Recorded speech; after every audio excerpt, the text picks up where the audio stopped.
Chapter 1. Huagua of the Starry Forest. In the estate of the White Tiger Duke of the Xingluo Empire, a young boy stood before the gate leading to the outside world. The resolute expression on his youthful face, no older than 11 or 12, belied a maturity far beyond his years, while his eyes shimmered with an intensity of hatred that seemed out of place for one so young. Mother, may your spirit watch over me from the heavens. No matter the toil I must endure, there shall come a day when I return, and I will trample everything here beneath my feet. From this moment forth, I shall adopt your surname and bear the name Yu Hao. Having uttered these words, he cast a lingering glance back at the place he called home for over a decade before turning his back and setting off toward the Starry Forest. He was determined to grow stronger, to ensure that the White Tiger Duke's estate would pay a price. And for all this to come to fruition, he needed power sufficient to confront an entire duke's estate single-handedly, and that was inextricably linked to soul rings. At the fringes of the Starry Forest, a young boy leaned against a grand tree by a small river, resting. He appeared quite youthful, with short, dark blue hair, embodying a languorous demeanor. After an undetermined passage of time, he stretched lazily before vanishing beneath the tree's canopy. Alas, how much longer must I wait? Where's Huagua? How did I end up in this absurd world? The plot of this realm is nothing short of a headache. Huagua, who is bound for life, and the upper echelons of Shrek Academy, all of them, seem a bit off. The only one who resembles the culture of Huaxia, the Sun and Moon Prince, is quite abnormal as well, and there's an old coin in the sky watching us incessantly. It's truly vexing. The boy's voice echoed from the treetops as he reflected on the time and environment he found himself in, unable to suppress his complaints. Before long, he tousled his hair in frustration. However, it seems that Tang Sand can no longer interfere in the Douluo continent. When I crossed over, it felt as though many changes had transpired in this world. The Silver Dragon King appears to have awakened, and a shadow from the far north could that not be the great San Yue from the Star Thief? And what are the demigods of the sun and moon? If they could intervene, surely any unexpected elements would have been quietly dealt with. Yet, I have yet to hear any news regarding these matters. It would seem that he is unable to meddle in the affairs of the Douluo continent, but it is still quite bothersome. I have no idea if the plot is altered. Never mind, they'll simply let it be. After all, to live again is already a gain. The boy's demeanor shifted to one of seriousness for a moment, but soon his expression fell once more into discontent.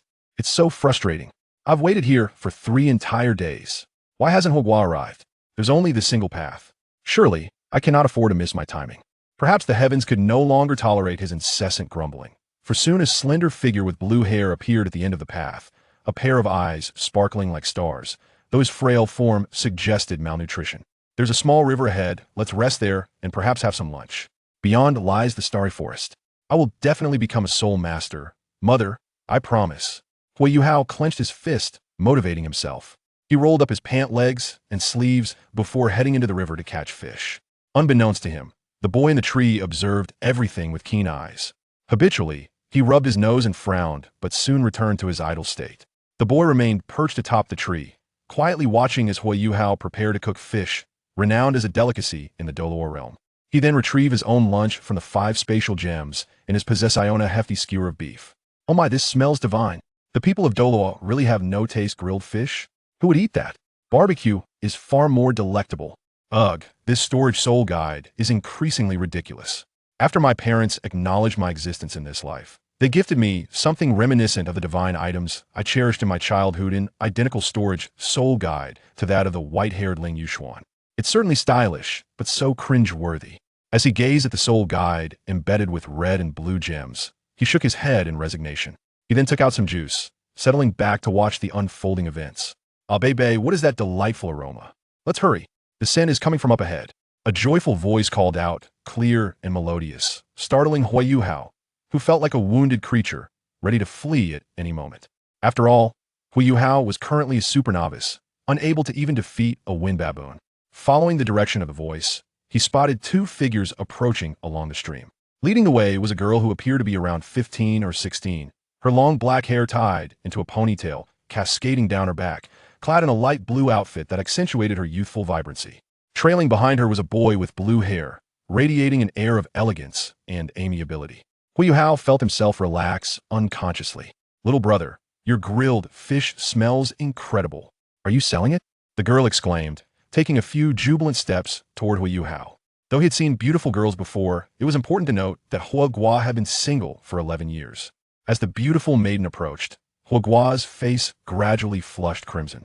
Seeing his bashful expression, the girl let out a delightful laugh. "Little brother, I didn't expect you to be shy. Then I won't hold back." She promptly snatched a piece of grilled fish and, upon taking a bite, her eyes sparkled with delight.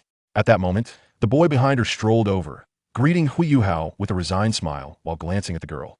"Teacher Tanya, our little brother hasn't eaten yet. Why did you start without him?" "Big brother, you should have some too." Huyu offered another grilled fish to the boy. The boy hesitated for a moment before responding, "Little brother, you eat first. A gentleman does not take away another's enjoyment. Did you catch these fish from the river?" "It's or I'll catch more." Huyu replied, preparing to fish again when the boy stopped him, walking toward the riverbank. "If we eat your fish, we can't let you go catch more. He'll take care of it. What do you say, Tanya?" "Bei, what did you just call me?" The girl shot a glance at Bei, causing Huyu's face to redden further, though she hadn't fully matured. Her glance was filled with charm. Seeing this, the boy quickly raised his hand in surrender. "Teacher Tanya, will help our little brother catch fish first." With that, he dashed off toward the river as if some great beast were chasing him. After finishing their lunch, the boy and girl rested together. The boy introduced himself to Huyu.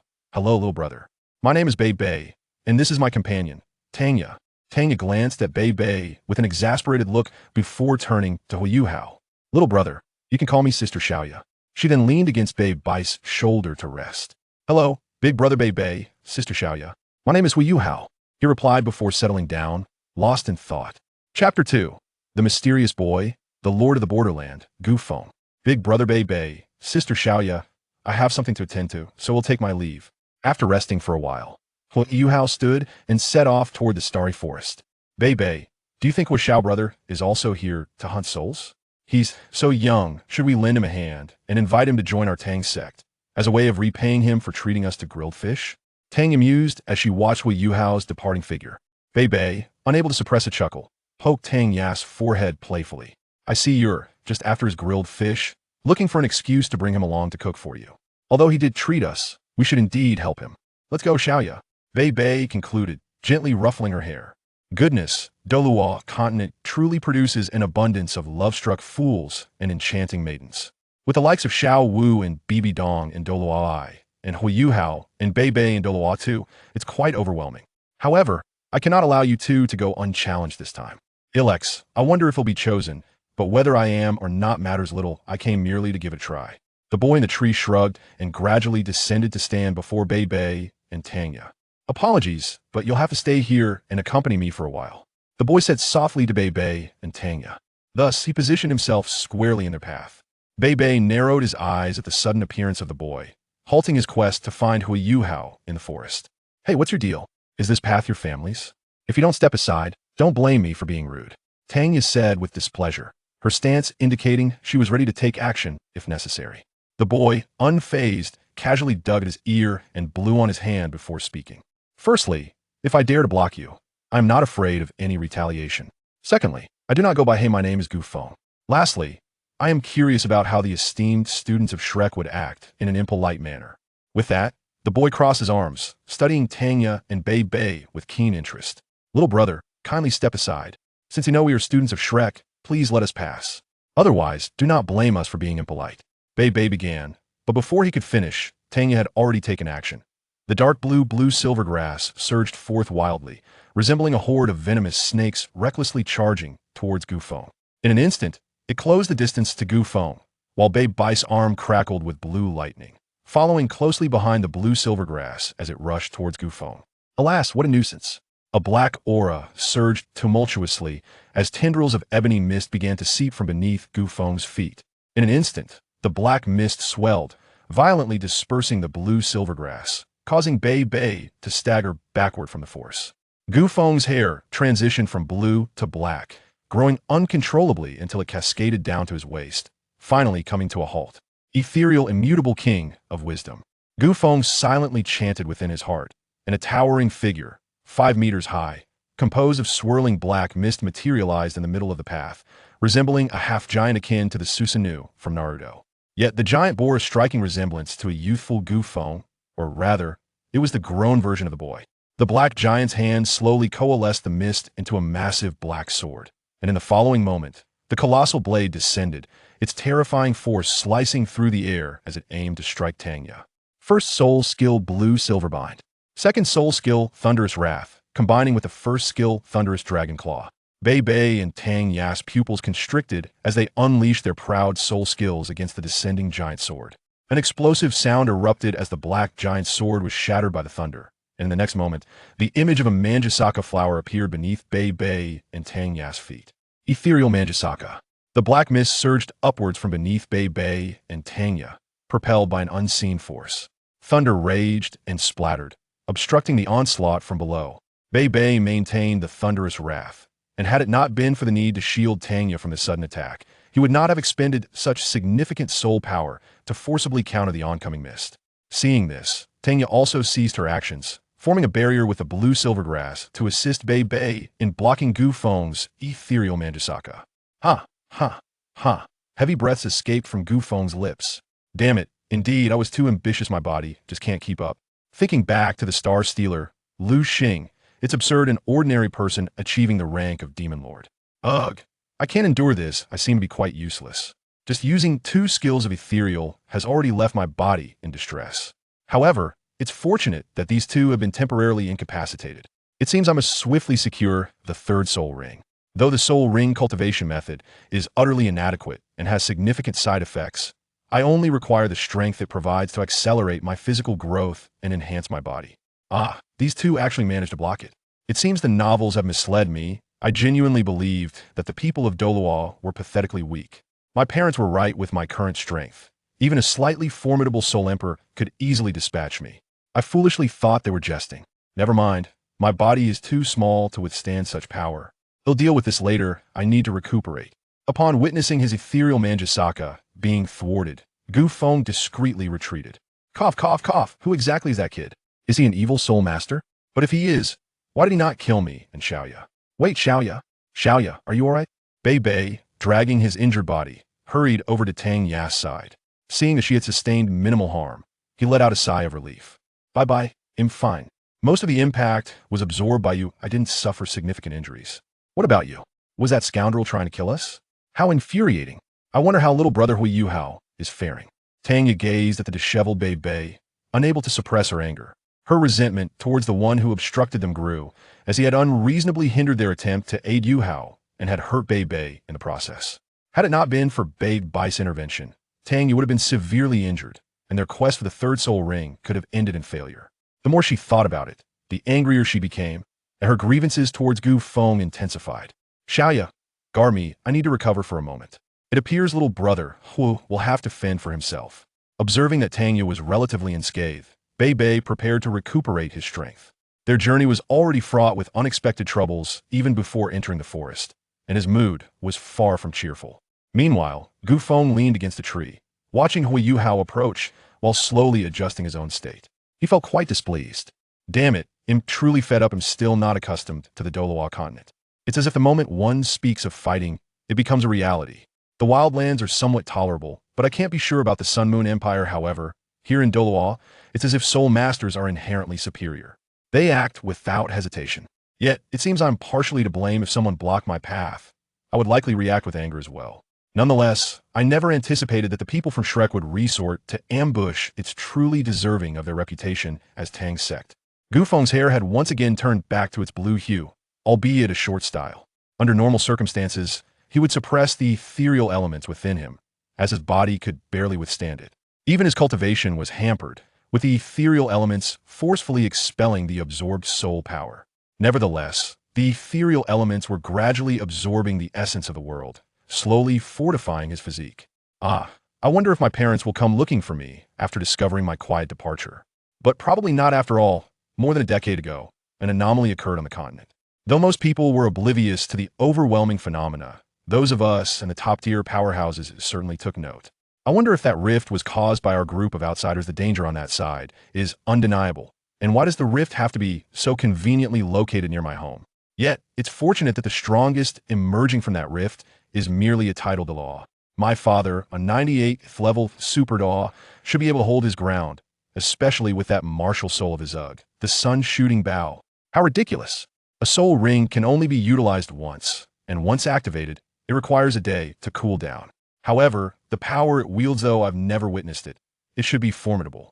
Otherwise, that old man wouldn't have told me that no one could endure his attacks when he went all out. Yet the drawbacks are glaring. Gu Feng rubbed his nose, realizing that his habits were unchangeable as he contemplated his future plans. Having sneaked out to escape an arranged marriage, he initially intended to visit Shrek in Douluo too, but now he had inadvertently clashed with Mu In's great-grandson. This could pose some trouble. However, it should not be a significant issue. If they dare to target me, I could always call my parents. After all, my mother is also a 97th level super Douluo. Yet, summoning my parents might lead to disaster, given her angel Marshal Sola, six-winged angel. Nevertheless, Shrek should give my parents some respect, as that rift has always been guarded by my family. Still, it seems that our family strength is known across the continent, yet few dare to provoke us indiscriminately. Alas, being the young lord of a small city is truly unfortunate. I have no home to return to. Am genuinely fed up and merely 11 years old, yet am being betrothed to someone over 6 years my senior. It's simply impossible for me not to run away. Forget it. Why ponder so much? It's time to rest and wait for Huagua to summon Electrolux. Gu Feng contemplated for a moment, then reclined against the tree. Watching Huagua approach at his feet, he slightly squinted his eyes, gazing at the sky, lost in thought once more. Chapter 3. Huagua's Beginning. Tianming and Eldery. Gu Feng gazed at Huayuhao, who had already reached the base of the tree, hoping that events would unfold in accordance with his wishes. Yet, even if they did not, it mattered little.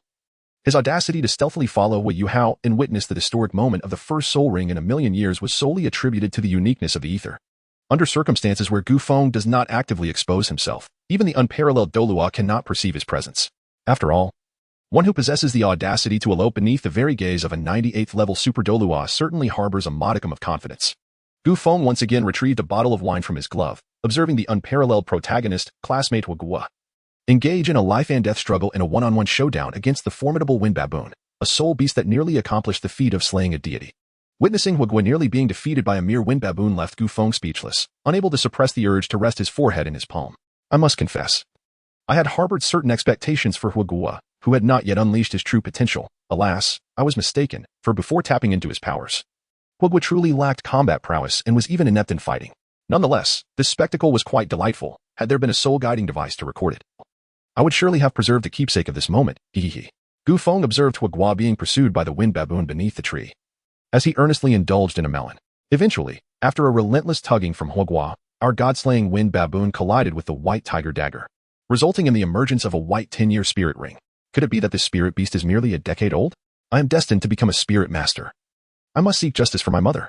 Huayuhao gazed at the spirit ring of the wind baboon, intent on absorbing it, as he slowly approached the creature despite his injuries. Ah, here it comes.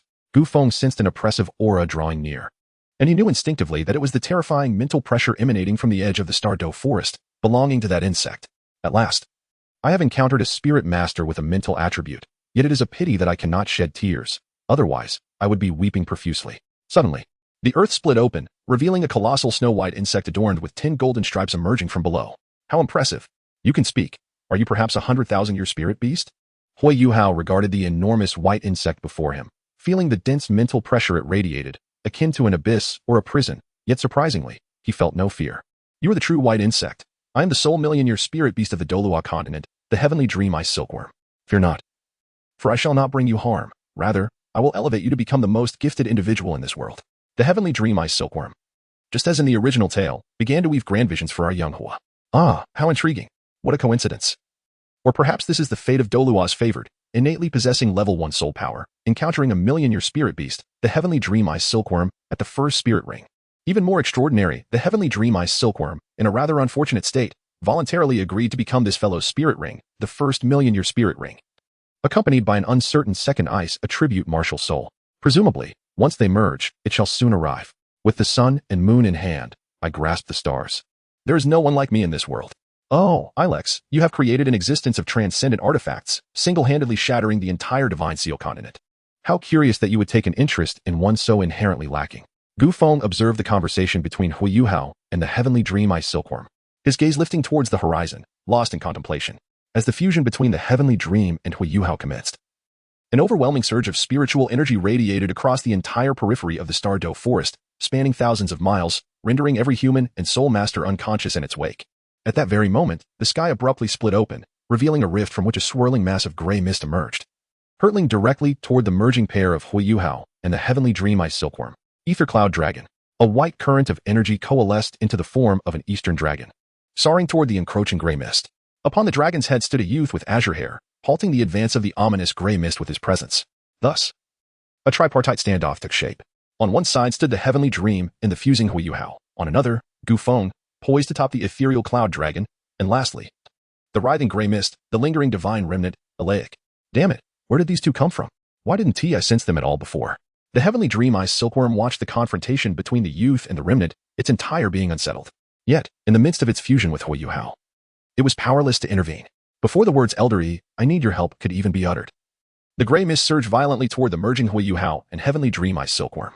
Gu Feng cast a deep glance at Huagua before commanding Yunlong to turn and depart. Sigh, indeed, there seems to be no opportunity, it matters not.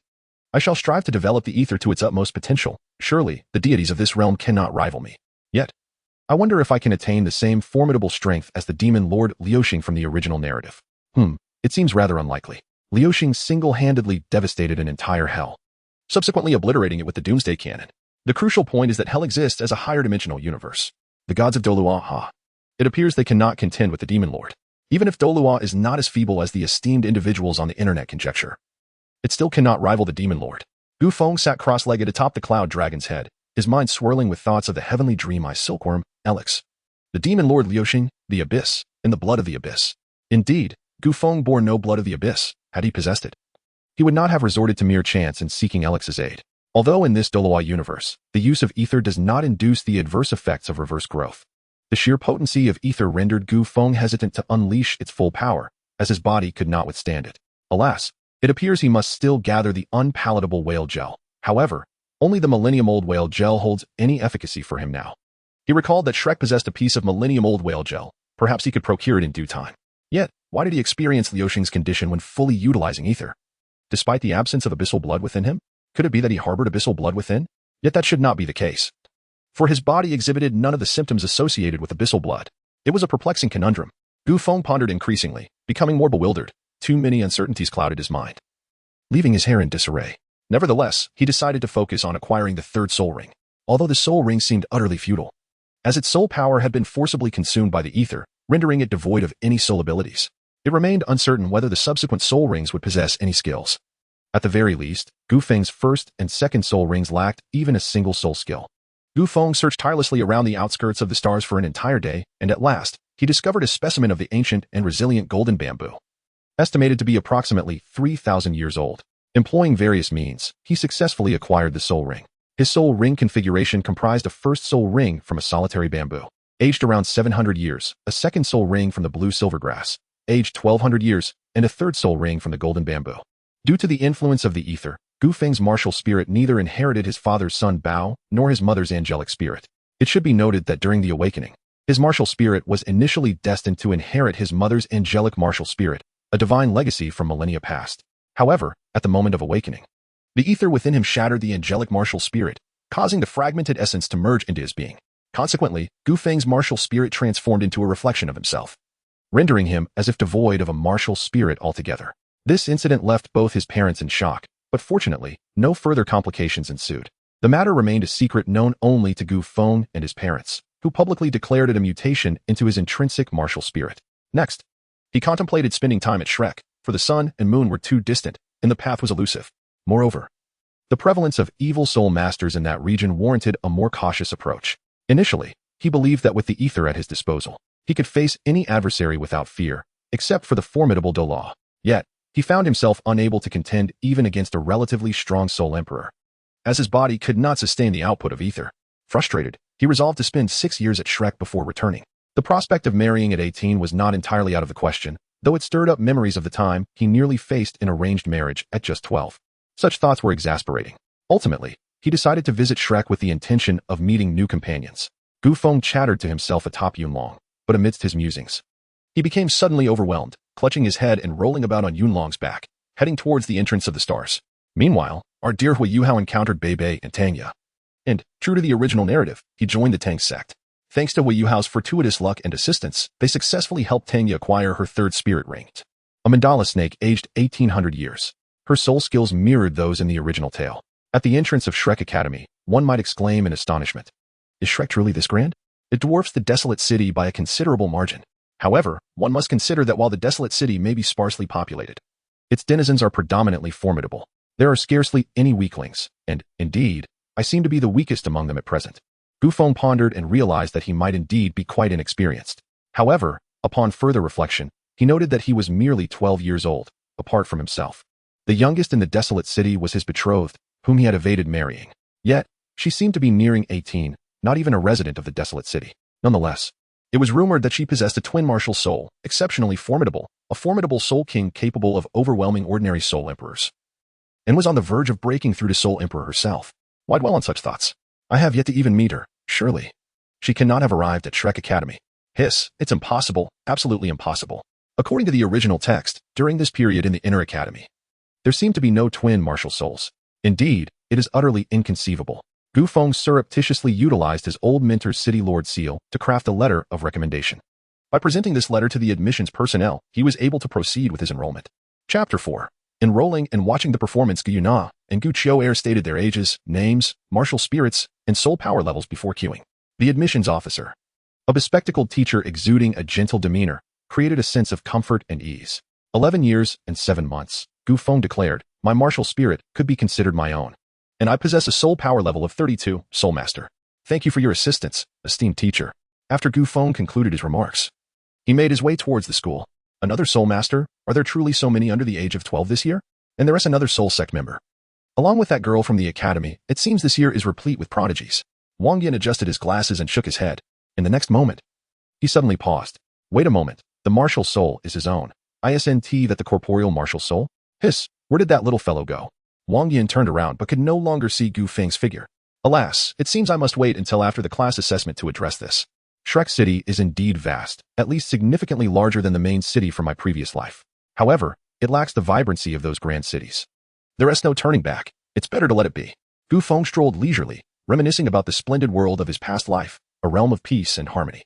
Everything about his current existence seemed almost surreal. Yet, having lived here for nearly 12 years, he understood that overthinking certain matters only served to burden oneself with unnecessary worries. Why dwell on such thoughts? One should simply focus on their duties. If the sky were to fall, there would always be someone tall enough to bear the weight. The Shrek Academy, renowned as the premier institution of the continent, is nestled in the eastern part of the city, occupying nearly 1/3 of the entirety of Shrek City. Gufeng gazed at the class assignment on the notice board. Class 1 of the first grade, he sighed. If there were no surprises, it was likely to be that peculiar teacher, Zhou Yi, overseeing the class. Gufeng's forehead bulged with veins upon witnessing the division of classes. Having read the original work, he found himself at a loss for words regarding a teacher like Zhou Yi. It was utterly troublesome. He hoped that this individual would not mirror the character from the original narrative. After all, there have likely been numerous changes in this world. If it were to remain identical to the original, well, it seemed he was genuinely at a loss as to where to spend his leisure time. Home? Perhaps not. He sensed a layer of skin might peel away. In that case, he would endure as best as he could, and if it became unbearable, he could always discreetly deal with her in the evening. Given Shrek's nature, as long as he did not eliminate her, there should be no significant issues. Yet, it was curious. The malevolent phoenix from the original seemed to evade trouble. Thus, was it true that possessing talent here allowed one to act with impunity? Ah well, he would resign himself to this fate. Despite having the security provided by his mother, it was better to avoid relying on it, for using it would only lead to being apprehended and returned. Gufeng gazed for a moment, contemplating his overarching ambitions, before placing his hands behind his head and sauntering towards his dormitory. Room 107, this shall be my abode. Upon glimpsing the doorplate, he opened the door, and a cloud of dust rushed forth, instantly darkening his expression. What on earth? This dormitory is even more absurd than those of my previous university life. Gufeng stood outside the door, utterly astounded. Etheric storm, a white cloud spiraled and gradually morphed into a miniature tornado, swiftly dispersing all the dust within the dormitory. Gufeng meticulously tidied up the dormitory with deliberate slowness before making his way to the corridor, eager to witness the unfolding drama. Ho Yuhao and that peculiar stitched creature should be arriving shortly, he mused, anticipating the spectacle. Greetings, I am Qin Feng, also residing in room 107. Thank you for your efforts in maintaining cleanliness. Let us clean together in the future and look out for each other over the years, he offered amiably. Before long, a youth with silver-white hair approached and greeted Gufeng. Hello, my name is Gufeng. Certainly, we can take turns on sanitation duties. Come, old Chun, let us enjoy the show together, he replied, playfully nudging Qin Feng's shoulder as they leaned over the corridor railing, eagerly awaiting the entertainment. Wait, what are we watching? Gu Feng, what are you doing? Chen Feng's expression was one of bewilderment, reminiscent of an innocent university student. They're coming. Silence. Let us enjoy the spectacle together. Gu Feng exclaimed excitedly, producing a watermelon and offering half to Chen Feng. Following Gu Feng's gaze, Chen Feng spotted two boys preparing to duel on the lawn before the dormitory. His spirits lifted. After all, what 11 or 12-year-old boy wouldn't revel in a bit of excitement? Hou Yuhao activated his spirit eyes, and a decade-old white spirit ring slowly emerged from behind him. Wang Dong, observing this white spirit master, scoffed. With just a decade spirit ring, you don't even need to summon your martial soul to defeat you. Wang Dong launched himself forward, his left foot barely grazing the ground as he propelled towards Hou Yuhao with remarkable speed, lifting his right foot to deliver a direct kick to his chest. As the foot approached, Hou Yuhao's spirit eyes discerned the trajectory, and with the intention of teaching Wang Dong a lesson, he sidestepped and executed a sweeping leg kick. Wang Dong, taken aback by his roommate's ability to evade and counterattack, was momentarily surprised. He quickly raised his right foot, leveraging his left leg to perform a back kick, narrowly escaping Hou Yuhao's sweep. Before Hou Yuhao could rise, Wang Dong grounded himself and aimed a kick at Hou Yuhao's neck. Recalling the disdain Wang Dong held for him, Hou Yuhao felt a surge of anger reminiscent of his days at the Duke's estate. He forcefully blocked the kick with both hands and lunged at Wang Dong. Wang Dong had never encountered such an unorthodox fighting style. He was swiftly taken down onto the grass by Hou Yuhao. Impressive. Is Hou Yuhao this decisive? Surely. He must be utilizing the analysis of his spirit eyes, Gu Feng pondered, one hand cradling his chin while the other rested on his chest. That pink-haired boy had underestimated his opponent. One should always exert full effort, even against a rabbit. Chen Feng shook his head in disbelief at the farce before him. He thought to himself that he could easily dispatch such opponents with a single strike, yet his roommate seemed to possess unexpected depth. Let us go dine together. Classes commence tomorrow, he suggested, ready to depart. Gu Feng, having savored the gossip to this extent, decided not to indulge further. The subsequent developments lost their intrigue, leading him to join Chen Feng for dinner instead. Gu Feng watched Chen Feng, who was walking ahead, as if recalling something. How intriguing. The real world is truly different from the original narrative. The 9 treasures, the 7 kills soared. Yet I wonder if those with the bone dragon martial soul have arrived. He then leisurely followed Chen Feng. Class 1, this must be the place. Why is this building so vast? After searching for quite some time, he was quite exasperated. Upon finally locating Class 1, Gu Feng was dismayed to find that the classroom was situated on the opposite side of the staircase. Well, I am in Class 9. I shall take my leave. Chen Feng glanced at Gu Feng, somewhat speechless at this lively character. Nevertheless, his intuition suggested that this was not the true essence of his roommate, who was far from ordinary and shrouded in mystery. A descendant of the 7 kills, do those who wield swords possess such keen instincts? Gu Feng, unable to comprehend this, entered the classroom. Arriving early, he promptly secured a seat at the back by the window and drifted into slumber. Those who have engaged in fighting, stand up. Groggily, Gu Feng lifted his head to see an elderly woman on the podium, seemingly looking for trouble. Shortly after, 4 individuals rose to their feet, 2 boys and 2 girls, instantly becoming the focus of the class. Yet something felt amiss with the 2 girls. Gu Feng observed the standing quartet, ready to enjoy the unfolding drama. Now, you 4, tell us the reason for your altercation, Zhou Yi remarked, casting a casual glance at them. I am roommates with Wang Dong, and we had a minor conflict that led to a fight. The issue has been resolved, Wu Yuhao explained, regarding Zhou Yi. I couldn't tolerate that fox, so I gave her a beating. Who knew she couldn't take it? The cool, blonde girl declared, crossing her arms defiantly.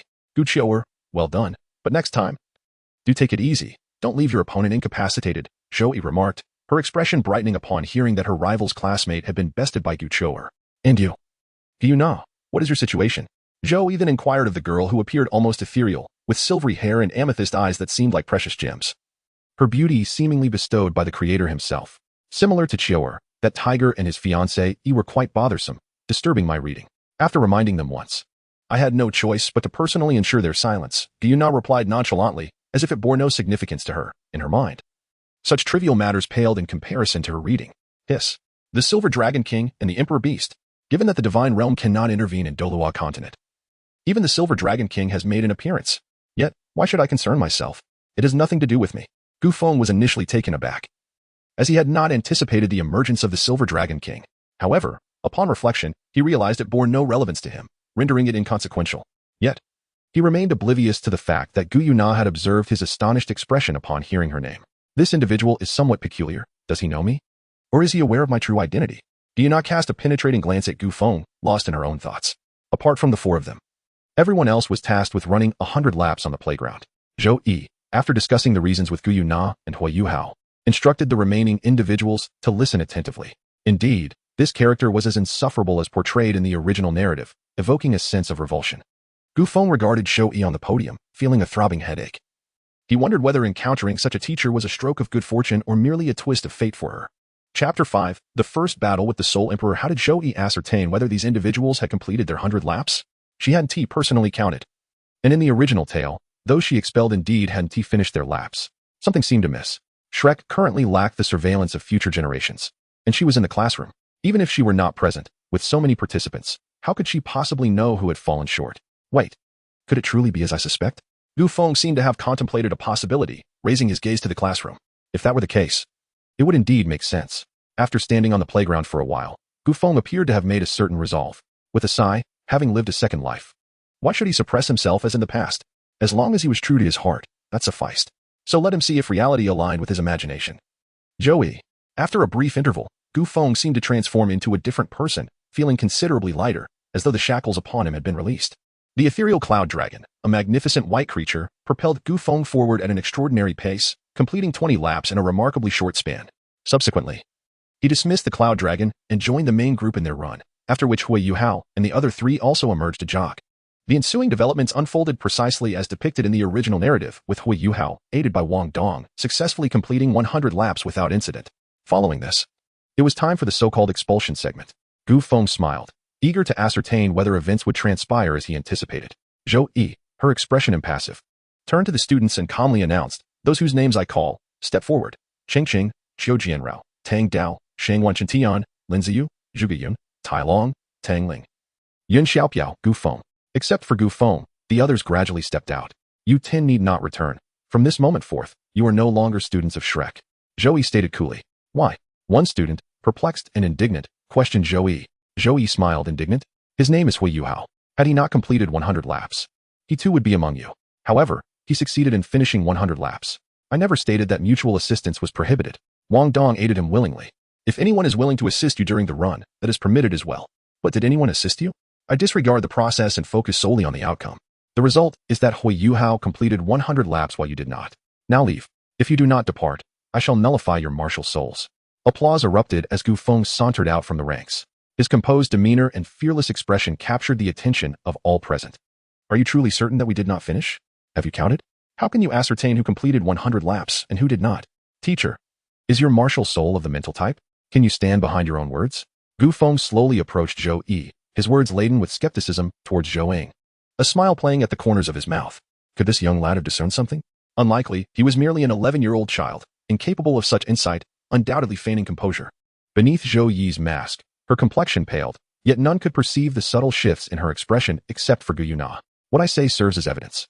As a teacher, how could I unjustly accuse my students? Do you dare to openly challenge me, the Soul Emperor?"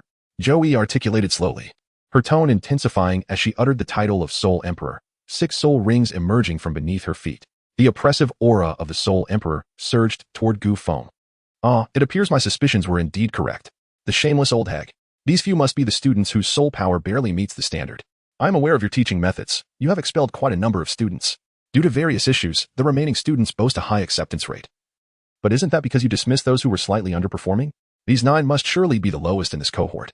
Expelled or not, it matters little. As for me, you must think I took too little time. By the time you emerged, I had already completed 20 laps, yet you likely remain oblivious to this, old hag." Gu Feng derided and scolded the old woman Zhou Yi. Although Zhou Yi wore a mask resembling an elderly woman, she was merely in her 30s. Gu Feng's words were an unprovoked attack. "You insolent brat, you court death." Zhou Yi, enraged by his taunts, immediately retaliated against Gu Feng. "Old hag, I have endured your nonsense for far too long. You foolish imbecile, do you think I am without temper?" Gu Feng had also endured Zhou Yi's foolishness for far too long. Unable to bear it any longer, he took immediate action. 3 soul rings swiftly emerged beneath his feet. And in the next instant, they dissolved into shimmering motes of light that surged into his body. A burst of dark mist erupted, instantly blasting Zhou Yi away as she approached. Red Dragon, Possession. Zhou Yi's body became wreathed in flames, her hands transforming into draconic claws as crimson scales surfaced across her skin. Without hesitation, she lunged toward Gu Feng. Ether, a movable Vidra. A shadowy, semi-transparent figure materialized behind Gu Feng, its massive fist hurtling toward Zhou Yi's head. Her charge faltered, her pupils contracting as she swung her own fist against the towering, 10-meter-tall apparition. Boom. The collision sent a shock wave radiating outward, lifting a 10-meter-high surge of air that flung nearby first and second-ring students aside. A colossal black, greatsword manifested in the phantom's grip, descending upon Zhou Yi with devastating force. Crash! The impact carved a crater a meter deep and 4 meters wide into the training ground. Though Zhou Yi twisted aside at the last moment, the sheer force of the blow hurled her over 10 meters away, severed strands of hair drifting in the aftermath. Ether, red spider lily. Dark sigils bloomed beneath Zhou Yi's landing spot. A moment later, a cataclysmic eruption tore through the earth, surging skyward. First soul skill, Dragon's Body. Third soul skill, Dragon's Wrath. Fifth soul skill, Balrog's Form. Zhou Yi activated 3 amplifying soul skills in rapid succession, enduring the full brunt of the Ether, red spider lily with minimal damage. Ether, Cloud Dragon. Ether, Wind Tiger. Ether, Judgment of 10,000 Blades. A shadowy dragon and a spectral tiger charged toward Zhou Yi as countless spectral swords materialized above the field. In an instant, they merged into a single colossal blade, dozens of meters long, cleaving through the air as it plummeted toward her. The sheer pressure forced even the distant students to stagger back further. Gulps of disbelief echoed through the crowd. Wang Dong couldn't hold back his shock. What the hell? Is this guy really a student from our batch? He's going toe-to-toe with a Soul Emperor. No, he's dominating a Soul Emperor from Shrek Academy. Am I dreaming? This can't be real. Huagua, what are you doing? Wang Dong yelped in pain as Huagua sheepishly withdrew his pinching fingers. You said you were dreaming.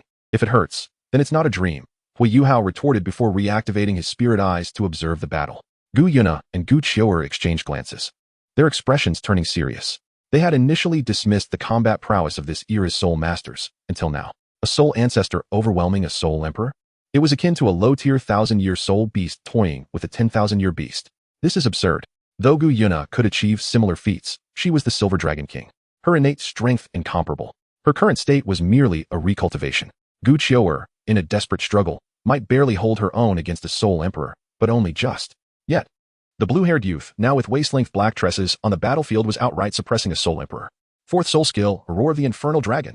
A deafening bellow shattered the Cloud Dragon and Wind Tiger, while the descending greatsword was obliterated midair. Splurt. Zhou Yi spat out a mouthful of blood. Even with 3 amplifying soul skills active, enduring such an onslaught had taken its toll. Blood gradually seeped from the corners of Gu Feng's mouth, his body unable to withstand the intense exertion of ether. However, time was of the essence. He resolved to conclude matters swiftly. Ether, Cloud Lock.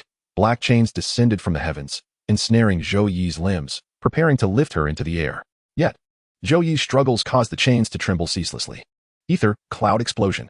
A vast mass of black vapor was compressed in Gu Feng's hand until it formed a spherical shape, a black orb that spun in his grasp, incessantly absorbing the elemental forces of the world around it.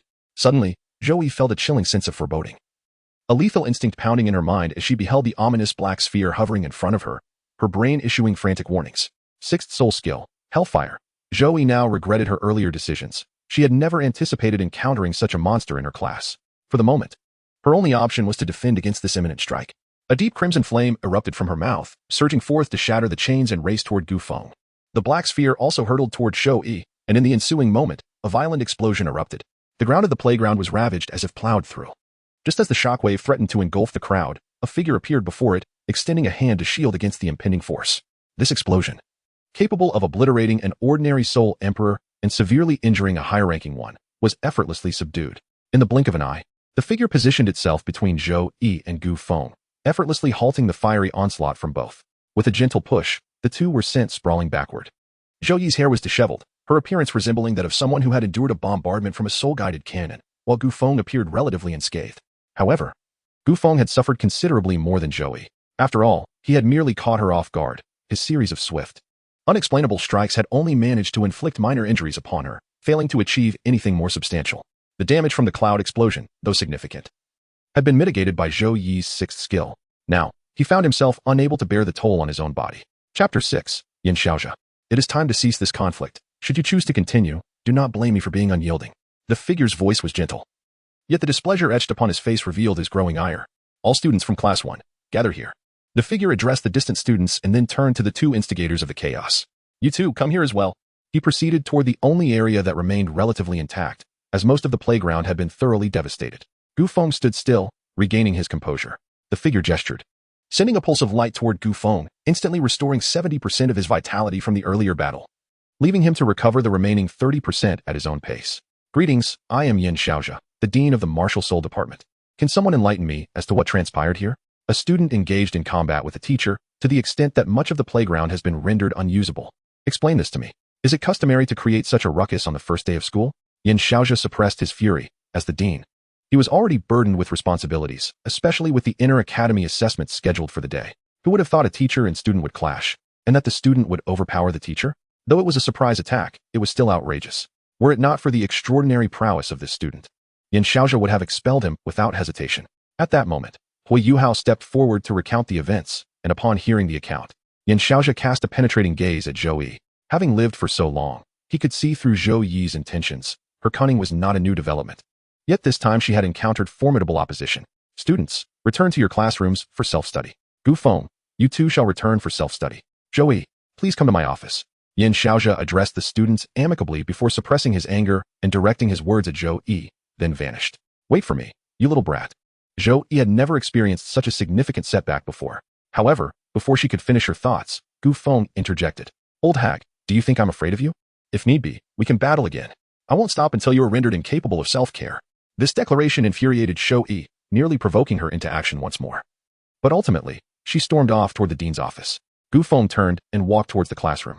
As Gu Feng's figure gradually disappeared behind the teaching building, Wang Dong, with a look of astonishment, turned to Hui Yuhao and exclaimed, Yuhao, is this really not a dream?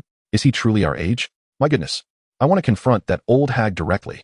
This guy is incredibly formidable, and he seems to be only from the third ring. How can the disparity between people be so vast? Hui Yuhao shook his head and replied as he walked, just look at the playground, and you'll know whether this is a dream. Besides, if you possess that classmate's strength, I believe you would be even more arrogant. Hui Yuhao, stop right there. How am I being arrogant? You scoundrel, clarify your words. Wang Dong chased after Hui Yuhao toward the classroom. Hey sister, who do you think is stronger at the same stage, him or those who became gods 1,000 years ago? Gu Qiu'er stared at the teaching building and, after a moment, asked Gu Yuna. Gu Yuna looked at the battlefield-strewn playground and sighed softly. Well, what do you think, Qiu'er? In terms of strength. At the same level, those gods from a millennium ago might not even be your match. However, do you think you can defeat that guy? Gu Yuna shook her head and continued toward the classroom. Aware of why Qiu'er posed that question, she had just been disheartened. Freshly emerged from the Star Dough, transformed into the Emperor's divine beast, her talents were indeed exceptional on this continent. Her martial soul, the Golden Dragon, could rival divine martial souls. Yet she suddenly realized that there were truly formidable individuals beyond her comprehension. Indeed, such freaks may only be encountered once in several millennia. Competing with such individuals seems a self-imposed hardship, Gu Qiu'er mused, ultimately following Gu Yuna to the classroom. Had Gu Feng known Qiu'er's thoughts, he would undoubtedly have chuckled. For while he might be unaware of various matters, he certainly knew that there were formidable beings on the sun and moon side. After all, regarding the 8 elements of Star Thief, there were 6 elemental fluctuations on the sun and moon side. And what about the extreme north?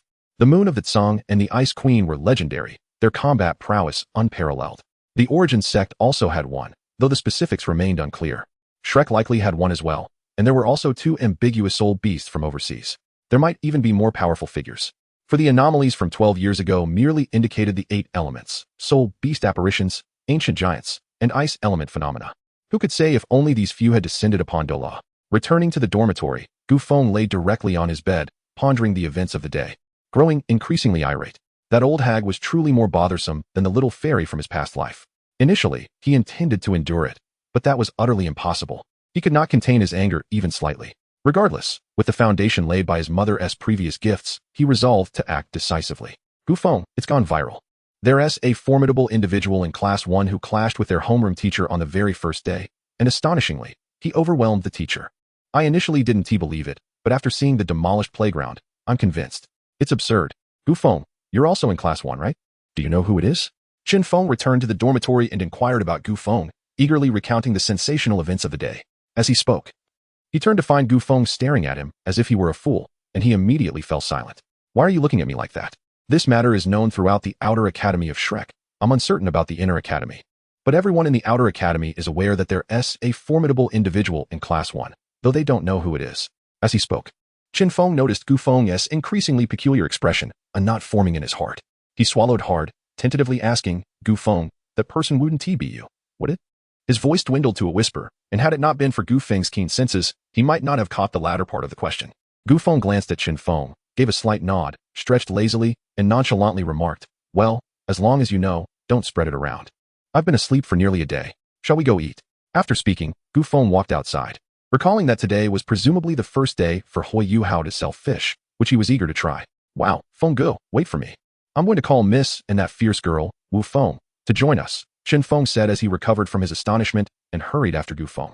Yu Hao, this grilled fish is truly delightful. Today, my sister and I are indeed fortunate. In the future, if you sell grilled fish, my sister and I will surely support your business. If you encounter any problems, feel free to seek help from us. Apart from that eccentric fellow, my sister is probably the strongest in the outer courtyard. Gu Qiuer rambled on while enjoying the grilled fish. Hearing this, Gu Yuna shot a glance at Gu Qiuer, who was busy relishing the fish in silence. Although Gu Yuna was still young, her momentary allure left their classmate Hui Yuhao utterly captivated, as she was renowned as the most beautiful girl in Douluo. Hui Yuhao, could you serve us each a grilled fish? A voice called out. Gu Qiuer immediately froze. Turning to face the star of today's gossip, she stealthily crept behind Gu Yuna, causing the latter's forehead to nearly bulge with veins from irritation. All right. Gu Feng, are they your friends? Hui Yuhao inquired, observing the three individuals following Gu Feng, two girls and a boy. The boy emanated a sharp aura, while the girl with red hair bore a striking resemblance and aura to their homeroom teacher. The blonde girl exuded a natural charm. Both girls were quite beautiful, particularly the blonde, who was nearly as lovely as Gu Qiuer. Yes, this guy is my roommate, Chen Feng. The two girls are Ning Tian and Wu Feng. I suppose they can be considered friends. Please serve us each a grilled fish. I wish to sample your culinary skills, Gu Feng replied casually, then took his fish over to join Chen Feng and the others. Wow, Feng Ge, so you are the main character of today's event. I feel like we live in entirely different worlds. This is utterly absurd. The two girls, engaged in eating and chatting, were taken aback upon realizing Gu Feng was the protagonist of the day. Chen Feng promptly informed Wu Feng and Ning Tian about Gu Feng's situation. For this fellow was merely a bodyguard, and certain matters should not be concealed from his master. Upon learning this news, Ning Tian stared at Gu Feng, momentarily in a daze. However, after hearing the news, she fell silent, lowering her head as if lost in thought. At that moment, Gu Feng noticed the blonde girl adorned with rabbit ear accessories approaching and sensed more excitement ahead.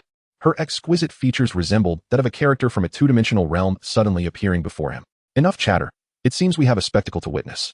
Quiet down and enjoy the show. Gu Feng beckoned the three to join him in observing the unfolding drama, retrieving several apples from his soul guide to share with everyone in preparation for the entertainment.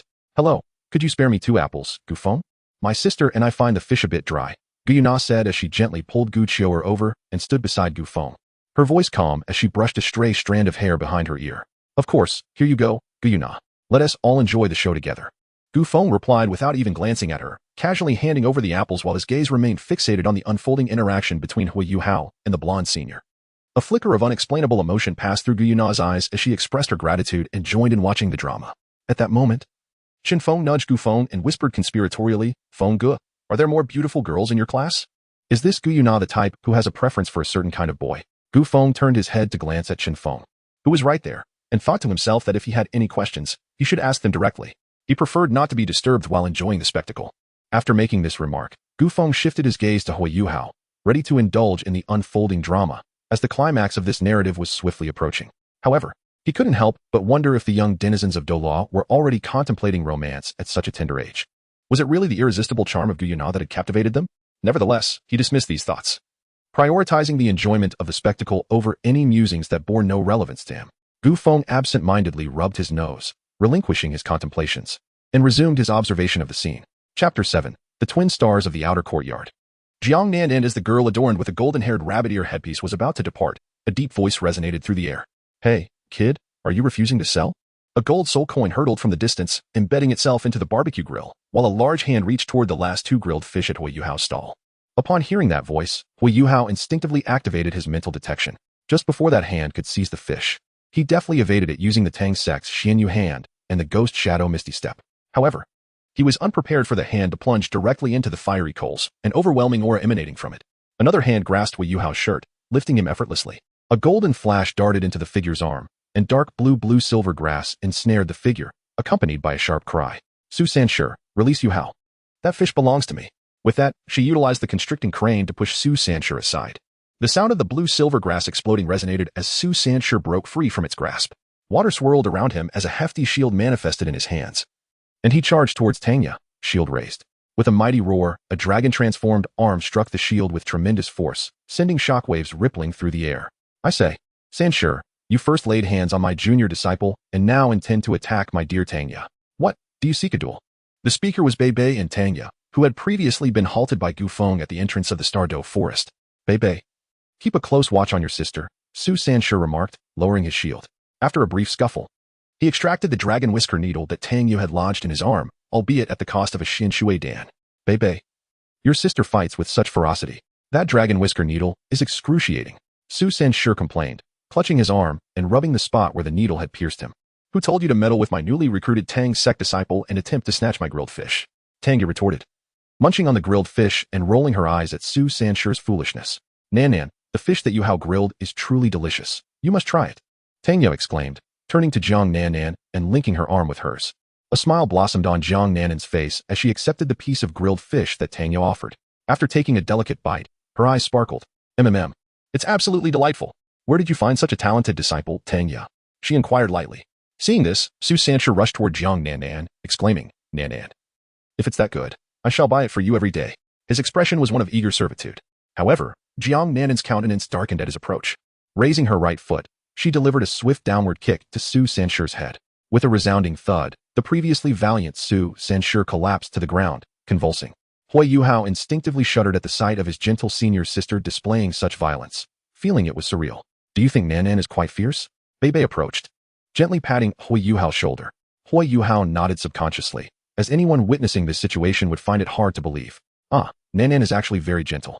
But only with this fellow, Bei clarified, shaking his head while pointing at the sprawled Su Sanshi. After explaining, he stroked his chin, as if uncovering a profound secret. Once Su Sanshi regained his footing, he appeared thoroughly dejected and promptly confronted Bei, engaging in a tug-of-war that culminated in the two agreeing to a duel at the Soul Fighting Arena the following morning, coinciding with a school-wide break. Speaking of breaks, this fortunate respite was orchestrated by someone engrossed in the unfolding drama. Yet, that individual remained oblivious to the machinations at play. I can't quite grasp the nature of this spectacle. What is the story with that turtle and that rabbit-eared senior? Do you know, Gu Feng? Gu Qiu, bewildered by the scene, pondered before inquiring of Gu Feng. Well, this matter is rather intricate. It's best for children not to pry. The spectacle has been savored. And now it's time for everyone to return to their respective homes. Let us depart, Feng. Upon hearing this, Gu Feng regarded Gu Qiu with an expression reserved for the simple-minded, shaking his head as he intertwined his hands behind his head and departed. Qin Feng, equally bewildered, cast a strange glance at Gu Qiu before following Gu Feng out. Gu Yuno approached, patted Gu Qiu on the shoulder, and with a shake of her head, left without uttering a word. Gu Qiu remained utterly perplexed, feeling entirely out of place among them. Wait for me, sister. What is going on? Please, enlighten me. Wu Feng, observing the departing group, found himself equally confounded, scratching his head as he turned to Ning Tian, asking, young master, did you understand any of that? I certainly did not. Ning Tian, upon hearing this, couldn't help but tilt his head to glance at Wu Feng. After a moment of contemplation regarding his words, he chose to remain silent, merely patting Wu Feng on the shoulder before walking away, leaving Wu Feng in a state of utter bewilderment. The following day, at the Duhan Arena, a crowd gathered in anticipation of the duel between the twin stars of the outer court. They had clashed numerous times before, yet seldom had a clear victor emerged. Today, they returned to the arena, curious if a definitive outcome would be reached this time. I'm so tired. Feng, what is there to see? It's far better to return to sleep, Gu Feng yawned, expressing his exasperation to Qin Feng, who had dragged him to witness the battle. Brother Feng, I know you are formidable, but these are the twin stars of the academy. Aren't you at all curious about their prowess? Most of the outer court is present, Qin Feng remarked, gazing at the drowsy Gu Feng, while fixating intently on the arena, despite the absence of any combatants at that moment. Knowing the outcome in advance, with no enticing spectacle to behold, what joy could there be in witnessing a swift defeat? It would be far more delightful to return to a deep slumber. However, was Huagua already resorting to deception? Was this his own notion? Or had Tang Yu instructed him in the art of cheating? Gu Feng pondered for a moment. Glancing at Huagua, who was only a few seats away, after some contemplation, he decided to sleep, thinking to himself, whatever, it has nothing to do with me. As long as the cheating doesn't affect me, I have no concern. The subsequent events unfolded just as they did in the original narrative. Huagua cheated, and Bei, in a moment of brilliance, swiftly eliminated Su Sanshi, leaving him utterly bewildered. The group then returned to the audience seats, where Wang Dong stormed out in anger, directing his words at Huagua. Soon after, Wang Dong expressed his desire to join Tang's sect, to which Tang stated that new students must reach the top 8 in the assessments. Gu Feng, did you also come to witness the battle between Brother Bei and Senior Su Sanshi? Huagua approached, accompanied by Wang Dong and Bei. Gu Feng realized that sleep would evade him for the night, especially since there was some unresolved tension between Bei, Tang and himself. This was troublesome. He truly did not wish to encounter that little fairy, Tang. Nevertheless, in a school setting, such encounters were inevitable.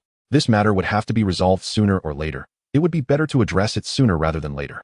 Gu Feng gazed at the approaching Huagua and Tang Yi along with their companions, his eyes narrowing slightly. Rising to his feet, he stretched languidly, preparing his body. For it was highly probable that a confrontation awaited him shortly. It's you? You are also a student of Shrek.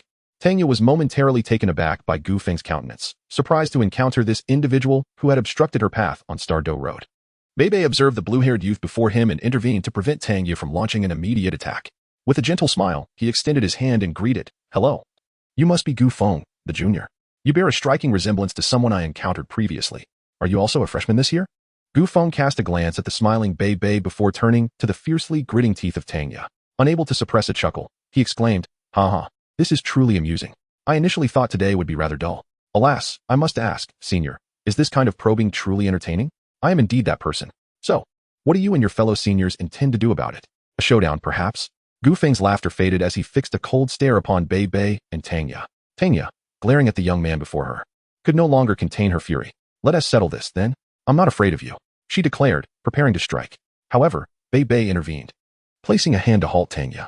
"Very well, I too wish to experience the prowess of our junior," she affirmed, nodding to Tang Yi as if to say, "Leave this to me." Then, she quietly observed the young man before her. Gu Feng beheld the two individuals before him, then turned and strode toward the battle arena.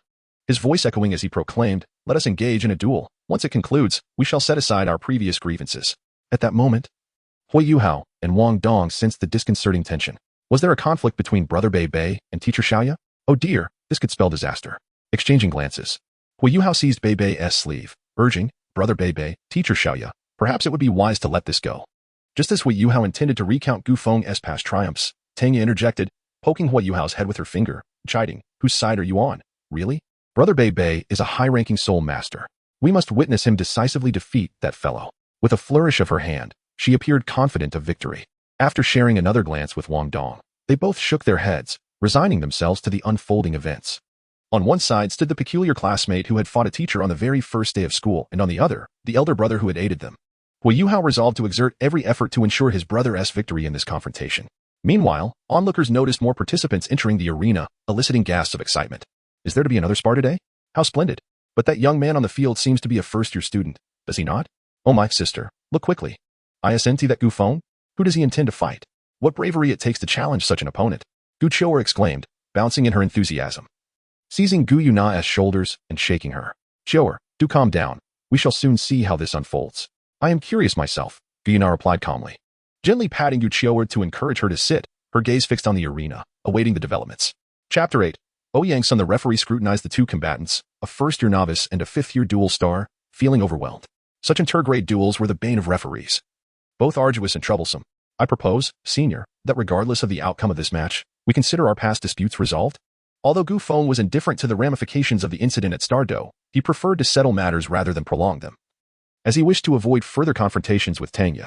"Fear not, junior. After this match, our affairs shall be laid to rest," Bei replied graciously. Then turned to the referee, signaling his readiness. "Your affairs laid to rest? How intriguing. Excluding Tang Yi from this arrangement? Quite bold of you, Bei." Gu Feng mused, carefully weighing Bei's words, a smirk playing upon his lips as he shook his head and glanced at the referee. "Young master, look over there. Is that not Qin Gu's roommate? I believe his name is Gu Feng. Was he not the protagonist of yesterday's school-wide incident? What brings him to the battle arena?" Wu Feng and Ning Tian observed Gu Feng and Bei in astonishment. "I'm not certain. Let us watch and see. And perhaps we can gauge the strength of the one who caused such a stir. Feng Mei, let us observe together. We may encounter him during the freshman assessment," Ning Tian suggested, shaking his head while keeping his gaze fixed on the arena. "Teacher, I wish to challenge that blue-haired youth in the arena," a young man with golden hair declared. Two small creatures perched upon his shoulders, a palm-sized black monkey and a similarly sized black-red frog. The youth appeared frail, yet he emanated an oddly dissonant aura as he stood watching Gu Feng intently. Gu Feng and Bei turned their gazes toward the young boy upon hearing the announcement. Bei glanced at him briefly before turning back, ready to await the referee's signal to commence. Gu Feng observed the boy with yellow hair, then shifted his attention to the two small creatures perched on his shoulders, which resembled ordinary animals. He chuckled and said to the referee, "It appears we are both first-year students. After this match, I should be able to challenge him without any issue, right?" He pointed at the boy with yellow hair. The referee nodded and instructed the yellow-haired boy to temporarily leave the battle arena. "Don't worry, Sunday. Once they finish, you'll have your turn." That senior named Bei Bei won't last long unless that person chooses to prolong the match, the young man said softly to the monkey on his shoulder. I can't wait to have a go at him. You two hold back. Let me have my fun first. The yellow-haired boy nodded, quietly observing the arena. That yellow-haired fellow gave me a rather perilous impression. Never mind, I'll settle it in the upcoming match.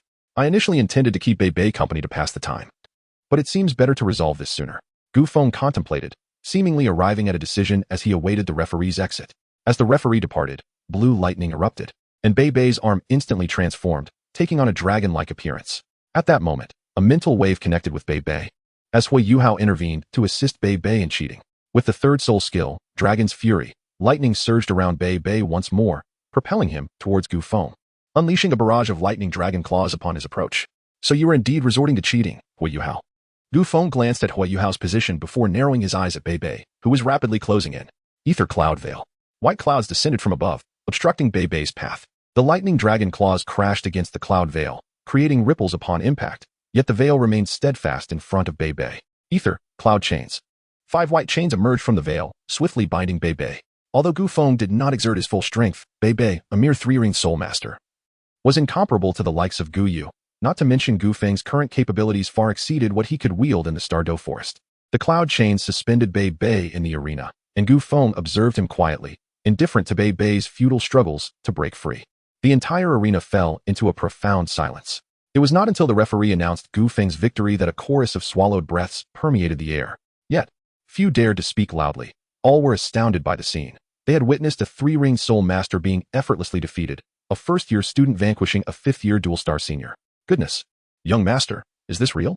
Gu Feng has just annihilated that senior with the blue electric Tyrannosaurus Wuhuan. Wu Feng stiffly turned to Ning Tian, hoping for a reassuring response. However, Ning Tian merely nodded in silence. The cloud chains flung Bei Bei from the arena, and in the next moment, a cloud of dust erupted upon impact.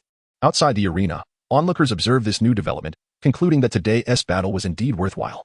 As the dust settled, a black monkey, nearly the height of an adult, appeared in the arena, followed closely by the yellow-haired boy, who still had a black-red frog perched on his shoulder. Hee, I haven't had a good fight in ages. Let us engage in a battle, the monkey exclaimed in human speech. In an instant, it vanished from sight. A violent clash erupted, and in the next moment, Gu Feng was hurled to the edge of the arena, nearly knocked out by a single punch from the monkey. Is that a talking monkey? Could it be a 10,000-year soul beast? Yet, that seems impossible. Sister, what is that creature? It's so fierce. Gu Qiu gasped, startled by Gu Feng being sent flying. Wu Hu and Gu Yunna casually uttered 2 words and began to attentively observe the fight. Even she was now watching the monkey-like creature with a serious demeanor. Hey, kid, you're not as resilient as you seem, are you? The monkey, rather than pursuing the attack, crossed its arms and regarded Gu Feng with an inquisitive gaze. Gu Feng brushed off the dust from his attire, squinting his eyes as his blue hair gradually darkened to black, cascading down to his neck. The ether flow cloud armor, composed of dark mist, formed a sci-fi battle suit that Gu Feng had designed based on an anime he watched during his childhood, the Vanguard Bader GA-17. The monkey observed the shadowy figure opposite him, erupting into boisterous laughter. Come, let us engage in a splendid battle.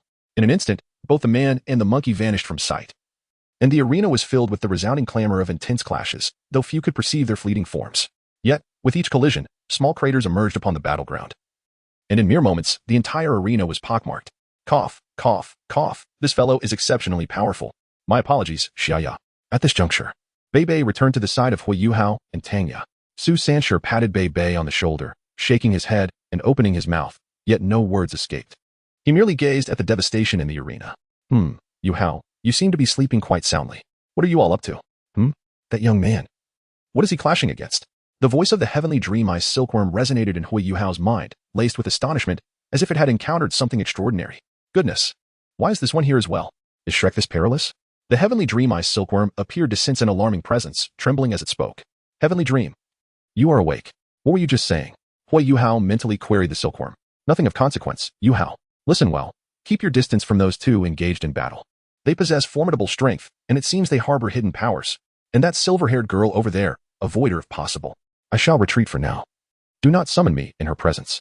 With that, the heavenly dream imparted crucial information before vanishing, leaving Hui Yuhao calling out in vain. That aura just now felt akin to that of the formidable insect.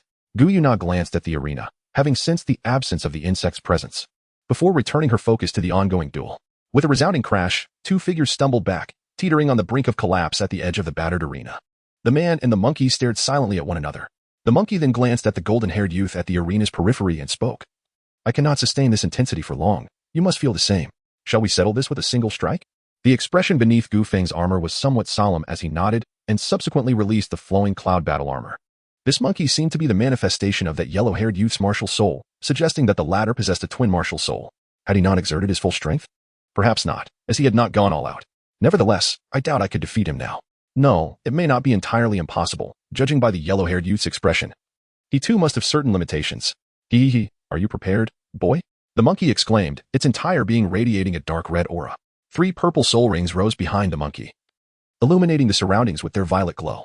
The dark cloud boots, reinforced body, and dark flame scepter manifested as black boots adorned the monkey's feet, its fur shimmering with brilliance. The left arm split open, and from the gash, the monkey extracted a bone taller than a person.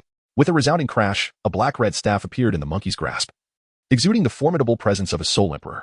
Ethereal, cloud burst. A dark stream of energy coalesced into a black sphere, hovering ominously in Gu Feng's palm. Rotating incessantly and emanating a terrifying aura, the monkey plunged the staff into the ground, causing red fissures to erupt where it struck. The black sphere shot toward the monkey, who swiftly withdrew the staff, unleashing a crimson energy blade that cleaved through the earth, hurtling toward Gu Feng. Where the energy blade met the black sphere, the very ground of the soul arena began to upheave, continuing until it settled before the monkey, Gu Feng, and the yellow-haired youth. Once the clash subsided, a massive pit, several meters deep and 100 meters in radius, marred the arena's surface. Gu Feng cast a deep gaze at the yellow-haired youth. I concede. 2 voices resonated in the now silent arena. Gu Feng and the yellow-haired youth exchanged glances, and in the next moment, the latter smiled. Greetings, I am Ouyang Sunday. I hope that when we next engage, we can both unleash our full potential. With that, he turned to exit the arena. Gu Feng is my name. I look forward to our next encounter. Gu Feng's voice echoed simultaneously as he too departed the arena. Chapter 9. Ouyang Sun and Gu Feng. Following the conclusion of that battle, Gu Feng and Ouyang Sun became renowned throughout the entirety of Shrek Academy. One resided in Class 1, while the other was in Class 4. Their dormitories were soon sought out by curious students eager for the spectacle. However, it proved to be of little consequence. Following their confrontation, both Gu Feng and Ouyang Sun have become subjects of scrutiny among the renowned factions across the continent. Yet, these 2 individuals remain shrouded in mystery. After all, one is merely the reclusive young lord of the border wilderness city, known only to its inhabitants and those intending to arrange a marriage with Gu Feng. As for Ouyang Sun, his enigma is even more profound. Gu Feng, if you intend to sleep, then do so in your dormitory. Zhou Yi exclaimed in exasperation, slamming the table as she directed her ire at the figure dozing by the window in the back row. Upon hearing this, Gu Feng cast a glance at Zhou Yi, then rose and sauntered towards the back, for he had no desire to attend the lessons of that elderly woman. Several days had passed since the soul duel, during which various events had transpired. For instance, Gu Feng's dormitory made a change to Ouyang Sun. It remained unclear whether the academy intended to better understand them or merely to observe them. Zhou Yi's punishment had been mitigated, thanks to her husband, the vice dean of the Soul Guidance Department. Ultimately, the class teacher remained the same as in the original narrative, with Hui Yuhao as the class monitor and Gu Yuna as the vice monitor. It was a blessing that Gu Feng did not exacerbate Zhou Yi's troubles. Due to Tangya and the Tang sect, Hui Yuhao and Wang Dong had little connection with Gu Feng. Conversely, Gu Feng had forged a strong friendship with Ouyang Sun. The 2 of them shared a dormitory, and despite being 2 beasts, their companionship was quite lively. Gu Yuna, however, would occasionally appear before Gu Feng and Ouyang Sun, leaving one to wonder about her intentions. Ning Tian from the 9 treasures often sought out Ouyang Sun and Gu Feng, yet they paid her little heed. Feng, aren't you attending class? Ouyang Sun exclaimed in surprise upon noticing Gu Feng resting beneath the tree by the sea god lake. After approaching, Ouyang Sun plopped down beside him. Squeak, this lad has likely gotten into trouble with that old witch again. Whenever that old hag teaches, he invariably stirs up some commotion. Sun chimed in with a carefree demeanor, bouncing atop Ouyang Sun's head. The monkey perched on Ouyang Sun's shoulder was named Sun, while the frog was called Ouyang, though the latter mostly remained asleep and seldom spoke. Sun and Gu Feng had become fast friends, with Ouyang Sun typically cleaning up after their antics. Yang, you should be in class as well. Why are you here? You're not one to sleep through lessons or skip them, Gu Feng remarked, glancing at Ouyang Sun before rolling over to resume his slumber. You brat, do you want to fight? Sun grinned menacingly at Gu Feng, as if demanding a reason for his behavior. Ouyang Sun quickly intervened. Having grown accustomed to the daily skirmishes between Sun and Gu Feng since they had begun sharing a dormitory, today we have a practical class. You know Sun's prowess. Ouyang's direct strength is only slightly inferior to Sun's, placing them well above their peers. The teacher simply allowed me to engage in free activities, Ouyang Sun explained, settling down beside Gu Feng and leaning against the tree to rest. Yang, what brings you to Shrek? Gu Feng inquired after stretching and reclining against the tree. Me? There's nothing I cannot disclose. My family hails from overseas. You might have heard something about it. In this era, deities cannot interfere with the continent. And my family sent me to explore opportunities for ascension, or, Ouyang's son replied, embracing his legs with a wistful tone, as he spoke of the continent. Sun's monkey visage took on a serious expression. Once Ouyang's son finished, both Sun and Ouyang joined him, seemingly offering mutual solace. And you, why have you come here, Feng? Gu Feng had never anticipated that Ouyang's son's reason for coming here was to attain divinity. He gazed intently at Ouyang's son and, after a while, suddenly broke into a genuine smile, one that radiated warmth, as if he had encountered a true friend. When I first learned of the existence of deities in the heavens and their capacity to intervene in the continent's affairs, I contemplated leading a quiet life as a minor lord in the Borderlands. However, I later discovered that the connection between the gods and the continent had been severed. Though I am uncertain of when the gods may descend again, I am determined to grow stronger during this interval, to become so formidable that I would not fear even the divine. For the first time, Gu Feng expressed his innermost thoughts to someone. Despite his seemingly carefree demeanor, he was aware of the limitations imposed by his youth. His body could not withstand the power of ether, and the soul rings provided him no benefit. He could not cultivate soul power either. Therefore, he focused on the development of ether. However, Gu Feng had never ceased his exploration of ether over the years. Ouyang's son stared at his seemingly nonchalant friend, and after a moment, they both shared a genuine laugh. Perhaps their ultimate goals differed, but they both recognized that the gods were their common adversaries. Shall we discuss our respective situations in detail? I suppose we can consider ourselves allies now, Ouyang's son suggested after a brief pause. Gu Feng nodded in agreement. Ouyang's son, seeing this, smiled. Let me share my circumstances first. I am the holy son of this generation from the Sea God Island, not the Tang San who ascended to godhood a millennium ago, but rather the holy son of the original Sea God Island. Thousands of years ago, Sea God Island split into two factions. One chose to follow the will of the old sea god to protect the ocean, while the other aligned with Tang San. After the old sea god passed his divine title to Tang San, those loyal to the old sea god became considerably weaker, yet still formidable. However, Tang San initiated a hunt against them. Huagua sect and Sea God Island were involved in that pursuit. It's uncertain if Shrek participated. At this point, Ouyang's son's tone grew heavy, as some matters could not be easily articulated. I belong to the group that was hunted. However, we have not been at sea for a millennium. We retreated to the mainland and have remained hidden. Our strength has been restored to some extent, but we are still no match for Sea God Island and Huagua sect. I will find a way to avenge this grievance one day. Ouyang's son briefly outlined his power and the reasons for possibly opposing the gods. My situation is somewhat similar. It's quite unfortunate. My father is an outsider, and although he often fears my mother, they genuinely love each other. I actually admire their bond. My mother possesses the six-winged angel martial soul. You know of it, right? It is the legacy martial soul from the spirit hall a millennium ago, a divine martial soul.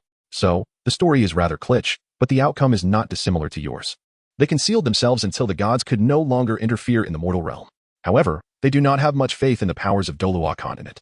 After all forces participated in that war a millennium ago, and they seem to view the sun and moon side favorably. With the current sun and moon emperor nearing his end and the prince being rather peculiar, they might have allied with the sun and moon otherwise. I personally prefer the sun and moon. It feels far more relaxed than Douluo. Nonetheless, I escaped a forced marriage and came to see what made Shrek so formidable that it could defeat the spirit hall a millennium ago. As Gu Feng spoke, he reclined beneath a large tree, resting his hands behind his head, as if recounting a tale. It seems we will become good friends, especially since my family's influence is currently in the sun and moon. I, too, slipped away secretly to investigate whether Shrek was involved in the siege back then. Ouyang's son chuckled at this. Destiny had intertwined their paths, leading two youths onto an uncertain journey. They were unaware of what the future held, but they both knew they would not regret their choices. Gu, do you have contingency plans for your time at Shrek? Ouyang's son suddenly inquired. You haven't prepared any backup, have you? Gu Feng looked at Ouyang's son with a perplexed expression, making Ouyang's son feel slightly embarrassed. Of course I have a plan. I just wanted to know if you're prepared. If we need to make a quick escape, I can take you with me. Ouyang's son spoke earnestly. Rest assured, I am prepared. Thank you. My family is situated at the confluence of Star Luo, Sun and Moon, and Star Do. If any unforeseen circumstances arise, I hope you can assist us.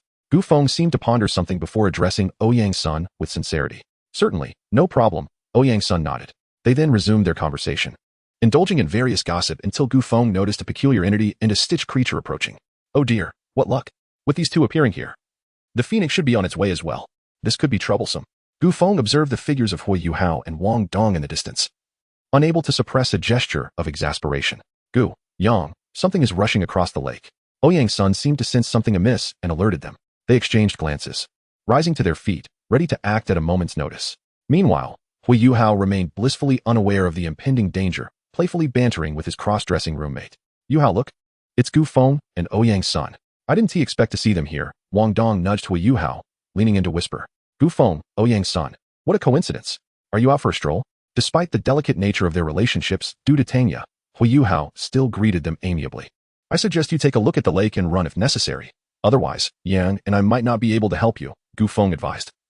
Glancing at Hui Yuhao and crossing his arms with Ouyang's son as they watched the approaching crimson figure. At that moment, Hui Yuhao noticed the red figure as his spirit sensed the impending threat. Wang Dong, we need to leave quickly, Hui Yuhao urged. Though puzzled, Wang Dong complied, leading Hui Yuhao away from the academy. Chapter 10, Phoenix Ma Xiaodao, Transfer Student Yang. That thing looks a bit dangerous. We should strike first to avoid misfortune later. Let us take it down together, Gu Feng said, eyeing the increasingly close fiery silhouette. The blazing figure surged through the waves, charging towards Gu Feng and Ouyang Sunday. Ether, 10,000 swords. Dark clouds coalesced into myriad swords, raining down upon the approaching figure. Yet, the entity's speed barely diminished. The swords evaporated before they could reach their target due to the intense heat radiating from the figure. Playing with fire, are we? Son, cover me while I unleash a powerful attack, Gu Feng declared, beginning to gather ether. A black sphere slowly formed behind him, rotating and absorbing the surrounding elemental energies. Gradually expanding. With a resounding boom, the fiery figure splashed against the surface of the sea god lake. Sun unleashed his full strength, swinging his staff to send the figure hurtling away. One hand shielding his eyes from the sun above, Sun observed the figure flung several meters away. That creature seems to be in an unusual state. Gu, Yang, be ready to flee. We might not be able to handle this, Sun cautioned. Sensing the discomfort emanating from the figure, he understood that he could not defeat it. The only reason he managed to knock it back was due to its peculiar condition. The figure that fell into the water appeared threatened, 6 soul rings illuminating around it. The first and third rings shone brightly, and the aura emanating from it left Sun dumbfounded. We can't fight it. Run. In an instant, Sun reverted to his diminutive monkey form and leaped onto Ouyang Sun's shoulder. We definitely can't win, but we must leave a lasting impression before we escape. Gu Feng cast a glance at the increasingly powerful crimson figure, squinting slightly as he raised his gaze to the island at the heart of the sea god lake. A gentle smile gracing his lips. How intriguing. Ethereal black sun. A diminutive black sun ascended beside the lake, its rotations drawing everything in its vicinity slowly towards its core.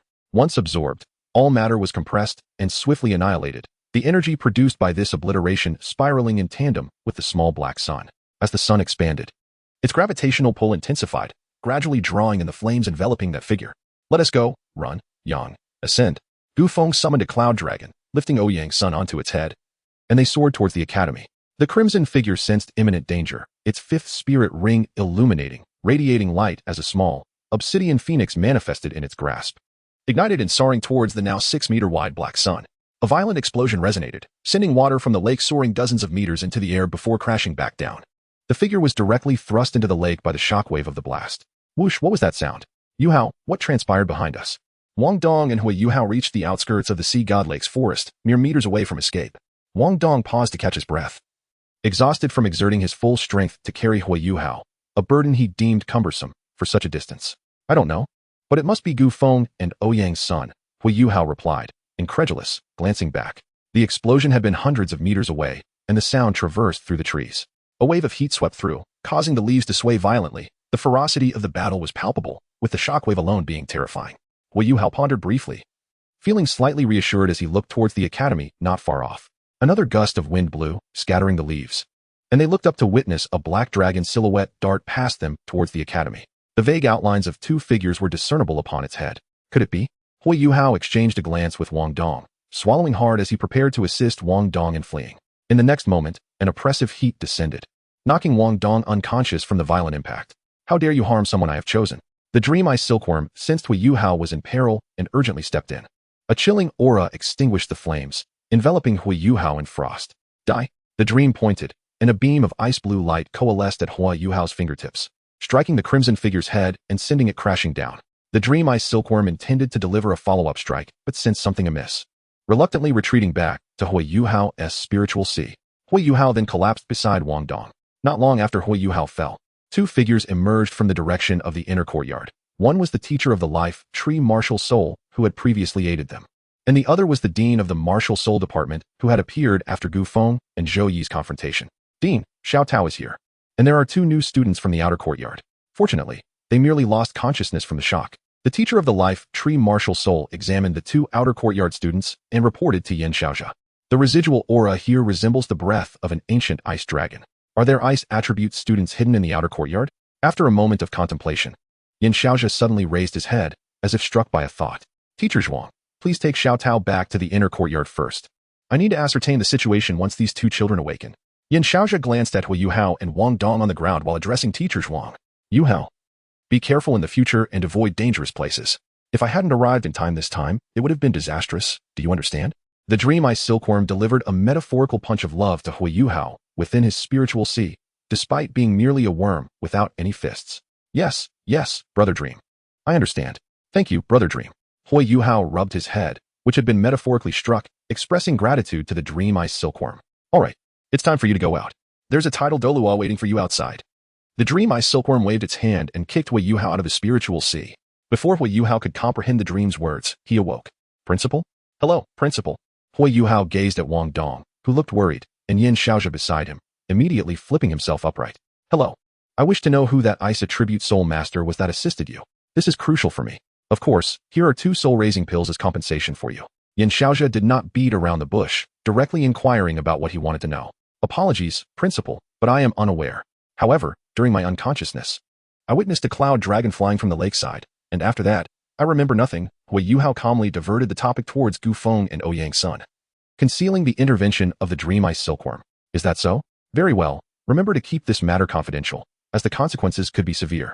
Yin Xiaozhe concluded and soared towards the inner courtyard, intending to inquire with Xiao Tao once she awoke if she had any recollections. Damn it, power. If only I possessed strength, would I be subjected to such treatment? Hu Yuhao observed Yin Xiaozhe's dismissive attitude and the meager compensation, recalling past experiences that bred resentment. Yet, none noticed, except for a faint sigh echoing from Hu Yuhao's spiritual sea. What on earth is this? The Dream Ice Silkworm regarded the gray orb that emitted a sound, then fell silent. After scrutinizing it for a considerable time, it could make little sense of it, and subsequently found a place to lie down and sleep. Xiao Tao, do you realize how close you came to making a grave mistake? 2 students nearly lost their lives at the edge of the sea god lake due to your loss of control. Yin Xiaozhe admonished the seated Ma Xiaotao by the window. Yet after reprimanding her, he sighed deeply. Teacher, it won't happen again. I feel my evil fire will not go out of control in the short term. Did anything happen while I was out? I have a vague impression of 2 individuals stopping me. Ma Xiaotao gazed out the window as she gently spoke to Yin Xiaozhe. There was the breath of an ancient ice dragon where you lost consciousness. The 2 students who intervened should be those mysterious students from the outer courtyard. Though whether one of them possesses ice attributes remains uncertain, Yin Xiaozhe relayed the findings to Ma Xiaotao. You should attend the outer courtyard's new student assessment. Perhaps you will identify the ice attribute soul master, Yin Xiaozhe remarked before departing, as he had been quite busy. The explosion near Sea God Lake had been heard by most in the outer courtyard, and he still had matters to address. Outer courtyard? Those 2 students who could temporarily unleash the power of a soul emperor at the 3rd ring? I should observe during the new student assessment. Ma Xiaotao mused as she lay on her bed, then sat up to practice. In the outer courtyard, a black cloud dragon soared to the edge of the training ground. Gu Feng and Ouyang's son dismounted from the dragon. Can you control that thing you unleashed? We almost got swept away. Sun jumped onto Gu Feng's head, tousling his hair. Gu Feng's mouth twitched as he grasped Sun and tossed him back into Ouyang's son's embrace. This was a miscalculation. It's my first time employing this technique, and minor issues are expected. After all, we emerged unscathed. Gu Feng's voice gradually diminished, as this matter was indeed his fault. Given their capabilities, escaping was a trivial task, especially since that individual had little awareness at the time. Consequently, Gu Feng inadvertently created a minor sun, and the figure had yet to inflict any real damage before nearly sealing its own fate. Feng, unless it is a matter of utmost urgency, it would be prudent to refrain from engaging with such uncertain endeavors in the future. Ouyang's son patted Gu Feng's shoulder as they headed toward the dormitory. Alas, Yang, do you not trust me either? Gu Feng pursued Ouyang's son in the direction of their quarters. The following day in class, Zhou Yi entered and slammed her hand on the desk. Speak up, Gu Feng. Was the explosion at the Sea God Lake you're doing? Do you have any evidence? Whether I did or did not, what does it concern you? Gu Feng replied nonchalantly, gazing out the window, casually brushing off Zhou Yi, as it had become customary to oppose her daily. Today, we have a transfer student joining our class. Her name is Lan Shui. Please give her a warm welcome. Zhou Yi announced. Hello everyone, my name is Lan Shui. A melodious voice rang out. A girl with pink hair stood at the podium, clad in Shrek's red uniform, exuding an astonishing presence. Yet, she also radiated a warmth that made those around her feel unexpectedly at ease. Chapter 11. The Inner Courtyard, Lan Shui. Gu Feng gazed wide-eyed at the girl standing on the podium. Lan Shui, with her pink hair radiating an aura of warmth and light. He stifled his own presence, striving to diminish his visibility. Gyuna, observing the girl on stage, was momentarily frozen in her seat. The purity of her radiant aura surpassed even that of the Light Dragon King. How could this be? What on earth is happening? This sensation is so pleasant. Being near her feels remarkably soothing.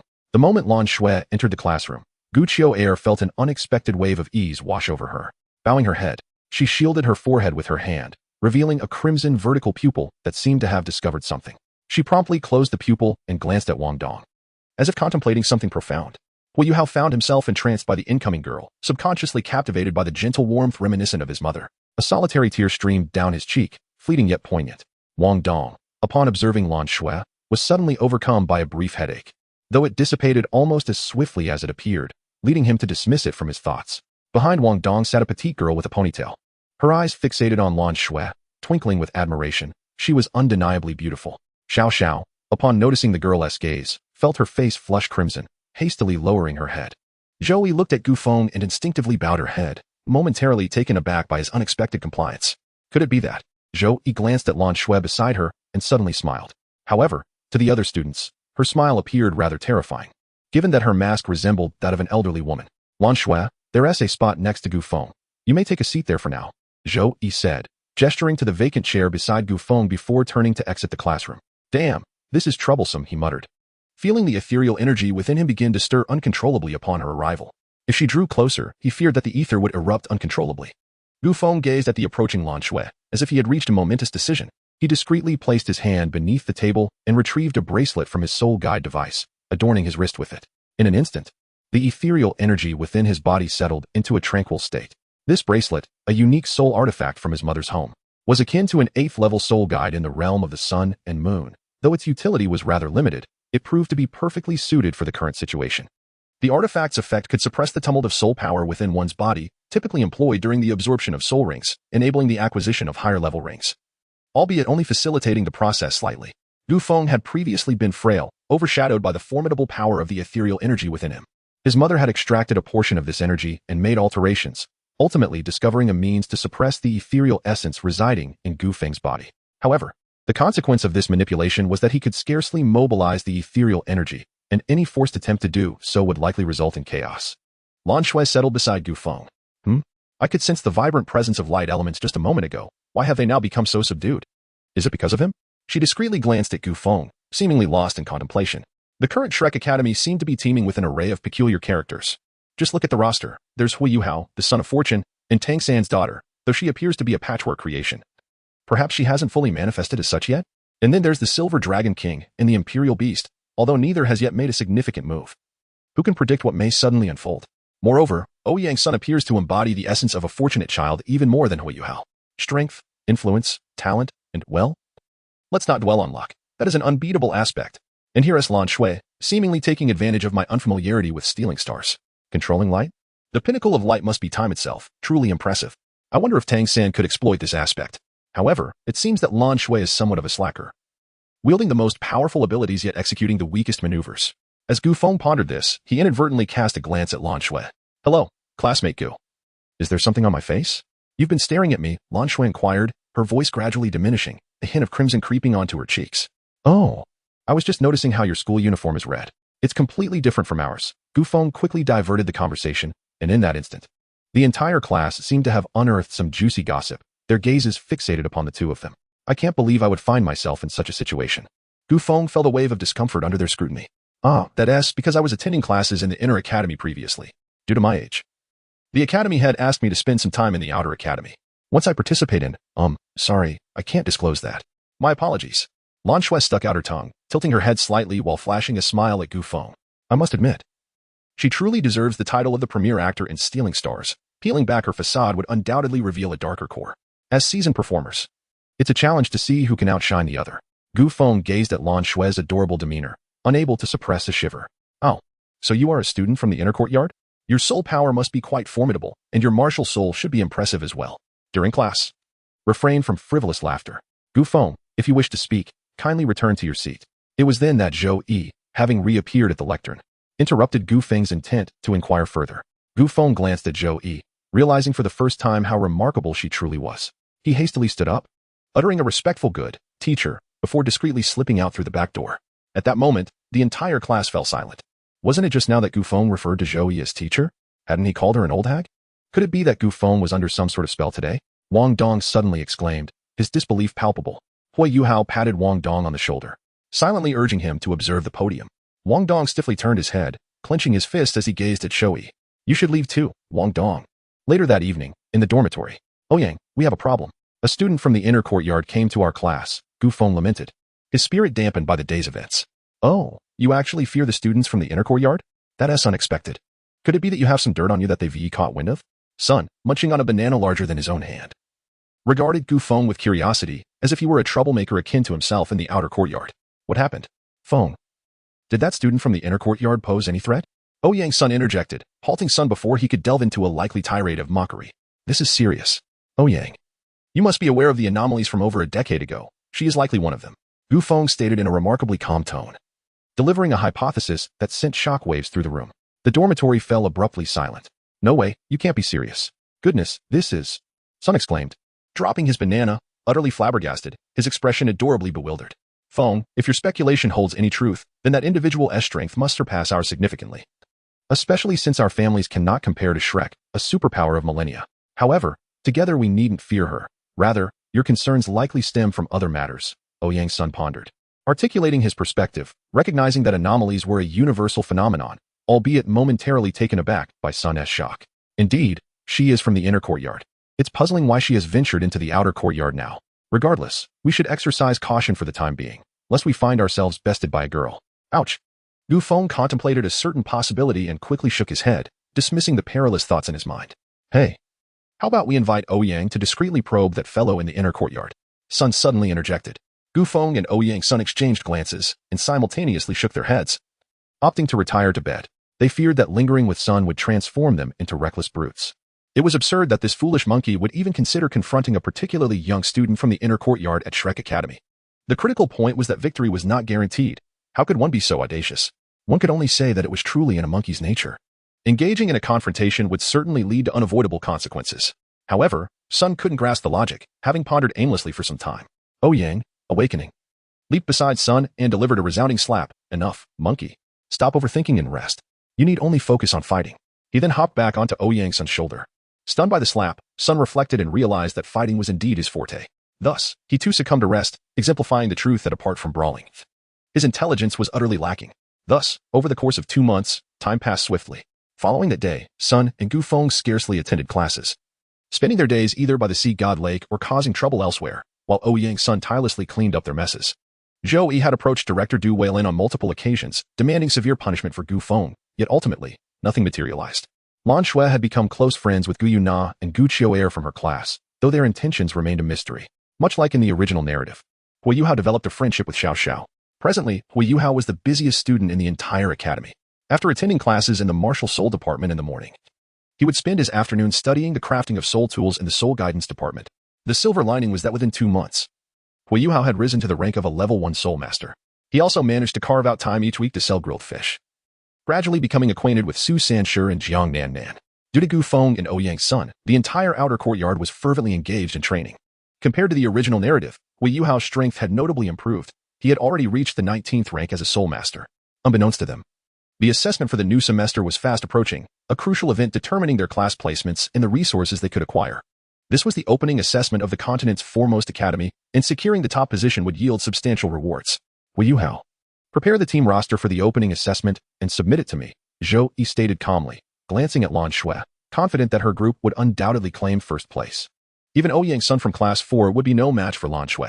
They could potentially secure at least 2 of the top 3 positions, and with astute maneuvering, even all 3 spots could be theirs. Gu Feng and Lan Shui will form a separate group. Hui Yuhao, you need not concern yourself with them. Just organize the other groups. Zhou Yi seemed to recall something and reminded Hui Yuhao before stepping outside. Chapter 12, The Peculiar Group Assessment. Feng, how do you plan to approach the opening assessment? Ouyang's son inquired, finding Gu Feng, who was idly lounging and napping and settling beside him. What else can we do? Just go through the motions and make it look good. I doubt I'll engage in any confrontation. Lan Shui is in the outer courtyard. While it's not impossible to act, I fear Shrek might resort to underhanded tactics. My ether and her light are simply too compatible. Gu Feng waved his hand dismissively and turned over, speaking nonchalantly. After a while, he suddenly stood up, seizing Ouyang Sun's shoulder. Son, if the opportunity arises, you must push her down. Then we can secure the first and second places. As Gu Feng spoke, a spark ignited in his eyes as he contemplated the feasibility of this plan. Ouyang Sun rolled his eyes, brushing off Gu Feng's grip. A frown etched on his forehead as he remarked, "What are you dreaming about? We know nothing about that girl's intelligence. While Shrek is likely privy to some information about us, she might even be stronger than us. How can you expect me to push her down? Why don't you do it?"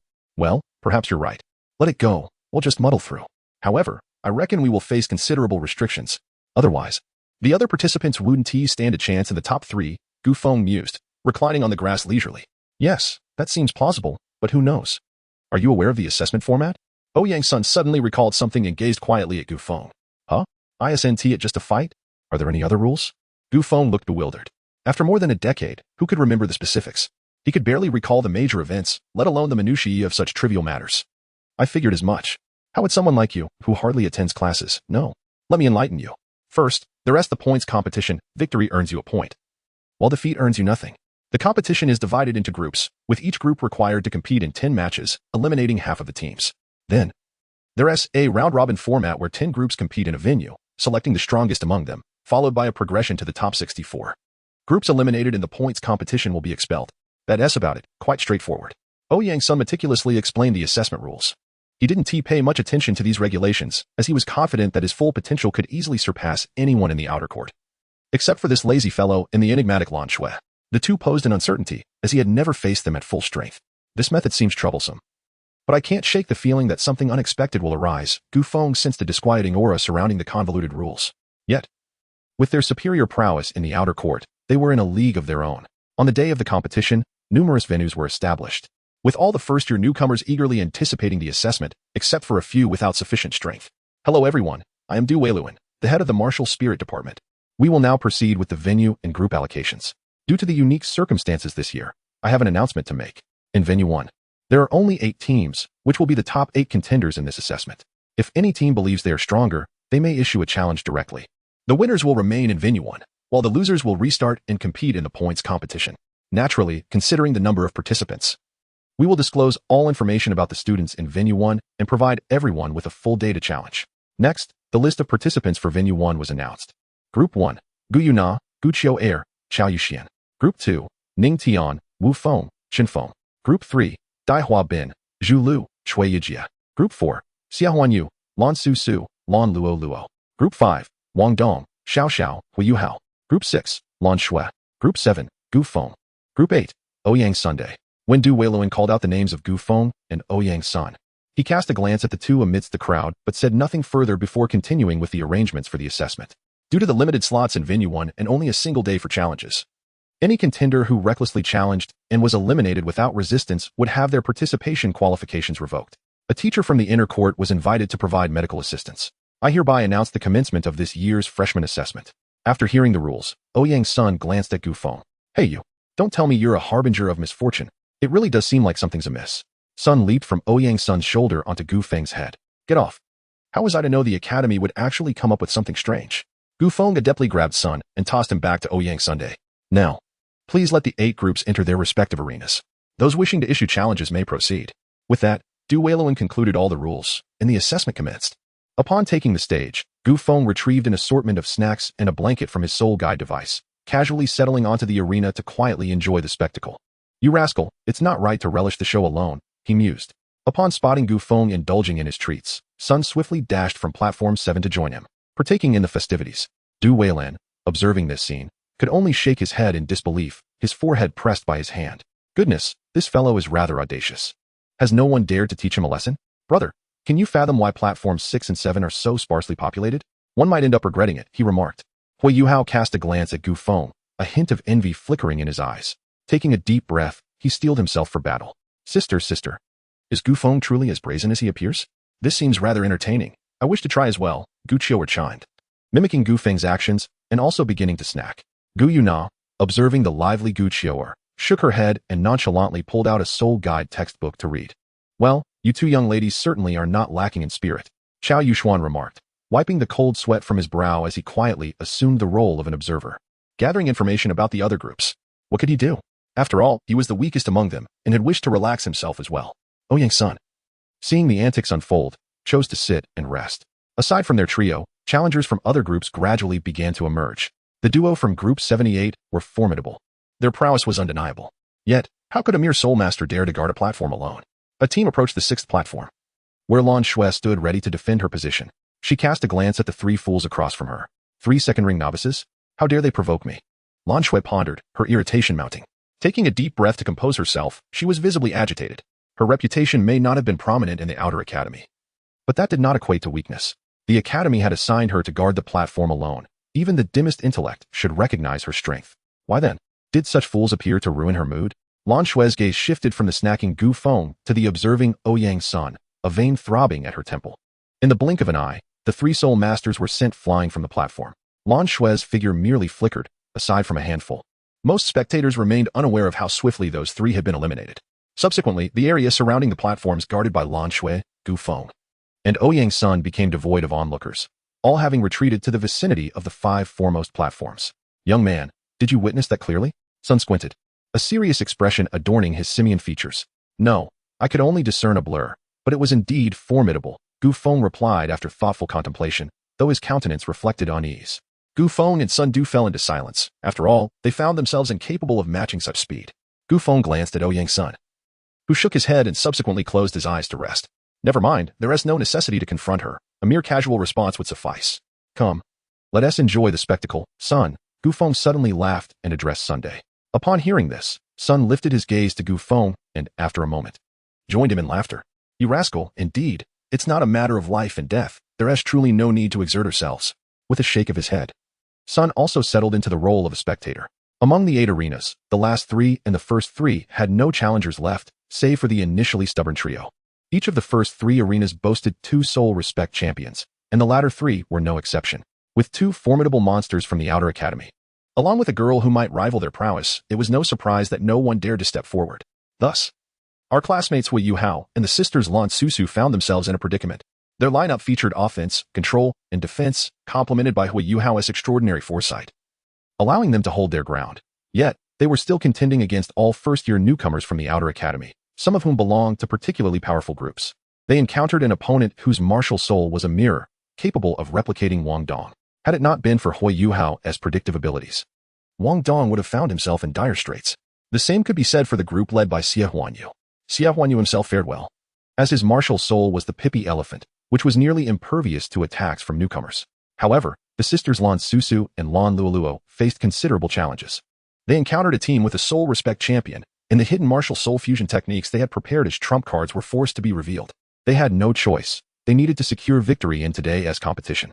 Winning would grant them a place in the top 8, while a loss would eliminate them from contention. After today's matches concluded, the 8 groups would enjoy a 3-day respite, awaiting the completion of other participants' contests before drawing lots for the quarterfinals. Gu Feng and Ouyang Sun are faring well, yet Hou Yuhao and Xie Huanyu's teams are quite fatigued. Hou Yuhao and Lan Luoluo have even been eliminated from the arena once, but ultimately, they managed to secure victory without much distress. Chapter 13, Light and Ether Awe. I feel so drowsy. Gu Feng squints, appearing as though he has just awakened from slumber. Today marks the quarterfinals, and they all must partake in the drawing of lots. Gu Feng was still half asleep when Ouyang Sun dragged him over. Only their 8 teams, along with some senior students from the inner academy and a few teachers, are present for the finals. Below, the results of the drawing are announced. Du Weilan, having examined the competitors' draw, reveals the outcomes. First match, Gu Feng vs. Lan Shui. Second match, Ouyang Sun vs. Gu Yuna's team. Third match, Ning Tian's team vs. Dai Huabin's team. Fourth match, Hou Yuhao's team vs. Xie Huanyu's team. As Gu Feng awakened from his slumber the moment the groupings were announced, Ouyang Sun gazed in astonishment at him upon seeing the outrageous pairings. Lan Shui? Was it mere fortune or something more sinister? Gu Feng quietly observed Du Weilan in the stands, then turned to see several figures clad in red uniforms, including Yin Xiaozha and a disheveled drunkard clutching a chicken leg. Had they been orchestrated into this? Bowing his head, Gu Feng spoke with a calm demeanor. Hey kid, what is the matter? Stay composed. Why are you so agitated? Sun rushed to Gu Feng's side, attempting to counsel his unsettled friend. Feng, if you wish to strike, then do so. If things go awry, we can always resort to our contingency plan and retreat. Shrek Academy is no longer just a simple institution. Ouyang Sun clapped Gu Feng on the shoulder and gazed up at the clouds above. All right, Gu Feng replied with a single word before silently ascending the stage. In his past life, Gu Feng was merely an ordinary person who enjoyed reading novels. Although he once harbored ambitions, reality proved to be harsh. His path had been predetermined since high school, and he had encountered injustice during his internship. Yet he understood that these circumstances were beyond his control. Although life in this new world had been relatively pleasant, the engagement he had entered brought forth painful memories that were difficult to forget, resentment, and a glimmer of light. Nonetheless, he recognized that such engagements were commonplace in this realm, prompting him to venture out to clear his mind and learn more about this world. Now, Du Weilin observed both prepared contenders and made a gesture to signal the commencement before exiting the arena. Gu, I didn't expect to encounter you so soon. Are you ready? Lan Shui tilted her head, smiling as she greeted Gu Feng. Laughter erupted. Haha, aren't you eager to test the power within me? Then come forth. Gu Feng removed the bracelet he had been wearing. Lan Shui watched him intently, her eyes shimmering with an enigmatic light. The moment the bracelet was discarded, chaos ensued. A dark current enveloped the entire arena as a colossal beast surged forth, its tail sweeping across the stage and raising immense clouds of dust. The 100-meter beast occupied 1/10 of the competition stage. Due to Gu Feng's previous battle with Zhou Yi, the entire arena had been temporarily enlarged for the semifinals. Otherwise, the beast would have dominated half of the stage. The air crackled with explosive force as a giant hand descended from above towards Lan Shui. Debris flew as a massive crater formed on the stage. Remarkably, Lan Shui appeared unscathed atop the beast's arm. A breath erupted from the creature's maw, aimed directly at her, creating a thunderous cloud of dust that shook the entire arena. Spectators instinctively rose to their feet. Goodness! Such a violent display, looks like that kid is truly furious. Sun exclaimed, perched on Ouyang Sun's shoulder as he surveyed the tumultuous scene. Indeed. I'm rather incensed as well. There's no match of strength against strength. It's quite amusing, isn't it? Ouyang Sun remarked nonchalantly. Yet, those familiar with Ouyang Sun recognized that he too was genuinely angered. Let them witness your true power, Ouyang Sun. Sun paused for a moment, then burst into laughter, his gaze fixed on the stage. A massive beam of light surged forth from the dust-laden arena, as a gaping hole was torn into the beast's chest. Ether meteor. Black dots appeared in the sky, and in the next instant, meteors plummeted, their thunderous roars resonating. Where they fell, a golden light flickered incessantly. The dust swirled around the stage as a golden beam danced amid the falling meteors. A blade of light soared from the stage, growing larger as it shattered the meteors above. Black patterns spread through the haze, and a black beam shot skyward. Lan Shui leaped atop the surface of the beam. Using it as a springboard, a colossal black sword descended towards her, and in an instant, the dust on the stage was swept away by the force of the gusts. Gu Feng stood atop the head of the black dragon silhouette, gazing down at Lan Shui, who was leaning against the remaining sword hilt. Gu Feng's hair had transformed entirely into a deep black, cascading down to his waist, exuding an aura of darkness. Lan Shui's long pink hair had morphed into a brilliant gold, her eyes shining with a silvery hue. In her hands, she wielded two luminous swords, while a heavy black sword materialized in Gu Feng's grip. The clash of fierce combat reverberated through the air as shadows of darkness collided with figures of light. Three swords intersected in a dramatic display, propelling Lan Shui away from the point of contact. In her backward flight, she transformed into a beam of light, hurtling towards Gu Feng with increased velocity. A sword mark, 100 meters long, etched itself onto the arena as the heavy black sword plunged into the ground. Halting the retreating figure, Gu Feng gazed at Lan Shui, drawing forth his heavy sword, the strands of his hair veiling his crimson eyes. Golden patterns emerged behind Lan Shui, the golden formations swirling as a colossal beam of light shot towards Gu Feng, the air around its edges infused with a searing heat. A dark cloud curtain loomed before Gu Feng, as a thick mist enveloped the arena, parting to unveil a Z-shaped passage.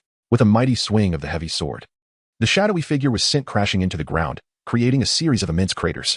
Suddenly, a flash of black light surged forth, accompanied by a sonic boom at the site of the collision. The golden figure was propelled backward, only to accelerate mid-air once more. The black and golden silhouettes moved with increasing speed, until the arena was illuminated solely by their contrasting lights, colliding and separating in a dazzling spectacle. On the ground and in the air, the rapid encounters of black and gold light reverberated with explosive sounds, raising the question, was this truly a battle between the third and fourth rings? The scale of the conflict had escalated to a level beyond the reach of even the seventh ring without the manifestation of martial souls. A shared incredulity washed over the spectators, as figures clad in red uniforms rose to their feet. Among them, a woman with crimson hair could no longer contain her astonishment. What in the world? Is this the destructive power and combat prowess of the third and fourth rings? When Lan Shui was in the inner court, she could barely hold her own against a high-level soul emperor. This is insane. A high-level soul emperor would be defeated in an instant. Thus, Lan Shui's true potential in the inner court had remained concealed. Ma Xiaodao articulated the unspoken thoughts of all those from the inner court. Yet, perhaps there was another who could reach such heights, though that individual was absent. The cold and aloof woman with black hair countered Ma Xiaodao's assertion. Recalling the figure adorned with fox ears, causing her to shudder involuntarily. The black and gold lights once again separated, coming to a standstill on opposite ends of the arena. Wounds of various sizes erupted on Gu Feng's body, with the blood seeping from them forming a mist that dissipated into the air. Remarkably, the healing process was extraordinarily swift. Lan Shui remained unscathed, though her breathing was labored as if she had engaged in an intense workout. Chapter 14. The Ultimate Radiance. Lan Shui took a moment to regain her composure. The light flickered, and a dark crimson flame surged wildly. As a shadowy figure sliced through the air, the clash continued. A golden sword of light deflected the heavy black sword, while another sword of light seized the opportunity to pierce the shadowy figure's chest. The heavy sword swung downwards, striking the golden figure, who was sent hurtling towards the edge of the arena, spitting out a mouthful of blood and half kneeling on the ground. Flecks of golden light shimmered within the blood, which vaporized upon expulsion. The arena, now barely recognizable, was engulfed in both black and golden flames. The shadowy figure gazed down at the wound inflicted by the golden sword, and in the next moment, the sword was withdrawn and cast aside, dissolving into nothingness. Blood flowed incessantly from the wound, its hue not merely crimson, but tinged with a fleeting darkness, evaporating instantly in the wake of the black flames. They exchanged glances. Red flames surged from the depths of Gu Feng's eyes, while Lan Shui's silver pupils radiated an increasingly brilliant silvery light. With a clap, Yin Xiaozhi struck the spectators' platform, preparing to intervene in the battle, for it had escalated beyond a mere assessment. The academy had initially intended to probe the capabilities of the two enigmatic students, which was why Lan Shui had been summoned from the inner courtyard. However, their true potential had now been revealed, leaving the conclusion of this encounter in a precarious state. Yin Xiaozhi contemplated stepping in. The consequences of inaction were too daunting to fathom. Lan Shui was essentially the chosen successor of the Sea God Pavilion. She could not afford to be hurt here. Relax, Xiaozhi, with both me and old Zhuang here. Let them fight freely. Nothing will go awry. As long as it's not a decapitation, old Zhuang can bring them back. The disheveled elder restrained Yin Xiaozhi, quietly observing the fray, signaling him to remain seated. Another elder, exuding a vibrant aura, patted Yin Xiaozhi's shoulder and shook his head. Xian Lao, but no buts. That girl isn't one to easily accept defeat. However, that is only if we refrain from meddling. Do you understand? The disheveled elder, Xian Lao, turned sharply to Yin Xiaozhi, his voice rising in anger. Yes, Xian Lao, I understand. Sigh, Xiaozhi, I comprehend your concerns for little Shui, but we must have faith in her. Xian Lao set down his chicken leg and whined, his gaze fixed on the duellant, unable to find tranquility. This fellow, TSK, even in such a state, he shows no sign of backing down. It seems he is intent on venting his frustrations, Sun remarked as he watched the combatants, scratching his head, before resuming his observation of the battle. Ouyang's Sun glanced in Gu Yuna's direction, silently mouthing an apology. He too wished to release his pent-up dissatisfaction. Upon hearing Ouyang Sun's quiet words, Sun merely patted him, standing in solidarity. Gu Yuna, sensing something, cast a serious look at her teammate, Chao Yuxuan. When it's our turn, just concede. I'm afraid I won't be able to protect you. She then turned her gaze to the equally spirited Gu Chou'er and sighed. Chou'er, remember to act within your limits and be cautious.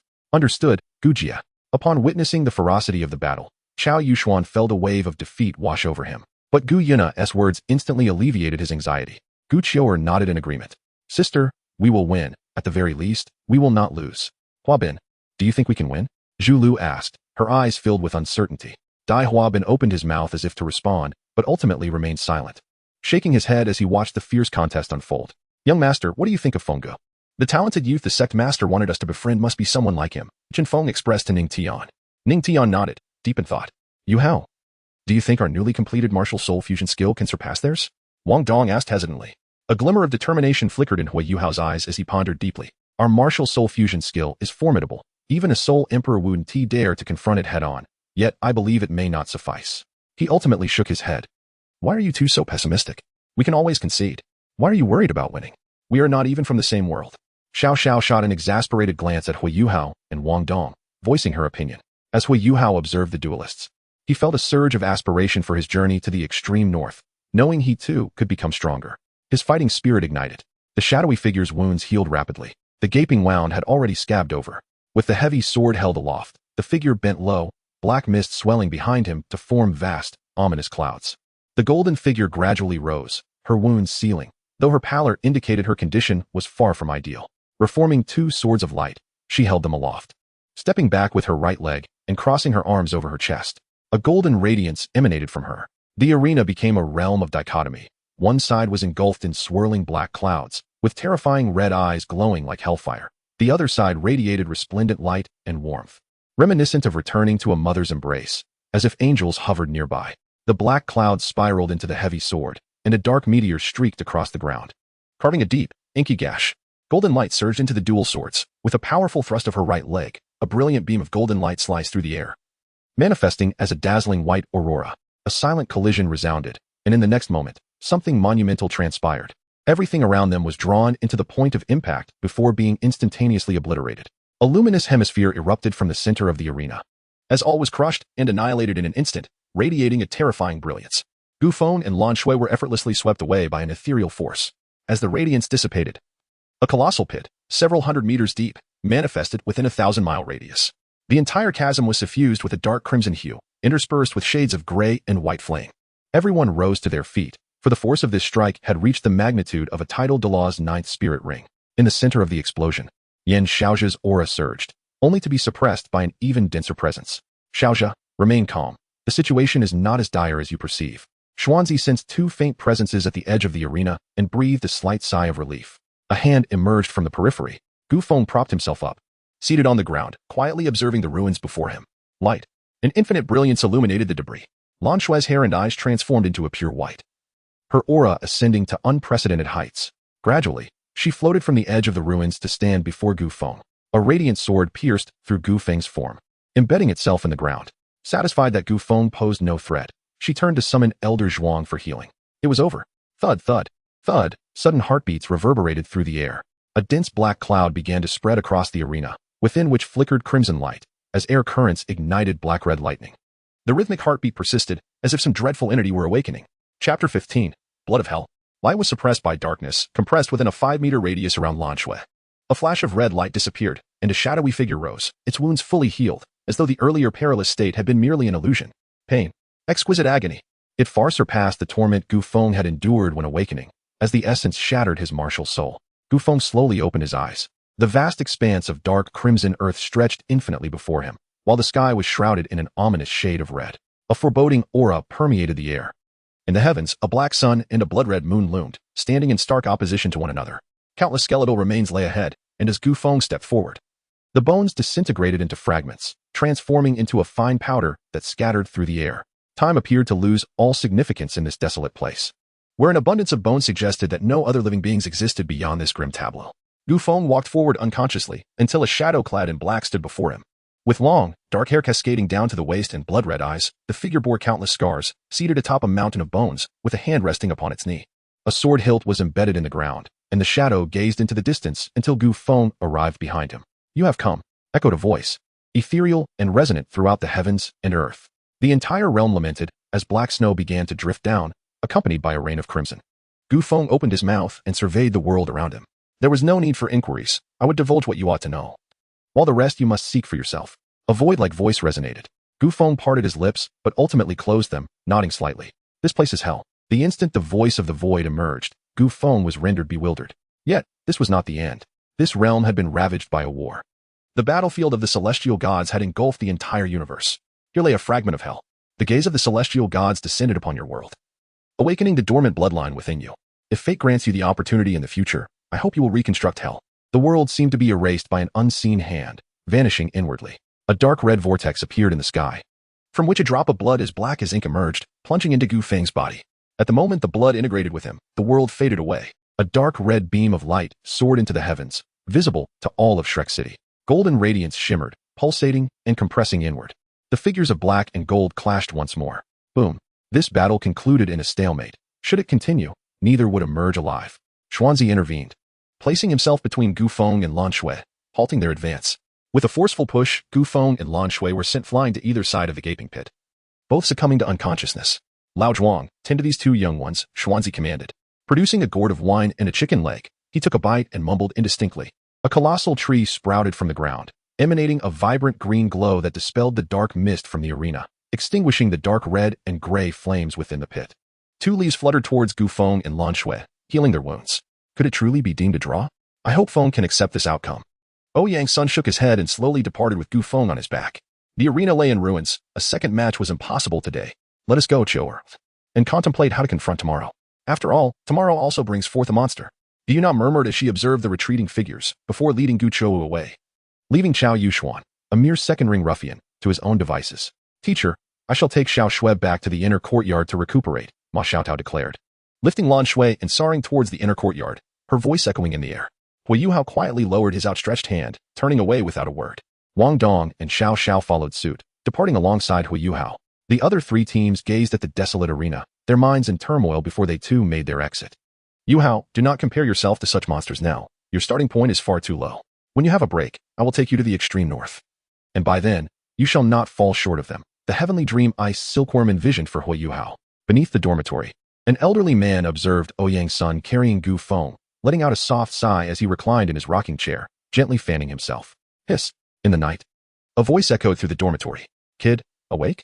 If all is well, share with us how it came to be that you reached such a state. Sun leaped before Gu Feng, eyes fixed upon him. Ouyang also opened his eyes, patiently awaiting Gu Feng's reply. Ouyang's son approached, patting Gu Feng on the shoulder, offering him a cup of water. You merely sought to vent your frustrations, didn't you? Initially, I thought it would be a trivial matter. However, upon hearing the groupings, my anger surged uncontrollably. A fight became inevitable. Gu Feng sipped the water before elucidating. Indeed, it is quite vexing. The groupings are utterly absurd. Ouyang's son nodded in agreement, his eyes betraying suppressed fury. Had it merely been a straightforward bout with Lan Shui, it would have been manageable. However, these matchups pit strength against strength, and the disparity in power is not as significant as one might assume. By the way, be cautious of Gu Yuna. She is not as simple as she appears. The academy instructed us to draw lots for our opponents, resulting in this absurdity, and all 4 matches are similarly ludicrous. If there is no foul play, Yang, would you believe it? The academy seeks to gauge our strength, and now they are informed. Let us observe how the academy intends to proceed from here. After Gu Feng finished explaining, he reclined on the bed, resting his hands behind his head, and fell into a contemplative silence. It was indeed infuriating. Tomorrow, I too shall exert my utmost in the impending confrontation. Gu Yuna, she evokes an unsettling sensation within me, accompanied by an underlying sense of danger. I shall remain vigilant. It is time to retire for the night. Ouyang's son, with arms crossed in thought, acknowledged Gu Feng with a greeting before returning to his own bed to rest. The blood of hell. That dimension is merely a fragment of hell itself. The star god, could it be the one I am familiar with? It seems unlikely. If it were the kind of star god etched in my memory hiss, this Douluo might indeed be perilously treacherous. Shall I seek the answers myself? Perhaps. For some truths can only be unveiled through personal experience. Lan Shui, September? Or perhaps the divine September? Today's state, pure white hair and pure white eyes. Moreover, to retain combat prowess even after such an explosion? Is it memory or inheritance? Am I affected by the fusion with the blood of hell? And what about her? Furthermore, in the instant when ether collided with light, what was that phenomenon? It resembles not elemental fusion. Rather, it evokes the essence of nothingness. Gu Feng lay on the bed, lost in thought, before gradually succumbing to slumber. This night was destined to be anything but tranquil.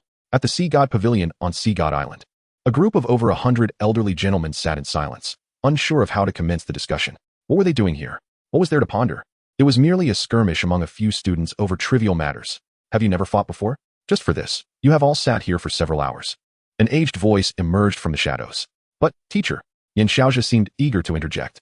There are no buts. Fear not, and do not take action against those children.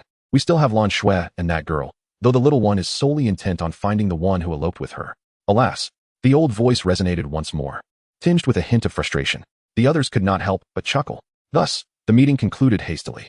Once everyone departed, a sigh echoed in the empty conference room. Chapter 16. Silver Dragon, be cautious in today as competition. Gu Feng called out to Ouyang's son from the spectator stands as he prepared to take the stage. Ouyang's son nodded and ascended the platform. Fear not, young one. With me around, victory is assured. The voice of Sun emanated from Ouyang's son's shoulder. Together, they stepped onto the arena. After Ouyang's son took the stage, Gu Yuna, Gu Qiu and Chao Yuxian followed suit. Sun leapt from Ouyang's son's shoulder, and in the next moment, a threatening aura emanated from the monkey. A black monkey stood beside Ouyang's son, surrounded by flickering red flames. A colossal shadow of the monkey flickered briefly. As Du Weiluan exited, a black-red staff plunged into the ground, sending debris flying. I concede, Chao Yuxian shouted. Breaking the monkeys gathered momentum. The ground beneath them crumbled. The monkey swung its staff towards Gu Yuna, but a long spear emerged from the side, intercepting the descending weapon. Dust clouded the air as Gu Qiu, with her golden hair, slid back several meters. The clash of weapons echoed throughout the arena as Gu Yuna glanced at Qiu, who was momentarily engaged with the monkey. With a swift motion, a layer of solid ice formed around the monkey. A figure was sent skidding across the ground. The ice encasing the monkey shattered, leaving it slightly disheveled, yet unharmed. The monkey, however, grew increasingly emboldened, charging at Gu Qiu with enhanced speed. dividing the battlefield. The wielder of the golden dragon spirit clashed head-on with the monkey amidst explosive sounds. Guqiu Air stood resolutely on the platform, her body cloaked in golden dragon scales, wielding her spear as if it were an extension of herself. Each of the monkey's assaults was repelled, yet its determination intensified, and its speed increased. Guqiu Air remained steadfast, accumulating her strength.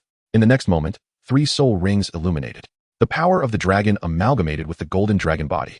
The golden energy converging on her spear, erupting in an explosion upon contact with the monkey.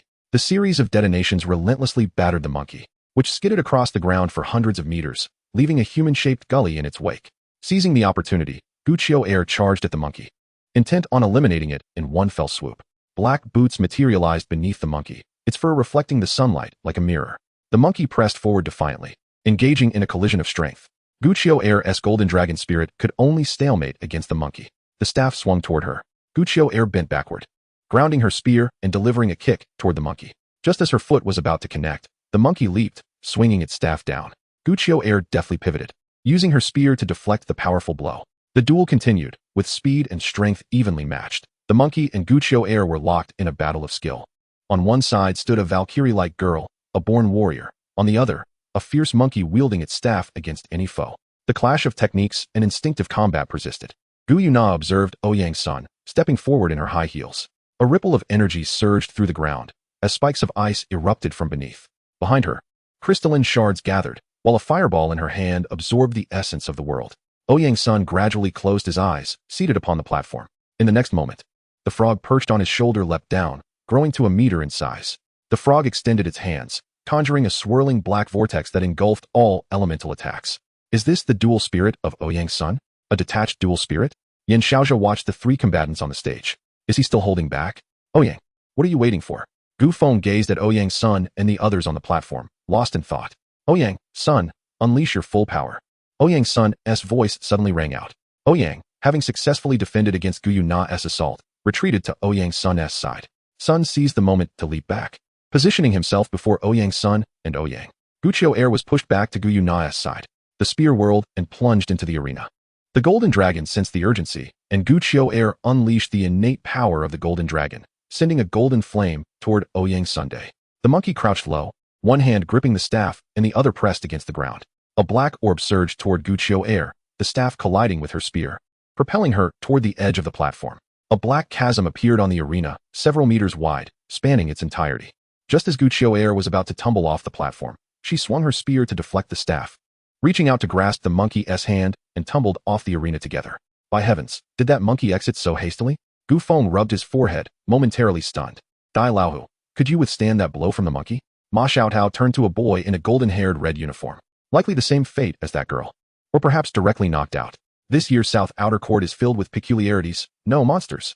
Dai Yueheng shook his head, indicating he could not withstand such a blow. Can you defeat any of them, Ice Queen? Ma Xiaotao teased, glancing at Ling Luoqing. Brute Force Girl, can you guarantee a complete victory against any of them? The eliminated girl was likely merely stunned by a single blow. She must have more tricks up her sleeve. The monkey is in a similar predicament. Their elimination seems rather theatrical. Ling Luoqing shook his head, objectively analyzing the situation. TCH, how uninteresting, Ice Queen. Ma Xiaotao remarked before returning her gaze to the arena. At the moment when Sun and Guqiu Air were eliminated, Ouyang soared into the air, transforming into a swirling black vortex. The entire arena trembled as cracks appeared in the ground, stretching for hundreds of meters, continuously expanding outward. Gu Yuna's hair lifted, her body half-crouched, anchoring herself against the earth, resisting the celestial devouring. Devouring? Gu Yuna pondered. The outer court already harbored numerous monsters. If her performance faltered, it would jeopardize her plans. Gu Yuna brushed her hair back, a formidable dragon's might radiating from her, spreading in all directions. Her body sprouted dragon scales, and in an instant, the ancient Yuna appeared to have matured. Her shimmering silver hair danced gracefully, and her amethyst-like eyes radiated an extraordinary beauty, while the dragon scales formed an armor-like garment. She brandished a silvery lance, and a phantom of a white dragon ascended behind her. The spectators involuntarily rose to their feet. How is this possible? Is that a silver dragon? Wasn't this spirit beast long extinct? Moreover, how could such a martial soul manifest in a human?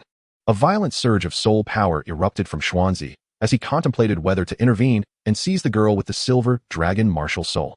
Xuanzi, she is human. Without a doubt. An ancient voice resonated beside Xuanzi. Observing this, Xuanzi gradually subdued his aura, yet his trembling hands betrayed his inner turmoil. 7 elements materialized in Gu Yuna's hands, continuously merging before being hurled towards the ominous black vortex above. Just as it seemed destined to be engulfed, Gu Yuna ignited the elemental sphere. A miniature sun erupted, and the shockwave of the explosion was gradually absorbed by the vortex, a flash of silver light flickering momentarily. The vortex was disrupted. Ouyang's form plummeted onto the stage, and a white lance spun and embedded itself before Gu Yuna. The artifact, Silver Dragon Lance. Chapter 17. The true Ouyang son Gu Yuna drew the dragon lance, elements converging at its tip. The swirling amalgamation of elements surged towards Ouyang's son, generating immense clouds of dust. Footsteps echoed from within the haze. No one noticed that Sun had vanished from the arena, except for Gu Feng. Is it true? Sun and Ouyang are but one martial soul. Even the mightiest martial soul possesses its own consciousness, yet ultimately, it is merely a fragment of oneself. Silver Dragon, ahahaha, how intriguing, a non-existent martial soul. Let us put it to the test. A manic voice resounded. A figure slowly emerged. Yellow hair turned ashen, and his attire transformed into a striking crimson armor. 2 luminous feathers gently floated above his head. A dense mane of fur enveloped his neck, cascading to the ground, secured at the base by a golden cord, resembling hair. A monkey mask adorned his face, strikingly reminiscent of the frenzied mask from the Gravekeeper. His eyes emitted a crimson glow. Ouyang's son threw his head back in manic laughter, one hand caressing his brow. A staff was thrust into the ground, and a wave of energy swept across the arena, clearing everything in its path. It then became apparent that half of the arena was riddled with craters, while the other half bore enormous fissures. Good heavens, is that Lantian Jade? No, it seems different. This creature is red, while Lantian Jade appears gray. Gu Feng gazed at Ouyang's son's new appearance, utterly bewildered. It reminded him of an anime he watched during his childhood, where, although the protagonist was not him, the figure that called out Qi Tian remained the true hero in his heart. So, were these people from the Outer Academy truly monsters? Did they simply transform when they couldn't win? Ma Xiaotao observed the dramatic change in appearance, yet the aura radiated was dangerously close to that of a soul saint. Grasping her hair, she tilted her head to the sky, silently contemplating life. Was she truly a genius? What, then, could be said of these others? Tianmenggu, do you think I can really catch up with these monsters? Hui Yuhao had initially believed his spirit was sufficiently formidable, yet the absurdity of what he had witnessed in recent days was overwhelming. A Soul Zun had unleashed the battle prowess of a typical soul saint, and, in desperate circumstances, could even contend with a slightly weaker Soul Douluo. This left him, the so-called top-tier spirit ring of a million years, feeling utterly despondent. It is certainly possible. The second spirit I have in mind for you will be at least on par with the Silver Dragon. Tianming Ice Silkworm responded within Hui Yuhao's sea of consciousness before lapsing into silence. While it could indeed match the Silver Dragon, the adversary was the Silver Dragon King, an entirely different echelon. Moreover, what was the nature of the opposing spirit? The Tianming Ice Silkworm pondered the life cycle of silkworms in the realm of the mind. Ouyang's son pointed his staff at Gu Yuna, and a crimson beam shot forth, cleaving the ground and creating a massive chasm. Elemental enhancement, earth, wood. Gu Yuna thrust her dragon spear, splitting the red beam in twain. Then 2 fissures extended beyond the arena. A silver figure flashed away, Ouyang's son blocking with his staff before launching into the air. Ah, quite the force. Do come again. A frenzied voice echoed from afar as the red figure engaged in a relentless bout with the silver one. The ground bore witness to the scars of their struggle, with traces of spears and staves marking the arena, radiating a crimson light. Ouyang's son spun his staff and struck out. Gu Yuna's pupils constricted as she retreated. A deafening boom erupted, creating a pit several meters deep and 100 meters wide. Ouyang's son stood within the chasm, his eyes ablaze with red light, his mask adopting a half-mad grin. He lifted his gaze to Gu Yuna, the red glow intensifying. With a pointed finger towards the heavens, a multitude of crimson weapons, swords, spears, and halberds, materialized above the arena. Little girl, if you're hiding, show me. Ouyang's son tilted his head, his eyes gleaming with fervor, as a wild aura surged around him. The weapons cascaded down simultaneously, raising clouds of dust as Gu Yuna's figure gradually emerged from the haze, surrounded by an array of weapons, yet she remained untouched. The clash of red and silver lights erupted, colliding and separating in a dance of combat. Both figures slid to the edge of the arena. Gu Yuna's high heels left a mark at the precipice, while Ouyang's son's fur fluttered in the wind. The dragon spear pierced the ground, 7 distinct hues shimmering behind Gu Yuna. The Silver Dragon King, endowed with divine spirit abilities, commanded elemental control and unparalleled mental prowess, alongside elemental liberation. The enhancement of her mental attributes amplified her elemental mastery, unleashing 7 supreme attributes in a spectacular display. The liberation of the earth element, blessing of the land, bestowed ultimate defense upon Gu Yuna. The release of the Silver Dragon King's spirit unleashed its most potent capabilities, rendering the corresponding element unmanageable for 3 days. In her prime, Gu Yuna, the sovereign of spirit beasts, had once possessed godlike power, yet now, despite wielding the Silver Dragon King's spirit, she had yet to subdue a single human. Though that human was extraordinary, it still provoked the wrath of the Silver Dragon King. Skills you say? Let us see whose skills prevail. Ouyang's son planted his staff diagonally into the ground, perched atop it as he observed Gu Yuna fortifying her state. The fur at his back and the luminescent feathers atop his head swayed incessantly, hands resting on his knees, as a manic voice resonated. Warm Jade Shield. Essence of heaven and earth, legendary body, king of hell's embrace. In an instant, dozens of enhancement skills cascaded upon Ouyang's son. A terrifying pressure emanated from him. Goodness, is this truly excessive? So many enhancement skills. While few directly bolster battle prowess, the defense, recovery, and immortality, this is utterly absurd. Is he truly a blue jade? Gu Feng stared in astonishment as Ouyang's son unleashed a barrage of enhanced skills, exclaiming in disbelief. This spectacle rendered Gu Feng utterly speechless, leaving the others equally dumbfounded. What on earth is happening? Do we truly inhabit the same realm? Ling Luoqing could hardly contain himself, his aloof demeanor evaporating in an instant. Ma Xiaotao and the others stood agape. Though they had witnessed their fair share of absurdities lately, they were still unprepared for this. What is this kid's situation? How does he possess so many soul skills? Xuanzi and Yin Xiaozha could no longer remain composed. Xuanzi, Xiaozha, this child's backing is formidable. We cannot afford to make enemies with him. If I am not mistaken, he possesses a unique divine-level talent. He must possess a divine martial soul. The aged voice echoed in their ears once more, though this time it bore a note of urgency. I am truly astounded, Yu Hao. How does your academy harbor so many monsters? Once again, a divine martial soul, and a terrifying one at that. The voice of the dreaming ice silkworm resonated within Yu Hao's spiritual realm, infused with incredulity and a hint of regret. Another one? Are there other divine martial souls? And, Dream Brother, what exactly is a divine martial soul? I've only heard of ordinary, advanced, and super martial souls. Yu Hao's perplexed voice reverberated in the spiritual realm, but the dreaming ice silkworm fell silent once more. Chapter 18. Divine Talent Empowered by his divine talent. Ouyang's son hoisted his staff onto his shoulder, striding towards Gu Yuna, the crimson glow in his eyes intensifying. A divine talent, indeed? Let us see whose talent prevails. Gu Yuna discerned at a glance that Ouyang's son's ability stemmed from his innate gifts. The clash intensified. Ouyang's son's assault was ferocious. Yet Gu Yuna emerged virtually unscathed. As long as the blessing of the earth remained intact, Gu Yuna was nearly invincible. This damn shell is incredibly tough. I shall see how much punishment it can withstand. Ouyang's son's frustrated voice echoed through the dust. Qi Tian, a colossal figure, towering several meters high, slowly materialized on the arena. Ouyang's son transformed into a giant, his staff bending and reshaping into a massive Gatling gun. A perilous signal surged through Gu Yuna's mind. 6 paths of reincarnation cannon. I shall send you to the cycle of rebirth. The thunderous voice resonated across the arena. The rapid-fire sound of the Gatling gun erupted from Ouyang's son's grasp, with spent casings half a meter tall, glowing red and shimmering with golden flecks. The moment that peculiar weapon appeared, Gu Yuna exerted every effort to maintain the blessing of the earth. A mountain materialized before her, and a relentless barrage rained upon it. Debris flew in all directions. After several seconds of bombardment, Ouyang's son's assault temporarily ceased.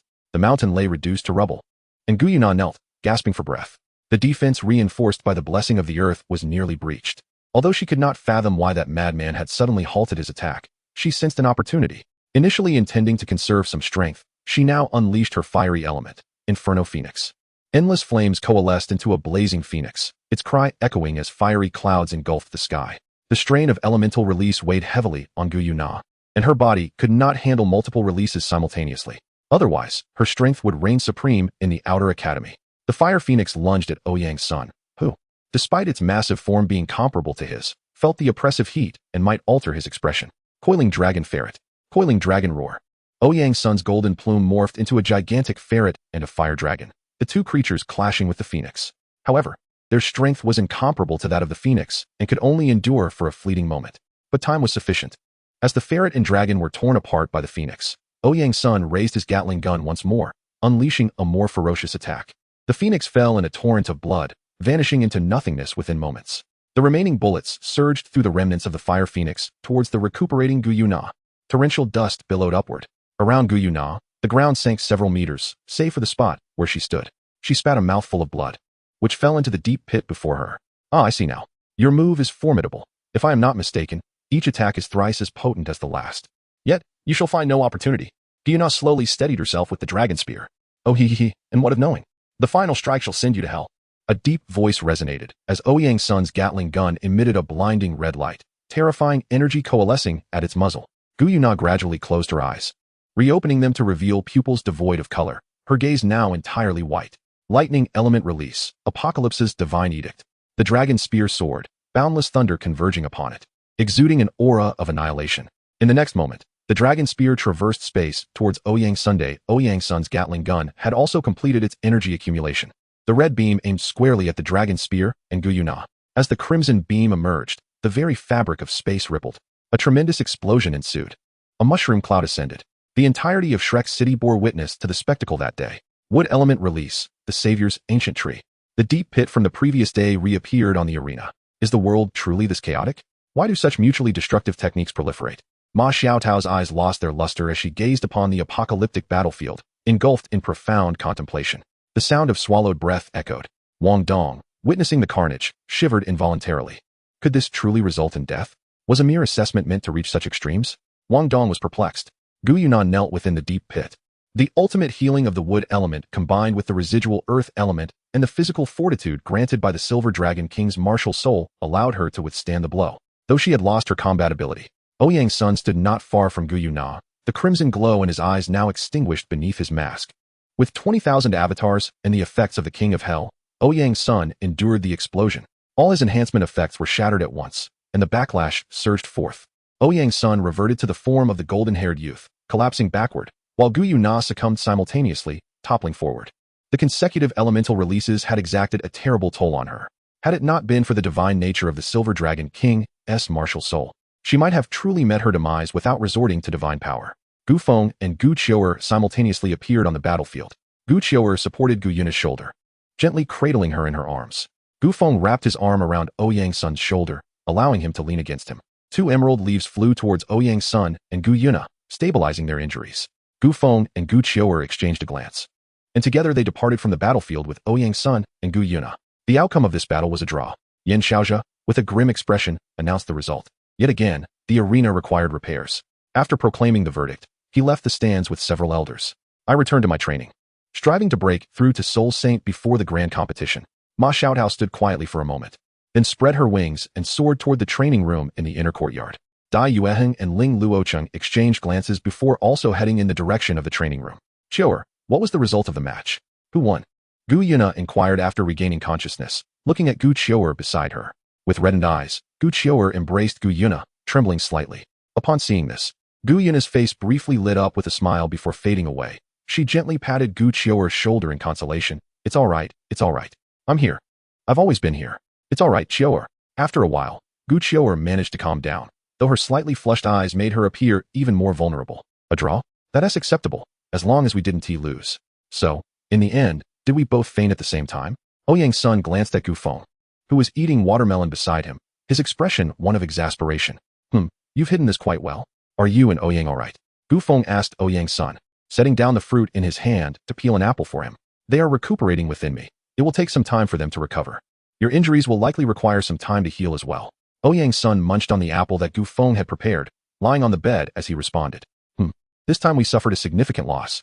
The Academy now knows almost all of our intelligence, except for the forces behind us that remain unclear. Gu Feng sighed and lay down to rest. Ouyang Sun glanced at Gu Feng, who was preparing to sleep, chuckled softly, and then drifted off as well. Chapter 19. Core Disciples and the Changes in Next Year's Tournament. The third day's competition concluded, and as in the original tale, Hui Yuhao and his companions ultimately triumphed through their martial soul fusion technique, securing victory in the contest. Gu Feng, Lan Shui, Ouyang Sun, and Gu Yuna's team collectively ranked 5th. After that battle, they collectively forfeited the subsequent matches. It was then that Hui Yuhao and his companions, as per the original narrative, secured the first place. A week later, following the assessment and ranking statistics, the class allocations commenced, leading to the award ceremony for the new students' evaluations. The announcement was made regarding the top 3 teams of this new student assessment. 3rd place goes to the Ning Tian team, 2nd place to the Dai Huabin team, and the 1st place to the Wang Dong team. Now, I shall declare the rewards for the top 3 teams in the new student assessment. Each of these teams will receive a unified reward from the Academy. Every individual may request assistance from the Academy when in need of a soul ring. to obtain one that is suitable and within their capacity, effective for rings below the ninth. The quality of this year's new students surpasses that of previous years. I hope you all continue to strive diligently. The heavens reward hard work. Even the most gifted must exert themselves to reap good harvests. Our Shrek Academy stands as the foremost Soul Master Academy on the continent. I hope you all graduate smoothly and achieve outstanding results. Given that several exemplary new students emerged from this year's competition, the Academy has granted special status to a select number of students, designating them as core disciples. I will now announce the list. The core disciple roster includes Wang Dong, Xiao Xiao, Dai Huabin, Zhu Lu, Ning Tian, Chen Feng, Xie Huanyu, and Xiao Yuxian. Considering that some new students demonstrated deficiencies in their abilities and talents during the assessments, the Academy has decided to extend core disciple privileges to these students, with the hope that they may officially attain core disciple status next year. The following names are announced: Hui Yuhao, Chui Yiji, Wu Feng, Nanmin Yuner, Lan Susu, Lan Luoluo, and Huang Chutian. The new student assessment concludes successfully. The first place winner, please accompany me to the office to collect your special reward. The remaining individuals may stay at the Academy for 3 days, after which the Academy will have a month-long break. During this month, you may arrange your time freely. However, there will be an entrance assessment upon the new term's commencement. Should you fail this assessment, you must return whence you came. Douluo rattled off a multitude of details. However, the core aspects were merely a few: the vacation period and the core disciple slots. Upon hearing about the core disciple slots, Hui Yuhao did not feel the same sense of injustice as in the original narrative. After all, there were several exceptional talents who also did not receive the core disciple designation, nor any associated benefits. It was truly to be expected. The core disciple designation? It seemed rather inconsequential. At most, it would allow participation in the continental competition on behalf of Shrek. Yet, what was the value of that trivial competition? To act as a mere performer? There was nothing of substantial worth. Aside from those few soul bones, looking at them was just disheartening. Wu Feng leisurely remarked beneath a tree after Du Weilin announced the results of the new student evaluation. Indeed, those items were unnecessary. However, it was rumored that next year's competition would see changes. The Star Luo Empire discovered a secret realm, apparently appearing 2 decades ago, which has been extensively explored over the years. Nevertheless, it still harbors considerable treasures, and only individuals under the age of 20 may enter. Thus, various nations have decided to amend the rules for this event. Each academy may dispatch 2 teams to explore, while sects may participate as well, albeit with only 1 team. Most importantly, free agents may also join. However, free agents do not need to report their formations. Yet, any gains acquired by free agents within must be surrendered to the Star Luo Empire, along with a hefty entrance fee. Ouyang's son proceeded to elucidate the changes for the upcoming grand competition to Gu Feng, knowing he was likely unaware of such matters. Is that so? How come I was unaware? What is the specific situation surrounding this secret realm? Do tell. Gu Feng expressed keen interest, approaching Ouyang's son for further details. I am unsure. But it seems the realm connects to a place that is not part of the Douluo continent. According to reports from those who entered, it resembles a land devoid of life energy. This land is purportedly larger than the combined areas of both the Douluo continent and the Sun and Moon Empire. Yet much of it has become desolate, leaving perhaps only the size of an empire. Here, soul power is ineffective, but one can utilize soul skills and soul bone abilities. However, without soul power, a soul master is scarcely stronger than an ordinary person. This may be quite advantageous for those from the body sect. However, you and I need not worry about that, Ouyang's son remarked, observing Gu Feng, who scratched his head and nodded for Ouyang's son to continue. Moreover, there are numerous monsters within, lacking any soul power, yet even the weakest possess strength equivalent to high-ranking soul masters. The only advantage is that these creatures appear to lack intelligence. Many who ventured in during Star Luo's initial exploration fell into eternal slumber within the secret realm. Eventually, Star Luo had no choice but to cease oversight, opening it to the entire continent. However, subsequent explorations did not proceed smoothly until the Sun and Moon Empire joined, bringing numerous level 7 and 8 soul-guiding devices to facilitate successful exploration. The materials retrieved from within were of exceptional strength.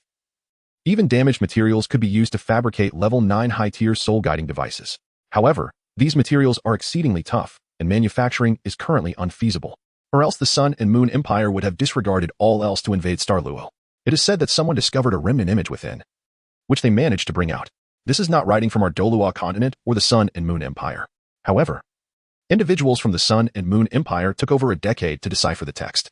That fragment of imagery has been made public, albeit with only fragmented characters. Xianzhou, Songqing, Star Calendar 6300, and also Shiji Luho. My family members in the Sun and Moon Empire participated in the deciphering of that image. So I possess a wealth of information, perhaps even more than Shrek itself. Now, let me describe the secret realm. It is filled with ruins, having evidently endured a cataclysmic war. Within the realm, one can still observe an ancient tree that reaches the heavens.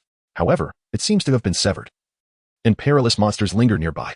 Those who entered reported that even the weakest of these monsters possessed strength surpassing that of Douluo, with the strongest unknown, perhaps exceeding the limits of a titled Douluo. I believe that's about all I know. What's wrong, Feng? Is your injury acting up again?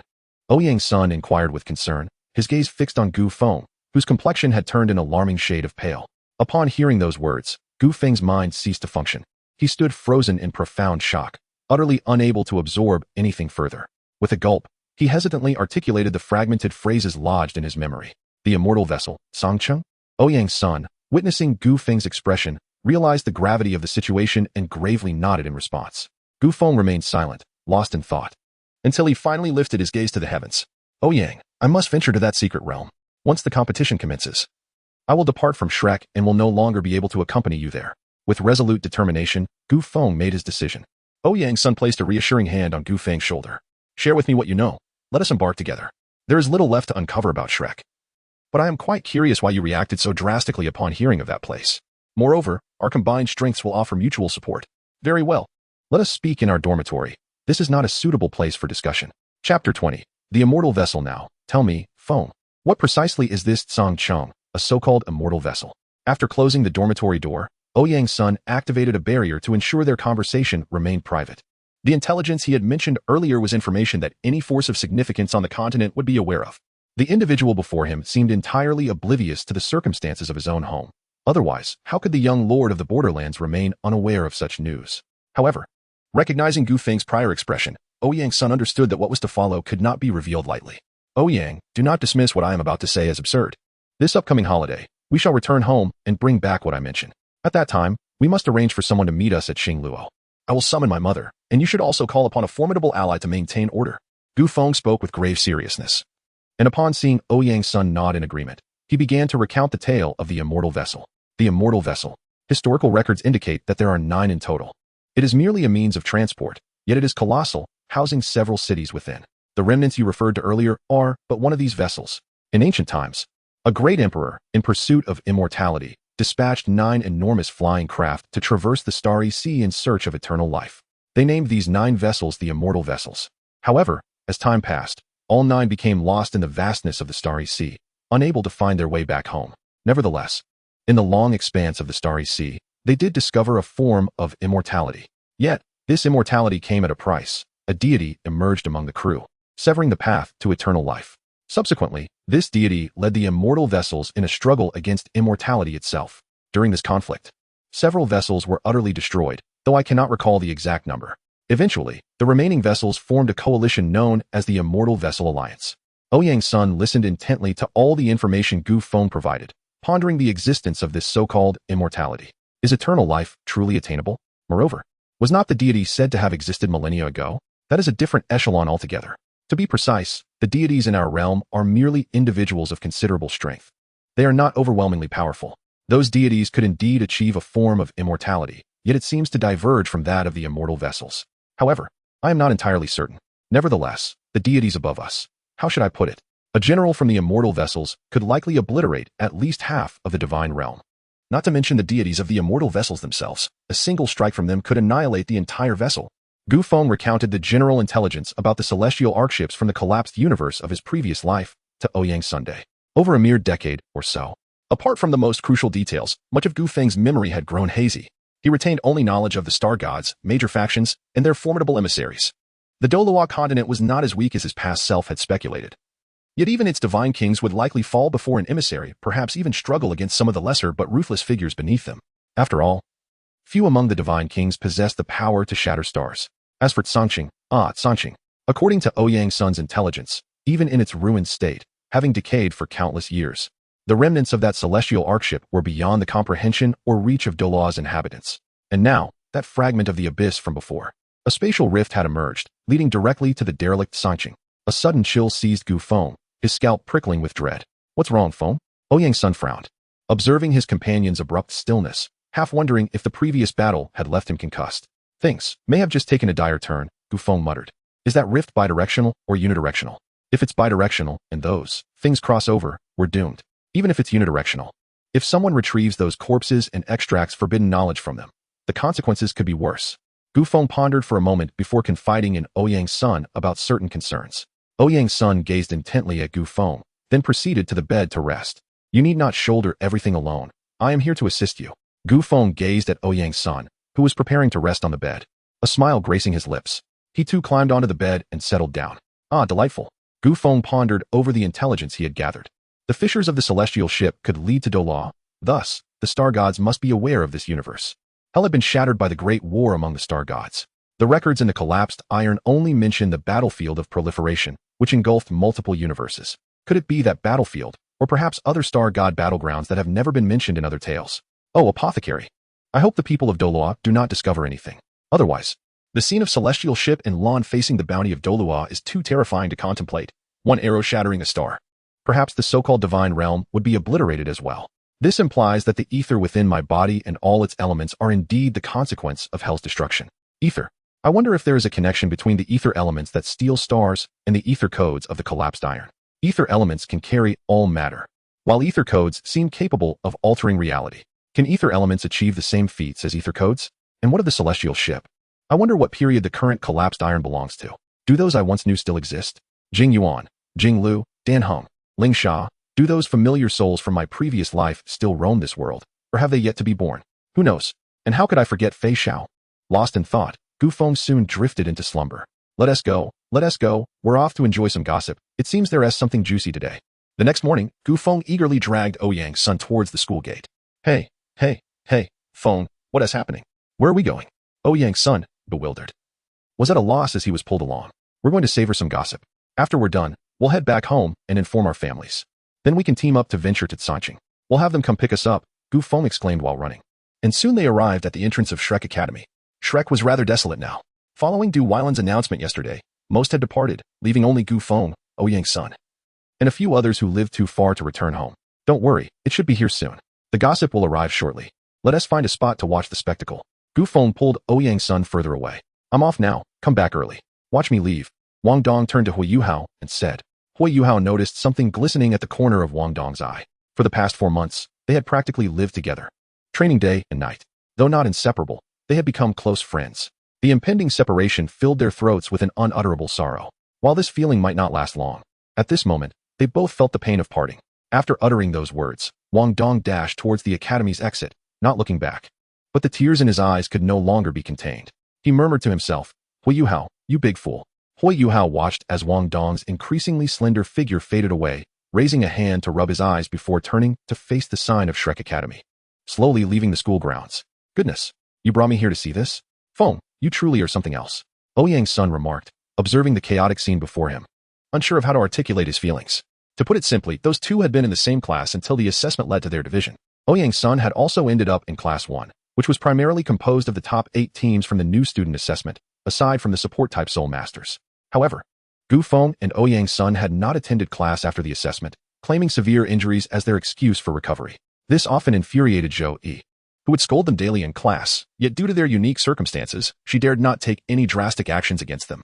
Zhou Yi's requests to have them expelled were consistently denied. Interestingly, Dai Hua Bin, like in the original tale, questioned Zhou Yi, and given that Zhou Yi was at a disadvantage with Gu Feng and Ouyang's son, he too found himself expelled. Ugh, I was wrong. I shall never indulge in such gossip again. It nearly drove me mad. Gu Feng leaned against Ouyang's son, retching at the absurdity of it all. What are you two doing? A melodious voice rang out from behind. Gu Feng and Ouyang's son turned to see 2 figures approaching. Are we well acquainted? Gu Qiuer, why haven't you 2 left yet? Gu Feng couldn't help but retort as he faced Gu Yuna and her companion. Hey, is this academy your family's establishment? What does it concern you when my sister and I choose to leave? Gu Qiuer shot back at Gu Feng with an air of disdain. Oh, my fiery temper. Humph. Who fears whom? Ouyang's son and Gu Yuna exchanged glances, each grasping Gu Feng and Gu Qiuer's arms, shaking their heads in shared sympathy. Their gazes softened as they regarded one another. All right, Feng, enough of the antics. Gu Yuna, may I inquire what brings you both here? Ouyang's son interrupted Gu Feng, directing his question at Gu Yuna. Gu Yuna surveyed Gu Qiuer, stifling her words, and with a flick of her hair, she spoke gently. My sister and I have nowhere to go during the break and do not wish to return home. May we accompany you to your place? Goodness. You two are actually trying to charm my brother. Gu Feng exclaimed as he stepped in front of Ouyang's son, pointing at Gu Yuna. All right, let us go together. Ouyang's son interjected, cutting off Gu Feng before he could finish his sentence. Gu Feng turned to Ouyang's son, confusion evident on his face. Sudden laughter erupted as Gu Qiuer clutched her stomach, pointing at Gu Feng, laughing uncontrollably. I never imagined you to be such a clown, Gu Feng. Embarrassment flushed Gu Feng's face, and he felt an urge to confront her, despite his injuries. However, Ouyang's son managed to restrain him. Thus, the group, amidst their playful bickering, made their way out of Shrek City. Remember our promise. See you next year when school starts. After parting ways with Ouyang's son and the others, Gu Feng headed towards the direction of the Border Wilderness City. Border Wilderness City is situated at the crossroads of the Star Do, Star Luo, and Sun and Moon. Its walls are not particularly high, especially when compared to Star Luo, where they seem trivial. Yet, beyond the city walls, for miles, not a single living creature was visible. All had been driven further away, leaving behind only those soul beasts unwilling to depart, and some disgruntled soul masters now resting beneath the earth. Gu Feng stealthily approached the city gates, ensuring no one was around before quietly slipping inside. Unbeknownst to him, his clandestine actions were observed by a group of individuals who were fully aware of his antics. This mischievous lad, having ventured out for nearly a year, now dares to return. Wait for me, my dear wife. I shall retrieve this rascal at once. A feeble voice declared, preparing to sneak out and inform their son. What do you intend to do? Alert him? Came a crisp voice, as a stunning beauty with golden tresses sat gracefully upon a chair, her gaze fixed on the ethereal figure flickering on the soul guide screen. The silhouette bore a striking resemblance to Qian Rushiwei from a millennium ago. Clad in golden garments that exuded an air of nobility, the figure casually rested one hand on its cheek while crossing a leg. Observing the furtive shape for a moment, a glimmer of maternal affection sparkled in her eyes. My dear, do you suppose this impudent boy has any inkling that his fiancée is visiting us today? After a year of absence, he chooses this moment to return. Should we not bind him tonight and deliver him to the young lady's chamber? The beauty's eyes sparkled with mischief as she spoke, clearly eager to act upon her husband's agreement. My dear, is that truly wise? Fenger is still quite young. Might we not be rushing things? A tall, middle-aged man appeared behind the woman, his tone ingratiating as he offered her a massage. Very well, it is settled then. This girl has been searching for him all year, and her strength far surpasses his own. Besides, do you not find her to be quite remarkable? They share a history from their childhood. The woman cast a teasing glance at her husband. Upon hearing his wife's sentiments, the man fell silent, continuing his massage in quiet contemplation. The room fell into a tranquil hush, save for the figure on the screen, which continued to draw nearer to their position. Ah, it seems father and mother are not home. Thank goodness. Yet, why is there such an unusual absence of people in the city today? Gu Feng mused, a sense of foreboding creeping over him. Suddenly, his expression stiffened, and his lips twitched. Indeed, the two individuals he had been pondering were right behind him. Mother, I was wrong. I promise I won't run away again, he exclaimed, his ears nearly drooping as he pleaded tearfully at Qian Qiuyu. With a firm twist, Qian Qiuyu released him, affectionately ruffling Gu Feng's hair. So, the little rascal returns at last.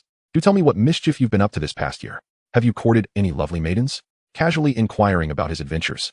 Qian Qiuyu's eyes flickered with a glint of coldness when she mentioned beautiful girls, though Gu Feng, tenderly rubbing his sore ears, remained oblivious to her underlying intent.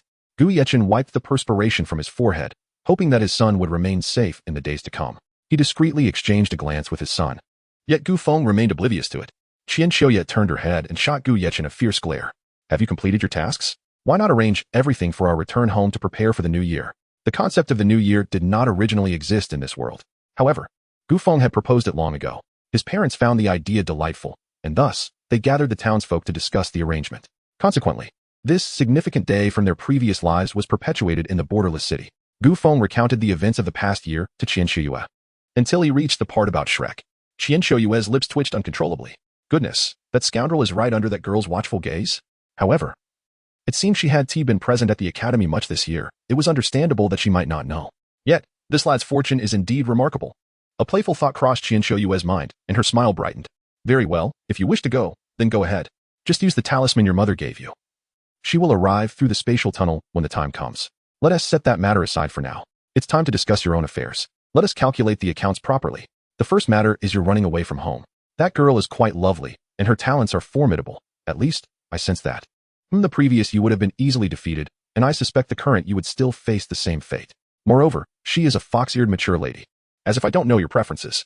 And it's not as if you were getting married right away. It was merely a meeting to set an engagement. Why run away? As she spoke, Qian Qiuyu delivered a playful punch to Gu Feng. He cradled his head, nearly in tears from the genuine pain. Seeing her little cub in such a state, Qian Qiuyu couldn't help but laugh. The second matter pertains to what you mentioned earlier. I intended to discuss it with you. But who would have thought you would flee? Nevertheless, since you are already aware, I shall say no more. Just ensure your safety. The things within are not trivial. We have seen that item brought out long ago. Others may be oblivious, but my angel spirit has issued a warning. That item is quite perilous. However, you likely know more details than we do, so I want to elaborate further. Just take care of yourself, even though you have always been different from others since birth. But remember, you are the child I carried for 10 months, and your father and I are behind you. In the face of adversity, as long as reason is on your side, there is nothing to fear. Your parents will support you. With your father around, even a supreme Douluo must give us face. Moreover, when your father is enraged, even a supreme might be slain, albeit at a significant cost. Zhou Yi declared with confidence, gently ruffling her little rabbit's head. Truth be told, it felt rather pleasant, though I suppose such moments will be scarce in the future. Gu Feng gazed at his mother, her eyes reddened. Yet, in the next moment, she stifled her tears, unwilling to let the entire city become aware of her sorrow. If she were to reveal her feelings, it would not be long before the whole city knew. As for the final matter, well, how should one put it? Zhou Yi hesitated, feeling shy about whether to confide in her child. Mother, what is it? Just speak directly. This is unlike your usual self, Gu Feng remarked, observing his mother's unusual demeanor with curiosity, for he had never witnessed her behave like this in all his years. Zhou Yi looked at Gu Feng with compassion. Well, your fiancée will be spending the new year with us this year. She will arrive tonight, and since we haven't prepared many rooms, you will have to share with her. Furthermore, she is also studying at Shrek Academy. Surprising, isn't it? Mother, you must be jesting. Gu Feng's expression instantly froze. Each word he uttered sending shivers down his spine as he hoped it was not true. Zhou Yi merely nodded solemnly, then caught hold of her son, who was preparing to flee. Run away, you little rascal? If you dare to run, I shall make you regret it. She has been searching for you for a year. You should be grateful for such a good girl. Where else could you find someone like her? As she spoke, Zhou Yi pinched Gu Feng's ear in exasperation, causing him to draw in a sharp breath. Mother, I concede. I won't run away anymore. However, I have never even met her, and we lack any emotional foundation. Gu Feng babbled on. Zhou Yi simply nodded. And what now? Don't you dare make excuses. You have no recollection of her? Wasn't she the one you insisted on marrying when you were a child? She even hugged you back then, Zhou Yi stated casually. Wait. I don't recall any of this. When did it happen? I have no memory of it. Gu Feng responded, bewildered by her words. Forget it. I cannot be bothered to argue with you. We shall address it when you meet her, she replied, losing interest in his protests. With that, Zhou Yi left to discuss strategies with Gu Yeqing, leaving Gu Feng alone in the house, utterly perplexed. What do you mean you can't be bothered with me? Mother, this is your doing, he exclaimed, chasing after Zhou Yi. The streets were adorned with red lanterns, enveloping the entire Borderland city in a festive atmosphere. During this time of year, the city would clear out any forces not belonging to it within a 10-mile radius. Those unwilling to comply either migrated elsewhere or faced dire consequences. Most factions preferred to show respect to Borderland City, while those that did not were already silenced.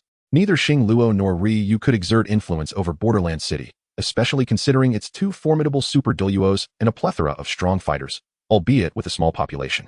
The city resembled more of a large town than a true city, with merely around 100 inhabitants.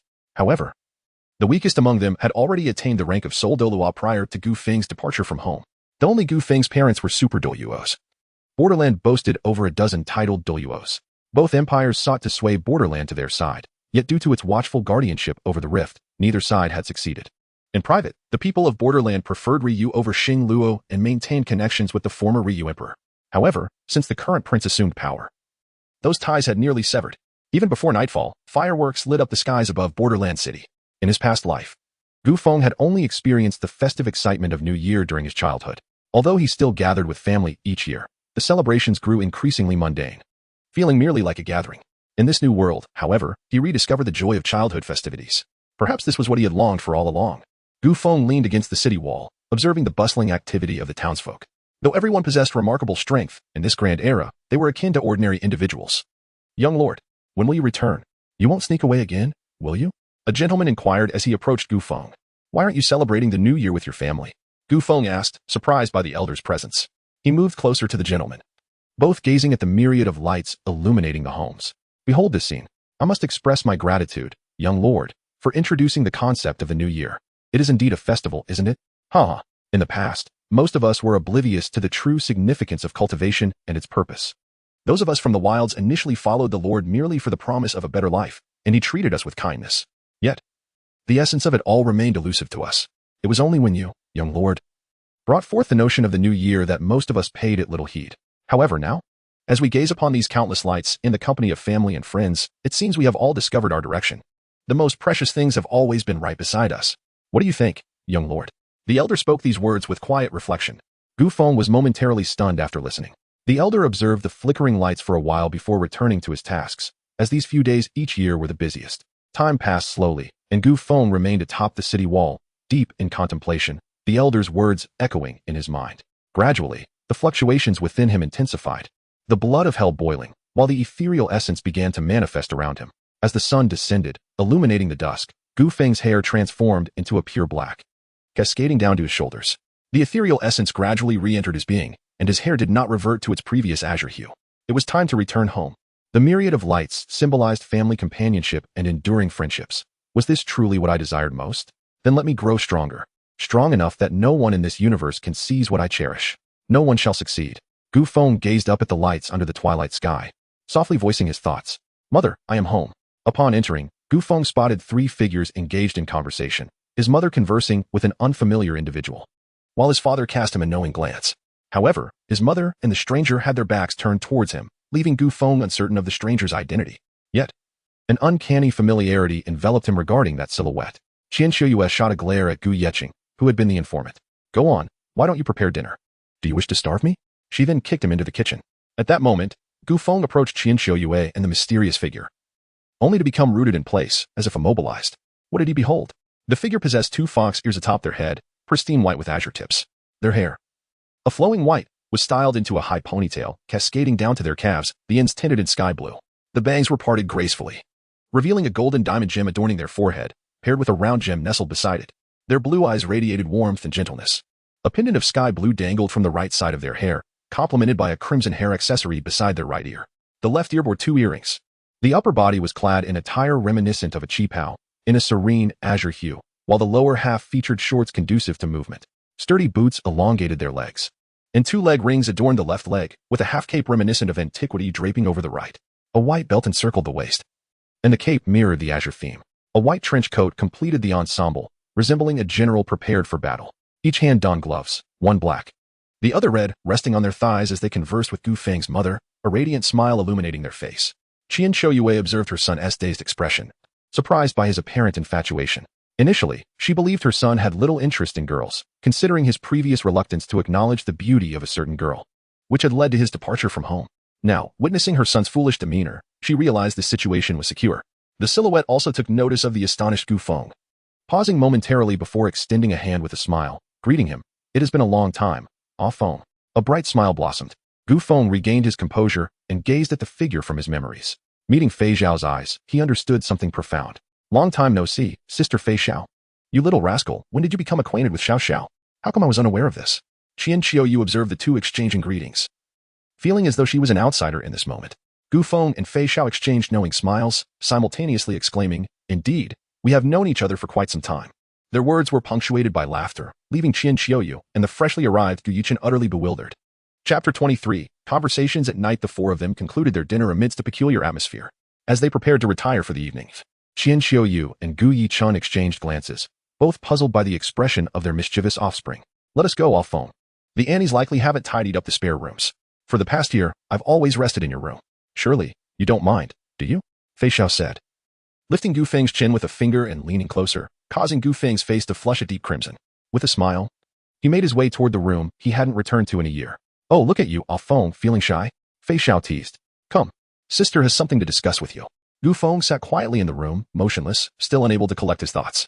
Fei Xiao leaned against the headboard and stretched. Ah Feng, you must also be a person not from this world, right? Don't be too quick to refute.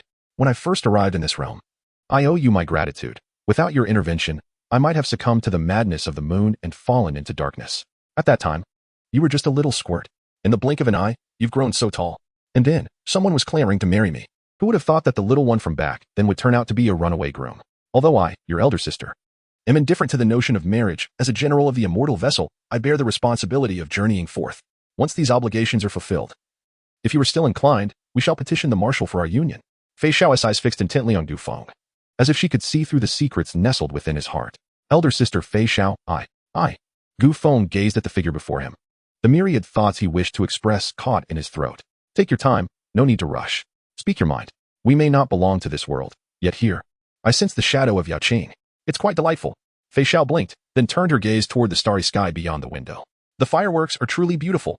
The figure in Gu Feng's memory, who proclaimed that if this was what they desired, he would readily oblige, gradually merged with the silhouette by the window. Indeed, I do not belong to this world. My parents must have surmised this by now. Nonetheless, I am undeniably their child, born from my mother after 10 months of gestation. Perhaps it is a matter of reincarnation or the cyclical nature of existence. Who can say for certain? I am also aware of certain aspects of your story from a previous life. The incident from my childhood, which I had long believed to be a mere dream, lingers in my mind. After all, I was scarcely over 2 years old at the time, and you seemed to vanish the very next day. Thus, I had always considered it an impossible dream. Who would have thought it was reality? Gu Feng then seated himself upon the bed, gazing upwards as he continued. General Fei Xiao, you must have arrived here by some unforeseen circumstance. I hope that when you return to Yaoqing, should any insurmountable issues arise, you might lend me your assistance. Gu Feng spoke earnestly. He never considered himself the protagonist, nor did he ever believe that fortune would smile upon him. The mere possession of this beautiful memory was sufficient for him. A shadow obscured Gu Feng's line of sight. Fei Xiao looked at the boy before her, chuckling while holding her stomach. Oh dear, Gu Feng, do you truly believe I am jesting with you? And by the way, call me sister. Although I am unaware of how long you have lived prior to this moment, you are now merely a teenager and must address me as such, understand? However, I must devise a way to return to Yaoqing, although Jiao Qiu and the others will certainly uphold the matters of Yaoqing in my absence. I currently find myself at a loss for a means to return. It seems this place is shrouded by some form of interference, and the energy emanating from it is at least that of a commanding level, yet it does not reach the heights of a star god. Otherwise, I would have returned to Yaoqing long ago.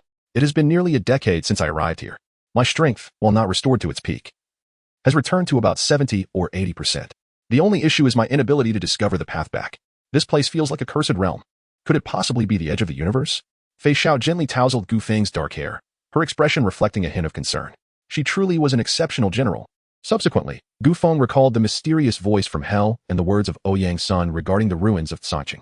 Gu Feng gazed upon the figure he had cherished in his previous life, marveling at her sudden appearance before him. He listened intently to the promises she bestowed upon him. Gu Feng smiled, his joy evident, yet a flicker of struggle lingered in his eyes. He understood that once he divulged the intelligence he possessed to Fei Xiao, she would undoubtedly leave Douluo, despite this being merely their second encounter, more accurately, their first official meeting. Nevertheless, he trusted his instincts. Ultimately, Gu Feng resolved to speak. Fei Xiao, I have gathered quite a bit of intelligence as well. Upon absorbing all the information Gu Feng shared, Fei Xiao regarded the boy before her, whose mood seemed rather dismal. Fei Xiao smiled, a genuine smile radiating from within.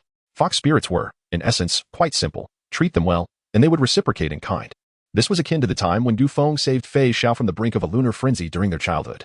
Now, with Gu Feng harboring intentions of marrying her, Fei Xiao contemplated the possibility of marriage while she was lost in this unfamiliar world, devoid of familiar faces. However, this little fellow did not conceal the truth from her. Rather, he embraced her. Fei Xiao leaned in, resting her head on the boy's shoulder, earnestly expressing, "Thank you.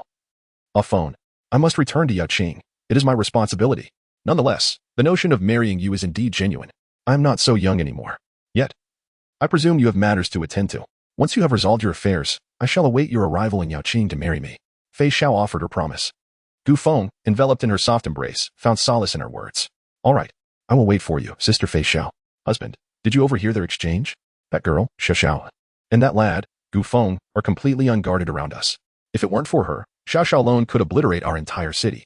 Just think of how fortunate our foolish son is to have encountered such a girl. Qian Xiaoyu murmured softly, nestled in Gu Yichen's embrace. Gu Yechen gently caressed Qianqiu's long hair. Indeed, this young lad is grown up. Can we still assist him, Xingluo?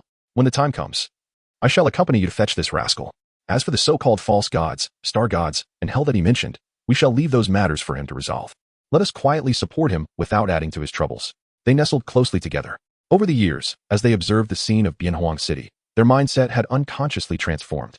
All they desired was for their family to remain safe and sound. So, Feng, what are your plans?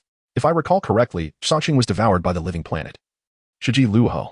However, as long as the ancient tree in Sanqing still stands, I can reach out to Yaoqing. Yet, there should be quite a few abundant treasures and other items there, so be cautious. Fei Xiao and Gu Feng lay side by side in bed, contemplating the possible scenarios that might arise during their journey to Sanqing. Yes, Sister Fei Xiao, rest assured. However, the spatial rift in Sanqing surprisingly connects to Douluo. It seems Douluo has grown significantly stronger than I recalled, likely due to the influence of hell. Thus, Sanqing may not be as straightforward as we imagine. For now, we need not concern ourselves with Shiji Luoho. Although hell is shattered, we cannot ascertain if anything has survived within it. Sister, you should currently only be able to exert a semblance of a messenger's power, right? While a messenger's strength is indeed formidable in Douluo, it is still prudent to exercise caution. Rest easy, for I am known as the Grand General of Victory, she replied. It seems there are some unfriendly entities looming over your world. Would you like me to assist you in dealing with them? That should also be one of your concerns. Correct? The strongest among them have merely brushed the surface of half a step into messenger power. While they may be strong here, in the vastness of the Star Sea, they are hardly formidable. Fei Xiao spoke softly, and upon hearing this, Gu Feng nearly succumbed to the impulse to drag Fei Xiao into a confrontation with the divine realm. However, he ultimately calmed himself and shook his head. Sister Fei Xiao, let it be. We are uncertain of what will transpire on our journey to Changqing. Your strength has not yet fully recovered, and I shall handle those false gods myself. If I cannot even manage these false gods, I would be embarrassed to propose to Yaqing. Gu Feng gazed upon the visage he had dreamt of countless times, contemplating the future before succumbing to slumber. Fei Xiao, observing the boy beside her, experienced a feeling she had never encountered in her life. Nonetheless, it was a rather pleasant sensation. She too quietly drifted into the realm of dreams. Chapter 24. The Holy Sun Ouyang, how much longer until we reach your home? Is it really that far? Gu Qiu'er finally inquired after 4 days of travel, having grown weary of the scenery along the way. Qiu'er, please, don't be mischievous. Can I call you Yang instead? Ouyang? How much longer until we arrive? Gu Yuna gently questioned Ouyang's son, who had remained silent unless they spoke. Yes, at our current pace, we should arrive by tomorrow. I apologize, my home is a bit distant. Currently, my abilities do not allow me to summon the Nimbus Cloud. If I could, we would have arrived in a day. However, by the time we return, I should be able to summon it, Ouyang's son explained patiently, scratching his head as he looked at the two sisters. Gu Yuna recalled the composed young man before her and contrasted him with the wildly intense figure she had encountered in battle. Gradually, she became lost in thought. A glimmer of light dancing in her eyes. Gu Qiu'er tugged at Gu Yuna, bringing her back to the present, and the group continued their journey. We are almost there. Once we cross this mountain, we will reach my home. There aren't too many people there, but they are all quite friendly. I have some matters to discuss with my sister, so for now, I must ask you both to rest. Ouyang's son softly addressed Gu Yuna and Gu Qiu'er. The Holy Sun is nearly here. Let us go welcome him home. A beautiful woman with blue hair remarked softly. Great priestess. Should we summon the young lady to return as well? The Holy Sun and the young lady share a close bond. He has gone to Shrek Academy. And she has gone to Mingdu. Should we inform her of the Holy Sun's return? Came a seductive voice from a nearby pool. The blue-haired woman glanced at the lazy fish in the pool with a hint of exasperation. Which, I told you not to call me Great Priestess. It's just the two of us left along with those siblings. Everyone else. Sigh. The mermaid's eyes dimmed. She leapt from the pool, transforming into legs upon land, and embraced the blue-haired woman. But I will always be here with you.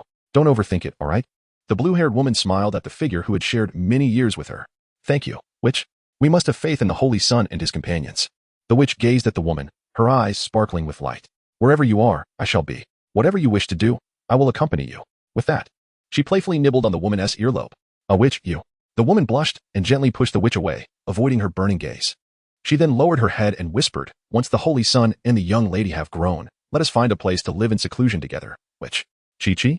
Have you finally agreed? The witch laughed heartily. Those fools have left. If they had tea, I wouldn't know when I could win your heart. Chi-Chi, I'm back. Ouyang's son announced as he and Gu Yuna approached, only to witness the intimate scene between Poseidon and the witch. He quickly retreated, shielding Gu Yuna and Gu Qiu'er from sight. I'm sorry, Chi-Chi, witch, I didn't see anything, he exclaimed, swiftly pulling Gu Yuna and Gu Qiu'er away. It's your fault that little Yang saw. It's your fault. Poseidon's face turned as red as a monkey's bottom as she chastised the sea witch. The sea witch gazed at the coquettish figure in her arms, her eyes sparkling with stars. Poseidon, catching the witch's intense gaze, whispered, shall we discuss this later? Little Yang and the others just returned, and he brought 2 girls home. Her cheeks flushed, resembling a shy bride. All right, Yang, who are they? Gu Yuna asked. Her cheeks flushed as she looked at Ouyang's son, having never encountered such a scene before. Yet, it left an impression on her heart. Since you've seen them, please do not speak of it. They are my family, and I have always called them sisters. You may also address them as such, Ouyang's son said softly, glancing towards the door. Little Yang, are they your friends? You didn't inform us of your return. It would have been nice to bring more people home. Now only I, Chi-Chi, and you siblings remain. The future rests upon you too, the sea witch replied as she and Poseidon stepped outside. Yes, I will. What about my sister? Is she still working on her special weapon in the sun and moon? Ouyang's son inquired, noticing his sister's absence. Yes. We've sent word to Qiu'er. She will return tonight. How long will you stay this time, having been away for so long? Poseidon asked, embracing Ouyang's son gently. A month. I have much to discuss with you all. We will wait until my sister returns to converse together. I apologize, Gu Yuna and Gu Qiu'er, for not providing better hospitality, Ouyang's son said first to Poseidon, then turned to Gu Yuna and Gu Qiu'er. Is that so? Yang. Now Qiu'er and I wish to ask you a question. Hoping you will share your thoughts, Gu Yuna and Gu Qiuer exchanged glances, deciding to be straightforward as they had previously discussed. Oh, little sister, what do you wish to ask our holy son? He has no girlfriend. And he is truly a wonderful person. The witch suddenly leaped in front of Gu Yuna and Gu Qiuer, introducing Ouyang Sunday, which, please, calm down. Gu Yuna. You may ask. I will answer anything, as long as it does not involve secrets, Ouyang Sun said, pulling the witch aside and pushing her into Poseidon's embrace. Then turning back to Gu Yuna and Gu Qiuer. Yang, it seems your powers are not closely related to the soul ring system. Can others cultivate your method of training? Also, how do you view the relationship between soul masters and soul beasts? Gu Yuna inquired, awaiting Ouyang Sun's response alongside Gu Qiuer. Gu Yuna and Gu Qiuer had come to the human realm primarily to address the conflict between soul masters and soul beasts. Upon discovering Ouyang Sun and Gu Feng at Shrek, they felt compelled to ask. However, Ouyang Sun and Gu Feng possessed distinct abilities. Moreover, Gu Yuna felt a greater affinity for Ouyang Sun than for Gu Feng, possibly due to Ouyang Sun's presence, prompting Gu Yuna and Gu Qiuer to visit his home. Upon hearing Gu Yuna's question, Poseidon and the sea witch's soul power surged, ready to keep the two girls there if needed. Gu Yuna and Gu Qiuer felt the pressure from the two powerful beings, their expressions subtly shifting.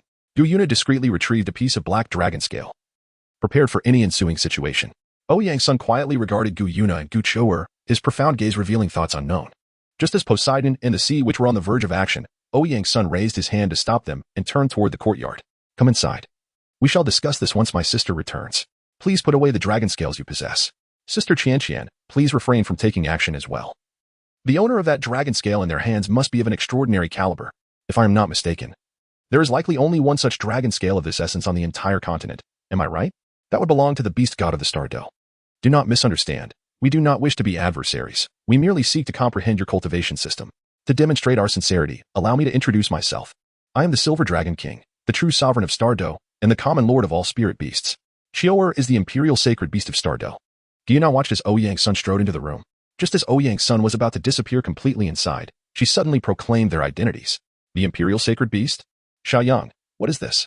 Posey asked Ouyang Sun, astonished. This revelation indeed shocked Posey and the sorceress. The imperial sacred beast? How did you escape from Stardo? Furthermore, how did you end up in Shrek? Upon hearing this, Ouyang Sun turned back to inquire. I came here with my sister. She desires to alter the current state of the spirit beast clan, and I am assisting her. However, you still have not answered our question, Gu Qiuer replied, somewhat haughtily. Ouyang Sun chuckled and beckoned Posey and the sorceress to enter the courtyard. Let us wait until my sister returns to discuss this further. Please come inside. With Detion's deterrent presence, we shall not take action against you. Chapter 25, Collaboration. Little brother, you have returned. A girl with blue hair rushed into the house and embraced Ouyang Sun tightly. Sister, you are back. Let us eat first, after dinner. We have some matters to attend to. We must not keep our guest waiting too long. Ouyang Sun reciprocated the embrace, patting his sister's back. Of course. It has been ages since I have savored your cooking. Tonight, I am in for a treat. Ouyang Qiuer exclaimed joyfully, leaping in excitement at the mention of food. Dinner was spent in a mixture of laughter from Ouyang Qiuer and a silence from the others. After the meal, the group sat together in quiet contemplation. Ouyang Sun, have you pondered the answer to your sister's question? What are your thoughts? Gu Qiuer asked. Gyuna also looked at Ouyang Sun, awaiting his response. Let me consider how to articulate this. To put it succinctly, my cultivation system indeed differs from that of spirit masters, yet it is not one they can cultivate. Currently, aside from my sister and me, I have not encountered anyone else with a similar system on the continent. I have attempted to impart this method to Sister Qianqian. But as you may have sensed, she and her companions still adhere to the spirit ring system. Therefore, disseminating my cultivation method may not be feasible. In fact, regarding this matter, I believe you could inquire with Gu Feng. He represents another non-spirit master system that I have encountered. However, his cultivation method is also distinct from that of my sister and me, and Gu Feng is rather enigmatic. Perhaps he possesses the knowledge of how to proceed. As for my perspective on spirit beasts, it aligns closely with that of the majority. Nevertheless, I regard spirit beasts as an integral part of this continent. If not for the spirit ring system, perhaps coexistence could be achievable. Even if peaceful coexistence is not feasible, it would not be as dire as the current state of perpetual conflict. This system appears to exist solely for the annihilation of spirit beasts, a grotesque reality. Yet we are powerless to change it. Such a twisted approach likely relates to those so-called deities above. To incite change, one must confront these alleged gods directly. Ouyang Sun articulated his views in one breath, and with each word, Gyuna's expression darkened. By the time he finished speaking, she had lowered her head. Is there truly no other way? Gyuna's voice was tinged with a faint despair. Ouyang Qiuer, observing the helpless girl, nudged Ouyang Sunday. He brushed her hand away, shooting her a disapproving glance. Shall we collaborate, Gyuna and Gu Qiuer? If your aim is indeed those gods, Ouyang Sun proposed, leaving Gyuna and her companion in astonishment. Gyuna raised her head, her eyes wide with disbelief at the boy who calmly spoke of opposing the gods. She could not fathom it. Do not be so surprised. We harbor animosity toward a certain deity, possibly even a group of them, yet that is inconsequential. We indeed have pressing issues with some of those gods. If I am not mistaken, your situation is akin to ours, lacking any means of reconciliation with those gods. In that case, what do you think of collaborating? After all, our individual strengths are far too feeble to ensure our collaboration is fruitful rather than one side becoming a mere vassal of the other. I should clarify that my sister and I possess the potential to reach a level comparable to the gods. However, I am uncertain of our exact strength. Moreover, we have an ally, Gu Feng, whose objectives also conflict with those celestial beings. Thus, should we form an alliance? It could essentially be a pact among the three of us. What do you think? Ladies, this is my earnest offer. Additionally, I have a piece of information to share without charge. If my assumptions hold true, next year, within the secret realm of Xingluo, there lies something that surpasses the limits, albeit it is perilous. This intelligence originates from Gu Feng, and its credibility should be quite high. Furthermore, my sister and I intend to withdraw from Shrek during that period, entering the secret realm under the guise of wandering cultivators. Of course, my sister will accompany us. Right? Sister? Ouyang's son concluded his explanations, also seeking his sister's opinion. Ouyang Qiu'er gazed at him, bewildered, but then affectionately embraced his head, brimming with confidence. Of course, little brother. After all, you have gone through so much to seek my assistance. How could I possibly refuse? She then affectionately ruffled his hair. Gu Yuna and Gu Qiu'er exchanged glances, a potent wave of mental energy coursing between them as they communicated in the sea of consciousness. Once the mental wave settled, Gu Yuna spoke. I apologize, my sister and I need to consult with Dition regarding the alliance. We can collaborate on the exploration of the secret realm, but we must deliberate on the alliance matter. Of course, we will provide you with our decision before the school term commences. Even if the outcome does not culminate in an alliance, we shall not become enemies. Ouyang's son tapped his fingers on the chair. Very well. We shall await your favorable news. In the meantime, I would like to discuss another matter. What is it, Xiaoyang? Both the sorceress and I will support you. Posey said gently, her gaze fixed on Ouyang Sunday. The sorceress nodded in agreement.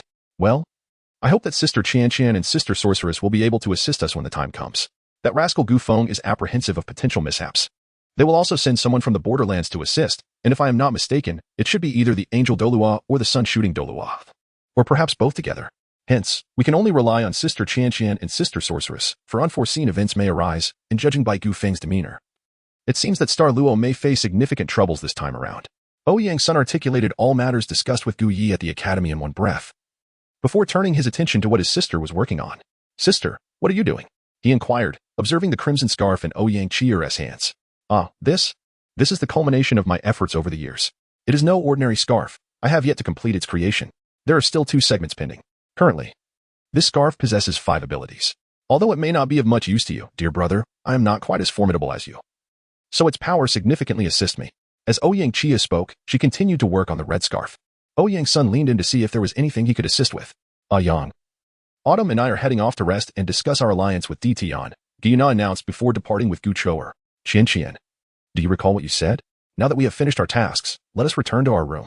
The enchantress gazed at the innocent-looking Poseidon with excitement, her eagerness palpable. But do keep it gentle. There are others present, and Qi'er and Xiaoyang have returned as well, Poseidon whispered, her voice barely audible. Nevertheless, the enchantress caught her words. You must hold back, my dear Qian, otherwise how will my precious Qian face Qi'er and Xiaoyang later? The enchantress murmured suggestively into Poseidon's ear. Subsequently, amidst Ouyang's son's bewildered gaze and Ouyang Qi'er's astonished expression, the enchantress scooped up Poseidon and dashed towards the bedroom. Brother, do you think Qian and the enchantress are involved in such a relationship? After all, they are both girls. Is that truly acceptable? Should we intervene? Ouyang Qi'er asked, regaining her composure. Well, it seems they are indeed involved. What is there to advise?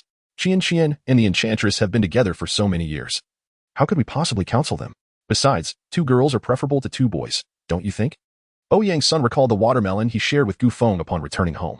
The notion of 2 boys was indeed disconcerting, sending a shiver down his spine. Upon hearing Ouyang's son mention 2 boys, Ouyang Qi'er was instantly reminded of the taste of watermelon and clung to Ouyang's son, eager for him to elaborate on the matter. Chapter 26. Wei Yuhao's journey to the far north. Brother Tianming, it is bitterly cold here. Can you reveal to me what soul beast you have prepared as my second martial soul? A youth clad in multiple layers of thick cotton garments wriggled through the snow. A golden silhouette floated beside him. Wei Yuhao, let me share my intentions with you. I have come here with ulterior motives, the golden figure remarked, surveying the pristine white expanse. Reflecting on the talents of this age, he sighed and revealed his hidden agenda to Wei Yuhao, observing the boy's efforts over the past months. However, rest assured, Yuhao, even if the Ice Emperor does not join us, I can guarantee our safety. At that time, I will use a portion of my essence to forcibly grant you the Ice Emperor's origin. Will you still trust me, Yu Hao? Yu Hao halted his movements, and after a brief pause, gradually continued toward their destination. Brother Tianming, thank you for sharing so much with me. We are in this together, are we not? I just hope you can inform me in advance next time, all right? Yes, Yu Hao, thank you. Brother Tianming, how much longer will this take? We have been here for several days, Yu Hao said, digging an ice hollow in the snow to rest while replenishing his energy with food. The Tianming ice silkworm observed the storm outside, gradually receding into the distance, prompting Yu Hao to retrieve its chrysalis and signal him to resume their journey. Days passed, leading them to the core of the far north. Tianming instructed Yu Hao to conceal himself. Instantly, a golden mental force enveloped half of the core area. The terrifying pressure of a million-year-old spirit manifested, overwhelming the soul beast below 10,000 years in an instant. Ice Emperor, do you recall what I previously stated? I, Tianming, have returned. Why do you not dare to face me? The Tianming ice silkworm displayed the authority befitting a million-year soul beast, its presence resonating throughout the core area. Yu Hao, stay hidden and remain silent. They are coming. The distant sky transformed into a vibrant green as the ruler of the far north made its entrance, altering the very fabric of the environment. A scorpion, entirely emerald, appeared in the heavens, measuring only a few meters in size, its body adorned with gem-like crystals. Its segmented tail bore a green stinger, and its blue gem-like eyes shimmered with an otherworldly glow in the icy expanse. Insect, I have searched for you for so many years. I was on the verge of giving up, yet here you are, a heavenly gift indeed. Allow me to devour you. A commanding feminine voice emanated from the scorpion. Oh, could it be that the rumors of the far north are true? Ice Emperor, do you indeed harbor feelings for the Snow Emperor? She rejected you, thus you seek me out, Tianming Ice Silkworm mused, initially intending to provoke the Ice Emperor in a manner akin to the original narrative to seize her. However, upon hearing the Ice Emperor's rejection of the Snow Emperor, the elemental forces of ice erupted across the cosmos. Insect, you seek your demise. Ever-frozen domain. The solid ice expanded across the core of the far north in an instant. The wrath of the Ice Sovereign. A tangible beam of green light shot forth from the scorpion's tail, instantly piercing the spirit body of Tianming Ice Silkworm. A golden chrysalis ensnared the scorpion as it released its attack, vanishing in an instant. The mental pressure in the core of the far north dissipated entirely. The core area erupted in chaos as countless powerful auras surged forth. In the next moment, the snow in the far north hung suspended in the air. The mental wave of the Snow Emperor, the sovereign of the far north, radiated from the core to envelop the entire region, just as Tianming sensed the approaching mental wave. He swiftly led Yu Hao and the Ice Emperor out of the inner perimeter of the far north, establishing a mental barrier at the outskirts. Phew, that was terrifying. I cannot believe the Snow Emperor is still conscious at this moment. Thankfully, I fled quickly, though I lament the loss of my spiritual essence, Tianming reflected. Having utilized 10,000 years of mental essence to teleport Yu Hao and the Ice Emperor to the outer regions of the far north, the Ice Emperor struggled relentlessly, the golden chrysalis morphing, yet never relinquishing its grip. Tianming, do you not fear that by using your spiritual essence this way, you may never return to your body? The Ice Emperor, having exhausted her attempts, fell silent, knowing that as the sovereign of the far north, she must never lose her composure. Cough, cough, Ice. Cannot you see I am left with only my spiritual essence? He introduced himself. I am now Yu Hao's spirit ring, the first unprecedented intelligent spirit ring of 1,000,000 years in the continent's history. Tianming Ice Silkworm unearthed Yu Hao from the snow. Subsequently, Tianming shared his divine ascension plan with the Ice Emperor. Ice Emperor, are you willing to collaborate with us in this endeavor? If you refuse, I shall have no choice but to extinguish your spirit. The divine creation plan must proceed. After outlining his intentions, Tianming noted the Ice Emperor's indifference and reluctantly revealed his contingency plan. A mocking feminine voice responded, Oh, is that so? In the absence of my cooperation, can this boy truly absorb my power source to form a second martial soul? Certainly, with my assistance, it's entirely feasible, as long as you erase your consciousness. Ice Emperor, do you truly intend not to join us in our divine venture? Your impending calamity of 400,000 is approaching, is it not? You must lack confidence in overcoming it. Tianming pointedly highlighted the dire predicament that Ice Emperor must confront. This concealed realm of Tianming fell into a prolonged silence. Greetings. Ice Emperor, I am Yu Hao. Although my innate talent is not particularly remarkable, I firmly believe that with Brother Tianming's guidance, I shall ascend to divinity.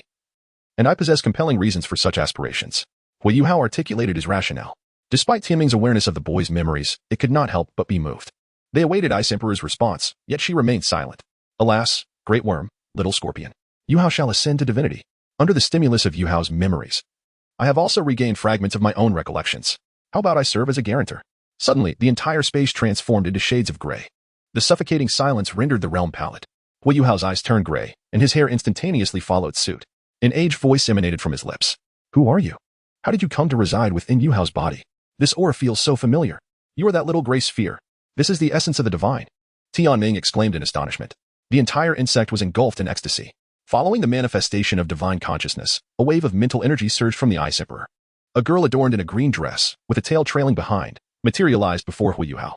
Her green twin tails and eyes, coupled with 3 dark green magic patterns adorning her face, imparted an unusual allure to her. Indeed, the aura you bear is divine. I can acquiesce to your plan. However, what is the likelihood of its success? Upon concluding her statement, the girl crossed her arms and hovered above Huagua. As the oppressive atmosphere dissipated, Huagua reverted to his original form, just before the aged voice resonated. You may inquire with this great worm. I need to stabilize my divine consciousness. At present, I only recall fragmented memories. Do not disturb me unless necessary.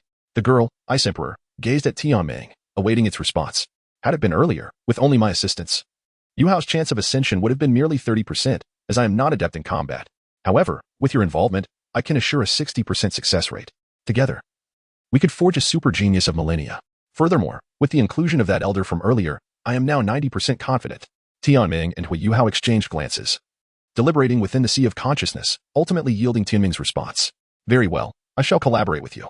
However, I request that upon attaining divinity, you allow me to depart. If this cannot be fulfilled, I would rather be reduced to ashes. Ice Emperor declared her conditions. But, Huagua, he interrupted Tianming's words, subsequently offering Tianming some suggestions within the sea of consciousness. Tianming's eyes brightened, and it nodded at Ice Emperor.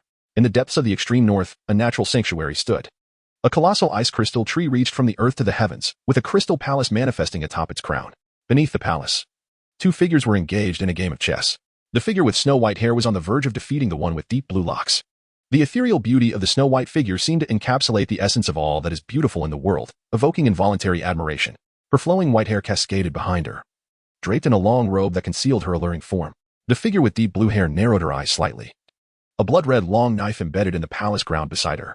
Bandages wrapped around her body, yet the exposed snow-white skin stirred fervent passion. The simplicity of her adornments could not obscure the aura she exuded, her beauty rivaling that of an ethereal being, adding a touch of tenderness to her proud demeanor. A commanding voice resonated. You have won. I do not fancy chess. My injuries have stabilized, and your reconstruction should be nearing completion. I will assist you in resolving the matters that transpired earlier. You are my first friend in this world. That is Ice's tribulation. We cannot assist her. Very well. Then let us proceed together. I shall visit Shrek, for there are traces of the divine there. I intend to investigate. Shall we go together? Agreed. Chapter 27. The Snow Empress of the Extreme North and the Moon Empress Snow. Do you know the way? Point me in the right direction. I shall lead you. Song Yu stated suddenly on the 3rd day after departing the Extreme North. I am unfamiliar. I have been in the Extreme North. However, according to the Soul Masters there, the place we seek should be at the continent's center. We simply need to walk in one direction. The Snow Empress replied with a hint of pride, though her expression betrayed slight unease. Song Yu halted, silently observing the Snow Empress. Forget it. I will find someone to inquire about the way. Song Yu sighed, opening a portal and vanishing from sight. Before long, Song Yu encountered a boy who had fled from the extreme north and, while Tianming and Ice Emperor were momentarily unresponsive, brought Huagua along. Huagua, caught off guard, was unceremoniously dropped on the ground. He looked up at the 2 stunningly cold women before him, momentarily entranced. Song Yu kicked Huagua lightly. Do you know how to get to Shrek? Point the way. I and this woman are headed there. Song Yu then found a stone to sit upon, crossing her legs in a manner that heightened her allure. Song Yu, I possess a name. I am called Shueyue. Not this woman. Remember that. The Snow Empress, or Shueyue, coldly retorted to Song Yu. In the days prior to their decision to journey to Shrek, Shueyue, lacking a name and knowledge of the human world, had adopted a name based on Song Yu's. Subsequently, the 2 discussed numerous matters to be mindful of while outside. As one had been in the extreme north with little experience, and the other had little regard for humanity. Now, they needed to be cautious, as one had not yet regained her former strength, while the other had been reconstructed. This world was not that of ordinary mortals, according to Song Yu's past disposition. If I ask you a question, and you remain silent, then do not speak. I shall find another to inquire. How about this person? Depending on Song Yu's mood. If she was in good spirits, he could leave. If not, he would become yet another ice sculpture. Returning to the present, Song Yu and Shueyue awaited Huagua's response. Unbeknownst to them that Huagua's sea of consciousness was in turmoil. Tianming, let me out. That is Shuer outside. How could she have been reconstructed? Let me out. The Ice Emperor struggled frantically within Huagua's sea of consciousness. Golden chains bound the Ice Emperor, while Tianming wiped non-existent sweat from its brow. The entire realm of consciousness was shielded. Huagua was still oblivious to the situation, and it was imperative that he remain unaware, for his experience was too shallow to conceal matters. Ice Emperor, first, you must recognize our current predicament. The Snow Empress is the sovereign of the extreme north. If she discovers you are residing within a human and have become a human martial soul, do you think she will not perceive it as a betrayal of the extreme north? Furthermore, who is the girl beside the Snow Empress? From their dialogue, She is at least of the same caliber as the Snow Empress. Otherwise, the Snow Empress would have acted by now. Until I can ascertain their attitudes, I will not release you, and we must understand their purpose for going to Shrek, what secrets it holds, and why such extraordinary beings are drawn there. Ice Emperor. Our endeavor is to forge divinity. Let us not squander our efforts. Tianming ultimately spoke in a manner that was half rogue and half gentle. The Ice Emperor ceased her struggles, and the sea of consciousness descended into a profound silence. Clenching her fists, the Ice Emperor recalled Huagua, who had merged with her origin and soul bone. His resolute character and unwavering determination suggesting that he might indeed ascend to divinity. In the end, the Ice Emperor acquiesced, and the sea of consciousness settled into tranquility. Tianming lifted a portion of the seal on the sea of consciousness, transmitting a wave of mental energy to Huagua before sealing it once more. Yuhua. The Ice Emperor and I require rest. The energy expended in your fusion has been considerable. Answer any questions these two young ladies may have. I have sealed the sea of consciousness. Therefore, do not provoke them. A large question mark appeared above Huagua's head, yet alas, no one comprehended his confusion. He gazed at the two stunning women before him, awaiting his response. Dear sisters, I am a student of Shrek Academy. I can escort you there. But my school term is fast approaching, so we must depart soon. Huagua stated, anticipating the two ladies' reactions. Although he felt pressed for time, he dared not venture forth alone, as each of these young women exuded a power far surpassing that of his previous acquaintance, Wang Qi. Lonely, your fortune seems quite favorable. Shui, now that we have a guide, what shall we do? Shall we pass through a portal directly or observe first? Song Yue leapt from her perch upon a stone, casting her gaze into the distance. Let us observe first. We can open a portal a few days in advance. This emperor requires a deeper understanding of this world. The Snow Emperor proclaimed haughtily, turning towards a city that now loomed in sight. As Huagua listened to their dialogue, he felt the imminent threat of danger looming over him. He could only feign ignorance and follow their lead. In this brief interlude, the Snow Emperor and Song Yue had encountered numerous incidents. Due to their striking appearances, they often attracted unwanted attention from individuals in remote towns. The consequences for these individuals were invariably severe, resulting in their transformation into ice sculptures or being dispatched by Song Yue to feed fish. Huagua indirectly witnessed the prowess of these two formidable women. The Soul Emperor could be vanquished with ease, while the Soul Sage remained an unknown entity yet to be encountered. Moreover, these two rarely employed soul techniques. When they were in good spirits, Huagua seized the opportunity to inquire about enhancing his strength. The Snow Emperor paid him no heed. Yet Song Yue smiled at him and casually offered insights into the manipulation of mental energy. Her previous royal brother had mastered such abilities. However, her brother's mental prowess was on an entirely different level compared to Huagua's. Subsequently, the trio meandered through several cities, acquiring numerous items. Of course, it was the Snow Emperor and Song Yue who did the purchasing, while Huagua merely acted as an unwitting companion. Although he had yet to experience romance, he was already savoring the joys of accompanying women on shopping excursions. Yet, they were not invincible. They could sustain injuries. During their final rest in the wilderness, they encountered a malevolent soul master of the Soul Sage level.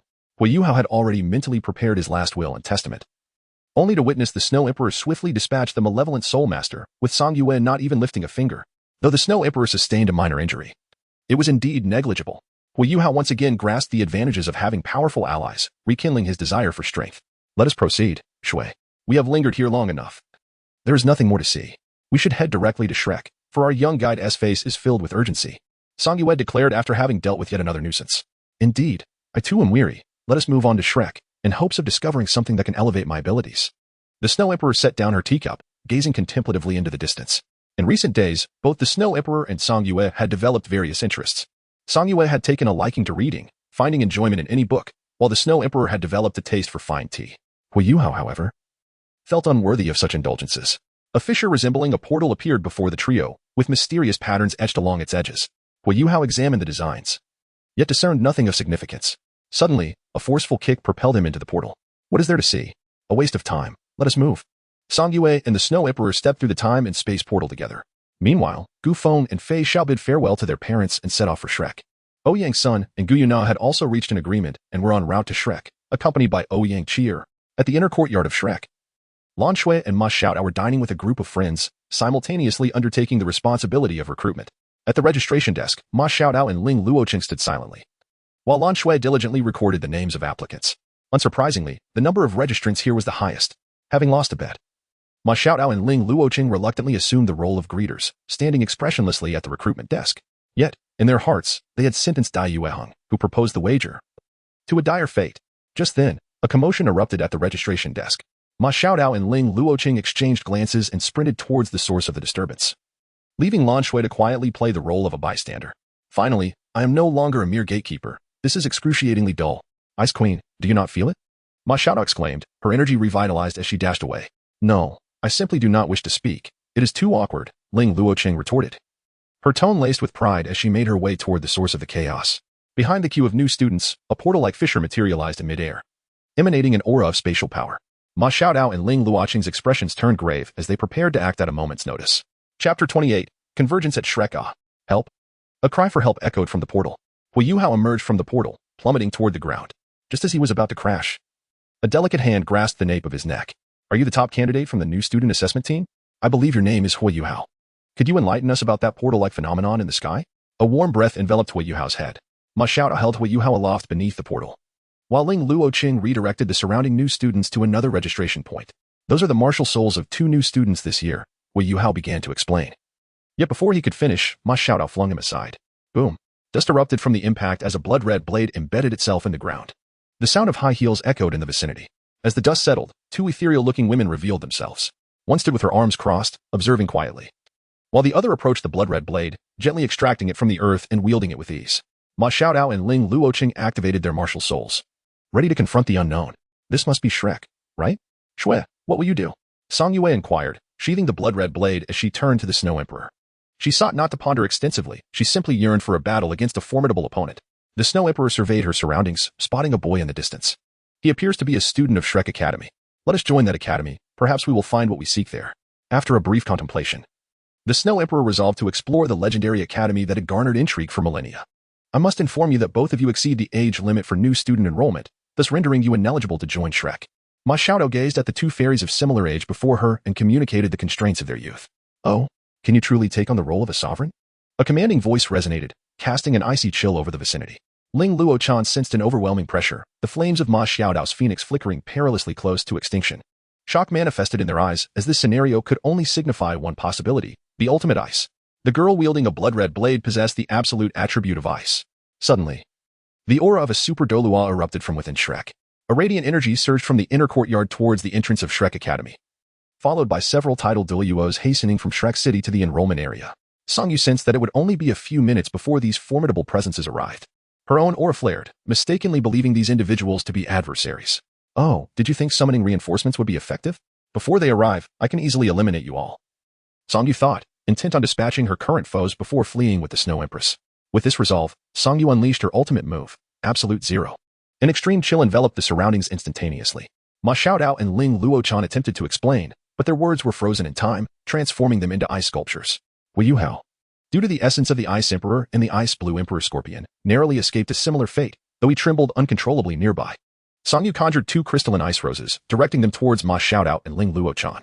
However, an unforeseen event occurred as a beam of light sliced through the air, shattering the ice roses into countless fragments. Lan Shui, her golden hair glimmering, appeared before them wielding a luminous sword. Who are you? If you dare to attack Shrek, do not blame me for subduing you, she declared, as countless beams of light descended upon the Shrek entrance. The South Pole Cross Star. A massive diamond-shaped crystal shield materialized above Song Yu, shielding her from the incoming light beams. Emperor Hatian, Snow Dance, Radiant Sun, Snow.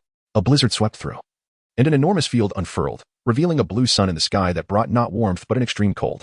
The Snow Empress floated before the blue sun, forming an ice sword that she hurled into the heavens. A colossal icy vortex manifested above, and a gigantic ice crystal sword descended within it. Emperor Sword, Ice Extreme Unmatched. With a roar, Song Yu plunged her demon blade into the ground, summoning an ice dragon that surged upward. Standing atop the ice dragon, she swept her blade forward, causing a blue lotus to spin at its tip, launching towards Lan Shui. Extreme Cold, Ice Lotus. In an instant, Lan Shui sent Ma Xiaodao and Ling Luoqing to safety. She had to intercept these attacks, or else many newcomers would be injured. As for Ma Xiaodao and Ling Luoqing, the absolute attribute pressure meant that without intervention, they would perish. Lan Shui drove her light sword into the ground, forming a golden array beneath her.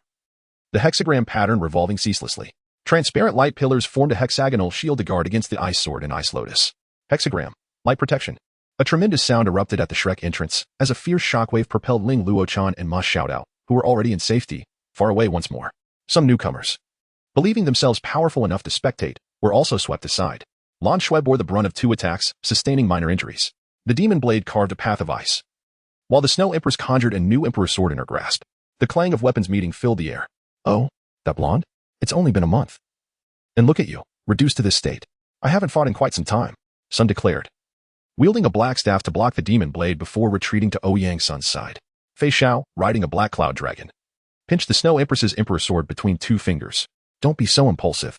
Impulsiveness won't resolve anything, a gentle voice chimed in. The Snow Empress instinctively recoiled, sensing an ominous aura emanating from the fox-eared woman before her. Gu Feng appeared behind Fei Xiao, subsequently pulling her aside. Sister Fei Xiao, weren't we just here to watch a performance? Why did you suddenly jump into the fray? Isn't it just that little girl, Xiao Shui, struggling to hold her own? After all, I've been in Shrek for quite some time. I should at least lend a hand. Fei Xiao gently ruffled Gu Feng's hair before leaping off the cloud dragon to join Lan Shui. Upon seeing Fei Xiao, Lan Shui rushed forward and embraced her. Sister Fei Xiao, it's been so long. We all miss you dearly. Have you found that wretched runaway groom? He must have saved the continent in his past life to deserve a fiancé as remarkable as you, yet he still fled. I truly wish to give him a good thrashing on your behalf. Lan Shui vented her frustrations to Fei Xiao. The Snow Emperor slowly descended beside Song Yu, her expression heavy with contemplation. Shall we retreat or engage? Song Yu's cold voice resonated, directed at the Snow Emperor. The Snow Emperor retracted her domain and dissipated the Emperor's sword, shaking her head in response to Song Yu. The ice dragon landed softly, gradually transforming into crystalline fragments, which then sparkled like scattered ice lights, while the demon blade was also sheathed. However, Song Yu's gaze towards Sun was filled with a fierce battle intent. There was a resonance of kinship. All right, I have returned, Xiao Shui. That heartless scoundrel has been found, and he simply doesn't realize that I am his fiancée. Otherwise, he would not have fled, would he? Isn't that right, Gu Feng? Fei Xiao comforted Lan Shui, but as she spoke, she suddenly turned her gaze towards Gu Feng, uttering words that left everyone present, except for Song Yu and the Snow Emperor, utterly astounded. Lan Shui stiffly turned her head to look at Gu Feng. One cannot conceal the intent to strike in their eyes. Gu Feng had been enjoying the spectacle, only to have an unexpected revelation fall upon him like a sudden, oversized fruit. Gu Feng's lips twitched as he glanced at Fei Xiao's enigmatic smile. He then approached her with feigned servility, offering a gentle massage to her shoulders. What is my beloved sister Fei Xiao saying? My feelings for you are so profound that even the star god cannot impede them. Surely, you must be aware of this. Dear sister Fei Xiao.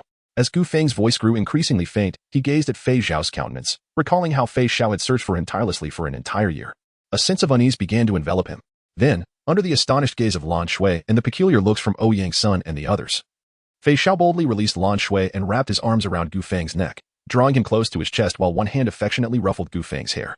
Gu Feng experiences both anguish and joy. The pain is akin to a relentless throbbing on his head, while the joy envelopes him in the tender embrace of Fei Xiao, whose warmth is unparalleled. Gu Feng finds himself deeply nestled into a large pillow, immobilized. At this moment, Yin Xiaozhe and his companions arrived to ascertain the situation. Upon realizing that it was merely a misunderstanding, they are left at a loss for words. Just a second before Yin Xiaozhe's arrival, Fei Xiao releases Gu Feng, pushing him aside. You lot are a handful, Fei Xiao exclaims. Gu Feng, Ouyang's son, I want to even bother scolding you. I've grown accustomed to your antics. Villena and Gu Qiu'er, do not follow these two misguided souls. Fei Xiao is back, and those girls, like Li Xian, have missed you immensely. As for you two, Song Yu and Shui Yu, if you wish to join Shrek, come along with me. And you, the one beside Gu Qiu'er, join us as well. You little ones can accompany me too. As for you, Hui Yu Hao, you may return to the academy and report in. With that, Yin Xiaozhe leads the group to tidy up the aftermath and heads towards the inner courtyard. Lan Shui pulls Fei Xiao aside to inquire about her relationship with Gu Feng, while Ouyang's son engages Gu Feng in discussions about their plans. Ouyang Qier and Gu Yuna deliberate over matters concerning Ouyang's Sunday. Upon realizing the misunderstanding, Song Yu and Shui Di also thaw the icy demeanor between Ma Xiaodao and Ling Luoqing. Ultimately, the group strides towards the inner courtyard, and the only casualties from this hasty skirmish are Ma Xiaodao and Ling Luoqing, both of whom are still trembling. Chapter 29. Entering the inner courtyard in the Shrek inner courtyard, on the open grounds of Sea God Island. Yin Xiaozhe and Xian Zi await the arrival of the peculiar little creatures. Many eyes are secretly fixated on this scene. Xiaozhe, is this truly Master Mu's decision? Are we really to admit that entire group into the inner courtyard? Shrek has never witnessed such a precedent, Xian Zi inquires, happily munching on food while seated on the ground. Indeed, Elder Xian, this is the teacher's directive, and everyone has consented, haven't they? The strength of those little monsters ranks among the top in the inner courtyard. Admitting them into the outer courtyard could discourage other ordinary talents, Yin Xiaozhe responds, somewhat helplessly, as it is the first time he is uncertain on how to handle students whose prowess is overwhelming. It is fortunate to have strong students, yet the presence of two troublemakers complicates matters. Now, it appears that two more have joined their ranks. Yin Xiaozhe's thoughts drift to the two girls who had engaged in the earlier conflict at Shrek, causing his scalp to prickle. Gu Feng and Ouyang's son had already given him a headache, and now there are two more to consider. Despite the earlier altercation, the group slowly progresses towards the inner courtyard in a somewhat leisurely manner. Ma Xiaodao attempts to speak, but Ling Luoqing pulls her aside. Violent girl, don't act recklessly. We cannot contend with these individuals. They are also heading towards the inner courtyard. Let us take it slow. Don't let your impulsiveness drag me down. Ling Luoqing quietly advises Ma Xiaodao, who is still shaken by the earlier chill. Ma Xiaodao opens her mouth, glancing at the group ahead, who are frolicking and laughing, before casting a wary look at the two girls, shuddering and silently following along. Hey, you little rascal, I didn't know you had a female companion. I thought you were indifferent to such matters, Sun teases as he hops onto Gu Feng's head, nibbling on fruit. Yet, as he utters these words, a sudden silence envelopes the surroundings and cold sweat beads on Gu Feng's forehead. A shadow looms before him. Sensing the unsettling atmosphere, Sun attempts to flee, only to be seized by a delicate hand. Oh, where did this little monkey come from? Truly adorable, wouldn't you agree? A phone? Gu Feng's desire for survival surged instantly as he hurriedly approached Fei Xiao, offering a gentle massage to his shoulders while diverting attention. Sun Ho, usually fearless, suddenly sensed the taste of fear. All right, I shall spare you this time, but let it not happen again. Fei Xiao softly patted Gu Feng's shoulder, passing Sun to Ouyang Sunday. The moment Sun left Fei Xiao's grasp, he transformed into twinkling starlight and vanished from sight. Ouyang Sun stepped forward, observing Gu Feng's forced smile. He quietly transmitted a message. What troubles you? You seem to be in great distress. Gu Feng hastily called upon Ouyang Sun to assist him, then conveyed a thought. My bones are shattered. Do you think it hurts? Fortunately, my recovery abilities are quite formidable. Ouch, it truly aches. Upon receiving Gu Feng's mental message, Ouyang Sun shuddered, casting a discreet glance at Fei Xiao's figure and offering Gu Feng a look of resigned acceptance. What do you suppose Director Yin summoned us to the inner courtyard for? Surely, it cannot be that we are to join the inner courtyard prematurely? Ouyang Sun's voice dwindled as he spoke. You've realized it too. It's only natural. Our strength goes unchecked in the outer courtyard, and we shall see what unfolds. I have no intention of joining the inner courtyard. He then inquired, by the way, who is that lively girl with blue hair? It seems you have quite the charm with the ladies, or could it be your blonde locks that attract them? Gu Feng's tongue remained as sharp as ever, and predictably, he was sent flying by a punch from Ouyang Sun, crashing into a tree. All eyes turned towards the two. Curiosity etched upon their faces. What is happening here, brothers? Wasn't he your friend? Or is this your unique way of conversing? Ouyang Chier, not particularly astute, found herself even more bewildered. It's nothing, Sister Chier. These two are always like this. After Yang and that rascal Gu Feng teamed up, nothing they do is surprising anymore. Guyana observed the pair with a bemused expression, pulling the dazed Ouyang Chier forward. What's happening with Xiao Feng? Fei Xiao remarked, watching Gu Feng gradually slide down from the tree and onto the ground, sensing that their relationship resembled that of Mo's and Jiao Qiu. Oh dear, Sister Fei Xiao. This is just how they are together. You'll get used to it. Alone, Ouyang Sun was reliable, and Gu Feng, when by himself, merely enjoyed being a spectator. However, together, they presented a different dynamic. Lan Shui hesitated to voice her thoughts, as she needed to preserve Gu Feng's dignity in front of Fei Xiao. Otherwise, she would find herself in a difficult situation, for that fellow was undeniably insufferable, and she had no desire to attract the attention of someone so contemptible. Shui. Aside from those two women trailing behind, the others here are far from ordinary. I should be able to engage in a proper fight. I am eager to challenge any of them, be it the girl with pink hair or the one with blonde locks. Song Yue felt the potent fighting spirit within her, ignited by the genetic instinct woven into her very being. Upon noticing this, Shuedi promptly restrained Song Yue. Song Yue, there will be time to spar with them later. For now, let's follow them and hear what that old fellow has to say about joining Shrek. Shuedi cast a glance towards the approaching sea god lake, faintly perceiving a small island ahead. Feng, what do you think? Shall we collaborate with them? Ouyang Sun inquired before they reached the shores of Sea God Lake. Seeking Gu Feng's opinion on Gu Yuna and her companion's intentions, Gu Feng glanced at Gu Yuna and then at Ouyang Sun, his eyes betraying a hint of mischief. Just as Ouyang Sun contemplated delivering a punch to him, Gu Feng's voice rang out in agreement. Nevertheless, Ouyang Sun ultimately followed her instincts and landed a blow on him. A vast lake lay before them. Ma Xiaodao stepped forward to explain how to cross the Sea God Lake, listing numerous precautions. How bothersome. It's simply a matter of crossing, and I'm not part of the inner courtyard, so these rules hold no relevance for me. Gu Feng found her words exasperating and interrupted Ma Xiaodao. A black cloud dragon descended from the heavens beside Gu Feng. He stood atop the dragon's head, ready to take flight. Just then, Fei Xiao appeared beside him, shoving Gu Feng behind her as she stood like a general atop the cloud dragon. Lan Shui transformed into a beam of light, coalescing beside Fei Xiao and linking her arm with hers. Let us go, Xiao Feng. Our destination is the inner courtyard. Fei Xiao pointed towards the inner courtyard, and the cloud dragon soared into the sky, with Gu Feng quietly seated behind them, gazing at Fei Xiao's silhouette and breaking into a silly grin. Well, look who has finally got there day, Gu Chou remarked, observing the fearless Gu Feng with a sense of wonder. Little brother, you and Nana go ahead. I'll accompany Chiu, Ouyang Chou said, her waist adorned with a yellow glow, having transformed her scarf into a decorative accessory hanging at her waist. Upon uttering this, Ouyang Sun, Gu Yuna, and Gu Chou felt a flush rise to their faces. Gu Yuna exchanged a glance with Ouyang Sun as a nimbus cloud appeared above them. Ouyang Sun grabbed Gu Yuna and ascended onto the cloud, Sister Chior, shall we proceed? Gu Chior asked bashfully, having felt left out during the past month as Gu Yuna and Ouyang's son spent time together without her. Coupled with the unusual dynamics between Poseidon and the sea which that she often witnessed. Gradually, Gu Chior developed feelings for Ouyang Chior and Ouyang's son, Gu Yuna. And Poseidon were all aware of Gu Chior's affections and supported her. However, Chior was merely a scholar absorbed in her research, blissfully unaware of Gu Chior's true intentions, believing her to simply enjoy her company. One could only wonder when Ouyang Chior would discern Gu Chior's feelings. Blazing wings of the radiant angel. 3 pairs of fiery wings emerged behind Ouyang Chior as she embraced Gu Chior, soaring towards the inner courtyard. Gu Chior instinctively wrapped her arms around Ouyang Chior's neck. Resting against her embrace, a colossal ice dragon burst forth from the void, with 2 formidable women standing atop it, gradually making their way towards the inner courtyard. Ma Xiaodao and Ling Luoqing simultaneously swallowed hard. That fierce woman, that searing aura, was that the ultimate flame? Surely, the ultimate attribute can't be so undervalued now? I don't know. This era is rife with monsters. Only now do I comprehend that there are always greater powers beyond our own, Ma Xiaodao lamented, feeling a mix of awe and envy. Yet, she resigned herself to the fact that such envy was futile. The 2 of them unfurled their wings, conjuring ice beneath their feet as they set off towards the inner courtyard. Chapter 30. I refuse outside the Sea God Pavilion in the inner courtyard.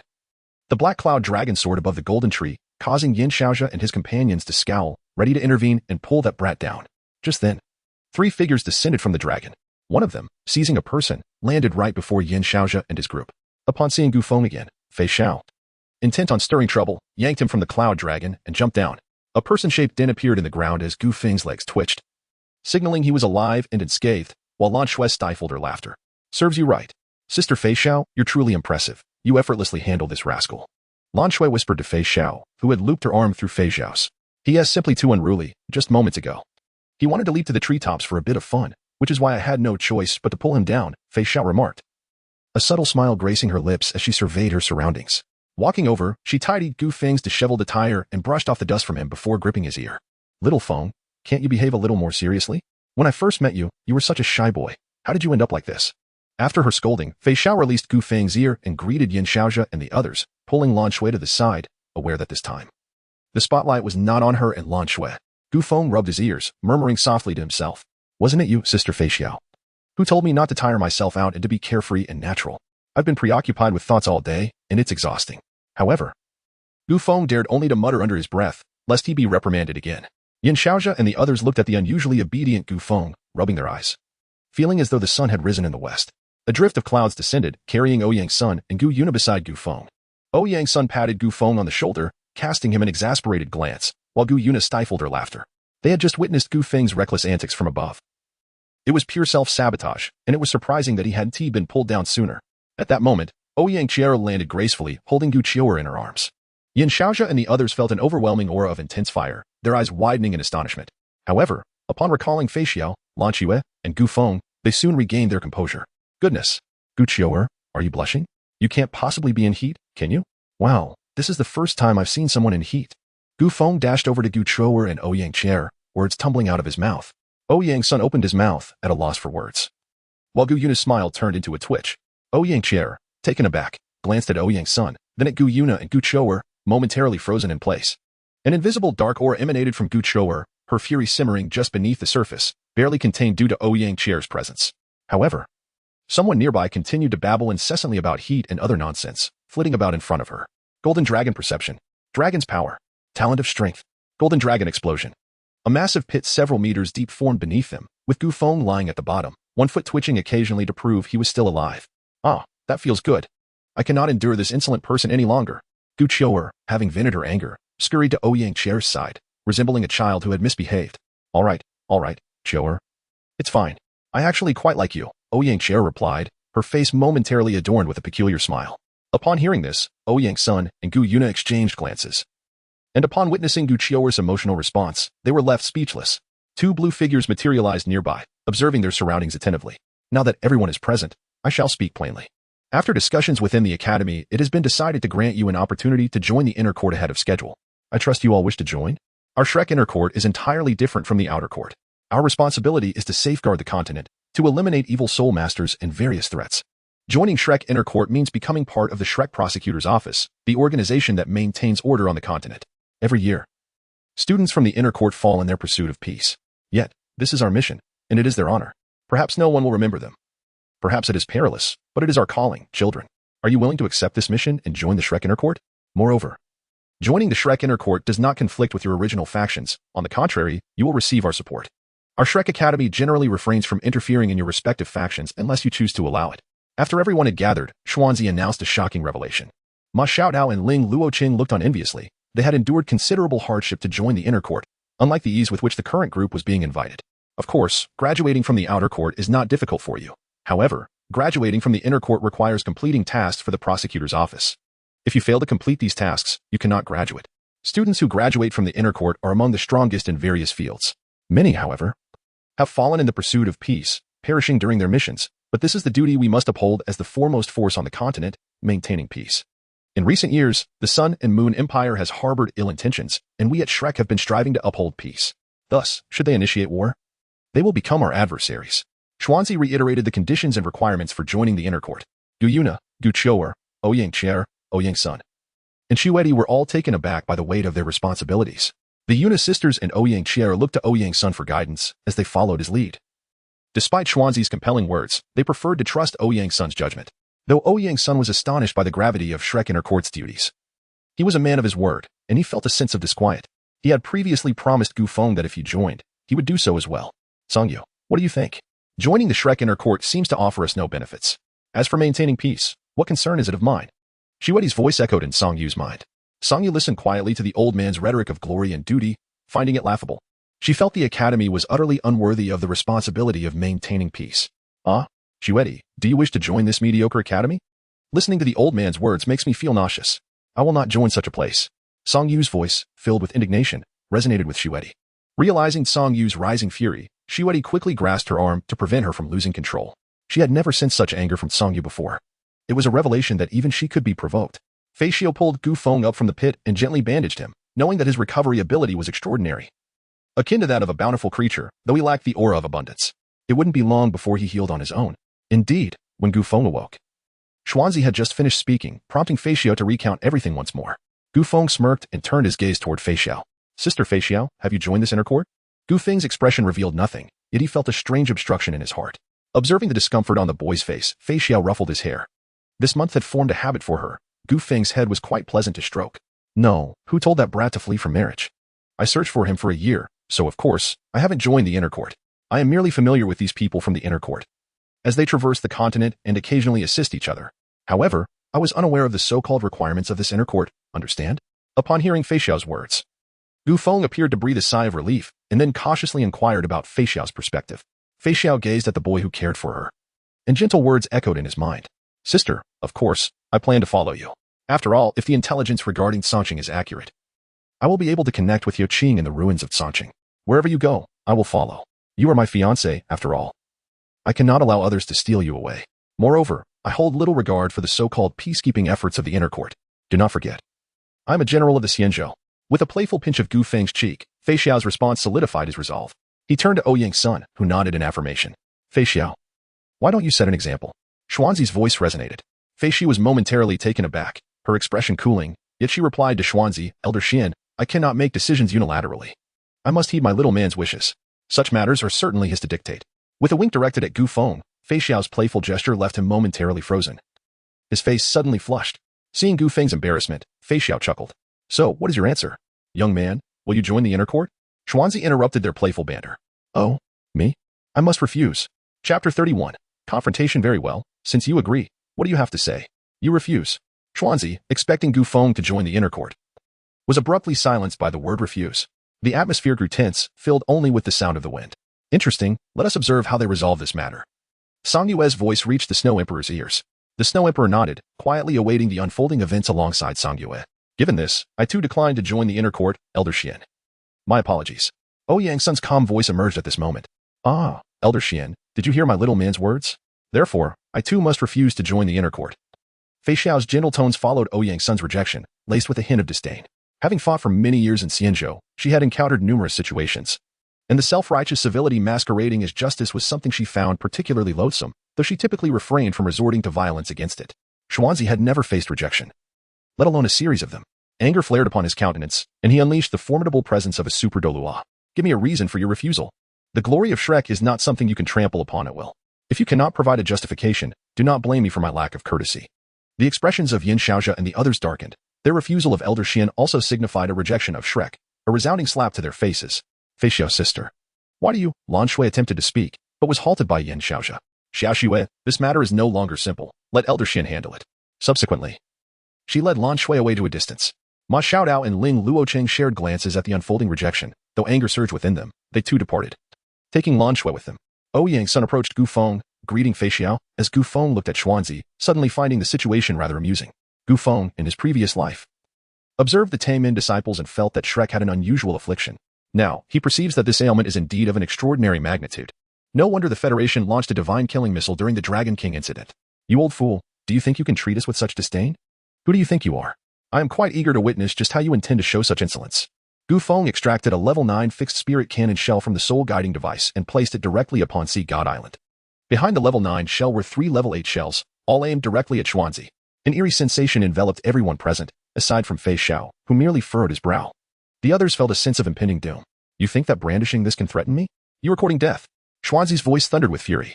Yet he dared not act recklessly. His instincts warned him that should he strike at Gu Feng, that device would surely detonate, marking him as a sinner of Shrek. Then come, test who besides me can prevent this thing from exploding, old fool. I am right here. Go ahead, kill me. Afraid, are you? Old relic. As a figure of the 20th century, Gu Feng lived in an era where everyone indulged in transient pleasures, despite the considerable costs associated with such indulgence. However, in the world of Douluo, coupled with the fact that his family boasted formidable strength in this age, he had also matured to a degree where he could at least defend himself from being swiftly defeated. So what did the cost? It was virtually non-existent. A heavy atmosphere enveloped the air, as Xuanzi exuded an extremely unstable aura, threatening to erupt at any moment, instilling a chilling sense of dread upon all present. Calm down. Xian Lao, Gu Feng, please maintain your composure. Yin Xiaojia and a group of seasoned elders hurriedly urged the two adversaries, cautiously mediating amidst a tension that could challenge even a limit Douluo. They were acutely aware that had anyone been in possession of such a device, their entry into the inner court would have been strictly prohibited due to its inherent danger. Snow Empress, is this truly the pinnacle of technological weaponry in your world? Its power rivals that of nuclear arms, yet the threat it poses to me pales in comparison to the nuclear weapons of my former world. Songyu gazed at the weapon reminiscent of a nuclear device. Although it emanated a perilous aura, she believed she could evacuate the Snow Empress before it detonated. Perceiving its destructive potential akin to that of an ordinary nuclear weapon, devoid of radiation. Nevertheless, the sheer force of nuclear arms was indeed immense, and she knew she could not withstand it, though evasion was certainly an option. I am not entirely certain, but this should be among the most formidable weapons in our world, Songyu mused, though she admitted her ignorance. Having lived in the far north and remained unaware of the outside world, the Snow Empress's voice responded to Songyu's inquiry, which only served to deepen her exasperation. It seemed they were both equally uninformed. Yet, judging by the current scenario, this weapon, resembling a nuclear armament, was undoubtedly one of the most potent deterrents in existence. Brother, what does your friend S family do? They possess both grade 8 and grade 9 fixed soul-guided artillery shells. Is your friend truly that formidable? Surely. He wouldn't consider detonation, would he? If that thing were to explode, the entire island would be obliterated, and Shrek Academy would be severely affected. Ouyang Chia stammered, while Gu Yu and Gu Qiuo observed the artillery shell with grave expressions. Ouyang's son's face twitched uncontrollably, followed by a reluctant remark. It may not be the case. Others might refrain from detonating such devices, but I cannot speak for Gu Feng. Under the persuasion of Yin Xiaojia and other elders, Xuanzi was pulled aside, fearful that this reckless individual might provoke Gu Feng into triggering the soul-guided artillery shell, which would likely render Shrek Academy a mere chapter in history. If it were merely a strike, they could intercept it and detonate it in the air. But now, this device had manifested right outside the Sea God Pavilion, leaving them utterly helpless and frustrated. What? Can we now converse civilly? Is there an issue with me not wishing to join your inner court? You threaten me and attempt to coerce me. Do you truly believe I am defenseless while out in the world? You fools, come, today I shall confront you head-on. Gu Feng pointed at Yin Xiaojia and his companions, unleashing a torrent of insults that lasted for over half an hour. The faces of Yin Xiaojia's group turned an alarming shade of dark red, had it not been for that soul-guided artillery shell. They would have ensured this brash young man faced dire consequences. Upon realizing he was not alone in enduring this verbal onslaught, Xuanzi inexplicably felt a surge of relief. Yet he still yearned to silence the insolent youth. As Gu Feng took a sip of water, preparing to continue his tirade, he acknowledged the futility of engaging these seasoned veterans. Fei Xiao, however, possessed the capability to swiftly vanquish them. Yet it was his prerogative to conserve his strength for more pressing matters.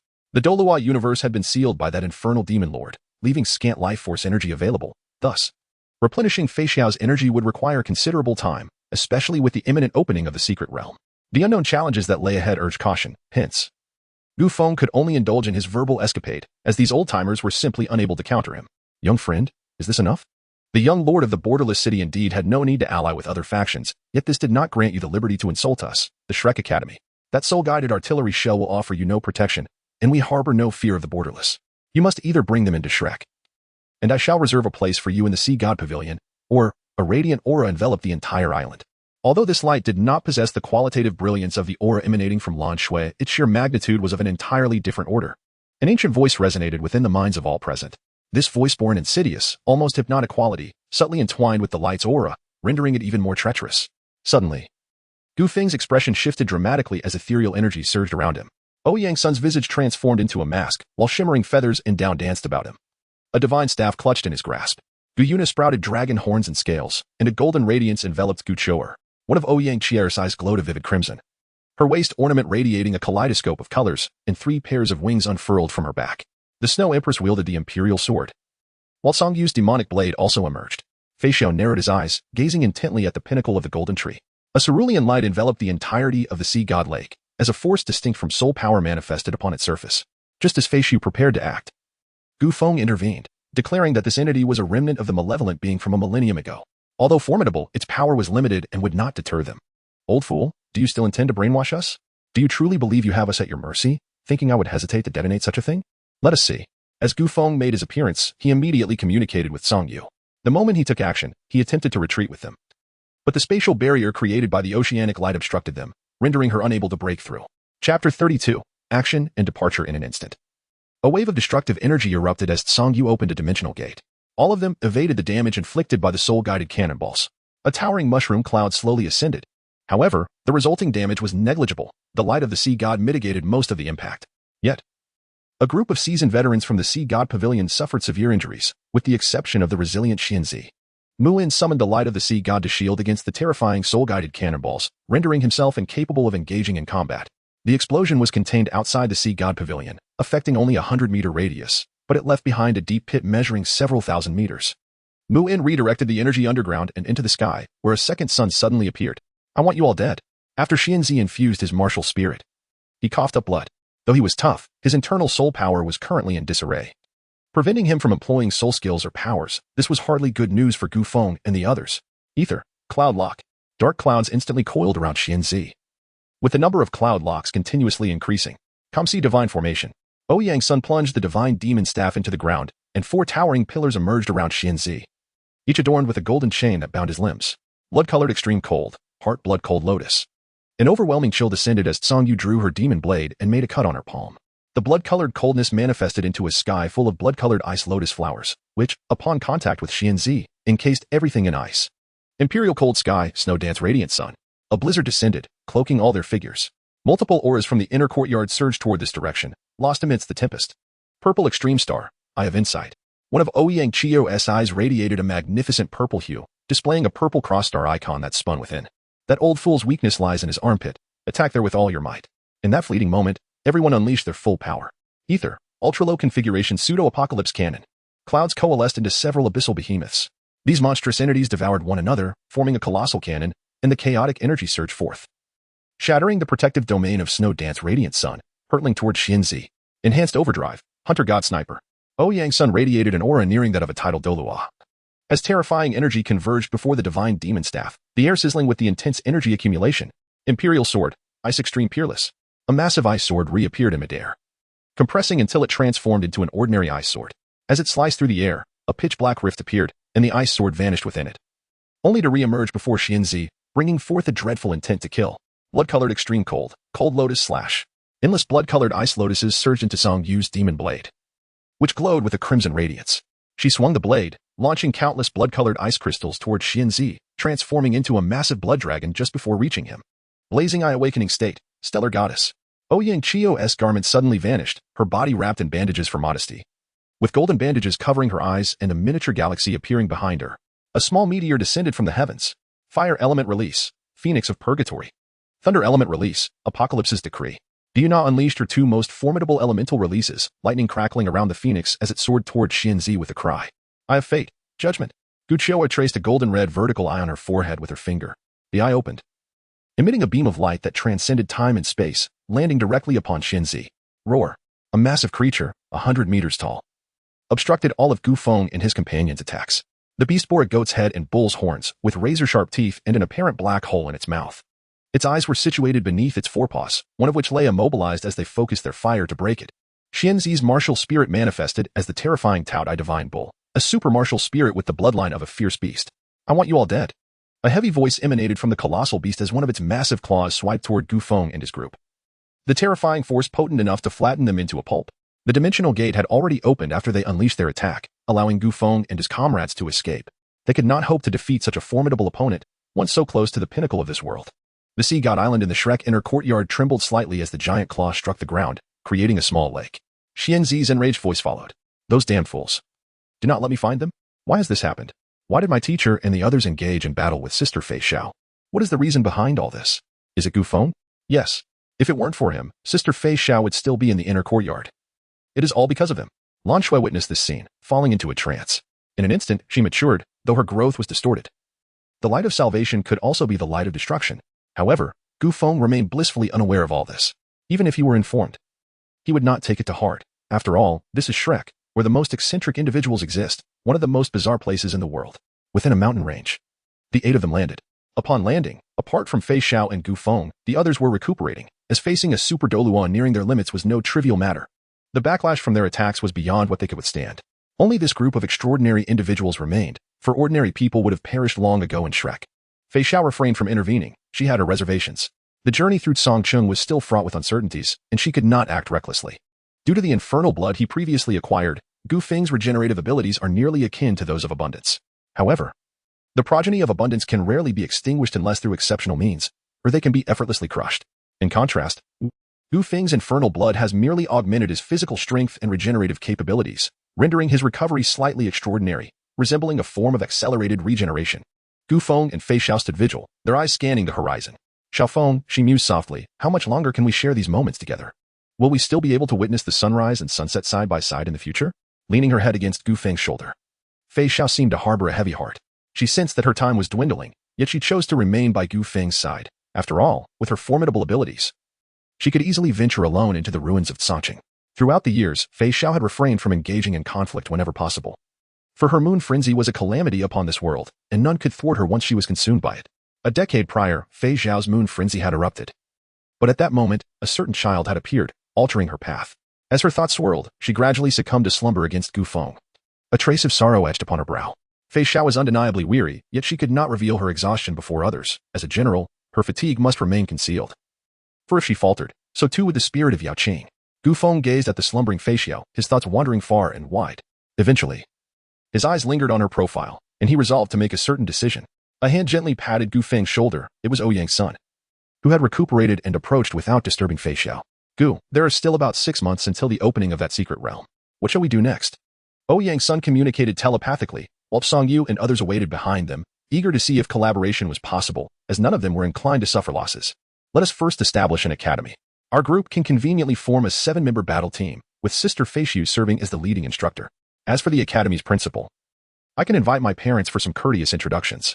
Shrek Academy. Those old fogies will eventually have to settle this outstanding debt. He turned to his companions. What are your plans? Gu Feng gazed at them, while Ouyang's son nodded in agreement, intending to join in. Song Yu and Shui Di also acquiesced. However, Gu Feng, I require your assistance with a matter. Consider it a debt of gratitude owed to you. Song Yu suddenly addressed Gu Feng. Chapter 33, the VV Academy and the Assassination Organization. Well, let us converse as we walk. Gu Feng gently cradled Fei Xiao and set off towards the wilderness. Contemplating the establishment of the academy there, it felt right. It was a place he could return to whenever he wished, a comforting thought. Even if this homeland was not the one from his past life. Xiaoang, can we invite Sister Chanshan and the others? They must be quite lonely over there in Ryu. Ouyang Qier inquired of Ouyang Sunday. Indeed, I shall send word to Sister Chanshan and the others to meet us at the border wilderness city. Feng, I trust you won't mind our presence, Ouyang's son replied with a smile, sending a message to Gu Feng. They all observed Gu Feng tenderly holding Fei Xiao, not wanting to disturb the slumbering gentle elder sister. Of course, you are most welcome. Song Yue, do share your thoughts on how I may assist you. Gu Feng's tone seemed unusually gentle as he transmitted his thoughts to Song Yue while gazing at Fei Xiao in his arms. Have you decided on a name for the academy? What purpose will it serve? It cannot simply be constructed to counter that inferior Shrek Academy. Moreover, Shrek currently only admits geniuses with recommendations. Yet countless talents remain overlooked in this world. Are we also aiming to create an institution that welcomes those with unique abilities? The majority of this world consists of ordinary individuals. What are your thoughts? Although we may begin with just a handful of us. Have you considered what will happen once we triumph over Shrek? Despite my disdain for that academy, I must concede that it possesses a significant reputation. One that has endured for ages. If we manage to defeat them in combat, many will come seeking us. Will we refuse them or accept them? Or shall we disband the academy altogether? Have you contemplated this? Song Yue had never spoken so much before the Snow Empress. And it was the first time the Snow Empress witnessed Song Yue express herself so extensively. Ouyang's son and the others began to ponder, realizing they had not considered these aspects thoroughly. As for a certain Dragon King, the so-called good-for-nothing Dragon King, it was best left unmentioned. After all, that silver dragon's motives were solely for the benefit of soul beasts, which bore no relevance to their endeavors. I have indeed thought about it. I aspire to end this era and reshape this world into what I desire. Perhaps some may consider me a dictator. Who knows? I have spent a year wandering outside, half a year at Shrek, and the remaining time observing much. I believe this world should not be like this. I once heard a saying, the mountain's affairs are best left to the mountain. Allow me to clarify. This phrase implies a separation between the ordinary and the powerful into two distinct realms, where ordinary individuals pose no threat to those with strength. Yet, the powerful can inadvertently bring about destruction to the ordinary, often without warning. Is it not common for the sky to suddenly collapse? I wish to establish a force, a power that brings an end to such circumstances. This academy is merely a prototype, aimed at constraining those soul masters. Gu Feng articulated a vision that resonated deeply with everyone present. In an instant, all were lost in contemplation, reflecting on the grim state of the world. Previously indifferent to its malaise, they now recognized, through Gu Feng's words, that they had unwittingly become akin to those they once scorned. Ouyang's son was the first to react, a wry smile gracing his lips. Feng, you speak the truth, do you not? The mountain's affairs are best left to the mountain? I find it admirable. And I shall support you. If my younger brother stands by you, then I, as his elder sister, shall gladly join as well. Ouyang Chie glanced at Ouyang's son and smiled, recognizing her brother's gentle nature. Diana and Gu Qiuer exchanged knowing smiles before speaking in unison. We shall also join. For who else could we align with but the one we admire? Upon speaking these words, a rosy hue spread across Ouyang's son and Ouyang Chie's faces. Listening to Gu Feng's aspirations, Song Yue understood that this lad was akin to that woman, possessing a similar gentleness towards the world. However, the woman named Aimi was not his equal. His kindness towards the world did not extend to all individuals. I comprehend now. I wish to witness how you achieve the world you envision, where the mountain's affairs are best left to the mountain. The Snow Empress regarded her friend Song Yue, contemplating whether such a world could also apply to soul beasts. She was intrigued. After all, she was the Empress of the Extreme North. I too wish to see the world you describe. Perhaps I might learn something from you to improve the Extreme North. At that moment, Song Yue suddenly recalled something. Have you all decided on the name for the academy? And what about the organization? We cannot simply call it the Mountain Academy or the Mountain Organization, can we? Suddenly, the air became still. Gu Feng felt the weight of their collective gaze upon him, rendering him uneasy. I haven't quite decided yet. Let us first reach Border Wilderness City and discuss it further. Besides, the journey may not be as smooth as we hope, after all. That academy may not wish us well. A glimmer of cold light flashed in Gu Feng's eyes as he cradled Fei Xiao and strode out of the mountains. Ouyang's son and the others, observing his movements, followed suit, yet each was lost in their own thoughts. The Borderland City. Huh? Has the young city lord returned? Hiss. Could it be that he has skipped class? First eloping from marriage, now avoiding lessons. How audacious of the young lord. I must inform the city lord at once. The guards stationed at the city wall spotted the disheveled figures of 8 approaching from a distance. Indeed, it was evident that the journey back was fraught with difficulties. That group from Shrek was truly merciless. Gu Feng, upon seeing his home, could not help but voice his grievances regarding the obstacles encountered along the way, lamenting the direct confrontations that had left them feeling nauseated. At first, Gu Feng and his companions attempted to articulate their predicament, but to their dismay, they found that each individual had been thoroughly indoctrinated by Shrek. Thus, their explanations were rendered futile. Anyone who obstructed their path was met with lethal consequences. Along their journey, they encountered relentless aggression, and those lacking the strength of a soul sage were swiftly eliminated without a chance to retaliate.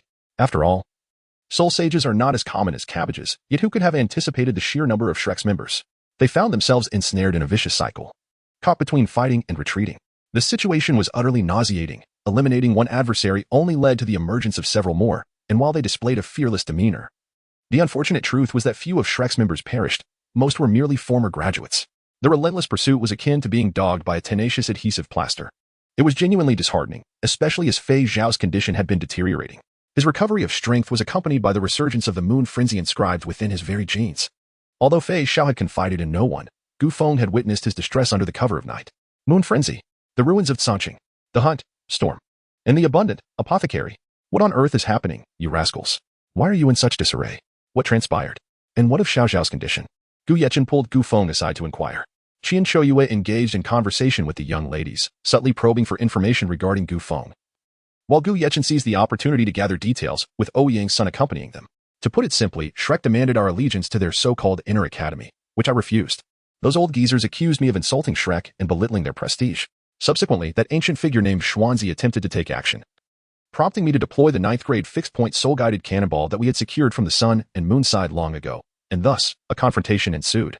Afterward, I fled from Shrek, only to find myself pursued across the entire continent. Having recounted his tale, Gu Feng nonchalantly picked up some fruit, displaying an air of indifference towards the gravity of the situation. Gu Yechen's lips twitched slightly as he gazed at the insufferable brat before him. A 9th-level binding soul cannonball had exploded in his home? If it were him, he would have retaliated without mercy.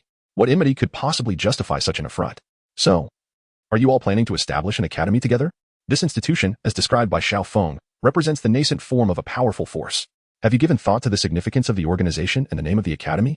Qian Shouyue paused, momentarily taken aback by their ideas, yet she supported them wholeheartedly. Had it not been for the ancient dragon of Shrek informing her that they were still alive, she would have led Yechen directly to confront Shrek without hesitation. She had never laid a hand on her own child, so how could that pitiful Shrek dare to act against her offspring without cause? Did he perceive them as mere clay to be molded? Regardless of right or wrong in this world, strength speaks louder than words. Although she had heard of the world her child aspired to create, it had yet to materialize. Subsequently, Gu Yechen hurried to the Lord S mansion to convene a discussion regarding the challenge to Shrek, while Gu Feng and the others began deliberating on the name of the academy and the organization under the witness of Qian Shouyue. Stop, stop, stop. This back and forth is futile. Let me make the decision, Gu Feng declared, but before he could finish, Fei Xiao seized him by the ear and dragged him aside. Gu Feng watched as the women beside her discussed various names, exchanging a glance with Ouyang's son, both of them sighing in unison. They felt utterly excluded from the conversation. Enough. Let us settle this directly. The academy will be divided into 8 classes, with 1 person assigned to each. The names of the classes can be chosen freely. Is that acceptable? Gu Feng surveyed the group of women who had been deliberating until the late hours, feeling overwhelmed. They seemed to realize that no consensus would be reached, and thus all nodded in agreement. However, Fei Xiao's expression was somewhat displeased. She opened her mouth silently to convey, "Wait for me tonight, little Feng. You have quite the audacity. This is not over." Gu Feng shivered at Fei Xiao's implied words, but he was relieved when they finally ceased their discussions and nodded in agreement with his proposal. He then mentioned the 2 names that would instill fear and reverence in the hearts of people in the future, VV Academy and the Killing Organization. To provide some context, this part is optional. This book addresses the issue of combat power. In the traditional Douluo universe, combat strength is determined by soul rings. However, those familiar with Douluo know that soul rings are merely ornamental, as the protagonist can easily surpass levels. My narrative incorporates elements from Stealing Stars, Crumbling Iron, and Guardians of the Tomb, and I may introduce additional elements later based on their plausibility. The determination of combat strength will not be based on Douluo and Stealing Stars. Combat power is calculated based on one's developed abilities, while Crumbling Iron has only 3 tiers, Star God, Envoy, and Below Envoy. The protagonist derives power from the 8 ether elements of Stealing Stars and the Blood of Hell, and Fei Xiao's narrative is suppressed. Otherwise, she could effortlessly defeat a Douluo.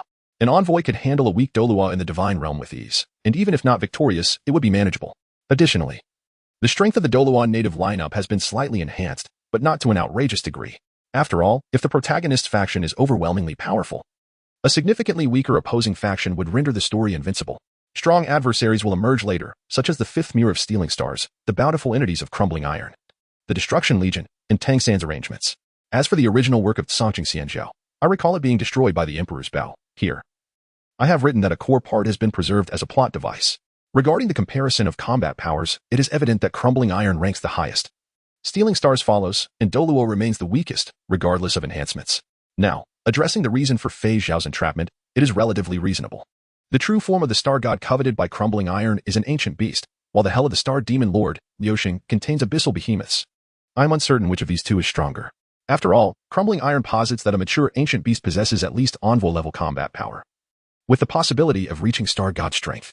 Hell, within the context of Stealing Stars, is described as a high-dimensional realm, possibly 5-dimensional, but who knows? It becomes increasingly chaotic later on, so I shall adhere to my own understanding here. Thus, I have set the top-tier strength of Stealing Stars to be infinitely close to that of a Star God, capable of single-handedly battling one. Moreover, Fei Xiao's inability to fight is a consequence of her situation. The original work does not specify how her moon frenzy is suppressed, so I have linked it somewhat to her strength.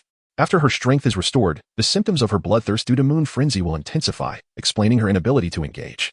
As for how to resolve the moon frenzy, I have yet to determine whether it will be through Ruan Mei's assistance or that of the apothecary. Upon analysis, merely personal. It appears that Fei Zhao's moon frenzy cannot be classified as an illness. The Xianzhao's blessing from abundance occurred while she was still engaged in the battle alongside Bu Liren. Fei Zhao's rise to power as a battle force is due to her ancestral bloodline. Secondly, the bloodthirst stemming from her ancestral lineage could be attributed to genetic factors. The current narrative of crumbling iron is still scant, and it seems somewhat lopsided, particularly concerning treatment, possibly due to the apothecary's influence, which has not been thoroughly explored. Lastly, I would like to explain why I believe Ruan Mei can assist Fei Zhao. Ruan Mei is a brilliant scientist, arguably a mad scientist, who studies genetics and even managed to clone an envoy-level insect king, albeit it survived for only a minute. This indicates that Ruan Mei has delved deeply into genetics. So I believe she should be capable of addressing Fei Zhao's bloodthirst issue. As for the apothecary, well, there is little to say. Those in the know are aware of his extraordinary capabilities, which can undoubtedly provide treatment. Now, let us turn our attention to the protagonists. Gu Feng possesses abilities that enhance the ether elements in the blood of hell, along with a potential for demonic transformation, which may be elaborated upon later. Perhaps not at all. Ouyang Sun's ability is the 1,000-kill divine net, inspired by a monkey archetype, similar to the original work of Guardians of the Tomb. Though I plan to make some modifications, as the original portrayal of the monkey character was excessively unhinged, taking on all challengers. Here, the monkey will also be remarkably strong. As my fondness for the character demands no less, Song Yu's peak power should be comparable to that of Jing Lu, though it's acceptable if it isn't. I am content as long as it exists. Zhou Yi, Lan Shui, is a peak true god, but currently, she falls short, likely possessing only semi-divine strength, roughly envoy level. She has been assigned a darkened storyline. The Silver Dragon and Auspicious Beasts enhancements remain undecided, but they will likely be boosted to the level of a half-step envoy. Given that fate and elemental control are far from weak, the original work was just too exaggerated, leaving me a bit bewildered. As for Ouyang Qi, she is set to embody the essence of fire, or perhaps that of the sun, with her capped power being comparable to the leader of Bu Liren, who is indeed quite formidable. The Snow Empress has also received a boost, as she is a naturally born spirit, ordinarily. She would be considered a celestial spirit in the realm of Zhetian and exceptionally powerful in other worlds. In the context of crumbling iron, she could even be deemed a unique ancient beast, enhanced to a level akin to that of the Dragon King and Auspicious Beast. Zhetian will certainly appear later. And this aspect will also require enhancement, although I am currently disinclined to elaborate. If it were to be enhanced, it would be in line with the Undying Dragon. But I have little desire to ponder it further. The Fifth Mirror and others will possess combat powers no less than envoy level, approaching envoy strength. Although they are still in recovery, the protagonist's abilities have not yet reached their peak, while the others have not fully recovered. And that is about all there is to it. Chapter 34, the competition and its rewards, once again altered following this. An academy rose swiftly outside the borders of Bianhuang City. One cannot help but acknowledge that the fantastical realms possess certain advantages over the past. Construction has progressed at an astonishing pace, whereas it may have taken half a year to lay the foundation for a single academy in previous times. Here, everything was completed within a month, truly absurd.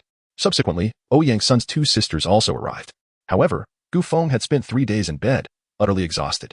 When Poseidon and the Sea Witch arrived, they held hands, resembling Gu Qiuer and Ouyang Qi, while Ouyang Sun was accompanying Gu Yuna at the time. Gu Feng climbed up a tree to fish and doze off. With Poseidon and the Sea Witch looking youthful, he mistakenly believed they had come to seek his allegiance. His foolishness became evident when he carelessly exclaimed, "What the hell, a Fujoshi?" This was not the worst of it. He brazenly stared at Poseidon and the Sea Witch, inadvertently causing them great embarrassment. Afterward, Gu Feng fell into a deep slumber, only to be awakened later that night during a welcoming feast for Poseidon and the Sea Witch. When he discovered one person missing, outside the city, he found Gu Feng fast asleep. Upon understanding the situation, Fei Xiao, in front of a crowd, dragged Gu Feng back to his room, where he slept for 3 consecutive days. One could only marvel at the youthfulness that allowed such deep slumber. Upon awakening, Gu Feng found himself somewhat intimidated by the Sea Witch, at least feeling reluctant to act foolishly in her presence, primarily because she had genuinely struck him. And he knew he could not retaliate. Time slipped by unnoticed until the grand competition for the entire continent approached. What the hell? Have the rules changed again? Is Xing Luo not afraid of offending these powers? Gu Feng could not help but grumble, exasperated by the constant changes. Yet, as he noticed everyone staring at him, a realization dawned upon him. Tentatively, he pointed at himself, and when everyone nodded in agreement, he nearly lost his composure. Seriously, is Shrek out of their minds? No wonder they changed the rules again. It's those fools from Shrek causing all this trouble. If I hadn't gone looking for them, they would still be stirring up chaos. Fei Xiu delivered a playful punch to Gu Feng's head, causing a noticeable bump to form, leaving him teary-eyed as he gazed up at Fei Xiao. The pitiful, helpless look in his eyes almost stirred maternal instincts in Fei Xiao. But recalling his past misdeeds brought her back to reality. She embraced him and, with a teasing tone, consoled the beleaguered Gu Feng. Enough now, Little Feng, I know your recovery abilities. Stop causing trouble and listen to your parents about the rules. But it hurts so much. Gu Feng pouted, looking at Fei Xiao with a sense of grievance. Fei Xiao, amused, chuckled softly and then ruffled his hair. The onlookers had grown accustomed to their antics.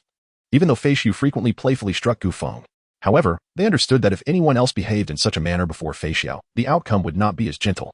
Occasionally, they contemplated giving Gu Feng a good thrashing themselves, knowing Fei Xiao's temperament was relatively mild. Ahem, stop fooling around now. Listen attentively to what I am about to say. Although you all possess great strength, it would be unwise to be caught off guard later. Pay close attention, especially you, young man. Gu Yechen interrupted the idle chatter of those present and proceeded to chastise Gu Feng, who gazed at his father with a look of deep resentment. The previous regulations had not been particularly advantageous for Shrek. However, at that time, Shrek was bolstered by the presence of Xiao Xiao and a young girl named Lan Shui, which rendered them unconcerned, especially considering they had two teams. After finishing his reprimand, Gu Yechen cast a glance at his son, causing Gu Feng to feel a twinge of embarrassment. He then continued, however, it was not long before you youngsters stirred up trouble at Shrek. Although the specific details were kept under wraps and you did not spread rumors, there were two significant explosions during the freshman assessment at Shrek. I have heard that one of them was caused by you, Little Feng, in a clash with Lan Shui, while the other resulted from a duel between Xiao Yang and Nana. Many were envious of Shrek for having such formidable students. Later, in Shrek City, Song Yue and Xue Yue also engaged in battle, and that incident became widely known, prompting many to seek information. Following that, the sea goddess light above Shrek City manifested as two suns, coupled with a tremendous explosion from Shrek Academy. Although the blast was not extensive, the spies were not oblivious. They quickly realized something was amiss at Shrek. Before they could ascertain the full situation, Shrek issued a bounty for your capture. Once the pursuit was declared, further inquiries became unnecessary. Subsequently, the old dragon from Shrek approached every faction of notable strength to discuss the revisions to the rules. However, the Sun and Moon sect, the Body sect, and our faction were not visited by the old dragon, nor would he dare approach us. If he did, we would not hesitate to eliminate him. As for us three factions, we naturally refused, but the entirety of the continent seemed to agree, leaving us with no choice but to acquiesce to the rule changes. Gu Yechen spoke at length, taking a sip of water to moisten his throat before continuing. The rules have undergone some alterations compared to the previous edition. Notably, this competition permits both sectarian and civilian forces to participate, albeit with a requirement of at least 7 participants for each team. Previously, each force was allowed to form 2 squads, but that has now been amended to a single team. However, this does not concern us much, as we originally had 8 members, with Xiao Xiao being unable to compete. The format consists of a direct knockout tournament, devoid of preliminary point-based matches, where opponents are drawn randomly, continuing until only the top 64 remain. It is essential to note that losing in the knockout rounds does not signify the end of one's chances. Once the 64 contenders are established, those eliminated in the knockout phase will have a singular opportunity to challenge a member of the top 64. Should they emerge victorious, the defeated party will be ousted, and the winner will take their place among the elite. One critical stipulation is that participants in the knockout rounds are prohibited from inflicting excessive harm upon members of the top 64. While the latter are not subject to such constraints, rendering it exceedingly improbable for the top 64 to face defeat. As for the Tsangqing Secret Realm, that is the reward for the top 64, access to Tsangqing, albeit limited to those who competed. Furthermore, the top 8 teams can each consist of 2 squads, with the top 3 allowed to include a supervising instructor. Naturally, this instructor's age will exceed the so-called 20 years. It appears that something significant was discovered on Xingluo's end. Testing indicates that with the inclusion of that item, the age limit can extend to under 40. As for Xiaoxiao, I am uncertain if you will be able to utilize that item. If not, after Gu Yechen finished speaking, he turned to Fei Xiao, for she was indeed quite different from the rest of them. Rest assured, the constraints placed upon me are minimal. Were it not for my desire to spare everyone from worry, and my reluctance to resort to forceful means, I could effortlessly enter that secret realm right now. Fei Xiao's commanding voice resonated with everyone, eliciting a collective sigh of relief. During their time together, they had come to understand Fei Xiao's circumstances. She longed to return to her home, Yuqin. The thought of being hindered by so-called age restrictions was quite distressing. However, Gu Feng observed Fei Xiao and understood that the situation was far more complex.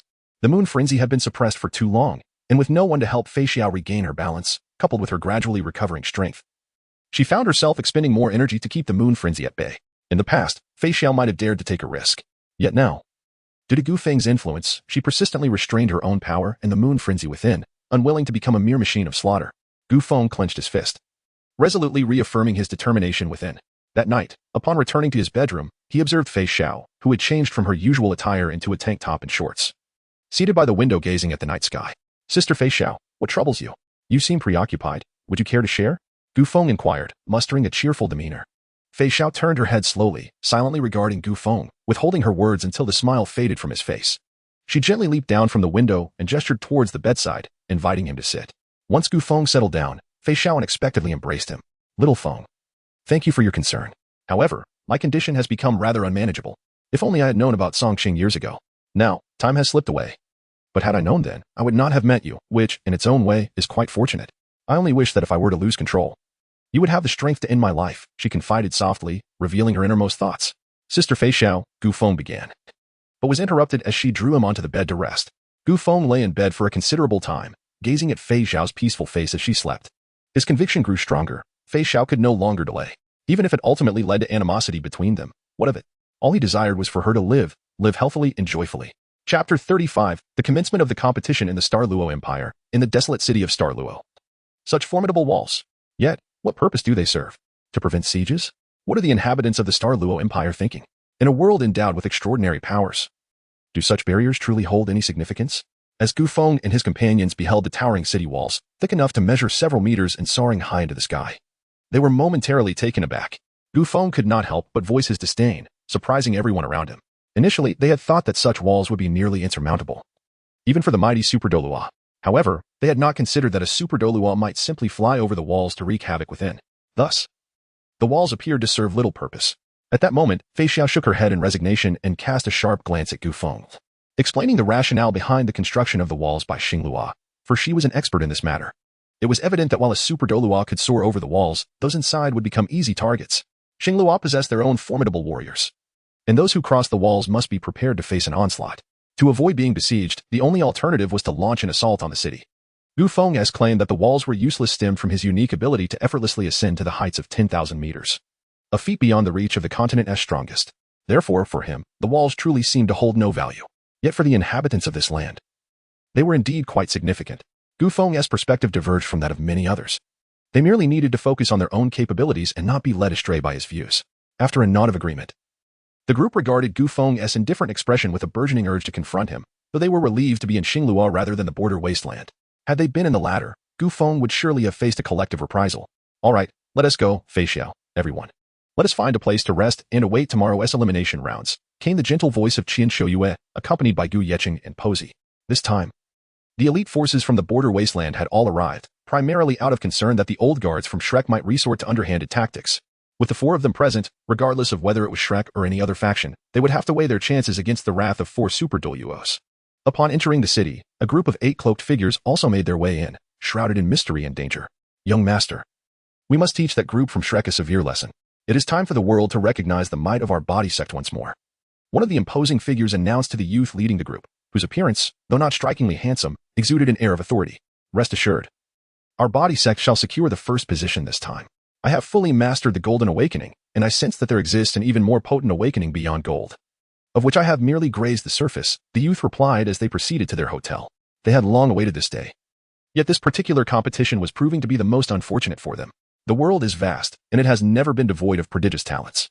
What it lacks are those with the right background, ability, and innate gifts. And even if one possesses these attributes, does it guarantee that others lack them? No one dares to claim supremacy, nor can anyone assure their own success. One must always prepare for the worst. Gu Feng embodied this mindset, contemplating the direst of outcomes, thus rendering any adverse result bearable. Just as he had approached his first encounter with Fei Xiao, having anticipated the worst, he understood that diligent effort would ultimately yield favorable outcomes. In his previous life, Gu Feng had overthought everything, striving for perfection, only to realize that he was merely average, unable to excel in all areas, often falling short of his expectations. In this life, he resolved to think less, focusing solely on the worst possible scenario, reassured that the outcome could not be worse. This shift brought him a sense of freedom, perhaps the best result of all. Can such a pathetic wall truly withstand our Sun Moon Soul Guidance cannons? How utterly ridiculous, mused a silver-haired youth beside a silver-haired maiden as they stood at the wall-ass base. The youth, reminiscent of a young aristocrat, bore a hint of youthful bravado. The maiden, observing her spirited elder brother, could not help but shake her head, pulling him towards a white-haired boy. Mu-er, let us depart. My brother is acting up again, she urged, intertwining her arm with his. The white-haired boy's previously indifferent demeanor vanished upon seeing her. Yes, let us go. This competition should be enjoyable. With me here, no one shall harm you, the youth responded. The maiden only caught the first part of his statement, while the latter seemed a mere whisper of his own determination. Saintus, most of the competitors this time are the cherished disciples of various sections. Should we eliminate them? Inquired an ominous elder, bowing before the cloaked figure at the forefront. A raspy voice emanated from within the cloak, reverberating as if it transcended the physical realm. Reaching the ears of the other cloaked figures. Let us find a quieter place first. There are too many people here. Death is their destined fate. No one can evade it. The cloak shifted slightly, revealing a visage that seemed alien to this world. As night fell, Shrek arrived in Xingluo City. Their presence akin to a predetermined script in a tale of fate, converging to confront the hand of death. Fortunately, with Lan Shui and the Inner Academy's senior sister Zhang Lishuan present, the Inner Academy suffered minimal casualties. Aside from a somewhat arrogant Ma Xiaodao and Dai Yuedong who sustained minor injuries. Once Shrek entered the city, numerous hidden gazes scrutinized the so-called First Academy of the continent. All those with strength observed the newcomers, eager to ascertain whether they could vanquish this age-old champion or even eliminate them. What are you looking at, Gu Feng? Fei Xiao approached. Having emerged from behind the rooftop, following the line of his gaze to the Shrek group. Is your anger still unresolved?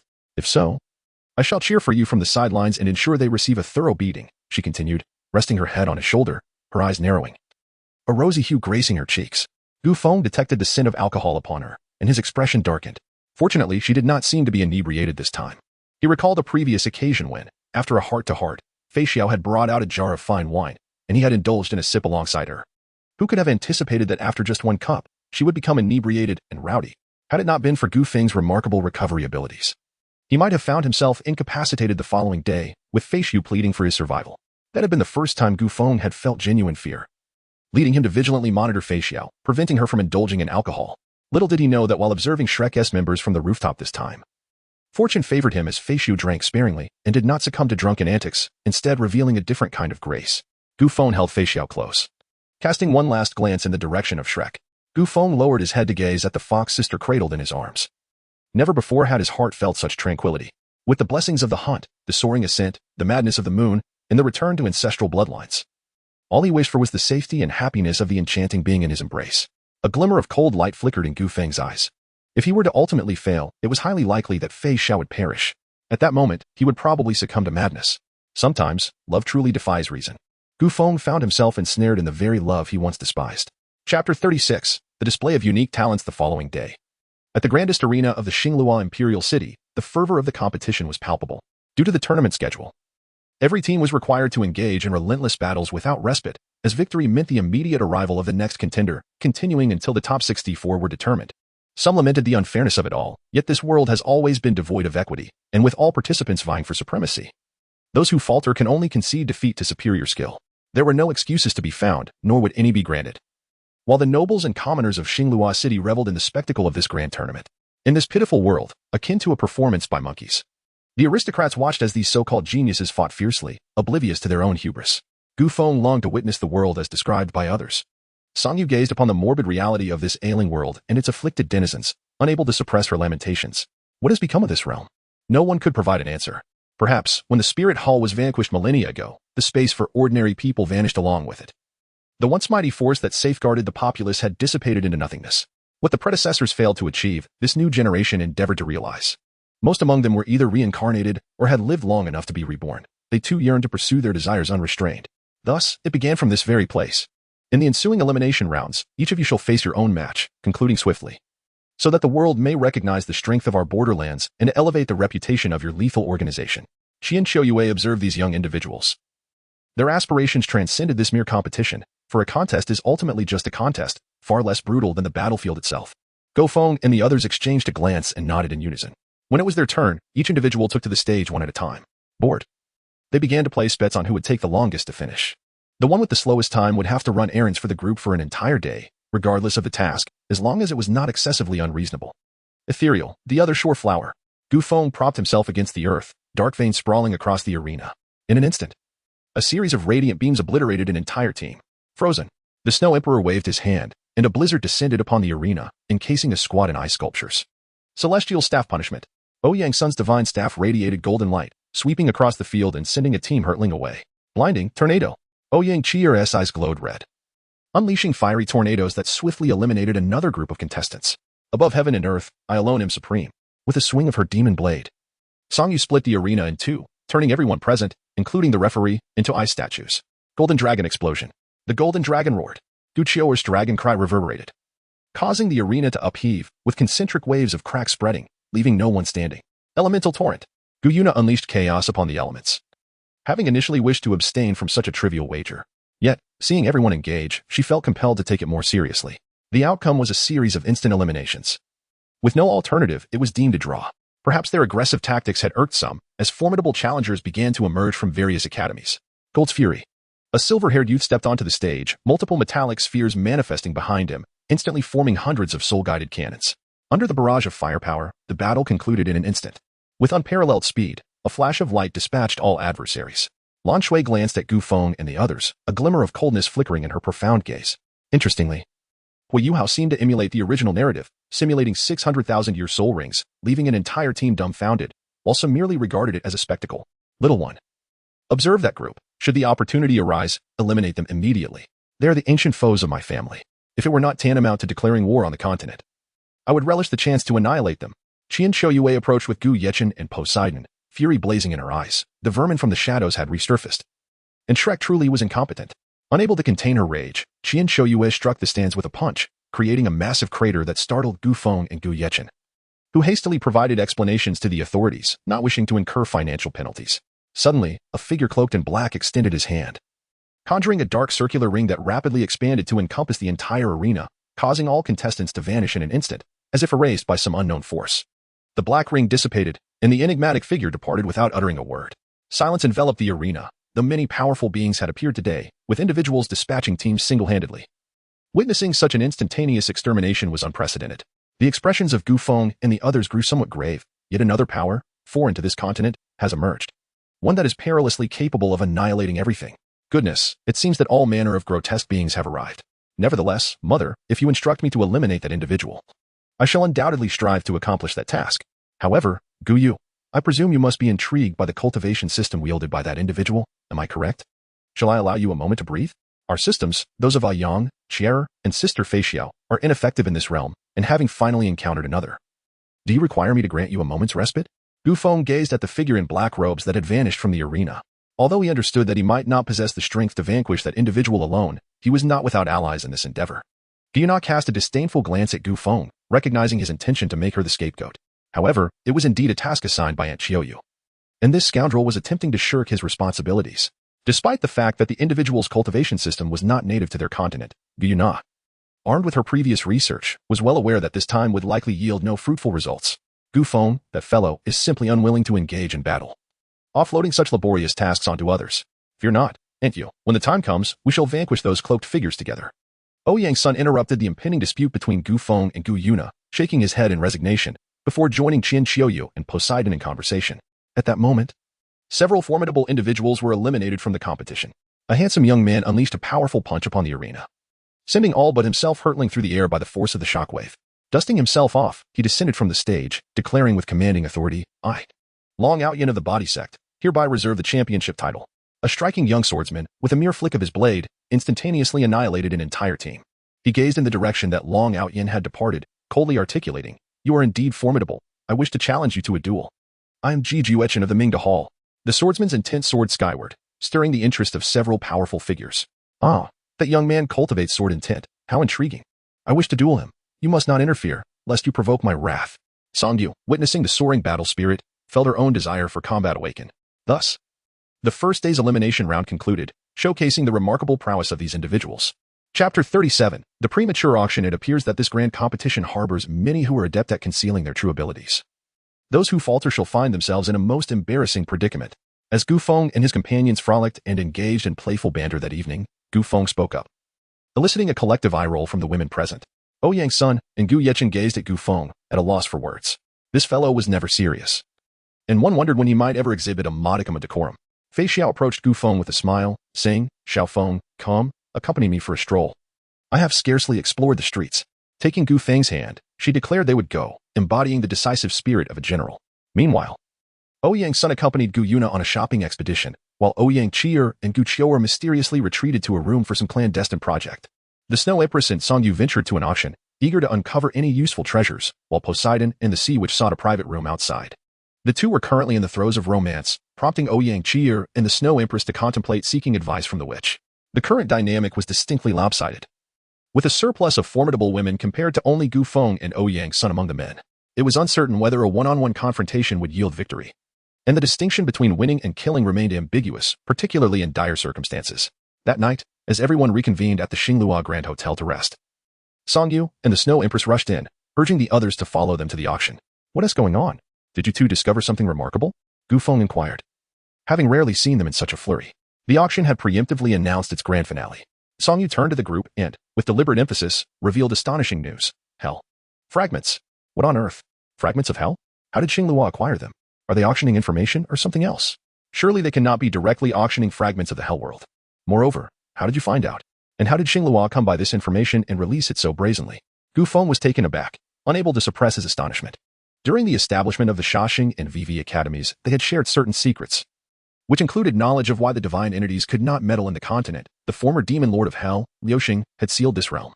Liuxing was extraordinarily powerful, capable of contending with the star gods, yet he had not ascended, and in terms of life forms, he could not surpass those deities.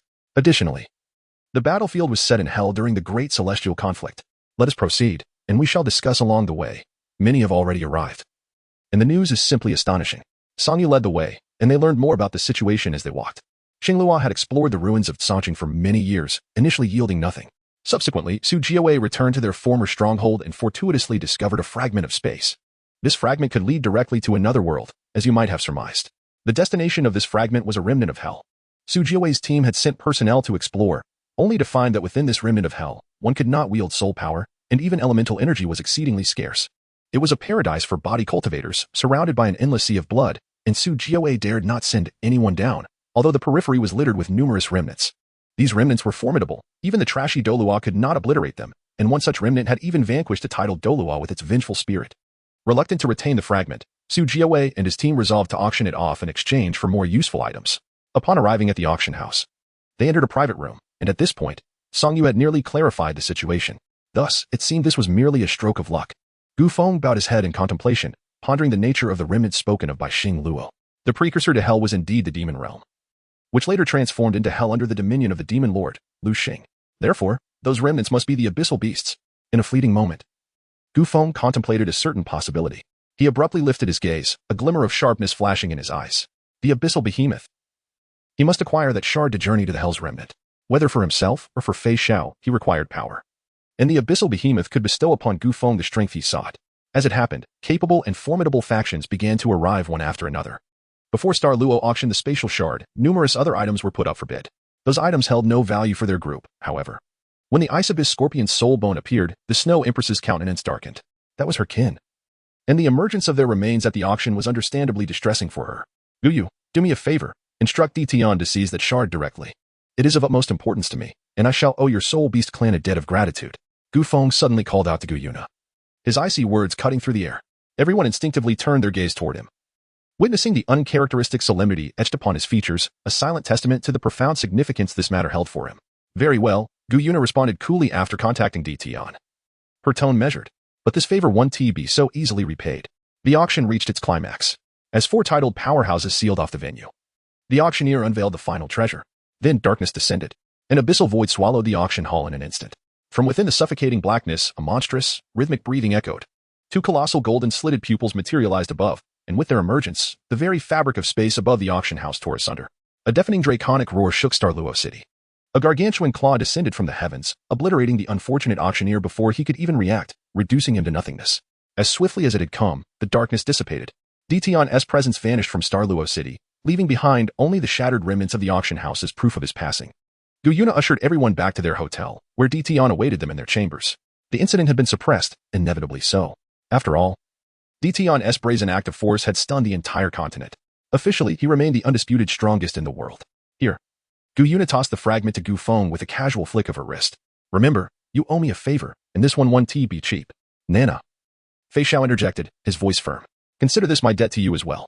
Should you ever face an insurmountable obstacle, so long as the adversary isn't star god, I will intervene once on your behalf. Guyuna's lips curled into a satisfied smile. A minor exertion had yielded two invaluable promises. Gu Feng possesses immense potential. The favor he has garnered will undoubtedly prove invaluable in the future. Fei Xiao's strength is exceptionally formidable, and her ability to contend with powerful factions is unmatched, rendering the so-called deities of the divine realm mere trifles in her presence. Although Fei Xiao is currently hindered from taking action due to certain circumstances, she has nonetheless secured this invaluable favor, providing her soul beast clan with a solid and complete avenue of retreat, which is quite advantageous. Subsequently, Gu Feng returned to his chamber with a serious demeanor, prompting Fei Xiao to reflect and follow suit. They gradually returned to their rooms to prepare for rest, awaiting the forthcoming matches. Chapter 38. Advancement to the top 64 in the elimination rounds, the Grand Soul Fighting Arena of Douluo Imperial City. On the following day, the number of participants in the competition has notably increased compared to previous years, as free practitioners are now eligible to compete. Douluo has introduced a new method for advancement, though it has yet to be implemented. Gu Feng gazed at the revelers and the proud soul masters entering the venue, his eyes narrowing slightly. It was truly perplexing. He felt like a mere spectator in a circus. Were it not for the peculiar circumstances, he would detest such an atmosphere. The crowd, upon hearing his words, cast odd glances in his direction. Ouyang's son, with a resigned sigh, patted Gu Feng on the back before choosing to ignore him. What's wrong with being a monkey? I'm still a monkey, aren't I? You look down on monkeys, don't you? Sun leaped around Gu Feng's head, venting his frustrations.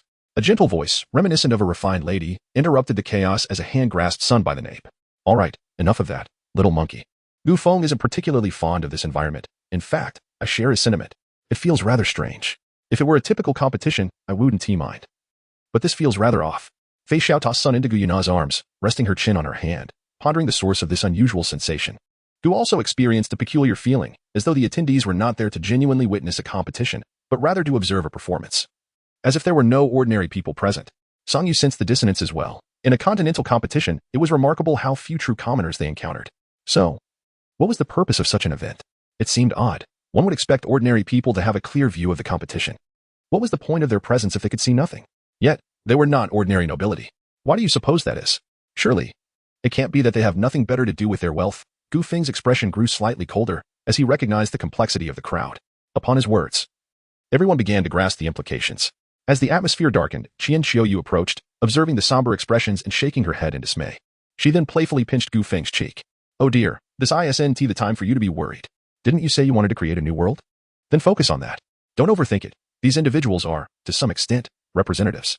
If you win and secure first place, wouldn't that benefit your cause? Forget the worries and concentrate on the competition. By the way, who among you will participate in the elimination rounds? After a moment of playful torment on Gu Feng's face, Qian Xiaoyu looked around. Everyone seemed indifferent. To be honest, none of them were eager to face the elimination rounds. Song Yu and the Snow Empress appeared oblivious, engrossed in their own conversation. Ouyang's son pulled Gu Yuna aside to discuss the reform direction of the Soul Beast clan, while Gu Chioa watched Ouyang Chioa experiment with her peculiar contraptions, occasionally lending a hand. Noticing this, Qian Xiaoyu seized her wayward little cub, a smile of mischief dancing on her lips. Gu Fenghan's hair stood on end, and he promptly patted his own chest, signifying that if he did not take on this task, who else would? Qian Xiaoyue, with a cheerful demeanor, helped Gu Feng tidy up the disheveled corners of his clothing.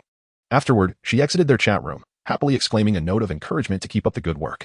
Gu Feng gazed at the group with a look of deep resentment, while everyone else offered awkward smiles, for none wished to partake in such a tedious affair, leaving Gu Feng to bear the brunt of misfortune. All right. Do not be upset. This elimination match is rather different. You have the option to engage in 10 consecutive battles, with victory granting immediate advancement. Just endure a little. Dear Feng, hurry along and return swiftly, so we may take a stroll together. Fei Xiao gently embraced Gu Feng, her warm breath caressing his earlobe, causing a faint blush to rise upon his ears. He nodded in response before turning towards the arena of combat. Below, VV Academy faced off against Qiji Academy. Gu Feng gazed at the 7 individuals opposite him, all clad in the uniform of their esteemed academy. He sensed their aura, 2 Soul Kings, for Soul Sects, and 1 Soul Sovereign. Although the Soul Kings were of a lower tier, they were still formidable. What does this mean? Is your VV Academy so dismissive as to send only 1 representative? Gu Feng, disinterested in the prattle of the fool before him, thought that on the battlefield, such trivialities would lead to swift demise. He directed his gaze towards the referee, signaling for the commencement of the match. Is it true that the VV Academy intends to send forth but a single contender? Are you quite certain? If so, we may proceed, he stated. The referee sought confirmation once more from VV Academy regarding their decision to field only 1 fighter, and upon receiving the answer, signaled that the battle could commence. The spectators, observing the solitary figure facing 7 adversaries, could not help but focus their attention on the impending clash. Some regarded it as a farce, while others wore expressions of mild apprehension. Hey, you scoundrel, what do you mean by that? Before he could finish his sentence, the Soul King was propelled from the arena, crashing against the wall and leaving an imprint. Gu Feng, now occupying the Soul King's position, casually cleared his ears. The remaining 6 were momentarily stunned, but in the next instant, they prepared to unleash their martial spirits. However, before they could manifest their powers, Gu Feng's figure vanished from sight. In an instant, the 6 were eliminated, leaving the arena in profound silence, which was soon replaced by a fervent uproar of cheers. Referee, we request a 10-match series. Please expedite the arrangements, as I am pressed for time. Gu Gu Feng declared his intention and promptly took a seat in the Seoul Duel Arena. After the referee conveyed Gu Feng's request to the person in charge, arrangements for the next match commenced. The second match concluded in a swift victory. The third match, too, ended in an instant triumph. The fourth match followed suit, culminating once again in a rapid defeat of the opponent. Now, only the final match remained. Securing a victory would grant a well-deserved respite. Gu Feng stretched leisurely, awaiting his final opponent. In the 10th match, VV Academy faced off against Tianjin Academy, and the latter was summoned to the arena. Oh, the top 16 from the previous tournament? I wonder if we can unveil some of that fellow's secrets. Xiao Hongchen's gaze was fixated on the dark-haired youth in the arena, an impossible task to ignore. A group of cloaked figures fixated on the young man, their oppressive aura swirling around them, for there were few willing to associate with those who dwell in darkness. Intriguing. I did not anticipate encountering formidable adversaries beyond Shrek. It appears this time we shall face worthy opponents, mused the man leading the body sect, his interest slightly piqued. He was indeed powerful, and he looked forward to the duel. Many opponents were exceptionally strong this time. The handsome youth opened his eyes to observe Gu Feng in the arena, remarking to the purple-haired beauty beside him before closing them once more. The lady, gazing at this sword-obsessed individual, pondered what captivated her. Was it his visage? After scrutinizing Ji Juechen's features, her cheeks flushed. Lan Shui watched Gu Feng on stage, then glanced at Fei Xiao outside the arena, lost in some thought.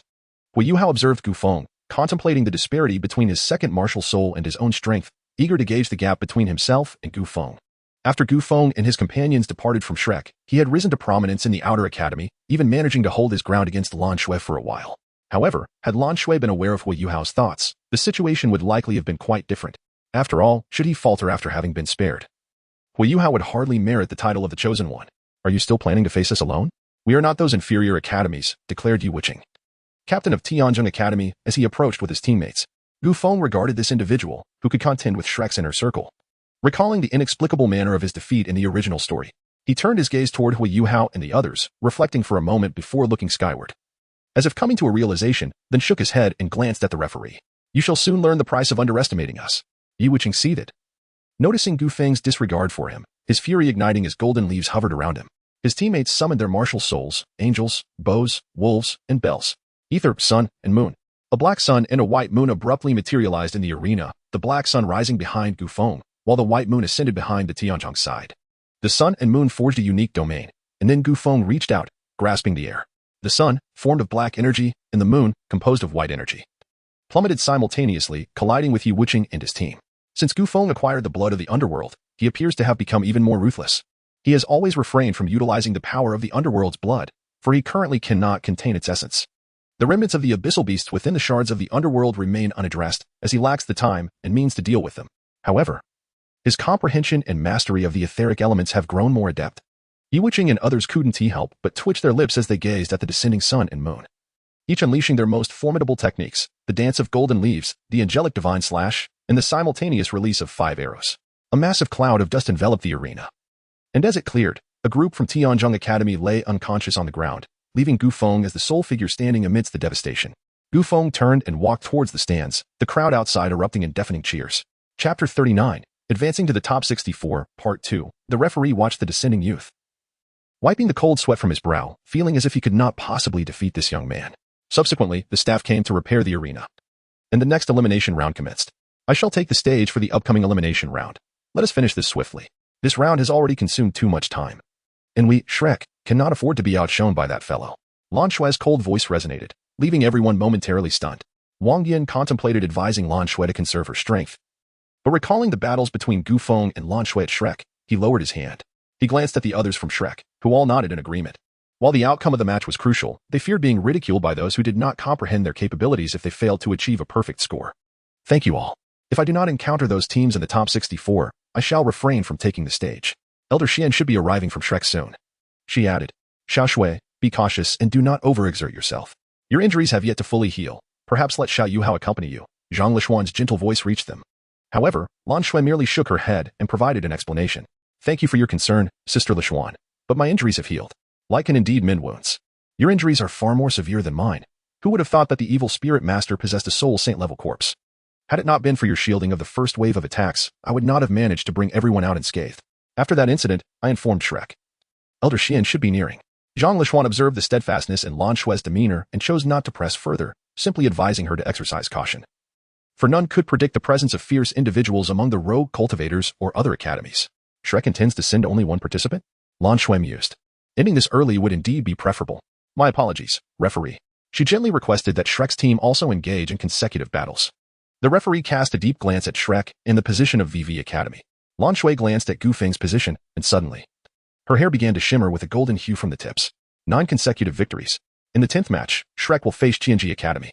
Lan Shui observed the previous year's top 32 team, intending to dispatch them swiftly, when she recalled Gu Feng's remarkable maneuvers, momentarily dazed. A golden hexagram formation arose behind her, and a colossal beam of light cascaded forth, instantly propelling the 7 members of Qianji Academy out of the arena, rendering them unconscious. How intriguing that they all choose to play this way. I am disinclined to waste time. Referee, please make the necessary arrangements. The silver-haired youth leaped onto the stage the moment Lan Shui departed. The referee glanced at Su Jiawei at the judges' table, who nodded in affirmation, prompting the referee to announce the match for Xiao Hongchen. Haha, this match appears to be replete with prodigies, yet I am among the most gifted of all. Aside from you, none of you are my equals. Are you truly my adversaries? Allow me to demonstrate my prowess. Xiao Hongchen stepped onto the stage, exuding an air of flamboyance. A golden radiance enveloped him, and a third leg emerged behind him. Though his appearance was peculiar, he radiated a divine aura. With a flick of his hand, hundreds of golden metal pieces materialized, transforming at an astonishing speed into cannon barrels before the 7 could approach him. A barrage of densely packed projectiles erupted, and the referee promptly intervened to rescue the 7. Xiao Hongchen regarded the individuals before him, gesturing with his fingers in the shape of a pistol, lifting his hand skyward while wearing a smirk. Next, the relentless bombardment continued, and Xiao Hongchen achieved victory in an extraordinarily unconventional manner, relying solely on the relentless firing of hundreds of soul-guided cannons. Many formidable individuals observed the exuberant Xiao Hongchen, pondering his intentions. A black ring manifested within the arena, and a shadowy figure clad in a black robe appeared on the stage, an echoing voice resonating from the figure, reverberating throughout the space. I request 10 battles. Death shall be your fate. The hollow words reverberated, and with the final proclamation, an oppressive aura surged forth, causing even the referee to instinctively retreat.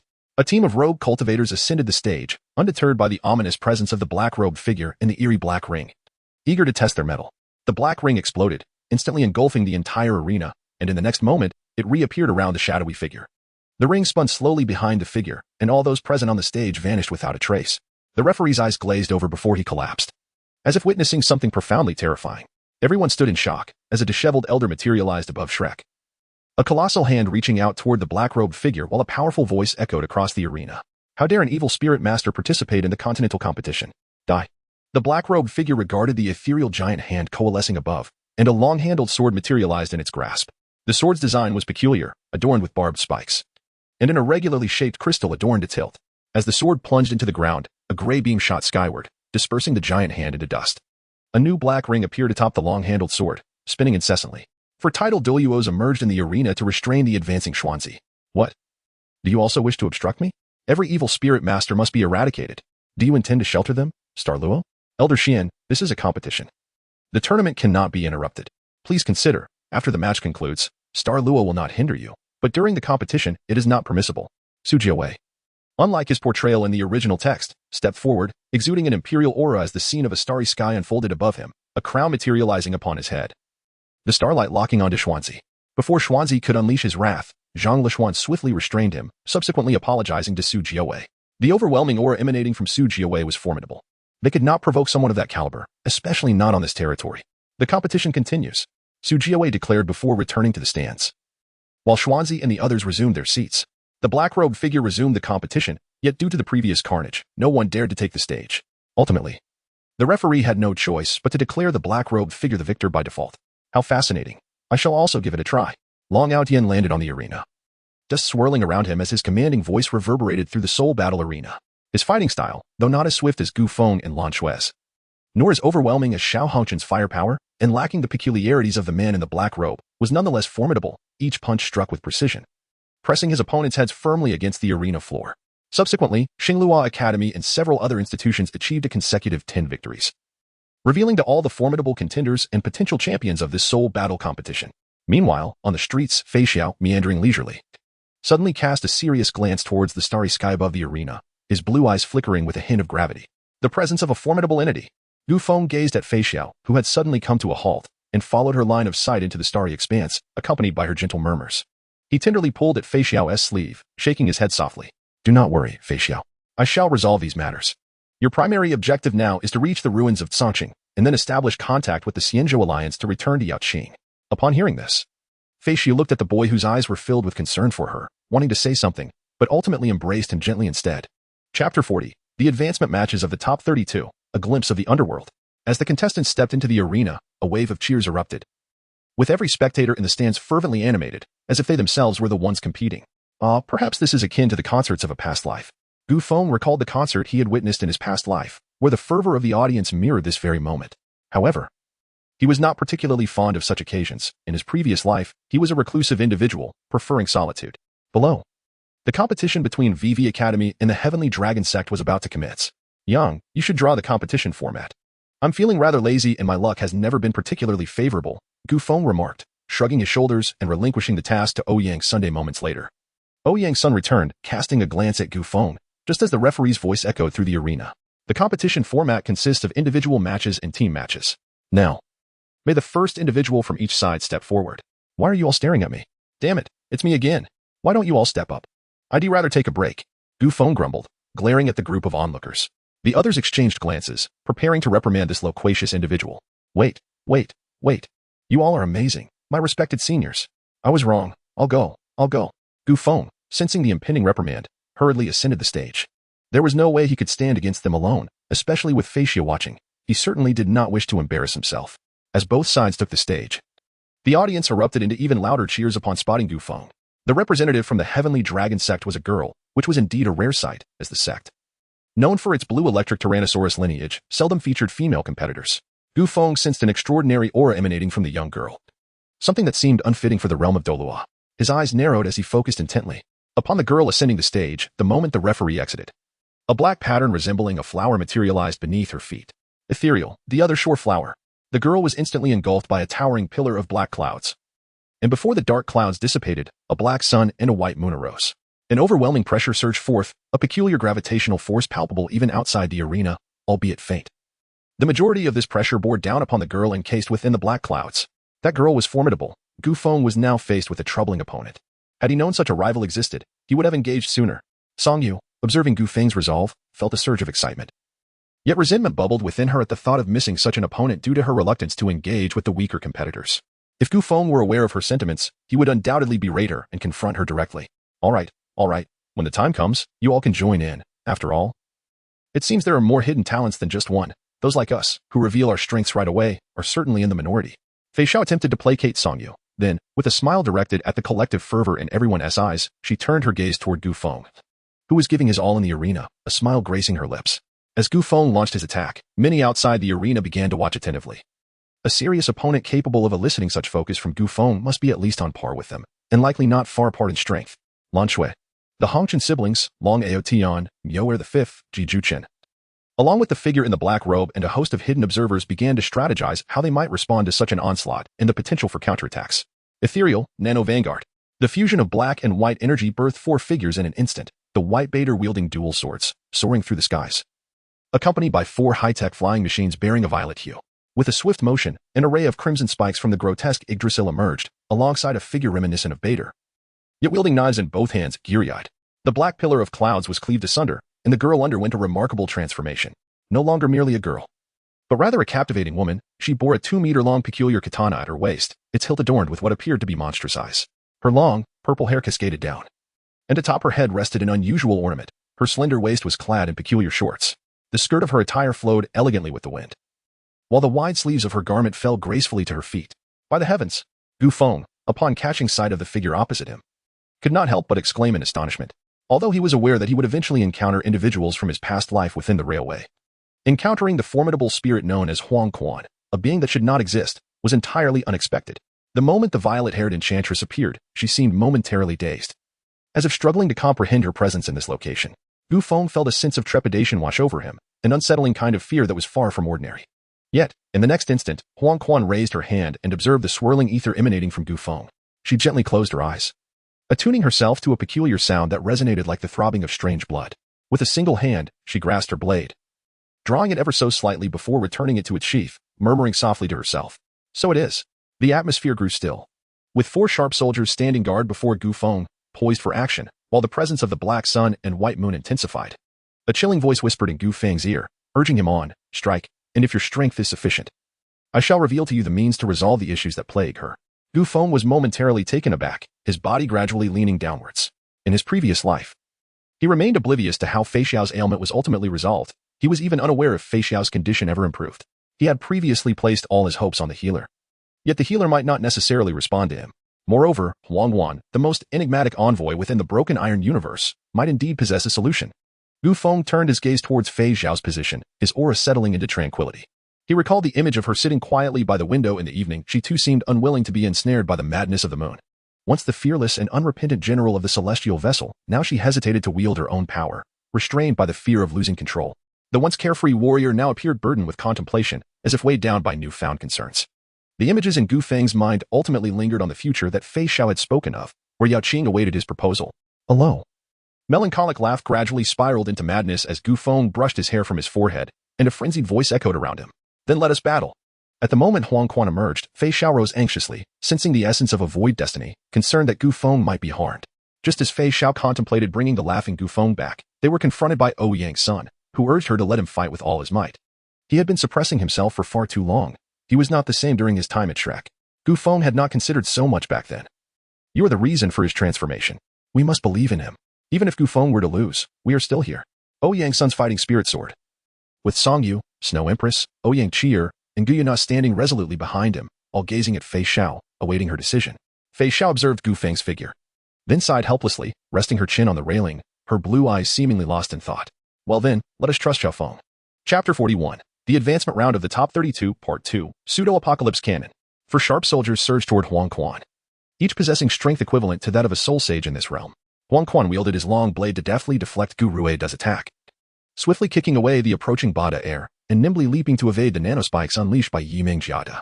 Hela commanded the floating cannons to relentlessly bombard Huagua with nanomissiles.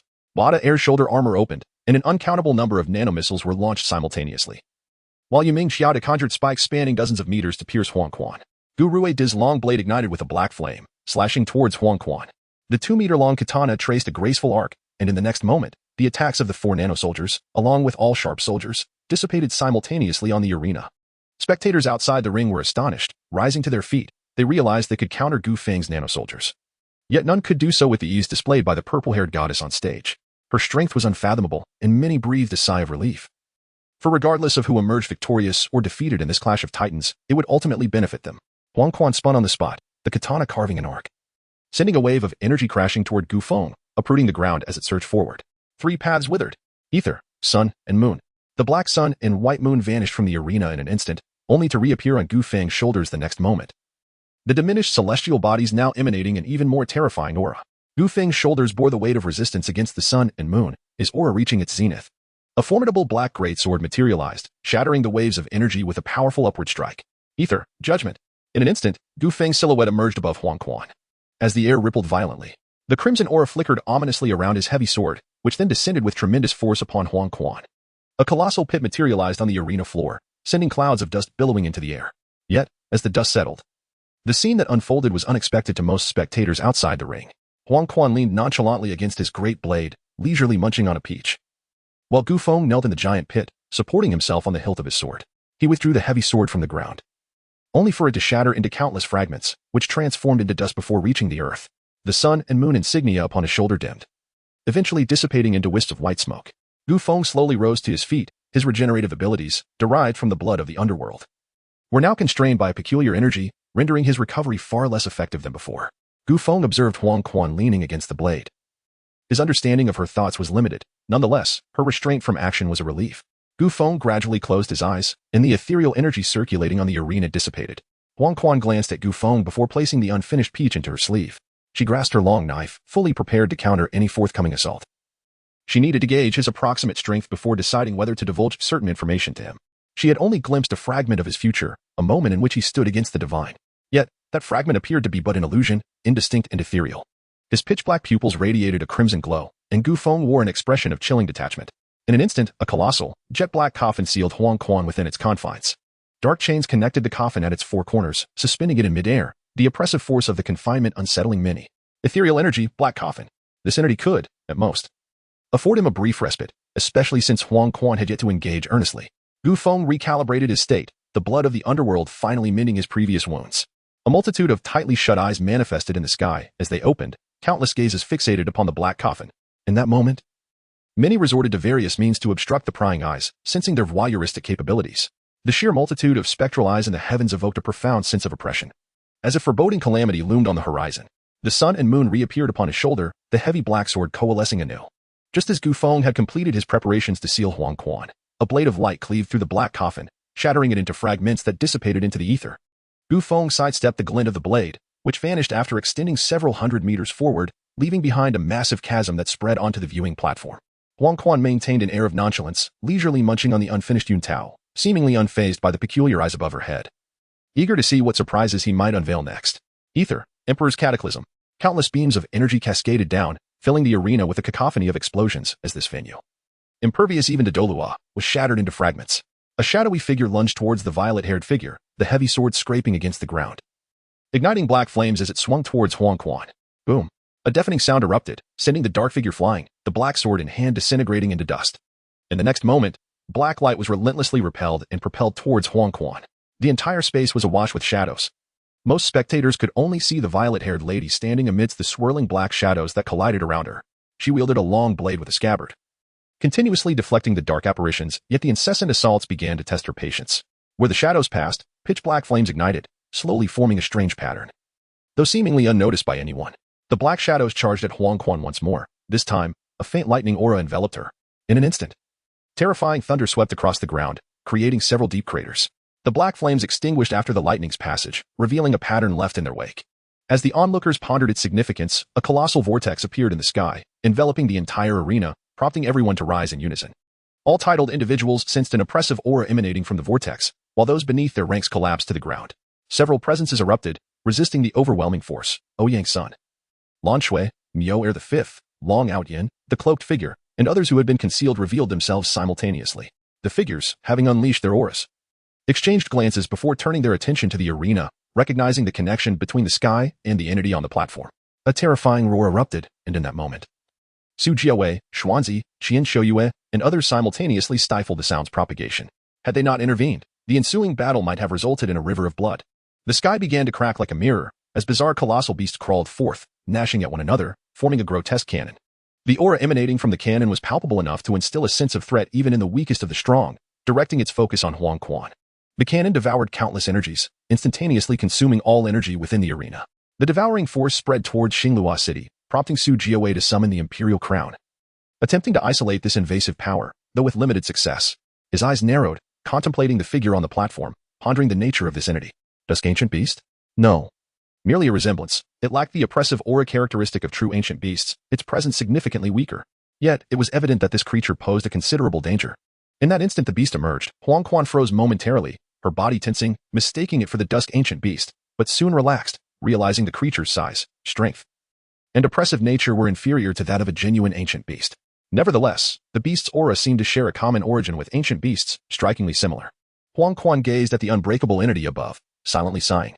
Gripping the scabbard with one hand and the hilt with the other, she slowly drew the long blade. Black ripples emanating from it, casting the entire space into shades of gray. All that has transpired will fade into oblivion, much like tears that ultimately vanish in the rain.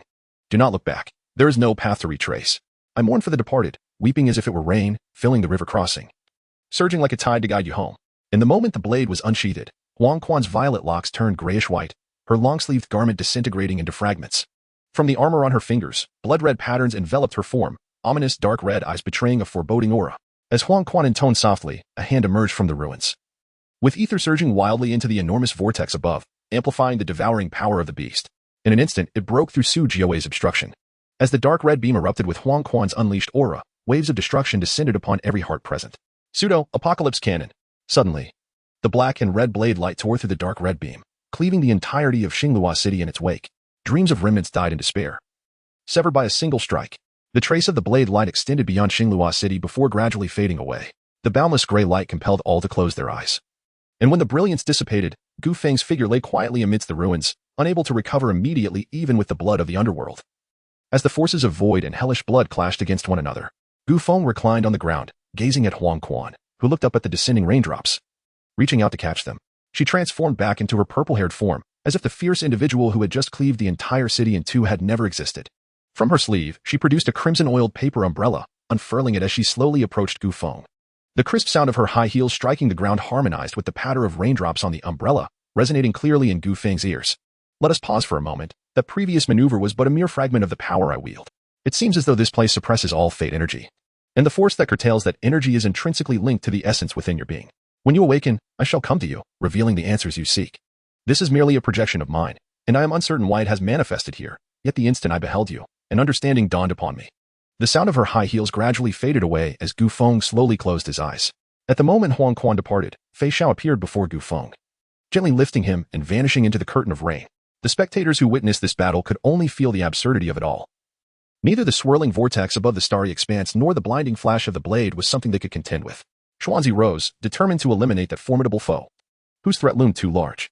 Just as he resolved to strike down such a presence, Qian Shouyue, Gu Yeqing, Poseidon, and the sea witch simultaneously emerged.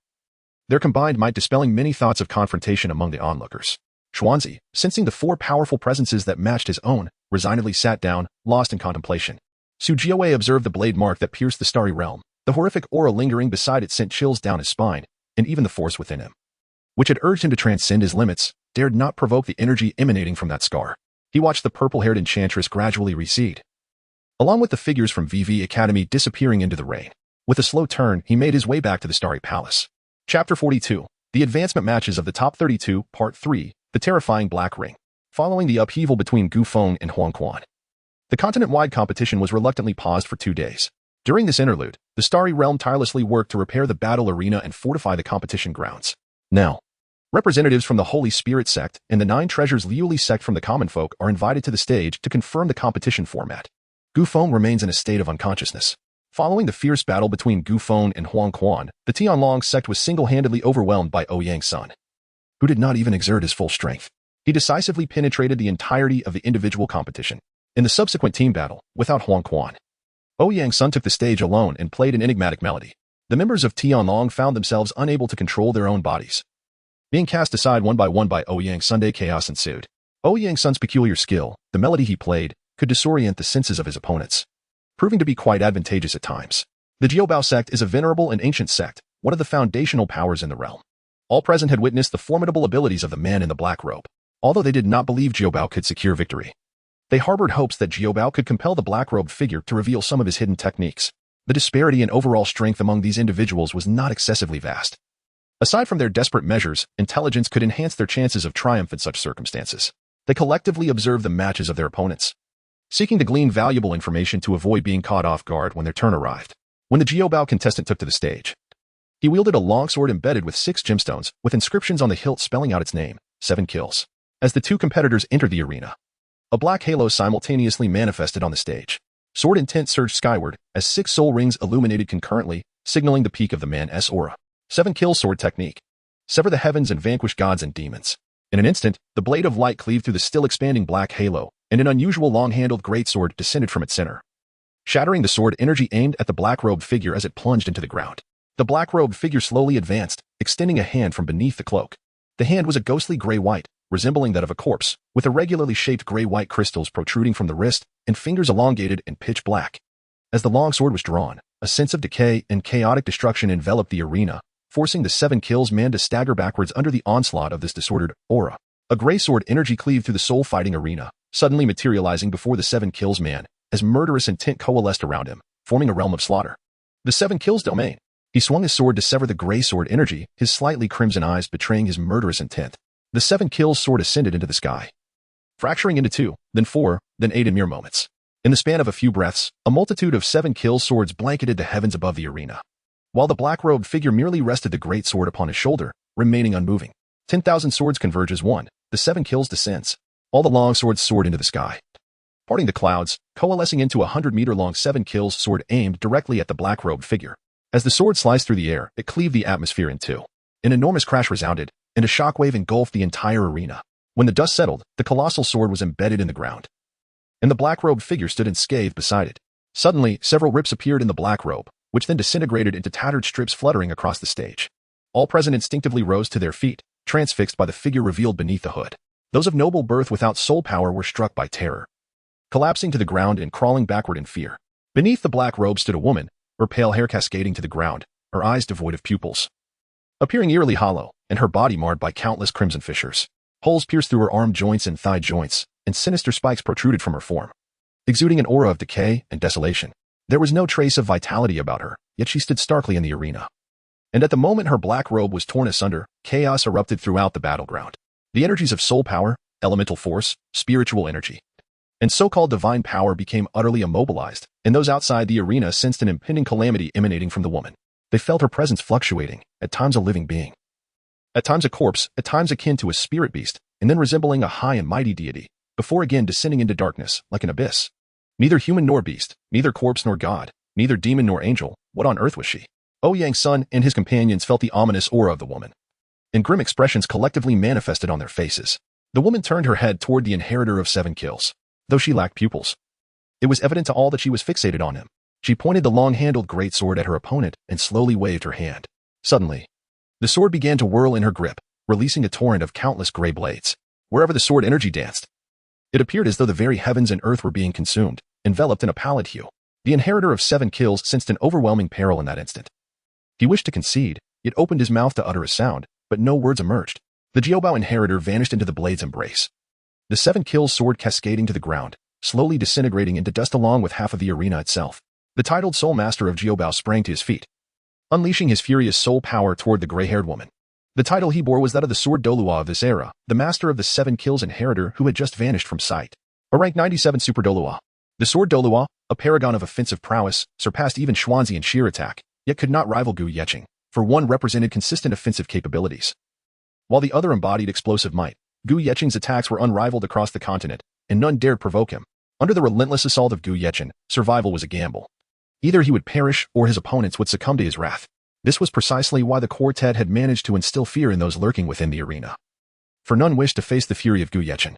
The sound of swords clashing reverberated throughout the soul arena, and Su Jiawei found himself perplexed as he refrained from intervening against the sword Douluo. In an instant, the enraged sword Douluo unleashed his martial spirit, revealing a colossal sword that descended from the heavens, ultimately resting behind him. With a mere gesture, the immense blade transformed into a 1.2-meter-long sword, aimed directly at the silver-haired maiden. A chilling aura enveloped everyone present as 9 colorful spirit rings emerged beneath his feet, the 9th ring radiating a blood-red glow. Suddenly, the clouds above parted, and a beam of sword light cleaved through the sky, slicing the clouds in half as it cascaded toward the arena. The silver-haired girl vanished beneath the overwhelming brilliance of the sword light.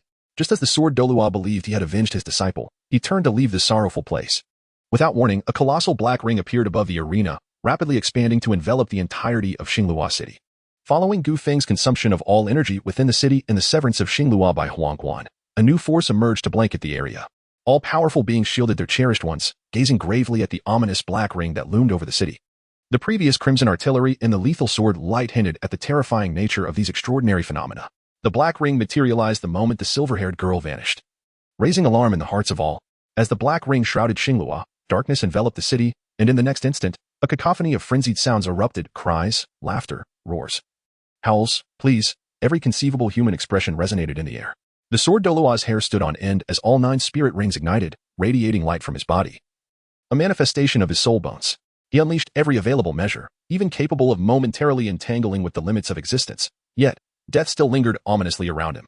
Suddenly, a dark mist enveloped the sword Douluo, swallowing him whole. Within the depths of the mist, a brilliant sword light flickered, only to dissipate moments later, taking the sword Douluo with it. The tumultuous sounds within the black ring grew more unrestrained before falling into an eerie silence. As the black ring gradually receded, the silver-haired girl reappeared upon the stage.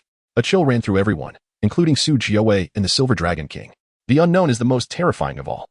No one understood how the sword Douluo had vanished. In the brief moment following his consumption by the mist, he left no trace behind. Even the silver-haired maiden, whom he had struck down, returned to the fray. The Silver Dragon King's expression darkened as her peak awareness failed to detect anything amiss, which only heightened her sense of dread. She sensed the overwhelming battle spirit within Ouyang's son, the annihilating power within Fei Xiao, and the extraordinary aura emanating from Gu Feng. Aside from the enigmatic purple lady, she had felt nothing unusual until the moment of her attack, when she sensed a profound terror capable of erasing the world itself. Yet, this was not akin to the peculiarities of the silver-haired maiden. Indeed, it was uncanny, so much so that it sent shivers down their spines. The representative of the 9 treasures trembled as he conceded defeat, gripped by fear in the presence of such an unfathomable terror. After the representative acknowledged defeat, the maiden turned to leave, leaving behind a trail of grayish-white in her wake. Once her black robe was shed, she revealed herself as a harbinger of calamity. Her trembling teammates offered her a black robe, and upon donning it, the eerie phenomena vanished, leaving only the absence of the sword Douluo and the marks she had left on the ground. Everyone believed it to be a mere dream. Yet the events that transpired in the arena attested to the horrifying reality. Chapter 43, The Advancement Matches of the Top 32, Part 4, A Sudden Turn of Events. The following day, the competition for the top 32 continued. After 2 days of matches, the arena had suffered devastation at the hands of Huagua and Gufeng on the first day, while the silver-haired maiden had obliterated half the arena on the second. With the first and second days combined, only a fraction of the top 64 competitors had fought, and today the advancement matches resumed. Though no one could predict when disaster might strike. In the first match, the Sun and Moon Royal Academy faced off against the Haotian sect. Both teams entered the arena. 7 from Sun and Moon and 7 clad in sect attire wielding hammers. At the start of the battle, Mir ceded the stage to Meng Hongqin and Xiao Hongqin. Under the relentless assault of Meng Hongqin's Zhu Qingbingchen and Xiao Hongqin's fiery barrage, the Haotian sect struggled to defend themselves. Observing the retreat of the Haotian team, Mir felt a momentary sense of relief, reminiscing about the lively white-haired girl and vowing to accompany her in joy in this life. Lost in memories. The remaining 4 members of the Sun and Moon team were merely along for the ride. As Ji Juechen and his companions hailed from the Mingda Hall rather than the academy, thus they had brought 4 others for support, enough to suffice. Just then, an unexpected turn of events unfolded. 6 members of the Haotian team suddenly activated their spirit rings, exploding forth in a desperate charge toward Xiao Hongqin to eliminate her interference. The lone remaining member underwent a transformation. The surface of his Haotian hammer began to peel away, revealing a hammer that was half blood red and half snow white. With a pure black handle, 7 rings of spirit energy emanated from the youth, glowing brightly, 1 purple, for black, and 2 red. The blood-red radiance astonished all soul masters present. As the arena bore witness to the emergence of the first 7-ringed soul saint, possessing a spirit ring of 100,000 years. While many had previously displayed power surpassing that of ordinary soul saints, the sudden appearance of this super soul saint ignited excitement among the spectators. The 7 spirit rings detonated, releasing energy that surged into the youth's body. Mir, jolted by the sudden surge of energy, regained his composure just as the blood-red hammer struck Meng Hongqin, sending her hurtling through the air. In mid-flight, she expelled a mouthful of blood, mixed with fragments of her internal organs. Xiao Hongqin, enraged, retaliated against the 6 members of the Haotian team, but could not extricate herself from the fray. Mir, witnessing the shattered figure of Meng Hongqin, trembled as he caught her broken form, tears streaming down his face. He felt the fading breath of the person in his arms, cradling her as if she were a mere puppet. As Meng Hongqin's vitality waned, an ominous premonition arose in the hearts of all. The granddaughter of the Sun and Moon Mingda Hall's leader perished in Xinglua. This was a matter of grave consequence. The dual-colored giant hammer plummeted towards Mir, causing the upper echelons of Xinglua and Shrek, along with certain high-ranking members of organizations across the continent, to rise with grim expressions. In this contest, any participant could meet their demise. However, the stakes were particularly high for a select few. Firstly, there was Bin Huang Gufeng. Should anything happen to him, Gu Yechen and Qin Shouyue would undoubtedly go mad. With the divine angel martial spirit at the super Douluo level, even the most extreme measures might fail to protect her. Especially with Gu Yechen, who could not be restrained even by the utmost limits. Secondly, the progeny of the Sun and Moon Mirror, whose son's death would leave him with only a grandson and granddaughter, should either of them come to harm. The wrath of the Mingda Hall could obliterate an entire principality within a day. Lastly, there were the purple-haired and gray-haired women, both of whom were exceedingly perilous. One was a mystery, suspected to possess godlike powers, while the other was shrouded in enigma, having inexplicably made the current generation of Sword Douluo vanish in the blink of an eye. Now, one of them had perished, and such grievous injuries were beyond any hope of salvation, not even from the divine. Su Jiawei and his companions pondered how to thwart Mingda Hall's retaliation. Just then, a frenzied voice echoed from the soul arena as the white-haired youth's eyes turned blood-red. After entombing the shattered body of Meng Hongqin in extreme ice, he threw his head back in maniacal laughter. He now possessed the means to mend Meng Hongqin's injuries, but her soul was lost. Ha ha ha ha. Amidst his laughter, he clutched his head with one hand, 6 elemental forces swirling around him, his aura escalating rapidly until it reached its zenith within mere breaths. And yet it continued to surge. The youth wielding the dual-colored hammer knelt on the ground, engulfed by unprecedented fear. A hand pressed down upon the boy's head, driving him into the earth, creating a massive pit. Blood enveloped the youth's head as several titled Douluo from Haotian sect rushed forth upon witnessing this scene. At the moment Meng Hongqin faced peril, Jing Hongqin prepared her soul guide device, unleashing a torrent of soul guide cannons aimed at Haotian sect, intent on bringing them down with her. Mir entrusted the frozen Meng Hongqin to Xiao Hongqin and Ji Juechen for safekeeping, then seized the boy who lay on the ground like a lifeless dog. His scarlet eyes flashed with fury. Where had Meng's soul gone? Speak, and I shall grant you mercy. Ha ha ha, it is you beings, unworthy of this world, who have made my existence so wretched. Fear not, her soul is already exiled, and you shall never find it. The boy's eyes darkened completely, and the next moment, a black hole consumed him, leaving no trace behind. Ha ha, a deep, sinister laughter reverberated throughout Xinglua. Those unfit for this realm, I lost to Guxelin 19,000 years ago, and to Liuxing a millennium past. I had resolved to abandon everything and live peacefully, but since this world cannot accommodate me, let it be destroyed. As his words fell, the ground of Xinglua split apart. Countless flames erupting from the depths. A deep rumble echoed through the sky, as torrential rain mixed with thunder descended, and all metals coalesced in the heavens above. The golden elements of Xinglua were instantaneously drained, molten metals and evacuated golden elements forming a towering metallic six-winged structure reaching 100,000 meters high. As the six wings unfurled, a razor-sharp aura enveloped the skies of Xinglua. At the instant the six wings emerged, powerful beings across the land sensed the mournful cries of the Douluo realm. The final will of Douluo had originally placed its hope in Huagua, anticipating that he could liberate it from its control. However, with this calamity unfolding, it was no longer a matter of control. One misstep could lead to the world's annihilation. At Shrek Academy, Moon felt the tremors emanating from Xinglua and gazed at the six wings overhead, his expression steely. The holy dragon of light tore through space, racing towards Xinglua City, soon followed by several members of the Sea God Pavilion. In the Sun and Moon Palace, Kong Deming was engrossed in studying a 10th-level soul guide device when he suddenly sensed the Earth's mournful cries. His expression darkened as he utilized the Silver Moon Divine Light Shield to traverse space towards the guiding location in the void. In the Evil Forest, Yushi Shui and Long Xiaoao were conferring with the Evil Emperor when they exchanged glances and simultaneously hastened towards Xinglua. The Sea God Clan, the ultimate Douluo. And the Sea God Douluo, along with the Demon Queen, who relentlessly attacked the Sea God's kin, tore through space towards Xinglua. In the depths of the Soul World, the disheveled figure of the youth appeared in the Haotian Great Hall. After murmuring softly, he fell into a deep coma. Damn it, I awakened memories of my past life. Born in Haotian sect, supported by Tang Buddha, and awakened two divine-level martial spirits. Why am I unable to contend with these outsiders? Am I not the protagonist? The two leaders of Haotian were taken aback by the sight of their sect's genius in such distress. Before they could inquire, they felt the earth tremble and quickly tore through space towards the site of the incident. In the extreme north ice sea, the sea princess arranged for her two daughters to soothe their kin. Suddenly, the seabed split open with enormous fissures, and many of her people were sucked in before they could react. She surfaced, witnessing the sea swirling into a colossal vortex, and followed the current to its final destination. Beneath the golden tree of Shrek, after Moon had departed, in the mysterious space beneath the tree, a blue-haired woman hurriedly treated a rugged man. He had been contending with the will of the plane when the plane's will erupted violently. Having refined part of the plane's will, he realized what had transpired, and was instantly gravely injured. How? What shall we do now? Xiaosan and the others cannot assist us. Ayin, we must rely on ourselves. Let me recuperate briefly, and then we shall go. If we do not stop that fellow, the entire continent may well face obliteration. Tang Hao's gaze pierced through the vast expanse, fixated on the overshadowing six wings above Xinglua. In the depths of the Stardow forest, a 1,000-meter black dragon raised its head towards the six wings in the sky. The towering trees of Stardow swayed, and the dragon's roar echoed throughout. A massive bear charged forth to stand before Emperor Tian. Wan Yao Wang, Yao Ling, Ziji. Qi Wang, you will remain to guard Stardow and prevent calamity. Xiang Jun, Bai Ji, we shall depart. Longing tore through space alongside Bai Ji and the giant bear. Across the continent, save for the polar regions, everyone looked up to see the six wings suspended in the sky.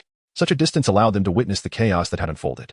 In the moment Mir erupted in laughter, Xinglua City was reduced to ruins. The colossal walls said to withstand divine assaults crumbled into debris. The casualties in Xinglua were incalculable.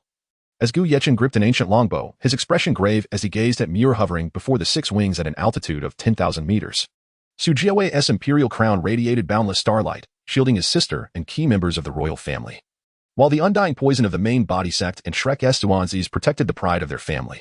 Qin Shouyue, transformed into an angel, teamed up with Poseidon, the embodiment of the sea god, to escort Bian Huang and the others away from the soul arena, where the ground had morphed into magma, leaving those unable to fly near certain death. No one could have anticipated that a mere competition would trigger turbulence across the entire continent. Chapter 44. The Advancement of the Top 32, and Lightning Wanchuan Guardian Mei. With six wings unfurled, an overwhelming tempest descended, engulfing the land in chaos. The ruins of the Star Luo Imperial City were swallowed by fissures that emerged from the ground. After millennia of existence, the once majestic city vanished from the continent. From the crevice surged a colossal earthen dragon, obscuring the heavens, soaring towards the sky at a size of 100,000 meters. As the dragon turned its gaze downward, Mir stood atop its head, the dragon's roar resonating across the continent, its ferocity echoing even to the distant northern spirit beasts. The mighty dragon lifted its claw, energy coalescing upon it. Gradually, an earthen elemental spear took shape, and the dragon, with a graceful sweep of its massive body, hurled the spear into the lofty skies, parting the atmosphere as a titanic spearhead emerged above the dragon and the six wings. From beyond Douluo Star, one could witness the earthen spear piercing through the cosmos, the atmospheric barrier of Douluo resembling a balloon punctured by a chopstick under the impact of a meteor. The spear, reaching a staggering 10,000 meters at its tip, was poised to breach the atmosphere. Should the spear descend in its entirety, Douluo continent would be plunged into the depths, showcasing the true might of the divine. A cataclysmic force reverberated through the hearts of all present. The space of Douluo city had become exceedingly fragile. What once required utmost strength to rend could now be torn apart by a mere soul sage. As for the survival of those who utilized space to traverse, that was a different matter altogether. The holy dragons of light and darkness circled above the ruins, each bearing upon their heads an elderly figure, one hunched, the other exuding an aura of authority. A gigantic blood-red puppet stood beside the holy dragons, upon whose shoulder rested a breathtakingly enchanting sorceress. A towering single eye loomed in the sky, adorned with hundreds of colossal tentacles that tore through the air, emitting eerie blue light. With a roar, darkness encroached, as massive bears and a 1,000-meter black dragon let out fearsome growls. From the approaching tide, a merman crowned in gold and a gargantuan demon whale emerged. As the powerful figures from across the continent arrived, they gazed upon the spear tip ascending into the sky and the ruins of Douluo, filled with a sense of lamentation, before collectively turning their eyes toward the firmament. Child, your mother and father are going to assist. You should depart with your friends. Douluo is no more. Seek refuge in that secret realm, and we shall return safely. A magnificent six-winged angel materialized amidst the chaos. A man wielding an ancient longbow standing upon its shoulder, his soul rings shimmering with a silver light. The terrifying aura sent shivers down the spines of those present. Awakening. Gu Feng reached out toward his departing parents, but his hand fell limply. Ouyang's son, witnessing Poseidon and the sea sorceress soaring into the sky, placed a reassuring hand on Gu Feng's shoulder, awaiting his decision. Allow me, that entity cannot be obstructed by these beings. At worst, they perish while the continent remains intact. Or a few may die, and the realm of Douluo becomes a land of divine retribution. Fei Zhao's grave tone resonated beside Gu Feng. The entity above was drawing near, beyond the capability of those who had never even left their planet. Should you remain uncertain, I can offer assistance. However, in the future, you must aid me against the void. A voice, ethereal and enigmatic, echoed from behind. A figure with violet hair, holding a red oil paper umbrella, stepped through the void with an air of mystery, danger, and absolute confidence. Huagua. Most were oblivious to the void she mentioned, save for Fei Zhao and Gu Feng. Feng, disregard this woman. The eternal monarch is not something we can contend with, nor will we ever be able to. I can handle the entity above. This woman's help is unnecessary. A hand restrained Fei Zhao, who was eager to act. Very well, when that day arrives, summon me, and I shall come as long as I still draw breath. Gu Feng turned his back to Huagua, gazing at the descending rock spear from the heavens. In his current state, he knew he could not withstand such an onslaught. At best, he could hope to survive. I will come to find you, he declared, aware that only she could resolve her current predicament. Although returning to the celestial vessel presented other possibilities, he still possessed a fragment of power that could momentarily cleave through the world's barriers. After that strike, he could lead her out of this confined realm. If you venture there, the uncertainty is immense, but consider it an auxiliary assistance. As Huagquan's words echoed, she lifted her gaze to the sky. A soft sigh escaping her lips as memories flooded her mind. The shattered Takamagara and Izumo, a land littered with broken swords and blades. A black sun against a gray sky, crimson rain, and the silhouette amidst the downpour, a gentle woman adorned in ceremonial garb, her dark hair crowned with 2 horns. Wielding a fractured longsword, gazing at the swirling black hole above. In her recollection, as the woman swung the blade, the broken sword slowly transformed into a blood-red longsword, and the unique horns atop the girl's head faded from memory. In that moment of strike, her hair turned gray. Numerous recollections surged through Huagquan's mind until the final image emerged, a friend walking the same path, inquiring about her name. She had forgotten countless things. Yet one remained etched in her memory, her name, Thunder. Wuchuan Guardian. Mei. Huagquan stepped forward in her high heels, creating ripples like water in the void, drawing Gu Feng into a peculiar space. With red eyes and gray hair, Huagquan stood with her red longsword in hand, turning to face him. The sea within this realm began to ripple, while a massive black hole spun in the distance. She regarded the determined gaze of the young man before her, reminiscent of an old friend, the chaotic healer. In the long night ahead, he would likely encounter many tribulations and witness numerous tragedies, ultimately perceiving only shades of black and white. But believe this, within that monochromatic world, a fleeting hint of red shall reappear at the moment of your choice. You must savor its significance. Huagquan then slowly withdrew her red longsword, cleaving toward the black hole. A crimson scar manifested before it, parting the sea. And Gu Feng tumbled out of that extraordinary space. Following her strike, the black and white world suddenly expanded, engulfing the realm in an instant. Stars, sun and moon, celestial spirits, and distant realms, all across the Douluo continent, the inhabitants beheld the swift encroachment of black and white, until the entire world was transformed into monochrome. The powerful beings across all continents of Douluo readied themselves to counter the impending rock spear. The eruption of black and white left them astounded. The shock in Mioer's eyes was unparalleled, while the hidden Neo-Tion Titan and the figures beneath Shrek, Ain and Tang Hao stood in stunned silence. In a heartbeat, the entire planet was cloaked in black and white, the descending rock spear morphing into a gray hue. Before a flash of red light pierced through the monochrome, A brilliant red beam cleaved from Star Luo towards the sky, splitting the formidable rock spear meant to devastate the continent, which then dissipated into the void, leaving a red fissure in the heavens, a future testament. The monochrome world regained its original hues, and Miao Air vanished into the celestial expanse amidst the red light. Huang Quan's ethereal form reappeared before the crowd, her ghostly silhouette indicating her dwindling time. This projection's power is nearly exhausted. General of the Yaoqing celestial vessel, you have a moment to bid farewell. Furthermore, I merely thwarted that calamity. The individual was gravely injured by the aftermath. The subsequent events lie in your hands. With that, Huang Quan entrusted the remaining time to Fei Xiao and Gu Feng. Ouyang's son and the others, witnessing this, cleared the space for them. Chapter 45. An era of chaos approaches. I will await you on the celestial vessel. In the future, I shall stand by your side to confront the sleeper of the heavenly monarch. Fei Xiao embraced Gu Feng quietly. After a moment, gentle words echoed in Gu Feng's ear. Take care of yourself. We must leave. Time is short, and this realm will soon be sealed by that entity. All right, I understand. Fei Xiao cast one last glance at Gu Feng before vanishing with Huang Quan into the rift in the sky. The six-winged angel descended beside them, accompanied by the sea god's spectral form wielding a scepter. The witch and Gu Yichen stood around them, while the supermodel had vanished, leaving Star Luo in utter ruin. Thus, it was time for reckoning soul beasts, evil soul masters, and the enigmatic Shrek, among others. The battle erupted as angels and the sea god confronted the blood-red puppets. The colossal whale and sea god island tested each other cautiously, neither daring to reveal their full strength, for they were not of this continent. The holy dragon of light and darkness entwined, while the witch faced the Taodai god bull, with Gu Yuqin and Su Jiawei in a standoff. The death god puppet suddenly emerged on the battlefield, its scythe aimed at Shrek's people. The holy phoenix appeared just in time to intercept the swinging blade. Swiftly retreating with Shrek's group, blood staining the golden phoenix. Shrek's forces clashed with the evil soul masters, while Emperor Tian and Xiong Jun sensed the presence of the traitors. The Titan and Yo Tian, and furiously engaged them. The collision of four limit-level soul beasts caused the very earth to tremble. As Huang Quan ripped apart the barrier of the former demon lord, multiple divine thoughts cascaded from the divine realm. Gu Qiu'er crouched in midair, cradling her head and wailing, while Wang Dong-er, in the incredulous gaze of Hui Yu Hao, uttered an ethereal voice. Blue divine thoughts descended upon the holy dragon of light and sea god island, and a thought surged from Gu Qiu'er's mind towards Wang Dong-er. Gu Qiu'er promptly fainted, as Ouyang's son, Ouyang Qi-er, and Gu Yuna inspected her injuries, noting the damage to her spirit. Their expressions darkened. Meanwhile, Wang Dong-er, no, she should now be called Tang Wutong, unfurled resplendent butterfly wings behind her, as a golden trident descended from above, its radiance illuminating the ground. Tang Wutong extended her jade-like hand, and the trident trembled into her grasp. The aura of the super artifact momentarily calmed everyone. Now was the time for desperate measures. They had lingered at the pinnacle of this world for far too long, to the point that their days were numbered. This sudden appearance of a super artifact might just provide the means to take that crucial step forward. The calmness enveloping them signified an ultimate madness. None wished to meet their end. Everyone had departed from Tang Wudong's side, leaving her in a vortex where any contact would lead to calamity. Hui Yuhao wished to articulate something, yet his companion seemed to have vanished. The demeanor of that girl was entirely dissimilar to anyone he knew. Nevertheless, there was a silver lining. At least the destined child of this world had not yet succumbed. And the schemes of the Tang God King had now become utterly ineffectual. The will of heaven and earth suddenly alerted the crowd, swiftly whisking Hui Yuhao away, only for him to vanish from sight. Tang Wudong cast a lingering glance at the disappearing Hui Yuhao, the child of fate. Indeed a testament to the favor of the heavens. She then turned her gaze towards the architects of this turmoil. You stand no chance, even with divine artifacts. You cannot ascend to godhood.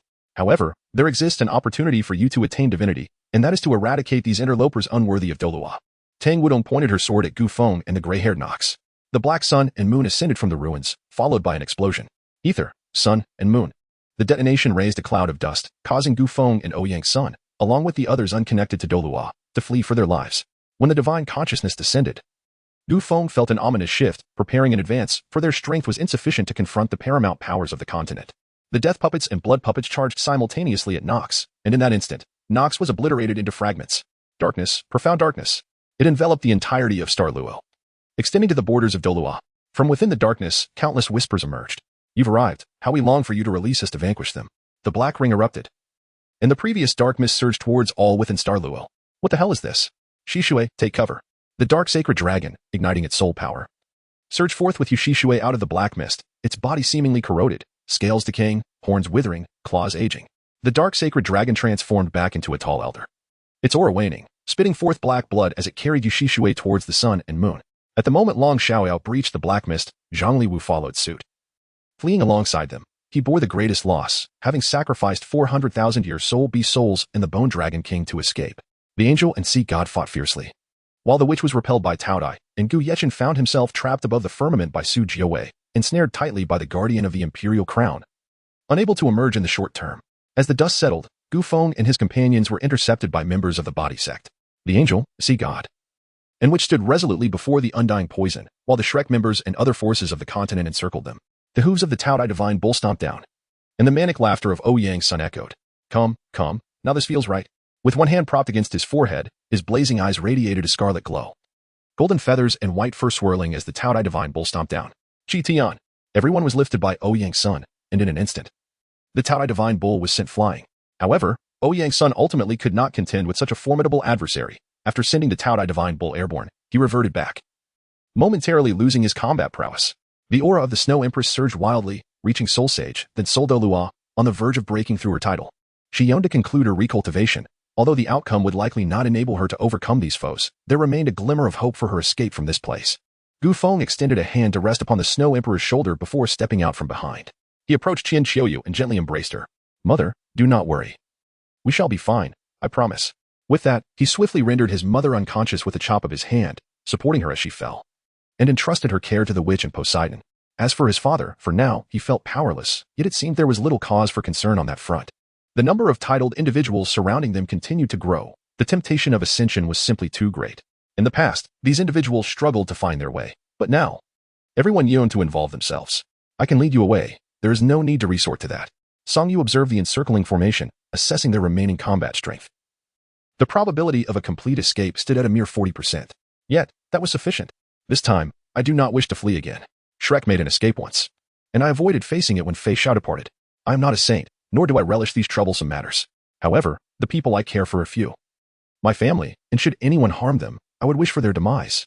A soft murmur arose, gradually spiraling into madness, an aura of insanity emanating from Gu Feng. Song Yu noticed the ethereal energy and crimson aura swirling around him. She tightened her grip on her blade, aware she had one strike left, one that could restrain everyone for a brief moment. Song Yu, take them away. Please help me look after them and wait for me in the wilderness. I shall return. Song Yu gazed at Gu Feng's retreating figure, and after a moment, replied, all right. She withdrew to the side of Ouyang's son and the others. None of the encircling individuals made a move. They did not intend to allow them the opportunity to leave behind a farewell. The beings surrounding them hailed from various origins, and the chances of ascension were unknown. Moreover, within the encirclement were 3 super Douluos, though now only 2 remained. No one wished to be the first to act. They needed to be wary of those inside attempting to break free while also guarding against those on the outside. Let us preserve our breath for now. Do not grant these rascals a chance to escape. Xinzi returned, one of his hands fractured, a direct consequence of Ouyang's son's formidable strike. Truly, he was the strongest under extreme conditions. The crowd gazed at Xinzi's injured hand, most of their pupils constricting as they gathered their strength to strike. Chapter 46, Demon. Apothecary. A deep voice resonated within the encirclement, while the chaotic murmurs of the Black Ring echoed nearby, followed by the departure of the black mist from the area. The imperial crown guided the stars to descend, intercepting the black fog. The Black Ring, slowly shifting from the star Luo, moved towards the direction of Doling. And in its wake, the black mist trailed, devouring all life along its path.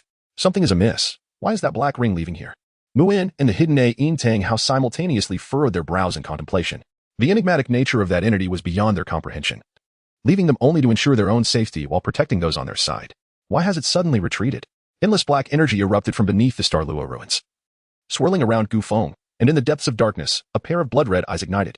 The inky black pupils and sclera, with only a ring of white encircling the pupils, exuded an eerie crimson glow. Hee. The maniacal laughter morphed into a deranged, delicate chuckle. Come, let us continue. Today, you shall all perish here. Hee. The frenzied declarations resonated amidst the boundless black mist. Gu Feng's consciousness descended into the profound depths of his soul, where the dark crimson blood seemed to harbor the entirety of the world. Awaken, the demon slumbering within me. Assist me in traversing this perilous moment. I am willing to barter my future for it. A faint chuckle reverberated in his heart, and the specter of the demon flickered and vanished. Unbeknownst to Gu Feng, the visage of the demon bore an uncanny resemblance to his own. A fleeting, human-like smirk danced across the demon's face. In an instant, the dark crimson blood merged with his entire being, shattering the invisible shackles that bound him. A colossal shadow of the demon manifested behind him, only to vanish just as swiftly. Everyone present took notice of that ephemeral specter, an indescribable dread descending upon their hearts with its appearance. No one could discern the demon's form, though it existed for but a fleeting moment. An overwhelming unease gripped every soul, as if an unspeakable horror had arrived. At the instant the demon specter emerged, the deities in the divine realm, the concealed Tang Hao, Yin, the hidden mirror, and even Huang Quan, far beyond this world, All sensed something extraordinary. Yet, only Huang Quan comprehended the true nature of this phenomenon. Endless black mist surged from the depths of the earth and amidst the inky tendrils. A sudden flash of red emerged, transforming the black mist into a dark crimson swirl. The shadowy figure abruptly vanished before them. A hand grasping Xuanzi's face and forcefully pressing him into the ground, creating a pit several hundred meters deep. All at once, they distanced themselves. A visceral sense of danger flooding their hearts. Hee, die, die, die. The depths of the pit echoed with frenzied laughter and savage roars. The shattered earth began to tremble. As Gu Feng seized one of Xuanzi's feet, violently slamming him against the ground. Dominion over the world. Dragon Emperor's shattering domain. Dragon Emperor's exorcism. The hunched figure suddenly grew towering and formidable. The most powerful of a century past unleashed his renowned techniques. The combination of 3 moves, augmented by a surprise attack, struck while Gu Feng was still pummeling Xuanzi. A terrifying explosion resonated. In an instant, Gu Feng was reduced to a mist of blood. Ouyang's son and the others, witnessing the transformation of Gu Feng into a sanguine haze, clenched their fists tightly. At the moment Muin made his move, he diverted everyone's attention, allowing Song Yu to swiftly open a portal. In a heartbeat, she cast everyone into it, and then, as Gu Yechen approached, she intended to take him along. A chilling voice interrupted Song Yu's actions. I want these people dead. Gu Yechen drew the sun-shooting bow.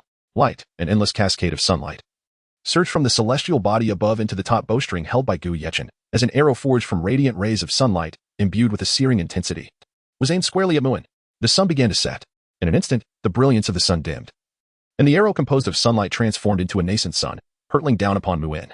A colossal blood-red hammer, spanning thousands of meters, suddenly materialized in the path of the luminous arrow. A deafening explosion reverberated. A vast crater, measuring thousands of miles, emerged in the land of Douluo. As a mushroom cloud ascended skyward, piercing the atmosphere. This ominous mushroom cloud was visible from every corner of the Douluo continent. This day would later be known as the dawn of chaos, the commencement of all malevolence, initiated by the rise of that mushroom cloud. Tang Hao, leaning on the shrinking Haotian hammer, coughed up blood, while Ayin tirelessly channeled life energy to heal him. Gu Yechen was supported by Song Yu. All the formidable beings surrounded Gu Yechen and Song Yu. None dared to allow his departure. The retribution he could unleash was beyond anyone's capacity to withstand. That power had transcended limits, truly reaching the realm of the divine. Gu Yechen gently withdrew his hand from the support of Song Yue, and the Shiri Bao reappeared. Everyone retreated, none daring to wager whether he could draw an arrow. As both sides stood in confrontation, Ayin tended to Tang Hao's wounds, while an endless stream of black and red energy enveloped the sky above the Douluo. The black and red currents spiraled furiously. A dark sun and a crimson moon simultaneously emerged on the horizon. On this day, the inhabitants of Douluo witnessed 3 celestial bodies, a dim sun, a black day star, and a red full moon. This extraordinary event was recorded by future generations, yet few believed it, apart from the elders who had witnessed it. Nearly no one accepted its reality. It was a miracle. It was also a calamity. Those gathered in the ruins of Douluo were left in stunned silence as they beheld the sun and moon above. The cataclysmic sight sent shivers down their spines. First with the rock spears capable of sinking continents, now accompanied by the ominous black sun and the sanguine moon, all while their conditions were far from favorable. Yishi Shui and Long Xiao had already fled, while Kong Dimming, after his rock spear was cleaved in 2, retreated alongside Long Xiao back to the sun and moon. Di Tian and Xiong Jun also found themselves in a weakened state after battling Yo Tian and Titan, who were grievously injured. Following the retreat of Gu Yuna and the others, Di Tian and Xiong Jun unleashed the Dragon God Claw and the Rending Sky Claw, inflicting severe wounds upon Titan and Yo Tian before departing from Douluo. The Demon Queen clashed with the denizens of Sea God Island, although she sustained no injuries. Her condition was less than optimal. Shrek's Moon and Xuanzi were also left in a state of half-collapse. Tang Hao, having withstood Gu Yechen's furious strike and previously interrupted while merging with the will of heaven and earth, found himself devoid of strength. Song Yue opened a portal to another dimension and stepped inside with Gu Yechen. The moment they crossed the threshold, a voice resonated across the realms, imbued with an overwhelming authority. Yet, both Gu Yechen and Song Yue discerned the identity of that voice as master. Subsequently, the dimensional portal closed. Ether, sun, and moon, the black day star and crimson moon descended together, heralding the end of days, the true apocalypse for Douluo. All resistance was forsaken, as in the face of calamity, humanity inevitably reaches its limits. Unable to withstand the impending doom, all prayed fervently, beseeching the deities for salvation, countless ordinary souls and soul masters alike imploring for mercy. Su Jiawei called upon the name discovered within the secret realm. The collective supplications of an entire world, coupled with Su Jiawei's journey towards prosperity, momentarily summoned the ethereal visage of a great entity. With antlers atop its head, androgynous in form, possessing 6 arms and covered in eyes, it gazed compassionately upon the world, adorned with the gentlest smile imaginable. The celestial tree of creation surged forth, propping up the black sun and crimson moon. They were held aloft by this magnificent tree, the terrifying power securing both celestial bodies in place. Amidst the black and red currents, a pair of blood-red eyes illuminated. as Gu Feng beheld the celestial tree intercepting the black sun and crimson moon. As Gu Feng prepared to take further action, the entity gestured, opening a rift. The other side brimmed with an oppressive aura, a blood-red sky, an infinite sea of blood, and atop it loomed a partially collapsed colossal city. It was the remnants of hell. The core of the demon realm had not been obliterated, still lingering within the dimensional space of Douluo. The core of hell was indeed the heart of the demon realm. A higher dimensional universe was effortlessly unveiled by its hand. It cast Gu Feng into the abyss. A roar reverberated across the heavens and earth. Then it vanished from this world. The apothecary. Soon after, the rift sealed, the endless black and red currents gradually dissipated. Lacking their master's control, it waved its hand, diminishing the celestial tree, while the sun and moon transformed into its unique fruits. Its compassionate gaze swept across the world before it faded away. Chapter 1. The changing landscape. A year after the arrival of the three stars, transformations unfolded across the continent. Gu Yechen and his companions returned to the frontier, which at that time had entered a state of comprehensive combat readiness. Under the leadership of Tang Hao and Ayin, the group from Shrek returned to the academy, where Muin entrusted the position of Sea God Pavilion Master to Tang Hao. Once Tang Hao ascended to power, the Haotian sect emerged, with Tang Wudong designated as the next prospective pavilion master. The young man from the Haotian sect, Tang Wujie, who had sparked the incident a year prior, also joined Shrek. Numerous significant events occurred over the course of that year, among which the most notorious included the Doling incident, the Xingluo incident, the Tianhun incident, the Ryu incident, and the Divine incident. The black ring that erupted that day eventually drifted towards the Doling realm after some time. On that day, Doling transformed into a desolate wasteland. Although the powerful sects managed to flee, the ordinary populace was nearly annihilated. Presently, Doling resembles a ghostly land. The black ring, after consuming Doling, now hovers above its skies, motionless. Xingluo, as the battleground of that cataclysm, has become almost entirely desolate. However, the remnants of the divine calamity still cast a terrifying shadow. Initially, some people worshipped the savior deity, gaining an almost immortal power. Yet it did not take long for them to morph into monsters, their bodies adorned with withered branches, frenzied and bloodthirsty, attacking any living being in sight. Subsequently, the Saching secret realm, governed by Xingluo, merged directly with the imperial capital of Xingluo, forming a vast sinkhole. A severed tree took root amidst the ruins of Xingluo, granting Su Jiawei extraordinary powers. Nevertheless, due to Tang Hao's presence and the divine inheritance bestowed upon him, no significant actions have yet transpired. In the wake of the calamity, almost no living souls remain in Xingluo. All the corpses in that realm have transformed into monsters, congregating in the ruins of the imperial capital. Tianhun fared somewhat better. Yet it remains chaotic. Doling and Xingluo pose immense dangers, although they are less of a threat to ordinary people, who have all but perished. A new breed of half-human, half-demon entities has suddenly emerged in Tianhun. These discovered demons are bloodthirsty, lacking in soul cultivation, swift in movement, and endowed with great strength and resilience. They even disguise themselves as humans, preying upon the living. The threat posed by these demons is exceedingly grave. The leaders of the Bin Ti sect, alongside various sects, have formed a demon-hunting alliance. Although large-scale incidents of demons devouring humans have ceased, smaller occurrences continue unabated, with the demons that consume humans awakening varied abilities. The pressing threat from that quarter is now of utmost concern. Who knows what horrors might arise if the entirety of Tianhuan's populace were to be consumed. The Ryu realm has split into two factions, one led by the Crown Prince and Yi Shishui of the Holy Spirit sect, alongside the evil emperor. The other faction is Mu'er. After a period of silence, this harbinger of doom has resurfaced. An immeasurable sea of blood has spread from the shores of Ryu, extending beyond the boundaries of Mingdu. The Soul Master Legion of Ryu has been engulfed, as the blood sea absorbs all nutrients, halting just outside Mingdu. Mu'er's injuries remain unhealed, as the power of the void is not easily grasped. In light of these upheavals, the Crown Prince allied with the Holy Spirit sect to seize power, while Jing Hongchen of Mingdefang, alongside Xiao Hongchen, vanished from Mingdu. Above the boundless sea of blood, a colossal blood sphere has emerged, within which 6 extraordinary lives are gestating. Xuanzi from Shrek led an expedition to investigate, but was repelled by the sanguine figures within the blood sea. Zhang Wu seized the opportunity to severely wound Xuanzi, nearly leaving him behind in Ryu. During this year, the divine inheritances scattered across Douluo have converged, resonating across the continent. All have heard it, the legacy of the gods at the Jialing Pass ruins from 10,000 years ago. However, those ruins were sealed by the gods at that time. The shattered divinity of angels, the legacy of Rakshasa, and the inheritances of the gods now lie within Jialing Pass. And the ruins of Jialing Pass are situated directly above Shrek City. The seal will be lifted in 3 years. Time passes swiftly. And all on the continent are striving to enhance their strengths, eager to obtain the divine inheritance. Naturally, many also aim to obliterate it. The Soul Beast clan, demons, Mu'er, and the denizens of the frontier all harbor such intentions. Miss Songyue, would you care to share a drink with me? Gu Yechen gazed into the distance from atop the city wall, his cup of wine swaying towards the newly arrived Songyue. The wine in Gu Yechen's hand found its way into Songyue's grasp. This exquisite drink was quite commendable, thus she accepted it graciously. Qiao Yu is searching for you, she stated, her previously frosty tone softened by the allure of the fine wine. With that, she vanished atop the city wall, clutching the bottle. Gu Yechen gazed quietly at the horizon, where he could discern a solitary, broken tree amidst the twinkling stars. Though it was not as colossal as the Tree of Miracles, it remained distinctly visible in the twilight. Sigh. The silhouette of Gu Yechen gradually faded from the city wall. Sister, Chiyoer's soul had fallen into silence. Gu Yue mentioned that a part of Chiyoer's soul was missing, but it seemed that something had preserved her life, and she was now slowly recovering. I understand. Are you planning to go out? Yes, Gu Yue has returned to the Star Dell. The continent is currently unstable as the sovereign of soul beasts. She must seek a path for them. It is her mission. Be cautious. Take this, although I am not entirely sure what it is. I am confident it will complement your abilities, especially with your recovery over the past year. Under normal circumstances, if you push yourself like before, that Xuanzi should be able to wreak havoc. Ouyang Chiyoer's voice gradually dwindled as she spoke. Ouyang's son looked at his unreliable older sister and shook his head helplessly, then pushed open the door. He waved goodbye to Ouyang Chiyoer with his back turned and turned to gaze at the roof, where nothing was visible. Yet, he smiled and waved at the emptiness before vanishing from sight. Two figures appeared on the rooftop. The witch comforted Poseidon, watching Ouyang's son depart, hoping for his safety. That night, the Snow Empress stood atop a towering structure in the city. Song Yue quietly leaned back, sipping the wine obtained from Gu Yechen. I plan to venture out.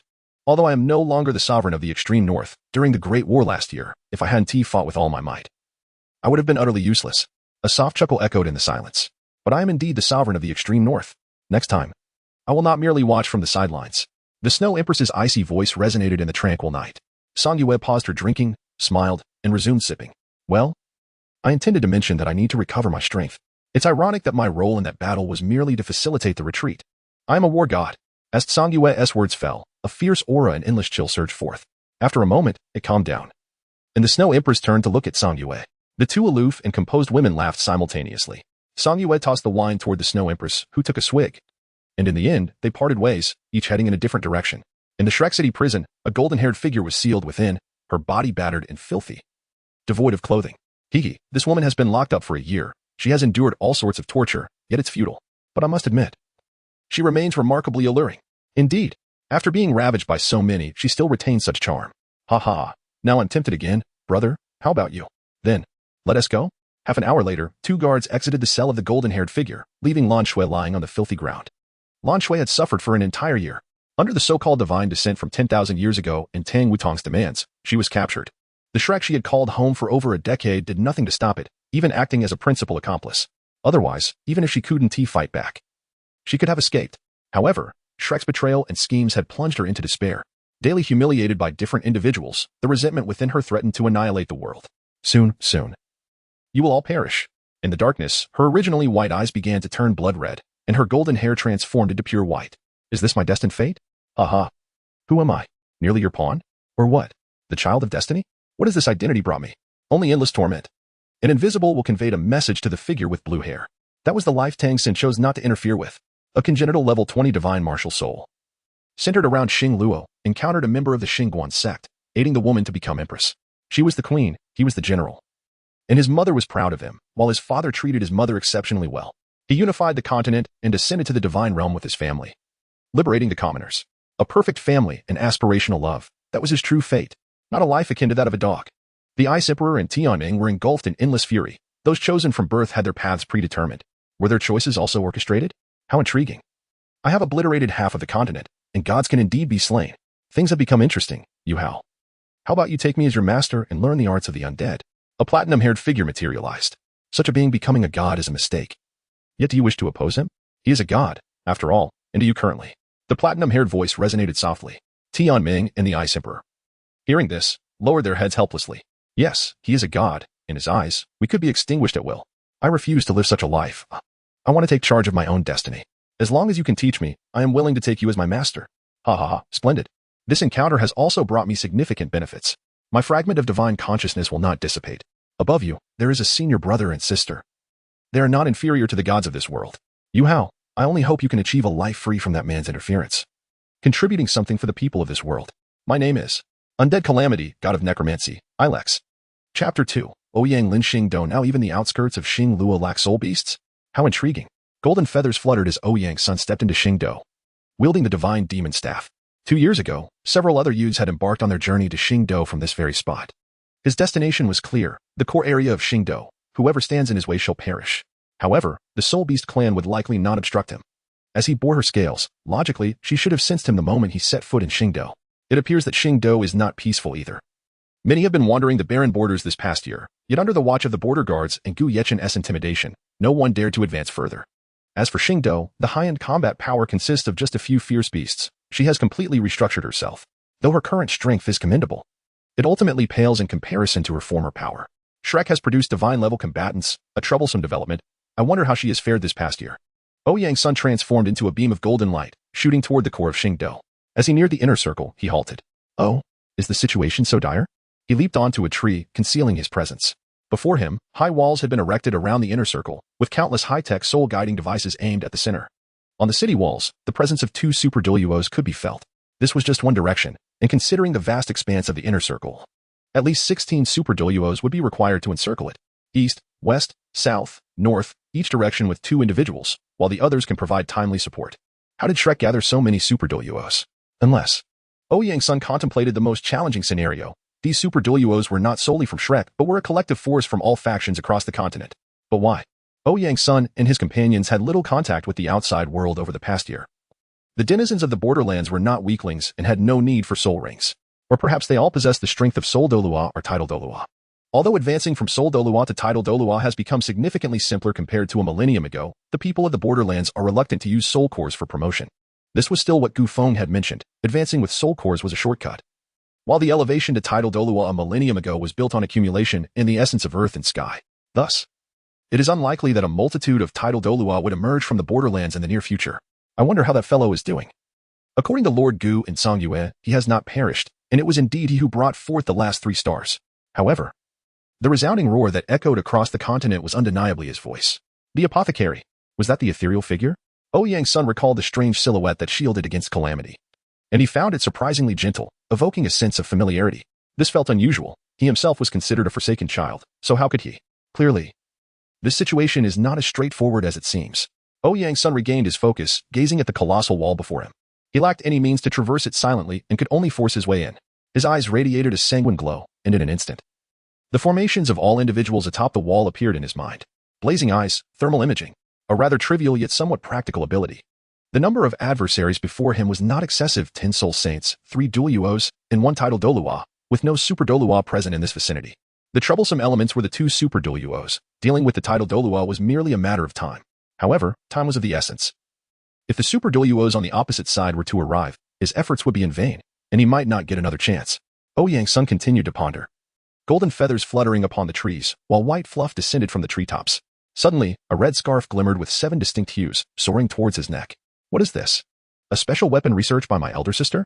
Oh, the Zhou Yi satin ribbon? 7 abilities, yet only 5 available now? 7 uniquely colored diamonds, each representing a distinct power. The red diamond is a special weapon, a spear forged from concentrated fire poison, capable of infinite division. The yellow diamond can summon 1001 uniquely enhanced tombstones within sight, each inscribed with special runes.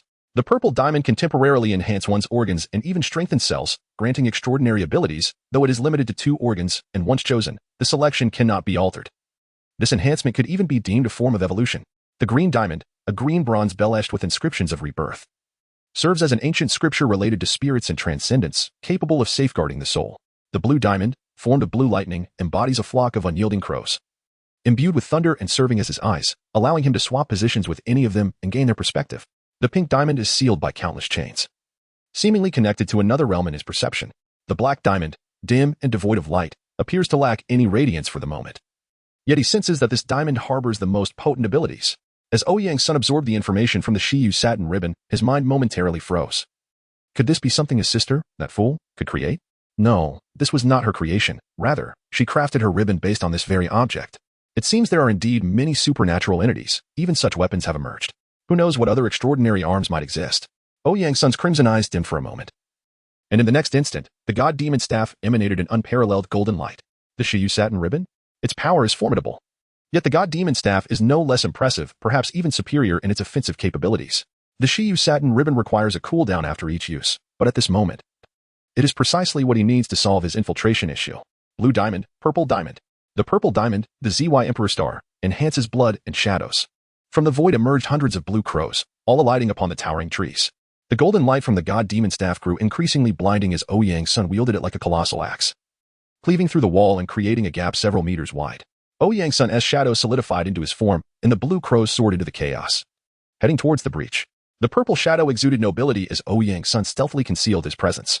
Zhou Yi Emperor Star, Qitian. The purple shadow expanded to a towering height of hundreds of meters, wielding a dark purple god demon staff. The shadow could utilize all of his attack capabilities and was indestructible. Its only drawback was that it remained tethered to his position and required his control. And it could not employ the abilities of the Shiyu Satin Ribbon, nor some enhancement states. However, Qitian was an exception, as it too possessed offensive capabilities. Zhou Yi Emperor Star, 6 paths of reincarnation cannon.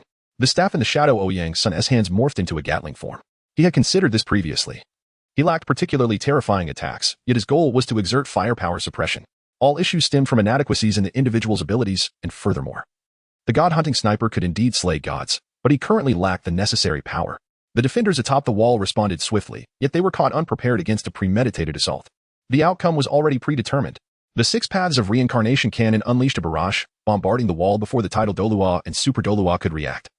Shattering the fortification at that breach, hundreds of blue crows surged through the massive opening.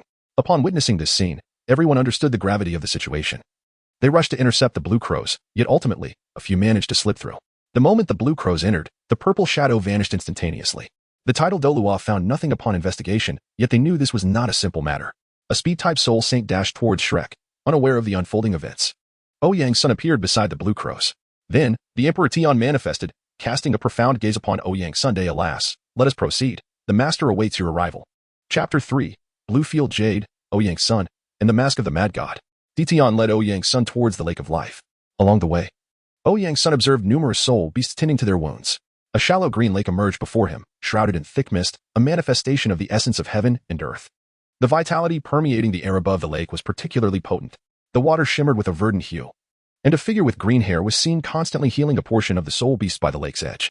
In the center of the lake lay a small island, which was more accurately described as a modest patch of land occupying a position within the water. An ancient tree of deep azure swayed gently, beneath which several figures gathered. A muscular man, towering at 2 meters, emanated a sharp aura. A tall woman with purple hair, adorned with dragon horns and deep violet eyes, had a tail that swayed lightly in the air. A robust man with red hair had blood streaming from one side of his body as he steadily tended to his injuries. An elderly figure by the tree squinted, giving the impression of plotting something while occasionally glancing at the figure in the tree. A delicate man stood behind the red-haired warrior, assisting him with his wounds. His presence elusive, almost as if he could vanish at any moment. Beneath the ancient tree, a porcelain doll draped in a white dress slept soundly. Her blue hair streaked with white, a faint royal insignia appearing on her forehead.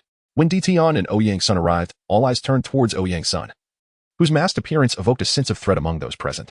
You've arrived, Ayang, a voice called from the treetop. A silver figure descended gracefully, landing before Ouyang Sun, and the world around them seemed to fade away. The silver figure embraced Ouyang Sun, and the surrounding beasts refrained from interrupting their moment. The changes of the past year had been profound, with the fate of the soul beast resting heavily upon their leader, who, despite her immense power and noble bloodline, remained but a child in the eyes of those who had lived for countless years. Their leader had endured great suffering, born into a world of strife. Her injuries unhealed and her potential unfulfilled. She had faced the upheaval of the entire continent. Ouyang Sun's mask betrayed no emotion, obscuring his feelings, save for the fierce glow of his crimson eyes as he held the girl in his arms. The intensity of the red light dimmed slightly as he reached out, gently comforting the leader of the Soul Beast clan. In her, he recognized a shared experience. He resolved to take Poseidon, the sea witch, and his sister back to seek God Island, their true home, where she would lead the Soul Beasts toward a brighter future. Fundamentally, their situations mirrored one another. Both had been forsaken by the gods. Long time no see, rasped a voice from beneath the mask. Ouyang Sun's expression remained inscrutable. Why do you wear a mask? Gyuna asked, extending her hand to glimpse the face of the boy she cherished. Ouyang Sun did not impede her but stood still like a statue, allowing her to touch the mask. Her delicate hand brushed against it, and the blood-red tendrils upon the mask began to writhe. Startled, Gyuna recoiled, her silhouette retreating as the surrounding beasts gathered their strength, ready for any sudden turn of events. Who are you? She inquired coldly, brandishing a silver dragon spear at him. The mask re-adhered to Ouyang Sun's face, and his crimson eyes radiated a scarlet glow. He pressed a hand to his forehead, the mask contorting into a maniacal grin. Hee. Who am I? Oh, right. My name is Lan Tianyu, but now, I go by Ouyang Sun. Thank you. Without your performance, I wouldn't have known how to proceed. What once seemed a headache is now manageable. With the divine demon staff plunged into the ground, Ouyang Sun crouched atop its tip, golden feathers emanating brilliant light. A wild smile surfaced on the mask, his blood-red eyes pulsating with energy, creating gusts that swept through the surroundings. As Tian and the others felt the intensity of their leader's gaze directed at the one called Ouyang Sun, something within him awakened, an essence wholly foreign to this realm. Ouyang Sun gently descended to the ground, lifting the divine demon staff. He rested it against his neck, tilting his masked head, the manic grin growing ever wider. At that moment, the king of beasts materialized between Ouyang Sun and Guyuna. My lord, this young friend, can we first address another matter? He was detected upon entry, and the two gods from Shrek are approaching. The trees conveyed a joyous essence, the aura of that weed from a millennium ago. Can we resolve that issue before discussing your affairs? An aged voice resonated among them. King of beasts. Tian suppressed his fury. Viewing this as a slight against their leader, Ouyang Sun suddenly turned towards the direction he had come from, the patterns on his mask glowing brightly. That fellow? He muttered, turning away from them. His shadow elongated under the sunlight, and he replied with one eye ablaze with crimson light, an echo of both extinction and divinity. While the power from the madness mask lingers, I feel the urge to unleash it. I shall take care of those nuisances first. As for our unresolved matters, they can wait. Flames danced in his crimson eyes, leaping several meters high. Ouyang Sun gradually crouched, the ground fracturing into a web-like pattern, and in the next instant, he vanished from the lake adorned with the ancient tree. The silver figure, still gripping her spear, maintained her stance until the mention of enemies prompted her to lower it. Let us proceed, she declared, and all the beasts followed Guyuna's lead toward the towering walls imprisoning the Stardow. Chapter 4. Battle with Tang. How the air thickened as 3 men and 2 women stood outside the breach Ouyang Sun had opened. Tang Hao pondered deeply, a sense of familiarity washing over him, though he could not place it. It's that damn little brat. Suddenly, Xuanzi's expression contorted, and he fell into a trance. Calm down. A resonant voice echoed in his mind, awakening him. Muin waved his hand, releasing a gentle aura that stabilized Xuanzi's state. Ain, connected to the blue-silver grass on the ground, though no longer the blue-silver emperor, had the mastery over the blue-silver grass that surpassed even that of the former emperor due to her 10,000 years of experience, her ascension to godhood, and her life intertwined with the fate of Douluo. Xuanzi, whose aura is this? Do you recognize it? Tang Hao inquired once Xuanzi regained his composure. It's that brat from Xinglua from years ago, Xuanzi replied. Tang Hao recalled the moment when that figure had sent Xuanzi flying. It was indeed that boy. No wonder Xuanzi had been enraged. It was not surprising at all, considering he had been mocked countless times in private due to that incident. Grandpa, Grandma, what are you worried about? Not everyone can be those 2 monsters capable of destroying the continent.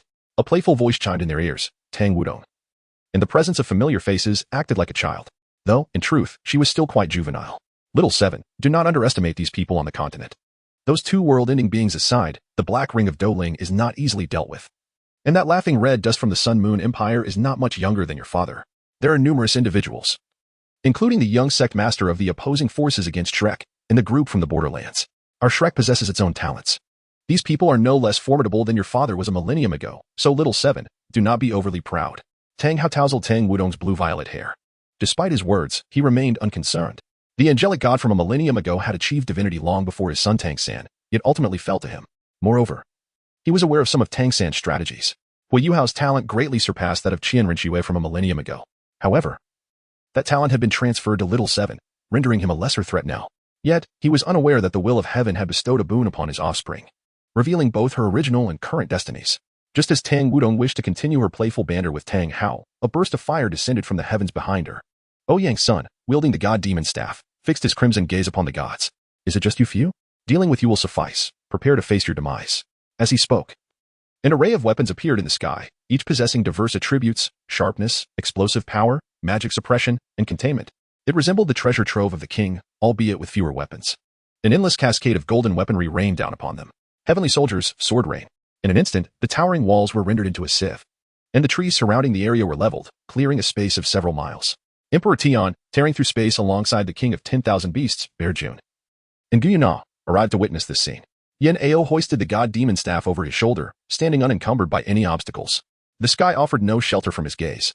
A thunderous bellow echoed as a colossal hoof descended, covered in a thick, earthy membrane, stirring a massive cloud of dust. Is this the brat? Is he seeking death? This could serve as a chance to resolve everything in one go. Mu-In, you and Xuanzi deal with him. I wish to see if this Silver Dragon King has truly undergone a complete rebirth. If he has, I wouldn't mind resolving the Soul Beast clan today. Tang Hao summoned the Hao Tian hammer, directing the blood-red giant hammer toward Guyuna. Emperor Tian and Bearjun attempted to advance, but were halted by Guyuna's gesture for them to retreat. Silver dragon scales enveloped her entire body. Silver horns sprouted forth, and her amethyst eyes shimmered with brilliance. A pair of pristine white dragon wings unfurled from her back, while her tail swayed gracefully behind her. The silver dragon spear materialized from the void, aimed at Tang Hao, as the elements of heaven and earth rejoiced. I say, do you look down upon me, old man? A voice tinged with dissatisfaction emerged. Ouyang Sun, bearing the god demon staff, stepped forward, his presence looming over the hearts of the onlookers. Behind him lay a half-dead Taotai divine bull and a wounded radiant holy dragon, its horns shattered. Beside these colossal beasts, Tang Wudong knelt on the ground, devoid of resistance.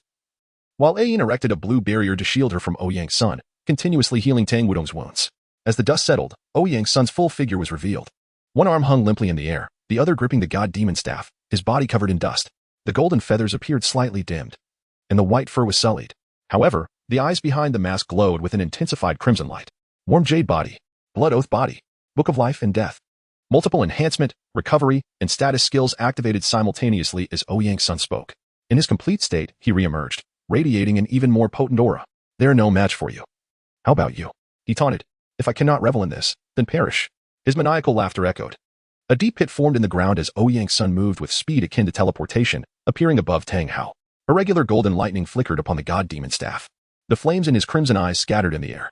Heavenly soldiers, staff punishment. A mushroom cloud erupted. Tang Hao raised the Haotian hammer to block the attack from the god demon staff. The ensuing explosion sent him hurtling away. A distant hill was shattered into fragments as Tang Hao emerged from the wreckage. With a tattered cloak, the godly Tang Hao no longer required to gather strength in place. He engaged Ouyang's son in a fierce exchange, quickly shifting from a balanced skirmish to overpowering Ouyang's Sunday. In the blink of an eye, the roles of offense and defense reversed. Ouyang's son gripped the god demon staff, dragging it across the ground, leaving a 1,000-meter-long scar. Heavenly Gate Rampage, coiling dragon ferret. Heavenly Gate Rampage, Jade Pipa. An ancient dragon materialized, its antlers, fish scales, bull's maw, horse's tail, eagle's claws, all converging upon Tang Hao. The god demon staff in Ouyang's son's hands transformed into a pipa. The sound of the mystical music resonated throughout the realm. Tang Wudong clutched her head, wailing in distress. While Ayin struggled against the cacophony, and Tang Hao fought valiantly against the ancient dragon while suppressing the deafening music. Blood seeped from the corner of his mouth. Chapter 5. 1,000 Kill Divine Net. Heavenly Soldiers, Sword Rain. The Jade Peeper reverted to the form of the god demon staff. Ouyang's son, wielding the god demon staff, pointed it at Tang Hao, and the sky filled with a dense shower of golden light, raining down upon Tang Hao. Humph.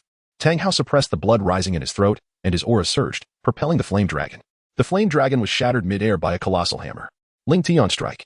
The crimson Haotian hammer swelled to an immense size, striking down upon the descending golden rain of light. Countless golden ripples erupted across the surface of the Haotian hammer, momentarily halting its descent. As the golden rain continuously replenished, the hammer's handle began to bend. With a thunderous roar, the giant ape swung its massive hand towards Ouyang's Sunday. Upon hearing the cacophony, Ouyang's son instinctively raised the divine demon staff in defense. The air rippled violently, and in a desperate moment, Ouyang's son was sent flying by the titan giant ape's punch. Without Ouyang's son's offensive power, the golden rain above was gradually dispersed by Tang Hao. Beneath the blue-silver emperor's crown and the Haotian crown, we arrived too late. Dark clouds gathered ominously above, revealing the silhouette of a dark blue dragon gliding through the sky. The Tianqing bull python. No, it should now be referred to as the Tianqing divine dragon. With Tang San's assistance, a small serpent had transformed into a dragon. Otherwise, during the Star Luo incident, these two traitors would have been vanquished by Emperor Tian and the Bear King. Upon the sudden appearance of the two greatest traitors among the soul beasts, Emperor Tian and the Bear King's eyes blazed with fury. However, Guyuna intercepted them, her silver-white spear poised before them. Even though these two traitors had allied with the gods, they were confident in their ability to eliminate them, provided no divine intervention occurred. Master, allow me and the Bear King to slay those two traitors. Indeed, Master, the Bear King and I shall take down those treacherous fiends. Guyuna merely shook her head, saying nothing, her silver-white spear unwavering. A purple glow flickered in her violet eyes, lost in thought. In the distance, a figure slowly emerged, shrouded in dust.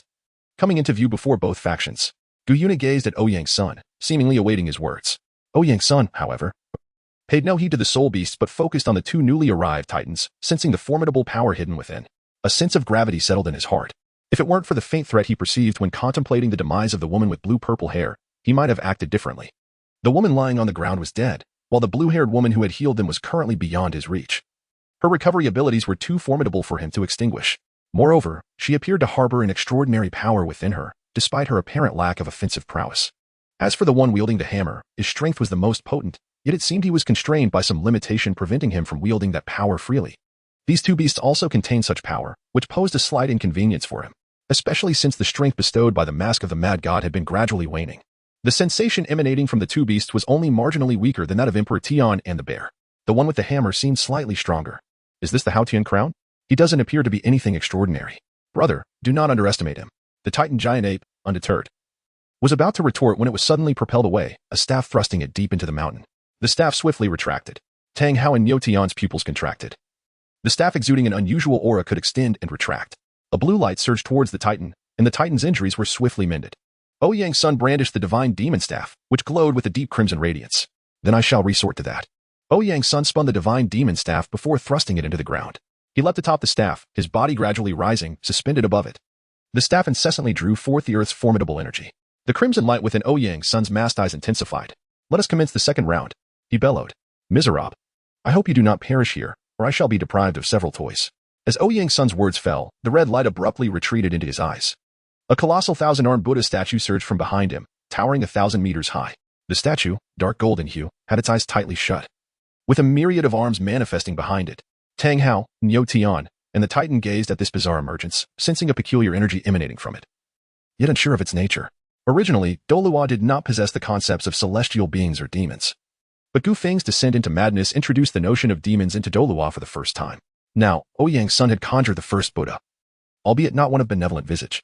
The enormous hammer summoned a violent wind as lightning struck down upon the Buddha's crown, while the Titan expelled a swirling red energy orb from its maw. 3 extreme-level attacks surged towards Ouyang's Sunday, though they were unaware of the statue's true nature. They recognized the necessity to thwart it.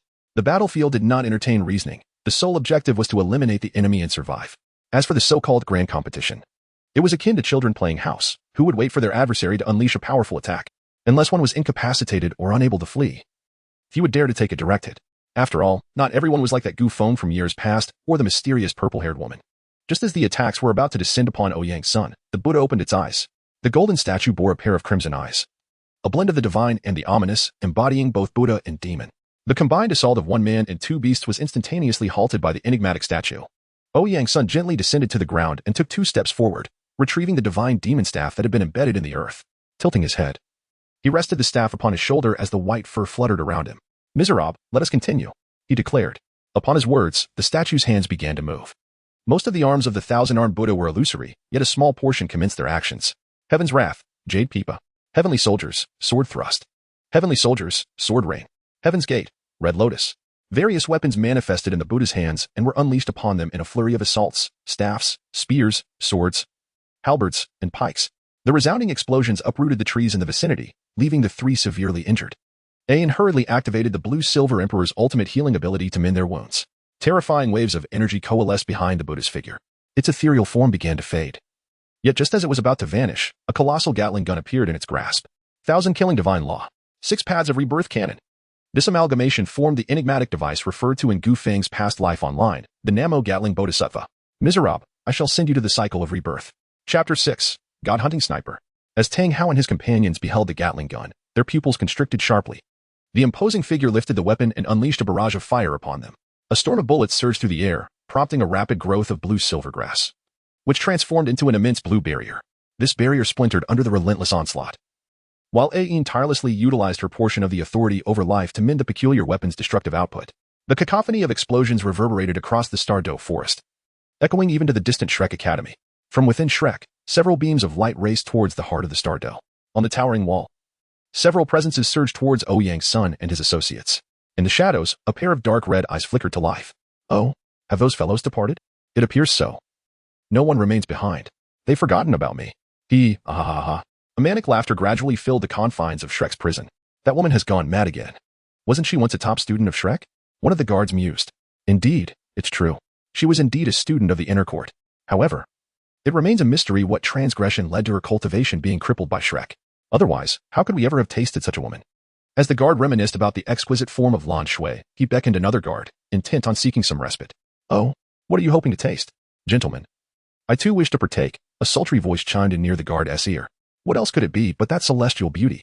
The guard, oblivious to the unfolding situation, continued to utter lewd remarks, seemingly driven by an insatiable desire to prey upon a defenseless paragon. Finally, realization dawned upon him. There were only the 2 of them as guards. So, whose alluring voice was it? A figure devoid of clothing stood silently behind him, while his companion lay lifeless. The guard's hair stood on end as he recoiled, the specter of death looming ominously. I am sorry. Before he could utter another word, he witnessed the final moments of his existence, seeing his own body. In the Shrek city, black flames ignited, and the students of Shrek struggled to extinguish the inky blaze. Unbeknownst to them, a beguiling figure stealthily made her way towards the inner court. How go, although my attack may not be formidable. With a portion of the authority over life, this assault poses no threat to us. This should be his last desperate gamble. Once his final attack ceases, we... Before Ayin could finish her sentence, she expelled a mouthful of blood. She had been backlashed. The ancient golden tree was malfunctioning. But how could this be? Lan Shui watched in horror as the golden tree gradually darkened, a hint of madness flickering in her dark red eyes. It's almost time. This is merely the beginning. Our feud is far from over. From atop the tree, she continuously infused the ancient golden tree with dark light. Her gaze fixed upon the star doe, a bloodthirsty smile adorning her face. Boom. Bereft of the support from the authority over life. The Gatling gun in the ancient Buddha's grasp effortlessly pierced through the barrier. Azure Sky Annihilation Thunder. Stagnation Field. Titan Celestial Cannon. Gravitational Field. Explosive Ring. Haodian 9 Arts. Destruction Formula. Slaughter Field. They unleashed their most potent attacks to counter the oncoming assault from the ancient Buddha behind Ouyang Sunday. After the onslaught, a sinister chuckle echoed as the myriad of killing gods behind Ouyang Sun disintegrated into motes of light. In the next instant, a colossal rift tore through the heavens. The fissure widened, revealing a gigantic dark red eye. One of Ouyang Sun's eyes transformed from crimson to inky black. As the celestial eye above fixated upon Tang Hao and his companions, the black flame spread, igniting the void, relentlessly breaching the layered domains of the three. 1,001 peculiar tombstones erupted from the ground, with Ouyang Sun standing atop the highest, his eyes, one as dark as ink. The other as red as blood, calmly observing the trio's arduous struggle against the encroaching flames. Behind him, the tips of his flowing fur glimmered with violet and yellow radiance, emanating dazzling brilliance from the white tips. That weapon, not of this world. The stone feather satin ribbon, purple diamond enhancement, blinding blood, yellow diamond. Amplifying the 1,001 tombstones. All the inscriptions on the tombstones directed towards Ouyang Sun, as the divine demonic staff erupted with terrifying devouring power. Each day, countless soul beasts and soul masters perished in this vast forest, although the recent influx of deaths had diminished due to the imposing wall. The disparity remained significant in the grand scheme of this world. Countless restless souls mingled with the essence of the heavens and earth, converging upon Ouyang Sun's staff. The skies behind him darkened, an endless tempest of black clouds roared ominously. Tang Hao and his companions felt the encroaching threat of death. The black flames continued to erode their powers, rendering them incapable of even summoning their divine strength. They could only watch helplessly as the attack, capable of altering the very fabric of the heavens, slowly took form. Master, shall we strike decisively to eliminate these Shrek individuals? Tion, sensing the gathering power atop the towering tombstone, pondered aloud. This attack exuded a peculiar sense of dissonance. Although formidable, it felt as though it held greater potential. However, this strike was sufficient to obliterate those traitors and that god. Even if it didn't annihilate them, it would render them utterly defenseless, allowing him and Xiong Jun to dispatch them effortlessly. No, we cannot kill them. They have a backup plan. Just as Tion contemplated the nature of this contingency, a surge of blue waves swept across the heavens, emanating from the direction where Tang Wutong lay unconscious. The foreboding warning echoed in their minds. This was the power of the god. Throughout the continent, the essence of this vast oceanic force was palpable. Tang Wutong's figure hovered opposite Ouyang Sun, her blue eyes radiating divinity. Herald of the divine. Let the heavens execute judgment. A deep, resonant voice resonated through the realm. Anyone in existence could hear this divine proclamation. Oh, a god? Ouyang Sun, propping his head with one hand, erupted in uncontrollable laughter. He couldn't help but recall that individual, just as he had suggested. These beings dared to call themselves gods. Heaven and earth execute judgment? Look around. Does this world dare oppose me? If this is the so-called god, then I shall demonstrate what it means to slay a god. Moreover, you, a mere fragment of consciousness, have the audacity to act so brazenly? You think your essence can withstand me? Even if your true form descended, you would still fall here. The souls continued to converge. But Ouyang Sun could no longer afford to wait. He had no time to accumulate power. Countless vengeful spirits were consumed by the divine demonic staff. As a streak of black light pierced through the void, hurtling towards Tang Wutong, Divine Hunter's targeted strike. The current move is merely a diluted version of a once formidable technique, capable of hunting and devouring the very souls of a world's beings, along with the elemental essence of the entire realm. Heaven help those who dare to obstruct this endeavor. They shall meet their demise here. Chapter 7. Reactions from All Sides, Part 1. Oh, the resentment of heaven and earth. The vital essence and the souls of the deceased are drifting toward the stars, are they? I yearn to join the fray, yet I have only just escaped that place. And my wounds remain unhealed. Alas, I must wait for another opportunity. What a pity. Lan Shui, beside the blazing sea god pavilion, delicately dipped her jade foot into the sea god lake, causing gentle ripples. Wouldn't you agree, my dear senior sister? Behind her was Zhang Lishuan, grievously wounded and bound by dark chains. Shrek had not left without strong warriors, yet all their top-tier fighters had gone to support the stars. Although Zhang Lishuan was strong, her youth rendered her vulnerable. Following a series of upheavals, Lan Shui, having succumbed to darkness, inadvertently captured Zhang Lishuan. Oh dear. Does my senior sister gaze at me with the hope of being released? Fear not. I shall indeed free you, but only at the auction house. The enchanting figure sauntered over to Zhang Lishuan, gently squatting down, her crimson lips brushing against Zhang Lishuan's ear. The alluring voice that whispered to Zhang Lishuan evoked nothing but profound dread. Beneath a sky ablaze, the golden tree slowly tilted and collapsed, while two graceful figures gradually vanished into the inferno. After the upheaval, Shrek's people searched long and hard for Zhang Lishuan, only to rediscover her within Shrek's auction house just before the opening of Jialing Pass. Presented as a mere commodity for sale, Zhang Lishuan's eyes had lost all light, her gentleness replaced by an overwhelming allure. Beyond the realm of the sun and moon, amid the sea of blood, a white-haired figure observed the burgeoning realms of Azura and Celestial. Those were the lost laughing dust and mirror dust, their transcendent essence gradually manifesting upon them. Soon. Once the 6 realms are fully cultivated, I shall conquer this world. Dream, I shall resurrect you using all the life force of this realm.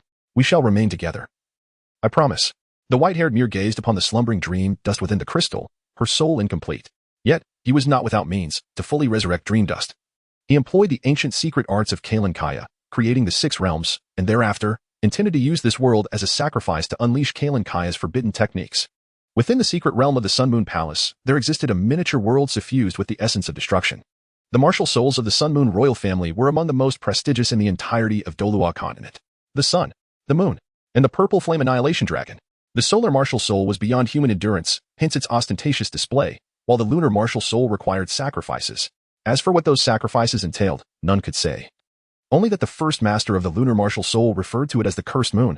This was a legacy passed down through the royal lineage. Otherwise, the royal martial soul would not have predominantly been the sun.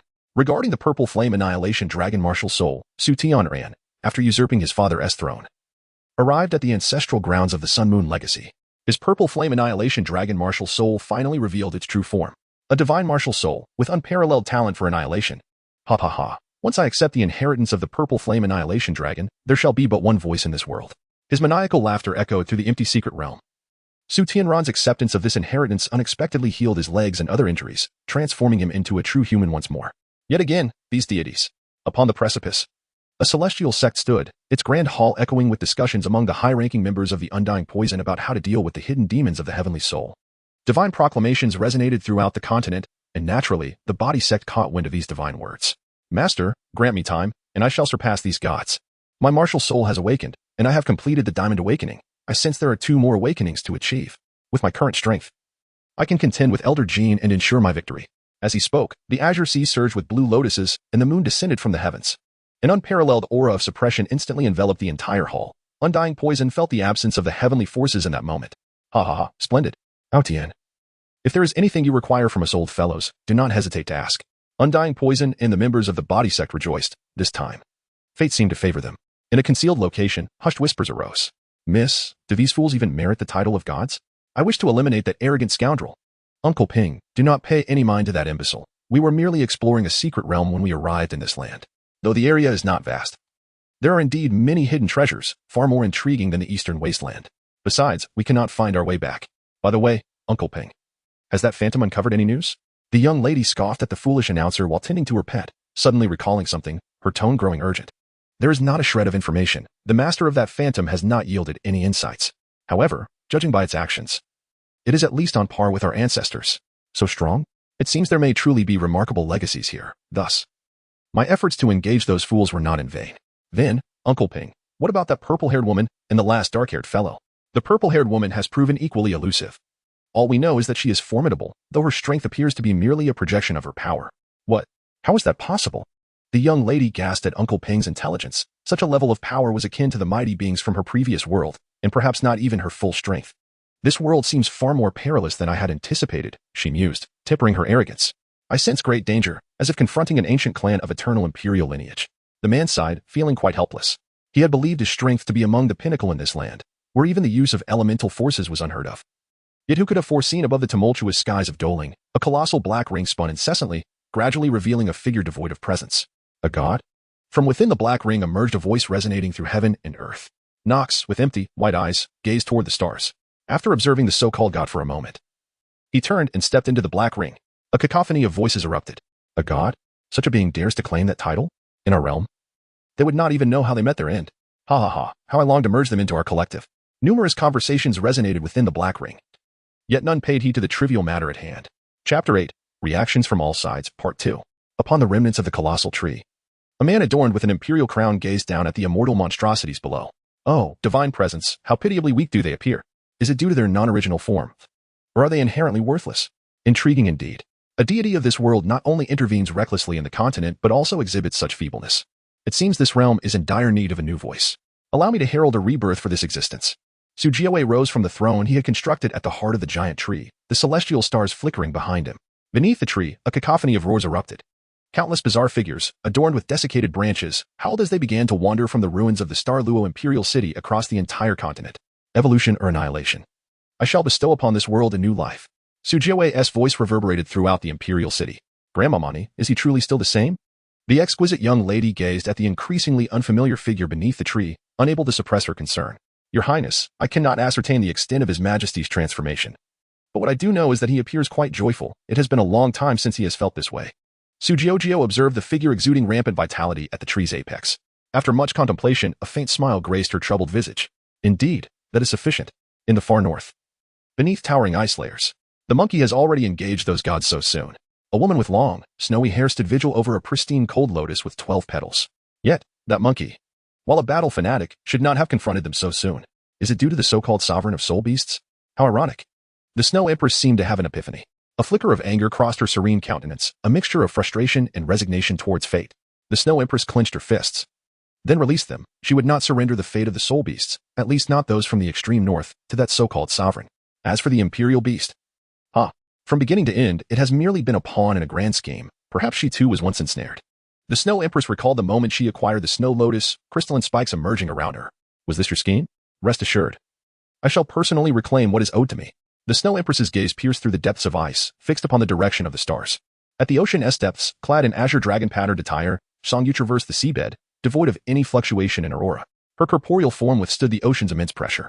Even solely relying on her physical prowess, she could easily shatter the formidable gatekeeper, the Grand Elder of the Holy Spirit Church. Oh, that monkey is in quite the predicament facing those beings. A blood-red dagger materialized in Zhou Yi's hand as she contemplated whether to assist the monkey. Perhaps even slay a god. Ultimately, Zhou Yi relinquished the crimson blade. Mermaid? Are you here to impede me? Zhou Yi's delicate, graceful lashes veiled her squinted eyes, rendering the golden-crowned mermaid opposite her unable to discern her thoughts. Before her, a mermaid emerged from the depths, recalling the command bestowed upon them by their sea deity. She sensed the lethal threat emanating from Zhou Yi and pondered the new sea deity's erratic behavior. A long sigh escaped her lips. Do not misconstrue. We merfolk serve the old sea god, not that entity from the stars. I have come merely to invite you to visit our kind, as we possess something that resonates with your essence. How intriguing. Lead the way, for I am eager to uncover this mystery. In the realm of the demon whale a millennium prior, a colossal demon whale hurriedly plunged into the depths of the ocean. Mother. It was that human who killed father a millennium ago.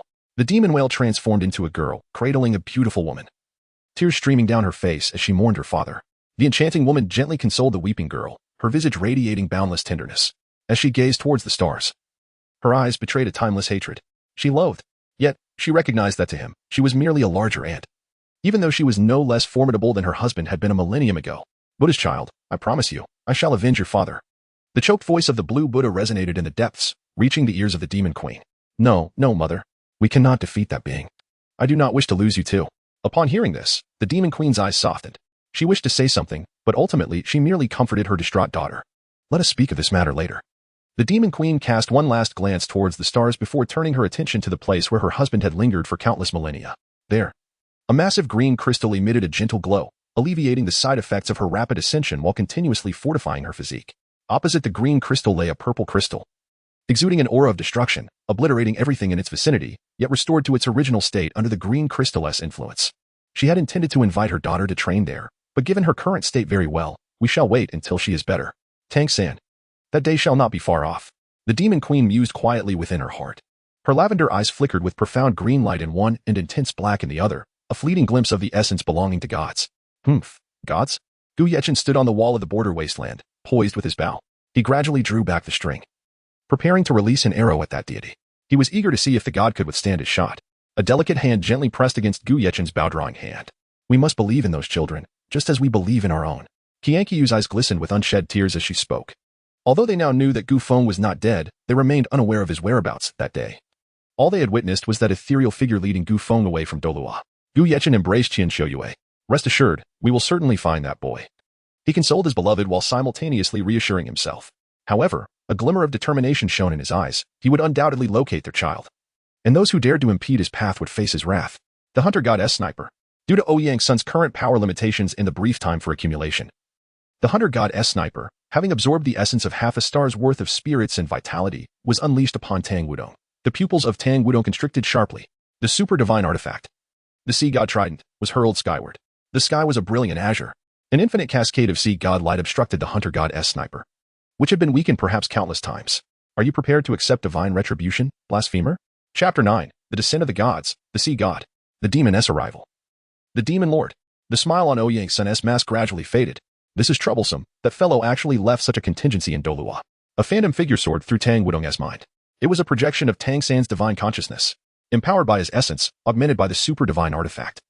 The Sea God Trident, he now stood as one of the foremost forces on the Douluo continent.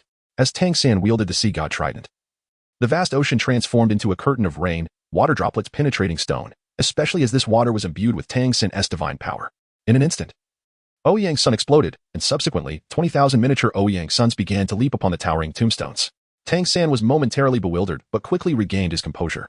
He had never encountered such a life-preserving tactic.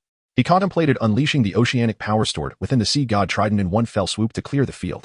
However, after a year in Douluo, the blockade of Liuxing had significantly restored, and now he could only faintly sense the existence of his true self. If he were to burn this strand of divine consciousness and his true self were willing to pay a price, in conjunction with several other divine kings, he could indeed manifest a temporary avatar. He understood his true self. If all went as expected, when this strand of divine consciousness appeared, his true self would already be reaching out to the other divine kings. Once his avatar descended, these unforeseen variables could be dealt with. A hint of ruthlessness flashed in Tang San's eyes. As he prepared to strike again, a presence locked onto him. Yuna, brandishing a dragon spear with her dragon wings unfurled, summoned the elements of heaven and earth behind her. Oh, is the Silver Dragon King planning to engage me in battle?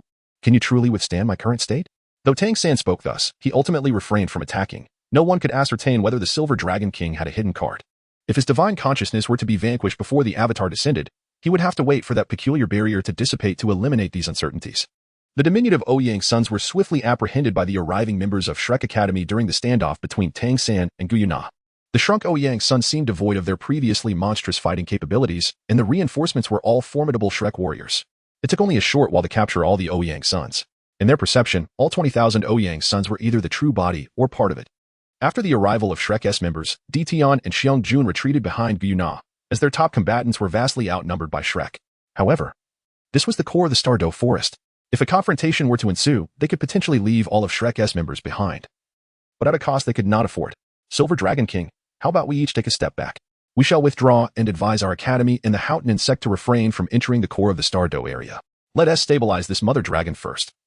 Once my true self is prepared, the ultimate victor will still be me. No one knew what thoughts swirled in Tang San's mind. Yet Guyuna's eyes flickered with determination. She was tempted.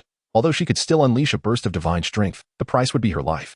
She did not wish to perish. The weakness of the Silver Dragon King had also been inherited by her. Otherwise, had she and the Golden Dragon King remained behind, they would have surely perished in the Divine Realm. However, at least half of the 5 Divine Kings in the Divine Realm would have been eliminated. Hee. Upon Tang San suggesting a mutual retreat, countless innocent giggles erupted in the vicinity. Do you truly believe you have secured victory? The 20,000 miniature Ouyang Suns chorused in unison. The scene was inexplicably eerie, with all 20,000 Ouyang Suns uttering the same words and sporting identical strange smiles. Slay him. The command echoed in the hearts of Shrek S members. Yuna glanced at Tang San, contemplating her next words. Then turned her gaze to the beast behind her, finally resting her eyes on Ouyang Sun, standing beside Ditian. Hee. Once again, a myriad of laughter resonated. All members of Shrek Academy launched an assault, exterminating every last Ouyang Sunday. The bizarre laughter only ceased with the demise of the final Ouyang Sunday. After the last one was vanquished, a heavy pall settled over the faces of Shrek S members, and Tang San's expression darkened. Following the extermination of the 20,000 miniature Ouyang Suns, the elemental energy of the core of the Stardow erupted violently, dispersing the oceanic power Tang San had coalesced. God, do you believe you are worthy? Silver Dragon King, our collaboration has come to an end, and so too has our existence. Haha, that boy was right. From the very beginning, he had seen things quite clearly. However, it no longer mattered. Mundane God, come forth. The demon staff struck towards Tang San. The trident intercepted the demon staff, sending Tang San crashing into the earth. This strand of Tang San's divine consciousness had become exceedingly ethereal, with Mu In, Tang Hao, and the members of Shrek standing before him. Heavenly Soldier, sword piercing. A golden streak of light shot forth from the demon staff, instantly breaching their defenses and piercing through the strand of Tang San's consciousness. Just as the golden light was about to strike Tang San, a smile crept across his lips. The heavens and earth changed color. The sky above the continent transformed into a brilliant blue. The ocean rejoiced, and a figure descended. Bolstered by the 5 divine kings, 8 snow-white wings and deep blue armor adorned him as the sea god Trident soared towards the descending man, whose oceanic aura locked onto Ouyang's son, Gyuna, and all those who did not belong to this continent. Daddy, little 7 misses you so much. Upon seeing the man, Tang Wudong dove into his embrace like a bird returning to its nest. Tang Sen gently ruffled Tang Wudong's hair, smoothing her disheveled locks. Little 7, wait here for Daddy. I will join you once I resolve this matter.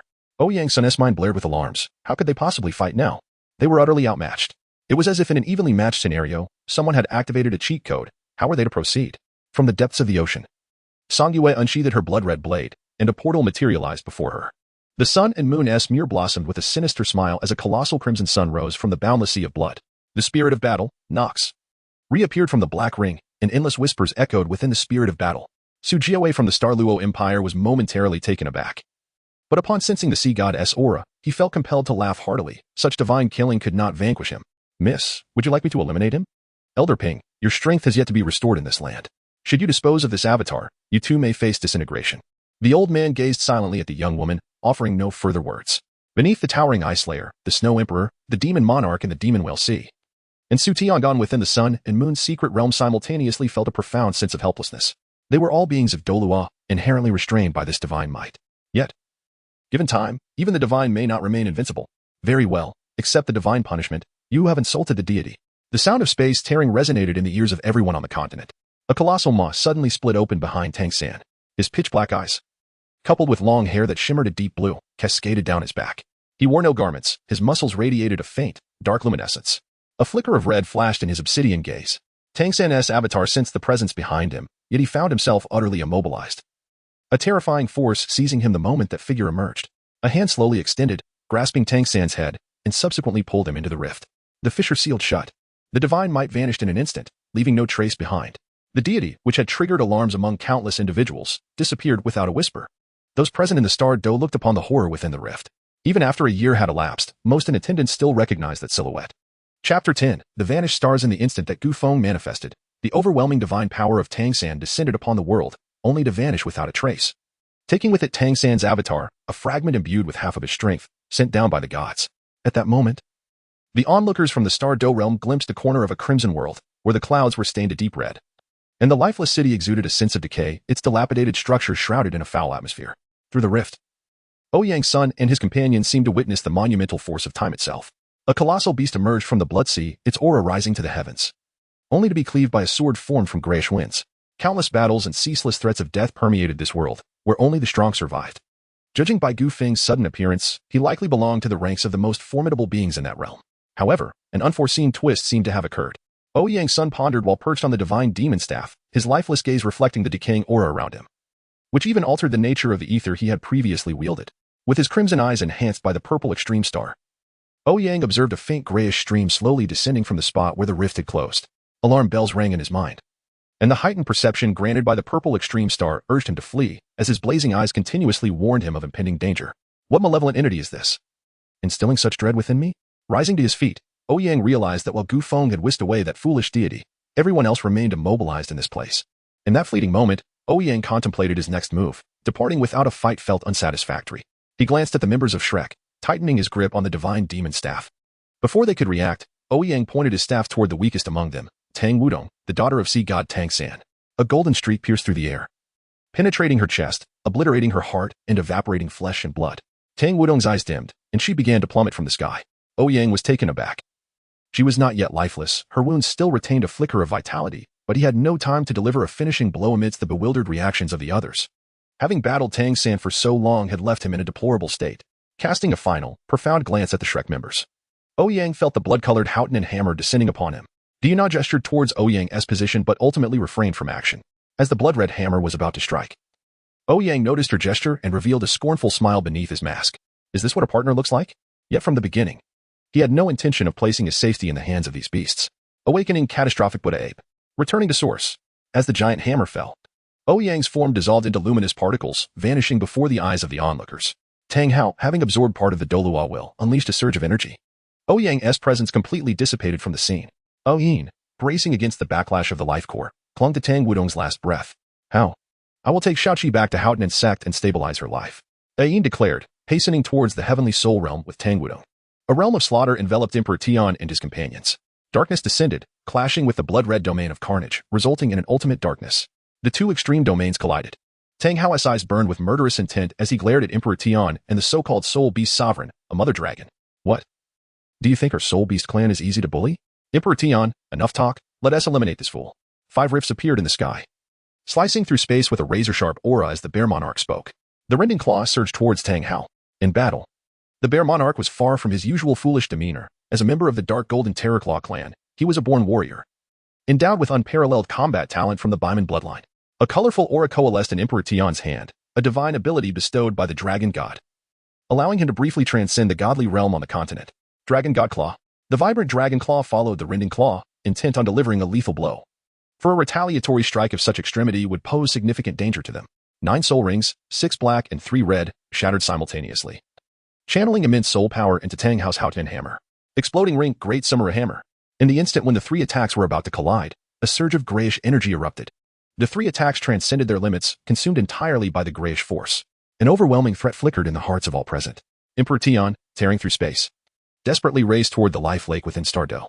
Tang Hao, harnessing the residual power of the exploding ring, forcibly tore open a rift to lead the Shrek members away from the danger, disregarding the other members of the alliance. After absorbing the 3 attacks, the gray stream of energy seemed to have gathered sufficient power. A wave surged, targeting the various titled Douluo and the fleeing Emperor Tian and Tang Hao. All those swept by that force found themselves immobilized, an infinite aura coalescing around them. Regardless of their strength, everyone felt the summons of the King of Hell. Emperor Tian, run to the depths of the life lake, quickly.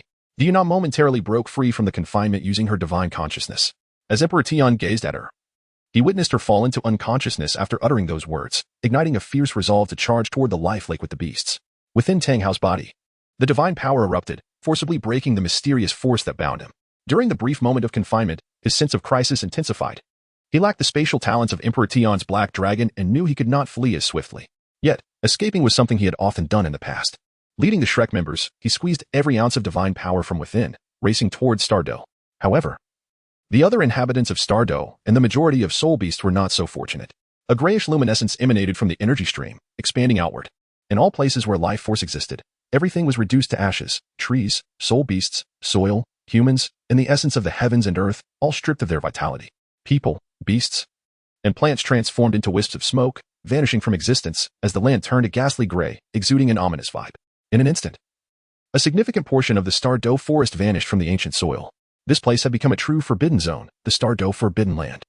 Also known as the Ruined Forbidden Zone, the perilous forbidden grounds of Douluo, later known to be the most dangerous, are devoid of anything but an insatiable force of devouring energy that consumes all that dares to enter this realm.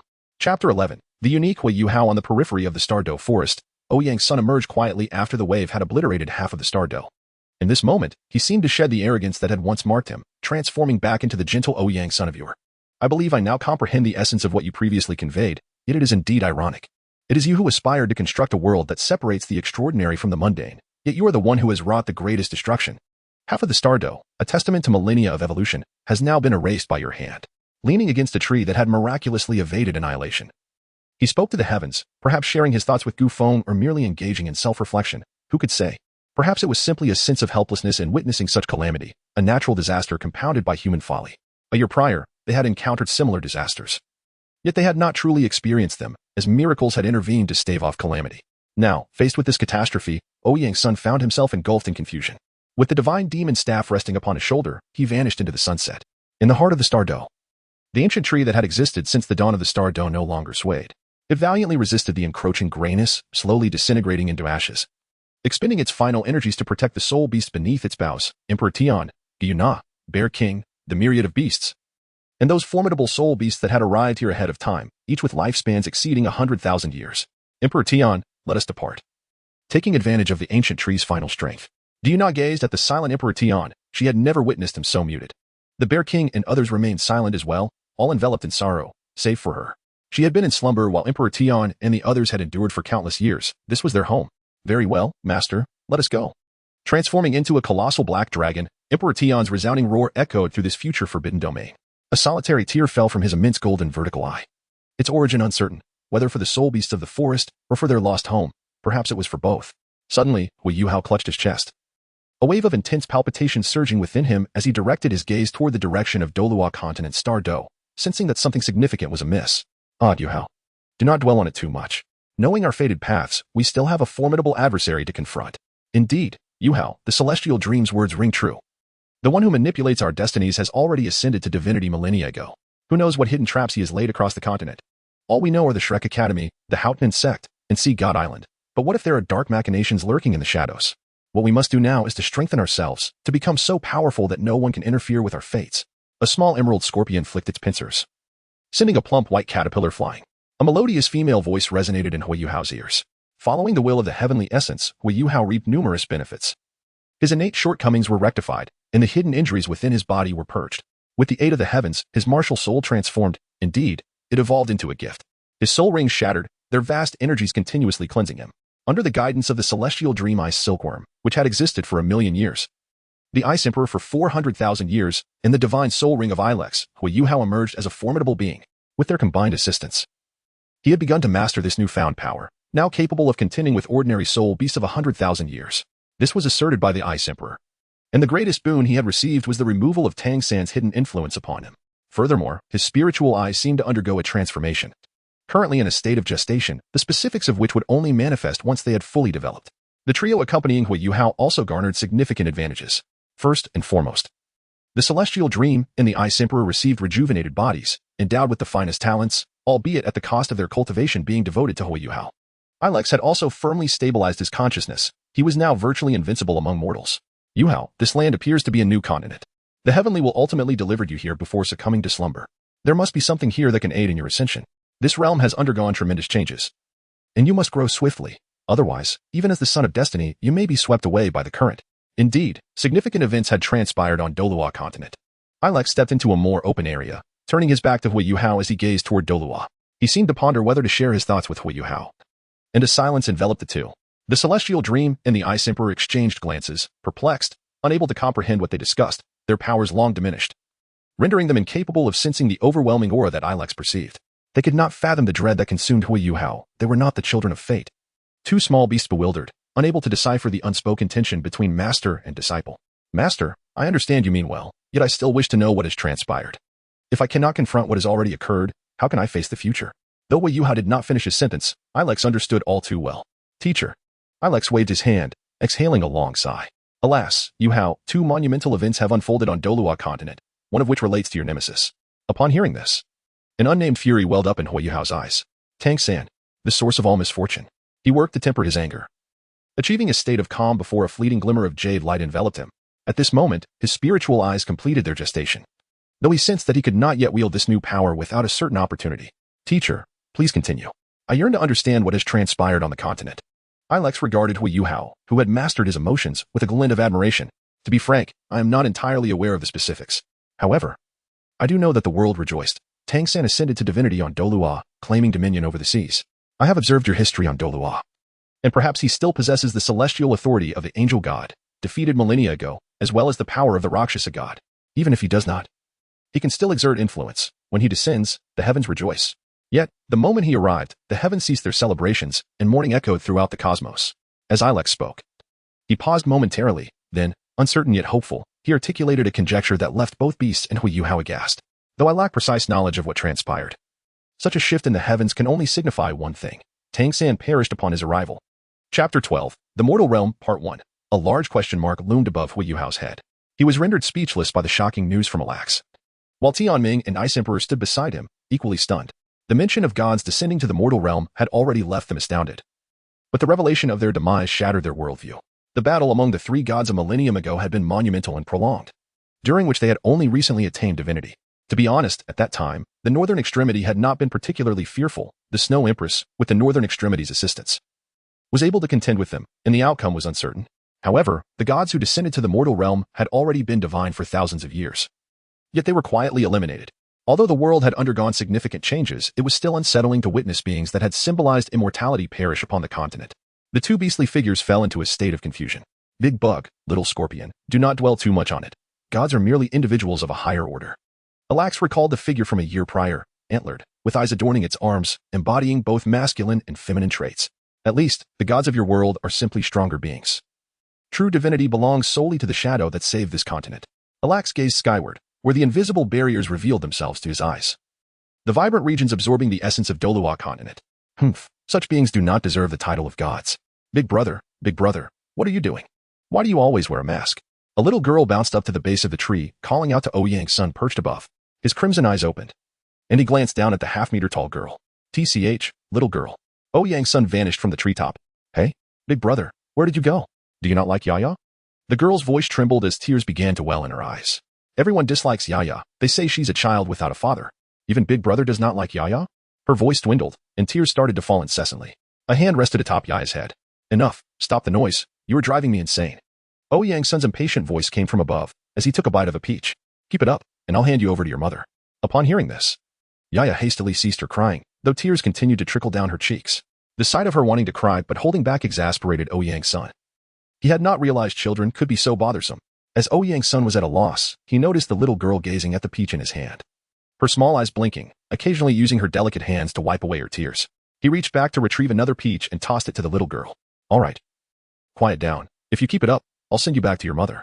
He resumed his position on the tree after taking another bite of the peach. After the great battle, Ouyang's son had utilized some unique powers. Although he was not severely harmed, he needed time to recuperate. This must be how that little one envisioned it. He surveyed the quaint village, where the villagers emerged at dawn and returned at dusk, assisting one another. Their faces adorned with joyful smiles. He cherished such a tranquil, carefree place, which is why he had chosen to recover here. This place is quite lovely, except Ouyang's son glanced at the little girl, now resting beneath the tree after finishing her peach. A hint of helplessness crossed his crimson gaze, accompanied by a tenderness he was unaware of. Now I believe I understand your intentions. However, you are no longer on this continent. Sighing, Ouyang's son shielded his eyes from the sun's rays. Big brother, Yaya is going home. If I don't return soon, mother will worry. Yaya, gazing at the setting sun, skipped joyfully toward home. Little girl. A gentle smile appeared beneath Ouyang's son's mask. Then I shall construct the world you long for. He watched Yaya's retreating figure, a glimmer of determination flashing in his crimson eyes. He too found joy in such a world, a place devoid of worries, where he would have no regrets. This was enough. The black ring of Doling had encircled a front line. Those who resided within were individuals who had been absent during the calamity, ordinary people, spirit masters, merchants, and nobility. These individuals voluntarily established a city, a testament to the existence of the Doling nation. They had previously been strangers, yet following Doling's disappearance, they congregated spontaneously. In the past, wars between nations merely resulted in a change of leadership. However, this time, indiscriminate death descended unrelentingly. Spirit masters and spirit beasts alike, whether lofty nobles, heirs apparent, or ordinary folk, were all consumed by the black ring above Doling. Many had narrowly escaped the catastrophe, yet most had relocated to other nations. Still, some clung to nostalgia, building the city in hopes of witnessing the black ring above Doling dissipate one day, wishing Doling would not vanish from history, leaving only fragments behind. The inhabitants named this city Doling City, while outsiders referred to it as the City of Abandonment. Goodness, dear uncle, is what you say truly the case? Are you all from the Doling Empire? A voice of astonishment echoed within the tavern of this abandoned city. With resplendent crimson eyes, lips as red as blood, and alluring long hair, a devilishly seductive voice captured the attention of many within the tavern. Although the woman stirred impulses within the hearts of those present, none dared to act. A flicker of surprise crossed her eyes. Lan Shui surveyed the so-called City of Abandonment, known to its residents as Doling City. Since she had destroyed the golden ancient tree and fled from Shrek City, she had traversed numerous places with the captive Zhang Lishuan. Many who beheld Zhang Lishuan and her could not resist the urge to act, the dark laws manifesting vividly in the wake of the cataclysm. However, this place offered her a distinct sensation. Although the gazes of the men unsettled her, she understood that it was not their fault. Little girl, this is indeed true. Cough. Cough. Cough. Do not be afraid. It is not like the outside world here. This is our safe haven. An elderly man coughed as he comforted Lan Shui, mistaking her unease for fear of the men's eyes. Go away, you rascals. Have you never seen a girl before? The cacophony of noise did not perturb Lan Shui. Rather, it stirred distant memories within her. The affection shared among siblings, the Shrek she had known for over a decade in this world, before any harm had come to her. A flicker of struggle passed through her blood-red eyes, but she quickly recalled the subsequent actions of Shrek towards her. The crimson pupils betrayed a profound and enduring hatred. She gazed upon the city that once again enveloped her in warmth, silently observing the raucous patrons within the tavern. Quietly, she withdrew. There were matters to attend to, and vengeance to exact. Perhaps, once she accomplished her goals, this could also be a pleasant place to reside. Lost in her thoughts of the future, a final trace of tenderness graced her face. Chapter 13, Mortal Realm, Part 2, in the Heavenly Soul Imperial City. The weary Long Outyin and his companions entered the royal domain. Once again, they had failed to capture the leaders of the demons, instead falling prey to some lesser fiends. Though no casualties occurred, they found themselves in a rather disheveled state. Vina led Long Outyin to meet her father, the emperor of the Heavenly Soul Empire. Before they sought rest on a street owned by a family connected to their sect. Brother, do not dwell on it. This is not your fault, Vina reassured. Observing Long Outyin's troubled expression, two large figures embraced his arms in comfort. Surprised by Vina's sudden gesture, Long Outyin's countenance remained unchanged. Yet the keen-eyed Vina noticed the flush of his earlobes, understanding that her man was feeling shy. A smile illuminated her face, captivating Long Outyin as they proceeded to his parents' noodle shop for a meal. Before entering, Long Outyin called out to the shop. Outyin is back. How did it go this time? Was it successful? Came the gentle voice from within. His mother was in the kitchen preparing noodles, while his father assisted her. He first offered Vina some gentle consolation before stepping into the kitchen to aid his parents, rescued from peril before returning to the sect. Their family had become small vendors in the Heavenly Soul Empire, operating a noodle shop. Though their days were exhausting, they found joy in their work. After Long Outyin awakened his true potential, his parents were summoned to the imperial city, yet they had grown accustomed to their former lives as humble merchants. Unable to remain idle, Long Outyin ultimately sought the sect master's assistance, and with the combined efforts of the emperor and the master, this street became a gathering place for the families of sect members, a second home for them. The sect was their place of struggle, while this locale offered solace for their souls. As afternoon approached and their tasks concluded, Long Outyin rested in the courtyard. He observed Vina conversing with his parents, their faces radiant with smiles he had not seen in ages, feeling the warmth of the kindness exuding from those around him. His spirits lightened, he quietly wished, if only this could last forever. Outyin, come here. Vina waved her arms, beckoning him. Upon seeing her, a smile blossomed on Long Outyin's face. The low-rise buildings evoked a sense of modernity. This was Mingdu, the place they had once called home. Dream, this is where you lived for over a decade. This will be my final visit, he mused. I remember how you always loved coming here. During times of distress, one could always find you here. A simple bowl of clear broth noodles would suffice. I never understood what was so special about them, yet I found myself growing fond of them through you. Mir had concealed his presence as he arrived in Mingdu, now a fugitive sought by the upper echelons. However, the majority of the populace remained oblivious to his presence among them, returning to the places he and Dream had frequented. Ah, it's you, young man. An elderly woman called as she spotted Mir at the entrance. Where's that girl, little Dream? Have you two quarreled? She's such a wonderful girl, you know. Although I may not comprehend what life you young ones aspire to, I can see that all she desires is to live peacefully with you. She let slip her thoughts during our chats. Oh dear, old age makes one prone to babbling. Pay no mind to my ramblings. As her words concluded, Mir felt a tear escape the corner of his eye, trailing down his cheek and splashing onto the ground with a soft sound. It had been ages since he last shed tears. He had not wept when the princess wed, nor when Karun Kiev fell, nor when the hope of reviving the princess was extinguished. He had believed himself devoid of tears, yet here they flowed freely. Is it true that I can still cry? He whispered softly, his figure dissipating from the place he once frequented. Young man, come in and have a bowl of noodles before you leave. Comfort little Dream. The elderly woman reappeared, holding a bowl of the clear broth noodles Dream often enjoyed. Mir's spirit brushed against the bowl, and upon seeing it, more tears fell. How wretched I have become to weep over something so simple, he chuckled darkly, a sound that echoed across the heavens, drawing the attention of the celestial authorities, only to vanish like a fleeting shadow. Above an endless sea of blood, Mir gazed at the expanse before him, then turned his gaze toward the direction of the elderly woman. It seemed as though he transcended space, looking back at her. Thank you, but alas, it is too late. Red lanterns hung aloft, casting a crimson hue over the city. Another year had passed. This was the creation of that young man, yet he would not return this year. On the city walls, Gu Yechen stared into the distance, hoping to glimpse the boy from his memories. Since dawn, he had leaned against the wall. And as the sun dipped below the horizon, Qian Xiaoyu quietly observed Gu Yechen, who had always borne the weight of the world alone. How fortunate I am to have met him, she thought, gently resting his head upon her lap. My love, what brings you here? Why aren't you celebrating with Cheer and Poseidon? Gu Yechen suddenly sat up with a start. He embraced Qian Xiaoyu, drawing her into his arms. She leaned quietly against him, savoring the tranquility of the moment. Yechen, let us return home for the new year. If the little one were here, he would already be talking about us. He would probably say, it's New Year's Day today, don't be too busy. Let us discuss everything after today.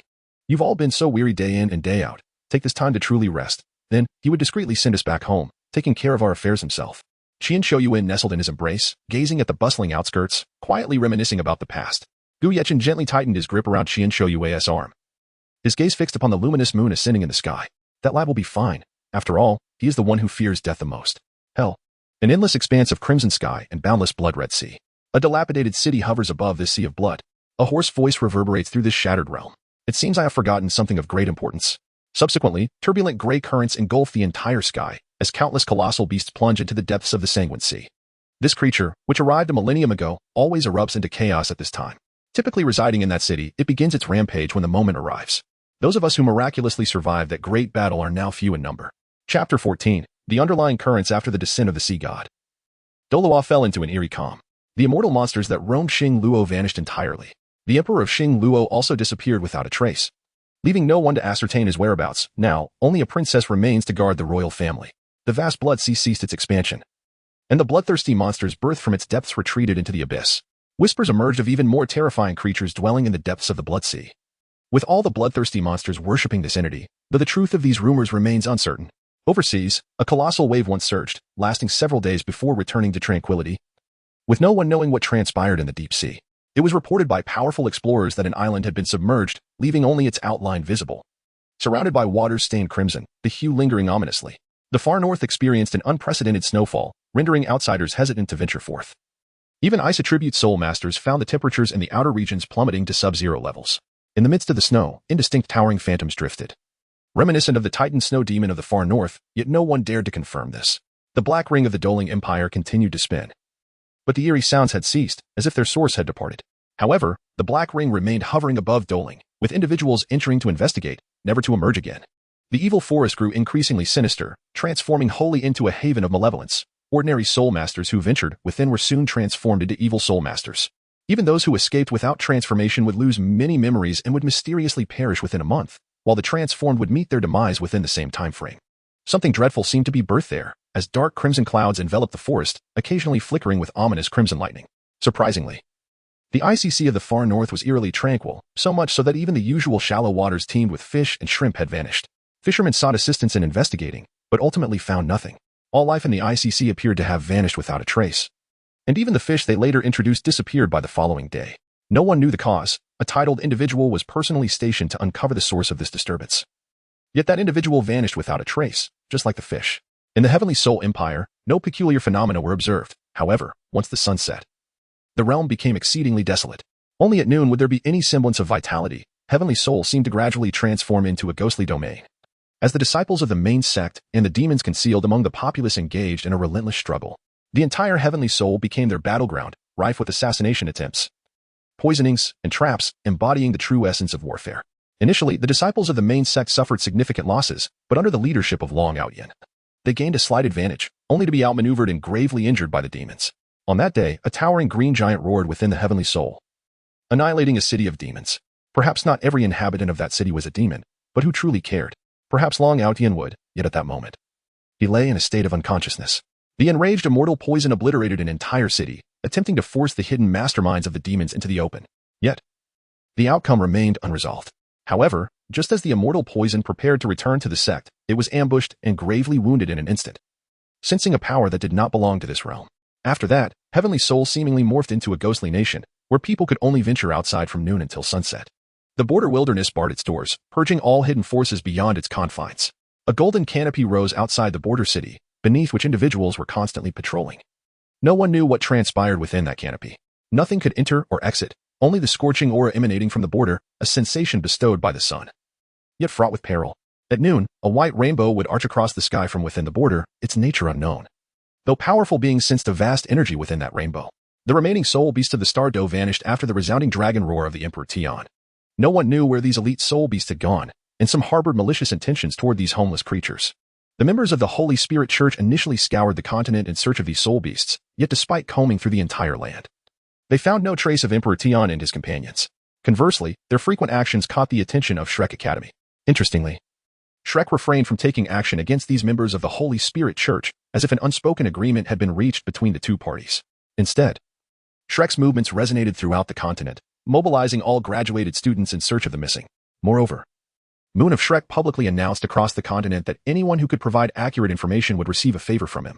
As long as that favor posed no threat to Shrek, he would do his utmost to fulfill it, provoking the interest of numerous hidden powers. Yet, despite scouring the entire continent, those who accompanied Shrek seemed to have evaporated from existence, with no one having seen the once exalted daughter of heaven, Zhang Lishuan, in years. After Tang Hao's return, the Haoyin sect began its relocation, moving to Shrek and becoming the most formidable force within Shrek City. Under the combined divine power of Tang Wudong, Niu Tian, and Tang Hao, a life was preserved. However, upon witnessing the fallen golden ancient tree, both Yin and Elder Zhuang of Shrek succumbed to the shock, their eyes rolling back as they fainted. Subsequently, Yin and Elder Zhuang, among others, continuously invested rare treasures to revive the golden ancient tree, allowing Tang Wudong to gradually recover under their nurturing. It seemed that everything would proceed smoothly until a towering beam of light erupted outside Shrek City, resonating across the continent. This was a manifestation of various divine inheritances, and in that fleeting moment, divine might swept across the land, drawing the gaze of every inhabitant of Douluo star towards Shrek City. Although the beam of light vanished almost instantly, its appearance ushered in an eerie tranquility across the continent. Shrek made no effort to search for Zhang Lishuan, as both the Houghton sect and Shrek mobilized all available combat forces back to Shrek. They no longer believed that the presence of their four gods alone would suffice to secure their position. Time passed quietly amidst this strange calm until Shrek extended an invitation to all sects and empires across the continent to convene. Shrek, Houghton sect, 9 treasure. The splintered blue lightning, the main body, star crown, and Holy Spirit. Chapter 15, Gathering, the Eerie Trading Conference, Part 1, half a month later. A colossal structure was erected outside Shrek City, serving as a grand trading venue. Those invited by Shrek would remain within this immense building until the inheritance commenced. The structure was half the size of Shrek City itself, and when powerful beings initiated construction, altering the very landscape became a trivial task, after all. Shrek merely required a suitable venue to accommodate its guests. As everyone gradually arrived, 3 juniors emerged from the restored Sea God Pavilion. Their pride remained unblemished. Yet most were willing to grant Shrek some respect, as this was their territory, and no one knew how many divine powers they could unleash. While Tang Wudong conversed with Ling Luoqing and Ma Xiaodao, some uninvited individuals stealthily made their entrance. A captivating figure, exuding a fragrant allure, sauntered in, seemingly unnoticed by the vigilant guards. Only after the woman led a leash inside did the guards regain their composure.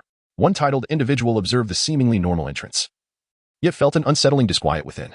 Your Majesty, do not overthink it. In such a gathering, who would dare to create a disturbance? A subordinate flattered. Indeed. All powerful and influential entities from the continent were present, save for those few who had long ceased to belong to this world. However, they likely did not foresee that this gathering presented an opportunity to resolve the presence of well-known powerful figures from Douluo in one fell swoop. Golden feathers floated through the marketplace, while white fluff swayed behind him. Ouyang's son gazed at the debris scattered on the ground with disbelief. Why are we here? Do you find value in this rubbish? His crimson eyes flashed with irritation, only to be quelled by his own resolve. A graceful figure lunged towards Ouyang's son, enveloping his arm in a warm embrace. He turned to gaze at the blue-haired woman, an impulse to tear her apart surging within him. What is wrong, Xiao Yuer? Don't you like your sister anymore? It seemed that Xiao Yuer had indeed grown distant from her sister. The blue-haired woman's eyes glistened with sudden moisture, evoking an air of vulnerability.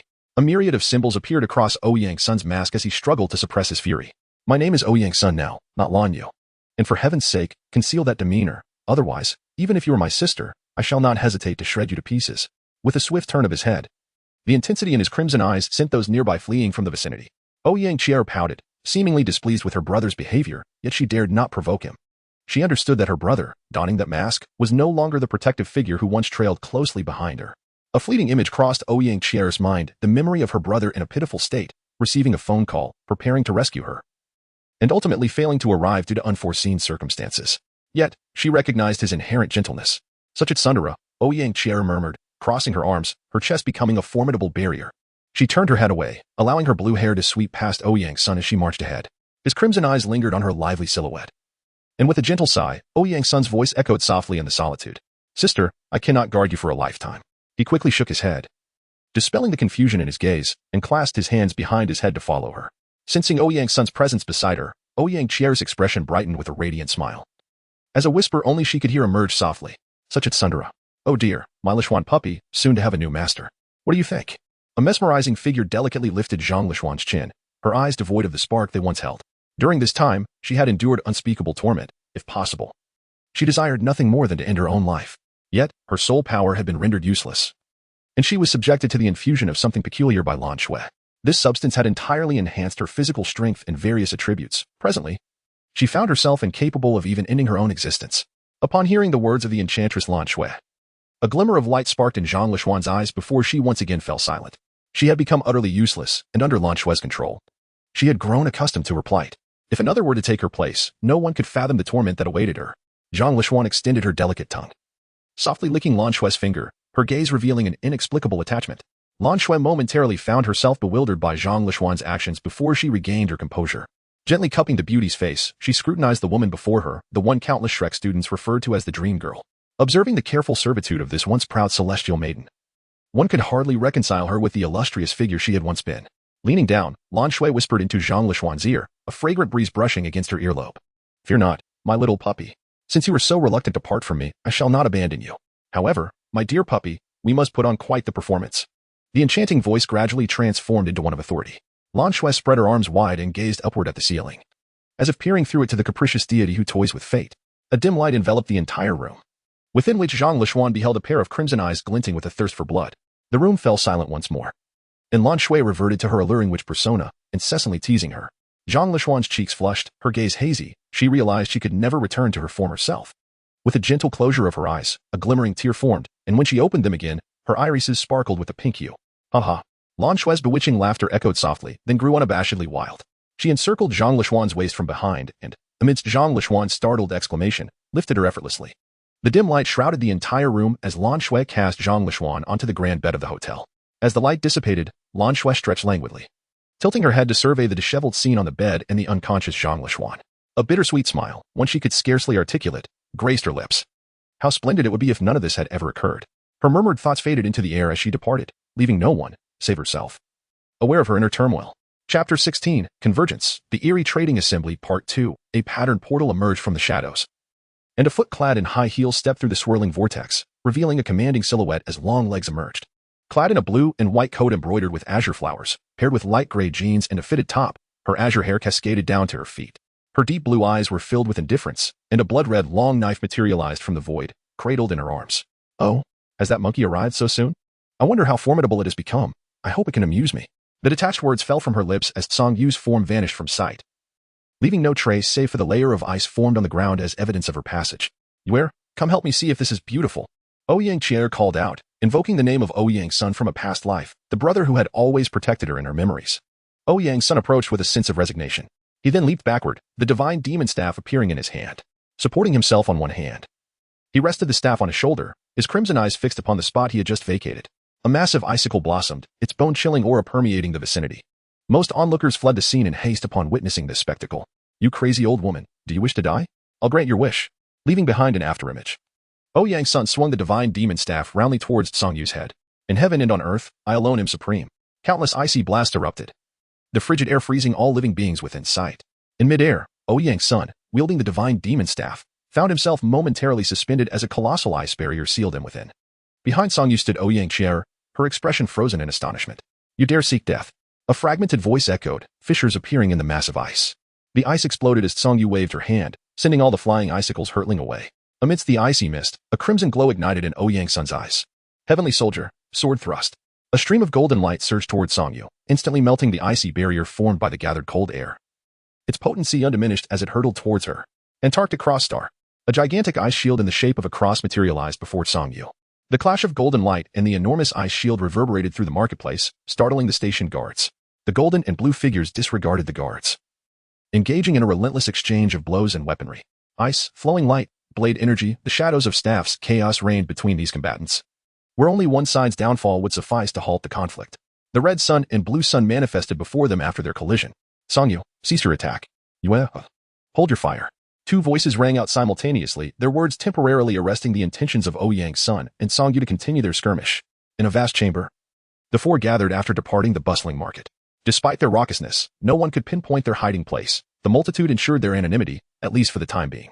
The two women stared intently at Song Yu and Ouyang's son, one wielding a blood-red demon blade, the other clutching the radiant divine demon staff. The crimson light flickered in Ouyang's son's eyes, while Song Yu's transformed into an icy blue. You two, enough? The twin voices echoed. Yue, this is not a place for brawling. Calm down for a moment.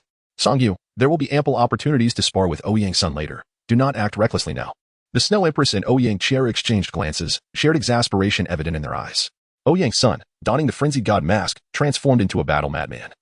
While Song Yu was undeniably a true combat enthusiast, with her passions revolving around drinking and fighting, their confrontations were entirely natural, even if Song Yu refrained from striking. Ouyang's son would likely take offense at her demeanor. They had often clashed in the border wastelands, and if they were not present, they would undoubtedly be besieged by Shrek's members, perhaps even more than that. As these thoughts crossed their minds, they simultaneously wore glum expressions, directing their frustrations towards Song Yu and Ouyang's Sunday.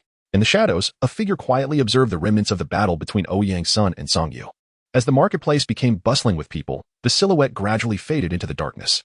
Silvery white strands of hair brushed lightly, casting a pallor over the shadows. The scent of decay and ruin was discovered the following day, prompting the Sea God Pavilion to seal the area due to its peculiar aura. After the quartet's disappearance, a hollow, raspy voice resonated slowly. Death is the only destination. Oh, have those fellows arrived as well? The gray-haired figure was accompanied by a silver-haired, silver-eyed youth, whose gaze seemed to transcend space, fixated on the battling duo. Mirror, what are you implying? When shall we make the Hautian sect and Shrek's lot pay the price? The muted voice of the youth echoed. Mirror merely turned to pat the shoulder of the smiling, red-cheeked figure beside him. Soon, my friend. Very soon. We will make those who harm dreams pay the ultimate price, the price of death. The Avengers lurked in the shadows, poised to reveal their claws at any moment. Hee. I did not expect these characters to arrive. Then let me unveil the grand spectacle. My beloved Lishuan, you will support me, will you not? Haha. Lan Shui, guided by the light, leaned down to whisper in Zhang Lishuan's ear before suddenly standing upright. A manic, morbid voice and laughter resonated within the confines of the sealed room. Countless observers in the shadows focused on the protagonists of this conflict, contemplating how to gain further advantages in the unfolding events. The Lord of the Black Ring of Doling had obliterated the entirety of Doling's Nox, while the Emperor of Xinglua, the nearly immortal Su Jiawei, respectfully shared information with the shadowy figure. The malevolent presence, shrouded in demonic energy, gazed at the true form of the evil emperor. Oh, how intriguing, mused the young master of the heavenly soul, Long Outyin, his immense life force surging within him. The mastermind behind the monsters, the one referred to as Miss, was also present. The demon emperor and Lan Fatsi stealthily appeared, eager to see if they could procure anything of value. Guyuna, accompanied by Emperor Tian and Bear Jun, quietly emerged in a hidden location. Upon sensing Ouyang Sun's aura, Guyuna's eyes flickered with emotion before returning to tranquility. Hui Hao calmly surveyed the sky, perceiving an array of black and red calamities above, with only a faint glimmer of golden light hidden within. He understood that this might be the end for Shrek. Grandfather, those fellows have all arrived. Can we truly keep them at bay? Tang Wudong's voice faltered from anger to desperation. When they had faced Ouyang Sun previously, she had nearly been defeated, let alone against such a multitude of anomalies. Shao-Chi, fear not. Little San has once again aided me. I can now wield the power of the divine across the continent. Tang Hao's eyes briefly shimmered with golden light. Chapter 17, Convergence. The eerie trading fair continued. Following the clash between Ouyang Sun and Song Yu, the atmosphere in this place grew increasingly tense. However, Ouyang Sun and his companions remained unfazed. After all, who would concern themselves with the anxiety of strangers? Moreover, a significant portion of their group harbored intentions of world destruction or creation. Shrek and the local Douluo continued to bolster their patrols, yet the unease among them only intensified. In this trying situation, Shrek issued an announcement that stirred thoughts among those lurking in the shadows. Oh, how fascinating, a free trade. The goods remain unknown until they are presented. The trading event is set for tomorrow evening. Simply bring the trading token and deliver the goods to the designated person. Was this not akin to an alternative auction? Such a trade, where only the owner knows the goods, held a certain allure. Ouyang Sun turned his gaze toward the three women behind him, his eyes igniting with brilliant red light, intrigued by this prospect. Furthermore, if the trade were uneven or the rules disrupted, would it not offer an opportunity for conflict? The mere thought of a chaotic struggle over an item sent a thrill through Ouyang Sunday. This foolish monkey, what is he concocting now? Song Yu observed Ouyang Sun, who trembled with excitement and casually cast a chill to calm him down. Crack. The frigid ice crystals shattered under Ouyang Sun's grip, creating a stunning display of ice particles. I wouldn't mind eliminating you before partaking in tomorrow's intriguing affair, you foolish woman. His crimson eyes flickered with flames. Having endured enough of this idiotic woman's provocations in recent days, Shuidi and Ouyang Chio exchanged glances and simultaneously pressed their hands to their foreheads. At a loss for how to handle the situation, Shuidi tugged at Song Yu's collar, while Ouyang Chio squatted down, enveloping Ouyang Sun's leg in a tight embrace. Ouyang Sun's mask was adorned with a series of hashtags, and Song Yu was encased in ice and dragged away by Shuidi. Ouyang Sun looked down at the life-sized cat clinging to his leg, resigned to grasping Ouyang Chio's collar and lifting her up. Foolish woman, should you cling to me again, I shall break your leg, he warned her, suppressing his anger. Ouyang Chio realized she had indeed gone too far recently. Her brother was not one to be trifled with. Thankfully, it was her. Otherwise, the grass on his grave would likely be several meters high by now. Under Ouyang Sun's scrutinizing gaze, Ouyang Chia nodded repeatedly, akin to a chick pecking at rice. Ha ha ha, it seems even the heavens are aiding me. Upon returning to her quarters, Lan Shui swiftly cloaked the area and erupted into wild laughter, then turned her gaze to Zhang Lishuan, who awaited her in a maid's outfit with utmost reverence. A sly smile graced her lips as she gracefully approached Zhang Lishuan, her fingers delicately lifting Zhang Lishuan's chin. The heated breath escaping Lan Shui's lips caused Zhang Lishuan's ears to flush crimson. What is it, my dear Lishuan? Do you not wish to fulfill my desires? Or are you still preoccupied with those Shrek miscreants? Her beguiling voice turned icy, her enchanting gaze radiating a chill capable of obliterating the world. Upon sensing the coldness, Zhang Lishuan shivered, feeling like merely a slightly stronger woman compared to an ordinary person. The terrifying aura and overwhelming chill enveloped her, causing her to break into a cold sweat, teetering on the brink of death. Lan Shui retracted her formidable aura and oppressive presence, observing Zhang Lishuan. who had collapsed to the ground like a marionette gone awry. Reclining on her bed, Lan Shui's fingers gently tapped the edge, watching as Zhang Lishuan gasped for breath. Her eyes appeared vacant, lost in thought. When she finally regarded Zhang Lishuan again, the latter's frail demeanor ignited a surge of resentment within her. Lan Shui beckoned Zhang Lishuan to come closer with a subtle gesture. Zhang Lishuan trembled at the sight, recalling Lan Shui's sickly visage from days prior. Her lower body still aching. Noticing Lan Shui's slight impatience, Zhang Lishuan took a deep breath, reminiscing about the words she had once read in a book. She cautiously crawled towards Lan Shui, who looked visibly astonished. Zhang Lishuan raised her head, gazing up at the seated Lan Shui, gently cradling her delicate foot. Nuzzling her leg with her face. Master, Lishuan feels no pain. May I be spared today? The words flowed from Zhang Lishuan's lips, tinged with her inner shame. Yet, she had not finished reading that book, unaware of the potential consequences of her actions. She merely believed that such pleas for mercy might bear fruit. As they had in the tale, Lan Shui's breath quickened suddenly. She leaned down, cradling Zhang Lishuan's face with her delicate hand, inhaling deeply before whispering in a smoldering tone. Did you learn these actions from that book? Do you understand the repercussions of such behavior? Zhang Lishuan's expression froze, the term repercussions echoing in her mind. What repercussions? Wasn't I supposed to be spared? Could it be that the outcome diverges from what I had envisioned? Zhang Lixian's mind was consumed with various consequences. Yet she could not fathom what they might be. Shouldn't her desperate plea, marked by a surrender of dignity and integrity, evoke compassion in others? Was she not meant to escape her fate? The thoughts eluded her. Lan Shui lifted Zhang Lixian, her slightly breathless, delicate face drawing close to Zhang Lixian's ear. The words that rendered Zhang Lixian's complexion pale echoed ominously. The consequence is that you have successfully incited in me a desire to shatter you to pieces. Are you prepared? Lan Shui flung Zhang Lixian onto the bed, leaving an imprint as dim light enveloped them from all sides. No, please, I beg you. Zhang Lixian's cries resounded through the darkness, mingled with Lan Shui's feral roars. Dream, can you see? We could have traversed the culinary delights and breathtaking landscapes of this world together. Though you lie in slumber now, I shall take you to behold its wonders. Once I exact retribution upon those hypocritical beings and the one who has lulled you into this sleep. Mir opened the hotel's floor-to-ceiling window.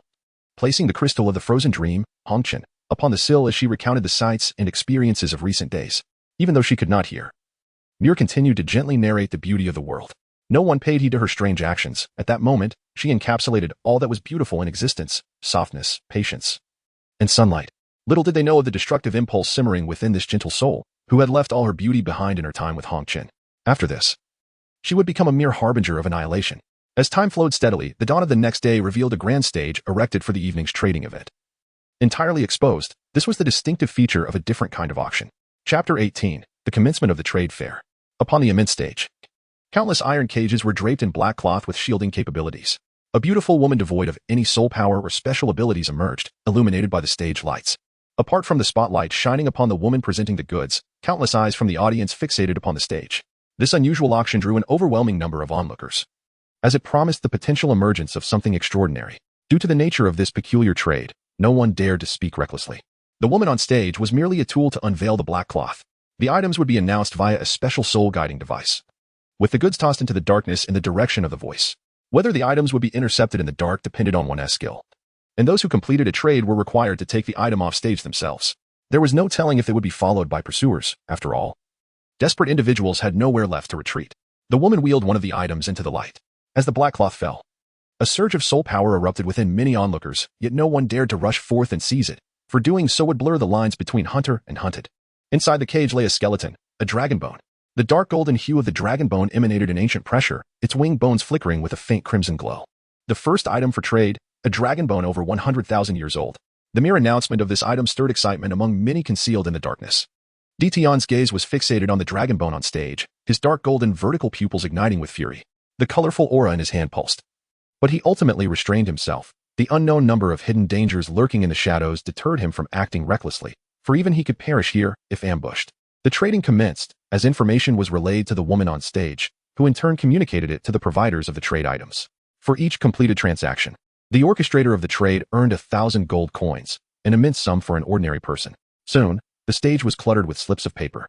As no soul master could resist the allure of the dragon bone, the girl utilized a special soul-guiding device provided by Ryu to filter through offers, quickly identifying the optimal trading item, the crystal blood dragon ginseng, one of the legendary items associated with the dragon bone. The revelation of this precious item piqued the interest of even more individuals in the shadows, eager to witness who would ultimately acquire this exquisite treasure and who would provide it. They could hardly believe that someone bold enough to bring forth such a precious item would possess only one, if their strength and backing were lacking. The dark laws of this realm would soon reveal their true nature. In the shadows, Tang Wuji advanced toward the stage, clutching the 1,000-year-old crystal blood dragon ginseng.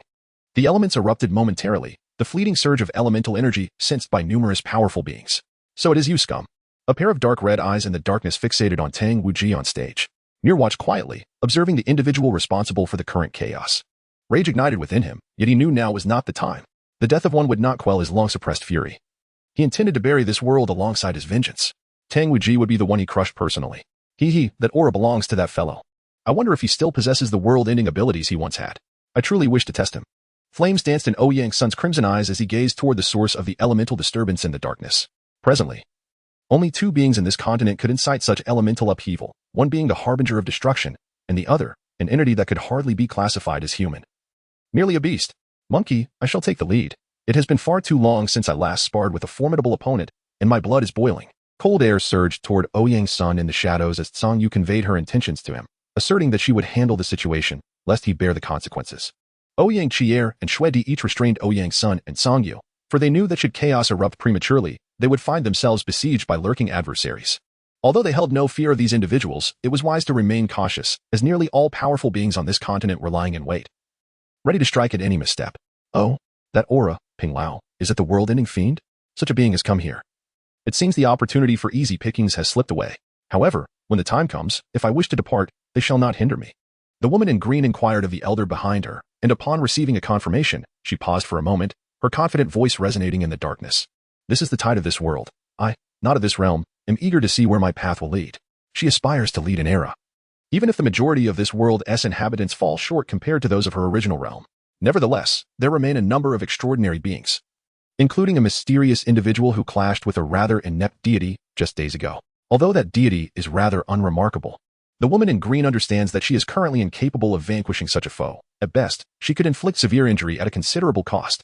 Apart from Ouyang Sun and a few others, no one is aware that Tang San's avatar was obliterated by Gu Feng. After all, tearing through the fabric of reality to annihilate Tang San's avatar, leaving behind a trace of gray ether, resulted in the devastation of the entire Star Dough, rendering it a forbidden zone. Such individuals are exceedingly perilous, and Ouyang Sun and his companions dare not speak lightly of them. Who knows whether the obviously anomalous Gu Feng might rend space to strike at them? They certainly do not believe themselves capable of withstanding such an assault. Humph. These fellows truly think we are easy prey. It seems we have remained dormant for too long, allowing the world to forget that the Shrek Academy and Hao Yin sect earned their titles through sheer strength. Tang Hao's commanding voice resonated in the darkness. Despite his earlier failure to restrain Ouyang Sun in the Star Dough, which forced him into a hasty retreat. However, now he can wield divine power. And he is confident he can capture that monkey named Ouyang Sun, but the figure that swiftly dispatched the third avatar sends a shiver down his spine.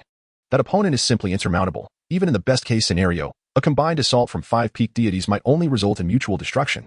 If Ouyang Sun were to learn of Tang Hao's naive thoughts, he might well die from laughter. The strength of Tang San's avatar could likely be likened to a secondary deity in this realm, and even at full power, that mediocre god would hardly be formidable. At least Ouyang Sun and his companions do not regard those deities with any seriousness. However, they are acutely aware that without certain measures, they might fall prey to those gods. Yet this does not prevent them from dismissing those inept deities. Yin gazed at the imposing Tang Hao, gently wrapping her arms around his robust waist, her entire form draped over his back. Chapter 19. The transaction in progress. The crystal blood dragon ginseng was held in Tang Wujia's grasp as he turned his gaze toward a certain direction in the darkness, where the members of the Haotian sect were situated. He subtly nodded to the individuals below, eliciting a ripple of mockery from a few who observed his gesture. Do they truly believe everyone is a fool? Tang Wujia is no simpleton. He merely possesses an inexplicable confidence in Tang Hao and the others. A confidence rooted in the mysterious circumstances surrounding Tang San's demise that they have chosen not to disclose. Instead, they publicly proclaimed that Tang San's avatar had descended to the mortal realm, its divine power exhausted, claiming that the disaster in Star Dough was orchestrated by him. Otherwise, Shrek would not have had the standing to invite all factions across the continent. Not everyone is so easily convinced. The crystal blood dragon ginseng was cast into the darkness. A murky green hue emerged, and a small hand reached for the ginseng before vanishing from sight. In that fleeting moment, a golden radiance surged toward that location, followed by an icy chill, revealing the magnificent crystal ginseng. Yet they were a step too late. Poison Immortal had already prepared to retreat as he acted. Ouyang Sun and Zhou Yi closely observed that direction, but refrained from making another move. The time was not yet ripe. A colossal flame erupted skyward, surrounding Poison Immortal in a protective circle of murky green toxin. The darkness was briefly illuminated as Muir, cloaked and concealing his appearance, unleashed a torrent of flames upon Poison Immortal. He too coveted the crystal ginseng, aiming to enhance the blood sea's potency, even if only marginally, for every bit counts. However, as a trading commodity, its necessity was negligible. Initially, they had the upper hand, but sustaining it is imperative. Do they truly think I am easily manipulated? The massive green giant broke through the inferno, its colossal fist aimed at Muir. Muir's eyes, hidden beneath his hood, remained eerily calm as a colossal figure of flame. The fire element, a movable king, ascended behind him. The fiery Buddha grasped Poison Immortal's arm with one hand while forming a pattern of the other shore flower with the other, bringing his palm down upon Poison Immortal's body. A flash of golden light erupted, causing the crystal blood dragon ginseng to tumble from Poison Immortal. Lan Shui transformed into light, her unparalleled speed securing the ginseng before swiftly vanishing into the shadows. Those lurking in the dark, hoping to seize an opportunity, were rendered speechless. Who could have anticipated that a being of such speed would engage in subterfuge alongside them? How brazen! Poison Immortal's fury reverberated throughout the trading arena. His crimson gaze fixated on Muir. A soft chuckle escaped Muir's lips. Worthless. Flames engulfed Muir's entire being, and as the fire subsided, he too vanished from sight. Frustrated by his silent defeat, Poison Immortal longed to obliterate the venue, yet ultimately he lacked the strength to do so. He returned to his normal size, his figure fading into the darkness. The crystal blood dragon ginseng was gently tossed into the air by Lan Shui, falling repeatedly as her gaze remained fixed upon an iron cage on the stage, lost in thought. Never mind, after all this time spent together. It would not be entertaining if it were snatched away by Shrek. Lan Shui's crimson lips whispered words that only she could faintly hear, yet her true thoughts remained elusive. Even to herself, countless dim lights wove intricate patterns in the darkness. For several subsequent transactions, she refrained from interference, until a multitude of patterns converged to form a protective formation encircling the entire stage, at which point she exhaled slowly. This should suffice, shouldn't it? It is rather exhausting to arrange such a grand defensive array. Had she known, she might have engaged in some physical training beforehand. Following this, she would need to ensure she exercises properly. Lan Shui licked her alluring red lips, her gaze fixed upon the stage, her words uncertain whether meant for herself or others. She glanced at the crystal blood dragon ginseng in her hand, her eyes shimmering with an unseen light. Ouyang Sun's blazing eyes seemed to detect something amiss. The stone feather ribbon activated, and the purple and blue diamonds responded simultaneously. This place is indeed the most suitable for these two diamonds. The enhanced gaze of the purple extreme star allowed him to perceive the faint, flowing dark light. Although he could not discern its nature, the unfolding events appeared increasingly intriguing. The divine and demon staff embedded itself into the ground as Ouyang Sun crouched atop it, quietly observing the impending developments. Who would emerge as the hunter? And who would become the prey? He awaited the unfolding drama with eager anticipation. I see now. It is the light element. However, it is not the light of salvation, but rather the light of destruction. Yet, this light of destruction paradoxically protects the stage. Is there something of great significance above? Muir sensed the elemental shift. His peak prowess was that of a demigod, a half-deity of 6 elements. He had even briefly attained true divine status. The fluctuations of the light element could not escape his notice. Allow me to add a touch of my own flair. Muir's eyes sparkled with an inscrutable brilliance. As the essence of earth surged through his hands, flowing into the stage and concealing itself beneath the ground, 100 meters down. No one noticed Muir's actions, after all. Who would idly stare into the depths of the earth? What a peculiar disturbance. Is it merely my imagination, or has someone made a move? An elderly voice gently resonated, soft enough that the woman in azure could still hear the old man's murmurs from this distance. What is it, Elder Peng? Have you discovered something? The old man shook his head, indicating uncertainty. He merely sensed a hint of unease, yet nothing amiss was apparent. The woman in azure glanced at Elder Peng and then at the stage, a bewildering smile blossoming on her face. Elder Peng, do not underestimate these individuals. They are likely not of this world, just like us. It would be wise to exercise caution. A cerulean radiance surged in her eyes, and a lotus mark appeared in the center of her forehead. I see. How intriguing. I almost overlooked it. She perceived the unusual aspect but refrained from acting, aware that any rash move could lead to unwanted attention. The trading event continued after the initial dragon bone, yet nothing more precious than the dragon bone had emerged. After Tang Wujie took the stage, a multitude of titled protectors from the Haotian sect shielded him as he secured the dragon bone into his soul guide, then confidently strode into the shadows. This place was perilously close to Shrek and the Haotian sect, and they could not confidently confront so many titled Haotian hammers simultaneously. Furthermore, who could say whether there were hidden Haotian sect elites lurking in the shadows? They certainly did not wish to be blindsided by a sudden strike that could turn them into pulp. As for Ouyang Sun, Muir, Nox, and the woman in azure along with Lan Shui, they were merely biding their time. It was not yet the moment to act. The woman on stage presented an iron cage. As the black cloth was lifted, an eerie atmosphere enveloped the space, causing peculiar thoughts to arise in many hearts. Inside the cage were 2 bound figures, specifically 2 dragon maidens. Golden and silver scales sporadically adorned their concealed areas, captured by humans. The dragon maidens were on the brink of their mating season, a transaction involving two dragon maidens, nearing 10,000 years of impending estrus.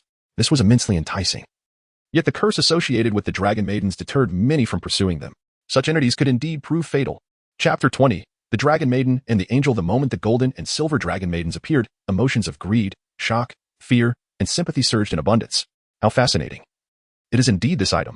Shrek and the Houghton sect should refrain from interfering. Whoever dares to touch that curse shall meet their demise. Tang Hao remarked to the eager Yan Xiaojia and Tang Wujie. This is a hot potato. While it bears potential benefits, one must possess the life to enjoy them. Observing Tang Wujie's diminishing spirit, Tang Hao held a favorable view of him, noting his unyielding gaze. Tang Hao discreetly wiped away non-existent beads of sweat. Recognizing the dragon maidens as earthly treasures, yet truly, one must have the life to engage with them. Tang Hao softly recounted the lesser-known secrets regarding the dragon maiden's curse. The curse is no jest. A second-tier deity once captured a dragon maiden and forcefully engaged with her, only to be cursed. The crowd was eager to learn the outcome. As the legends surrounding the curse were grand, yet it seemed implausible that even deities could not withstand it. However, Tang Hao's subsequent words sent chills down their spines. Terror and dread ensued. After being cursed, that second-tier deity killed the dragon maiden, thinking it was merely a game. For he was a deity and regarded the dragon maiden with disdain. Strangely, after committing that act, he was haunted by the dragon maiden's allure and sought to capture more for his own amusement. Yet, the moment he stepped outside the divine realm, a black hole inexplicably appeared before him, and without warning, that deity met an unimaginable demise. As Tang Hao recounted this tale, a flicker of fear crossed his face. After all, curses can be peculiarly unreasonable. Finally, he added, the deity's lineage was severed as well. The curse of the dragon maiden ensures the termination of one's legacy. The second-tier deity's inheritance lay trapped within that black hole, yet none dared to retrieve it. Not even the God King. Ayan released her grip on Tang Hao's waist. And they both gazed at the two dragon maidens on stage, their expressions laden with unarticulated complexity. Tang Wujie wished to voice his thoughts. But upon witnessing Tang Hao and Ayan's countenance, he could only sigh in resignation. Master, these are the leaders of the Dragon Maiden clan. The golden and silver dragon maidens, should we intervene? A look of excitement crossed Emperor Tian's face. The Dragon Maiden clan possessed formidable combat prowess, and their essence had other applications. However, a moment later, his expression shifted to a complex one. Among their soul beast clan, the pureblood dragon lineage had dwindled to just 3. Zhou Yi, himself, and the Silver Dragon King. This was the very curse of the former golden and silver dragon maidens. Most of Zhou Yi's kin were of mixed blood. Not the pureblood hell dragon, and she was a rare case of ancestral resurgence, a singular anomaly in hundreds of thousands of years. Gu Yuna observed the two captivating figures on stage, lost in contemplation. Just as Emperor Tian was about to inquire again, Gu Yuna's voice emerged. However, the culprits behind the current plight of the Dragon Maiden clan are our Dragon clan. They will not assist us. Upon hearing this, Emperor Tian opened his mouth to refute, but found no grounds for argument. The animosity between the Dragon Maiden clan and their own was indeed profound. A vendetta that could not be reconciled. A sigh escaped him as he gazed at the golden and silver dragon maidens, who appeared as mere commodities, his expression laden with unexplainable despondency. Countless onlookers yearned to possess the two dragon maidens on stage, yet none were willing to offer anything in trade. The curse of the dragon maidens was nearly insurmountable. No one understood its principles, nor could anyone ascertain if they could withstand it. No one was willing to wager their life on the chance of acquiring a dragon maiden's fortune. A delicate hand tightly clutched Gu Yeqing's palm. Gu Yeqing gazed at Qin Shouyue, whose face was a tapestry of complex emotions, and quietly offered solace to his beloved wife. What troubles you? Do not fret. This has nothing to do with us. Before Gu Yeqing could finish his words, he was interrupted by Qin Shouyue. Yeqing, allow me to share a story with you. If you would be so kind. Her voice, deep and resonant, transformed Gu Yeqing's demeanor into one of utmost seriousness. He understood that she was grappling with a matter of great consequence. A gentle tone reverberated in Gu Yeqing's ears, weaving a tale from a distant past. A millennium ago, the continent was home to but two nations, Tiandou and Xingluo. At that time, Tiandou had yet to fracture into the present-day Tiandou and Douluo. The esteemed Shrek Academy was then merely a pretender, lacking genuine reputation. The practitioners of dark martial spirits were not known as evil soul masters. In fact, they openly embraced their gifts. During that era, conflict between the two great empires was nearly non-existent, and the so-called evil soul masters bore another name, the fallen soul masters. In those days, there existed a sacred place for soul masters, universally recognized as the sanctum of the continent, the Spirit Hall. Subsequently, the legendary battle known as the Three Gods War unfolded, leading to the Spirit Hall's defeat and its disappearance from history. The victors, particularly Tang San, have since been glorified beyond compare, while few remember that it was he who heralded the return of the evil soul masters to the continent. The Spirit Hall once bore the noble duty of purging the fallen soul masters, yet what of modern-day Shrek? It merely plays at its purpose. Our angelic lineage faced annihilation. My ancestors fled to the vast wilderness under the joint pursuit of Tiandou and Xingluo. It was a beautiful realm, free from strife and chaos, where they lived self-sufficiently, albeit with a wary disposition toward outsiders. Yet it was within this sanctuary that they saved my forebear. After healing, my ancestor spent many years cultivating in the idyllic Yunjing marsh, ultimately bidding farewell to the golden and silver dragon maidens. She declared that our angelic clan had become forsaken by the gods and must not burden them with our plight. My ancestor imparted a final piece of wisdom to us. Her descendants, should we encounter any peril befalling the dragon maidens, it was not a command to assist, but rather a reminder that, without the dragon maiden clan, our angelic lineage would have long vanished from the annals of history. Yechen, what do you think I should do? Qian Xiuyue raised her lovely visage, her eyes glistening with unshed tears. She was truly at a loss, for saving the dragon maiden clan would surely cast them into the spotlight, potentially embroiling the wilderness in turmoil. Gu Yechen gently cradled Qian Xiuyue's face, tenderly smoothing the slightly disheveled strands of her hair, and then affectionately ruffled her little head. A soft voice whispered in her ear, assuring her that they would protect her. As Qian Xiuyue gazed at Gu Yechen, who was fading from her side, silent tears began to cascade down her cheeks. I am unaware of what the other party desires from this transaction, but we shall claim those 2 dragon maidens for ourselves. A commanding voice resonated through the air. Gu Yechen's figure has already graced the arena. In his hand, he wields the sun arrow bow, its string drawn taut. This bow is fashioned from 300,000-year-old soul bones. I am aware that it may not suffice, yet I am willing to unleash its power once. As for these 2 dragon maidens, they shall belong to the wilds of our domain. Gu Yechen cast his gaze towards the liaison on stage, who nodded after a moment's contemplation. Qian Xiuyue then appeared on stage, supporting 2 dragon maidens as they ventured into the shadows. In Gu Yechen's hand, the sunstrike bow was aimed precisely at Qian Xiuyue's position. Whoever dared to show themselves would meet their swift demise. Chapter 21. Elemental Needle from the Darkness. Those lurking felt the ominous aura emanating from the sunstrike bow in Gu Yechen's grasp, compelling them to suppress their intentions. The dragon maidens could still be captured through cunning means, but to confront Gu Yechen, the continent's foremost archer, with a single arrow would lead them to their ancestors. When their forebears inquired about their demise, it would be utterly ludicrous to claim it was due to their infatuation with 2 dragon maidens, only to fall short and be eliminated in an instant. As Gu Yechen beheld Qian Xiuyue and the 2 dragon maidens vanish safely from sight, he finally lowered his bow, casting a glance toward the darkness where Shrek resided. They had disappeared from the stage. Senior, Yan Xiaozhe turned to Tang Hao, intending to speak, but was interrupted by a hand. If possible, refrain from provoking that individual. He gives me an unsettling sense of danger, should one act rashly. Even with divine power at their disposal, it could lead to ruin. After uttering these words, Tang Hao fell into silence. Everyone was stunned by Tang Hao's revelation. The notion that mere mortals could indeed harm deities, even slay them, was shocking. In that fleeting moment, an unusual glimmer flickered in the eyes of Yan Xiaozhe and Mu'en, as a thought emerged in their minds, one that should not have existed. Tang Wujie, concealed from everyone's sight, secretly observed Yan Xiaozhe and Mu'en, his gaze filled with unspeakable mockery and derision. Oh, so these are the 2 dragon maidens. They seem rather unremarkable. Why are those people so terrified of 2 defenseless women? Ouyang's son, wielding enhanced purple diamonds, scrutinized the 2 dragon maidens for an extended period but discerned nothing extraordinary about them, aside from their remarkably vibrant life force. He noted the various stimulating amorous toxins coursing through their veins, gradually eroding their sanity. Ouyang's son found no other distinctive features. Foolish monkey, can you truly perceive such curses? If you could, then surely those curses would not deter even the gods. A mocking voice echoed from Songyu. Ouyang's son's mask was marked with a grid pattern, his grip tightening around the divine demon staff.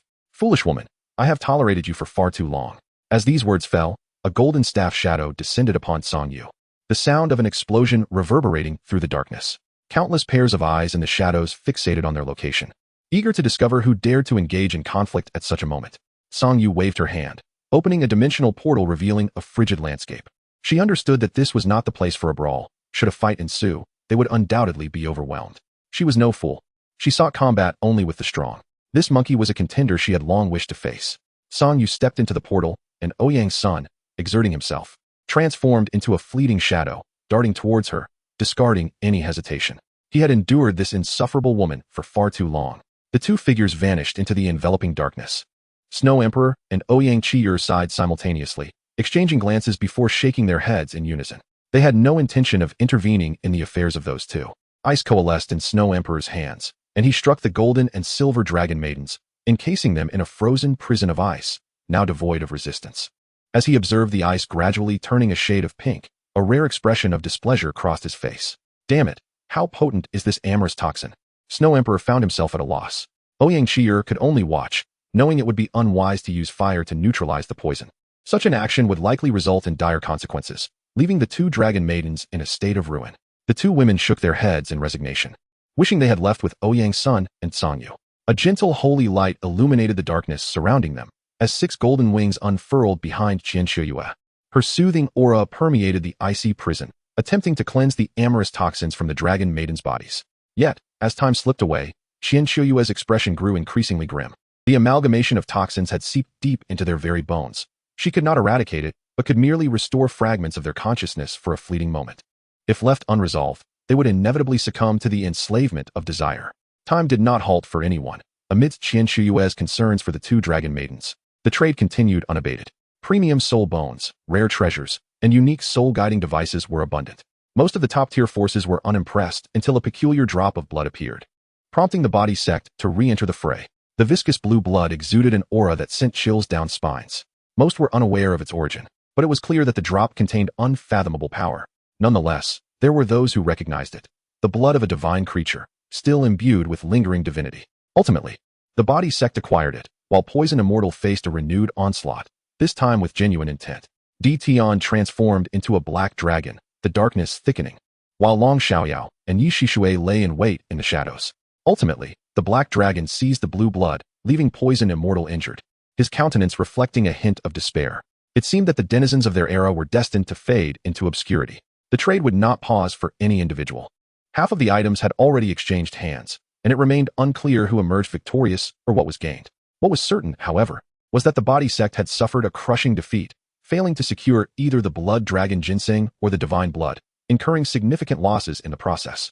The black cloth was drawn aside again, revealing an elderly man with a sallow complexion and devoid of color, holding 3 needles that emitted a faint glow. The performance was about to commence. It was intriguing to ponder how those lofty individuals would react. Would they destroy this object or seize control of it for their own purposes? I eagerly await the outcome. Crimson eyes glimmered in the darkness as Muir's voice resonated softly in the surrounding space. This is not of this world. It appears those individuals have intervened. How fascinating. Let me observe what you capable beings can conjure. The woman in green sensed the peculiar waves flowing through the needles, recognizing that they bore no essence of this realm. However, she discerned their purpose, seemingly to ignite one's life essence to gain power. It offered a glimmer of opportunity, a chance for resistance to those mired in despair. All eyes were fixed upon the stage as the elder introduced the needles. When he concluded, disbelief permeated the crowd. No one could fathom that these needles could endow ordinary individuals with powers surpassing those of soul masters. The elder surveyed the surrounding darkness, oppression, suffering, and the echoes of lives shattered. He recalled the words of the white-haired man. The elemental needle's purpose is to awaken the elements within you. Of course, the price is your very life. For those newly come of age, it may leave you with but a year to live. For you, those on the brink of the grave, it grants merely a quarter of an hour. He yearned for vengeance against those exalted soul masters. With a swift motion, the elemental needle pierced the elder's wrist. In the shadows, countless gazes scrutinized his actions, viewing them as mockery. Commoners ought to supplicate on the ground, not indulge in fantastical dreams. The elder's anguished roar echoed across the stage, and he collapsed upon it. Laughter erupted from the darkness. Wind surged, a tempest rising on the stage, as a dark blue tornado spiraled, lifting a young man into the air. It was the elder from moments prior. Mortal, yet extraordinary. The wind sensed the positions of those individuals hidden in the darkness, bestowing upon him a profound awareness. Perhaps it had been far too long since he had felt such ease. The deep blue tornado spun continuously around him, and he floated serenely within its eye. He was, after all, a man on the brink of death, yet now granted a fleeting moment of glory. A chance to confront those who had brought ruin upon his family was sufficient. The tornado lifted him skyward, dispersing into several streams of air upon reaching the heavens. Subsequently, numerous tornadoes formed, surging towards Shrek in the shadows. Shrek was the murderer of his family, yet this world itself was complicit. His family had once lived a relatively happy life, albeit with hardships. As they had been farmers for generations, accustomed to such toil, even if they could not behold the vistas that the fortunate enjoyed, yet they led a satisfactory existence. Or so he believed, having sheltered an injured stranger who spoke little but did not threaten them, until the day Shrek's men arrived at their doorstep, accusing their guest of being a so-called evil soul master. They claimed that the family were accomplices and sought to strike them down, their explanations falling on deaf ears. At that moment, the man had helped them escape their home. This act seemed to seal their fate as accomplices. Without reason, without inquiry, They were relentlessly pursued by those who deemed themselves righteous. They were merely ordinary people, having assisted someone in need. Moreover, the stranger bore none of the traits of an evil soul master, save for a soul power that appeared to be of a dark attribute, as he himself had claimed. The man closed his eyes, reflecting on the past.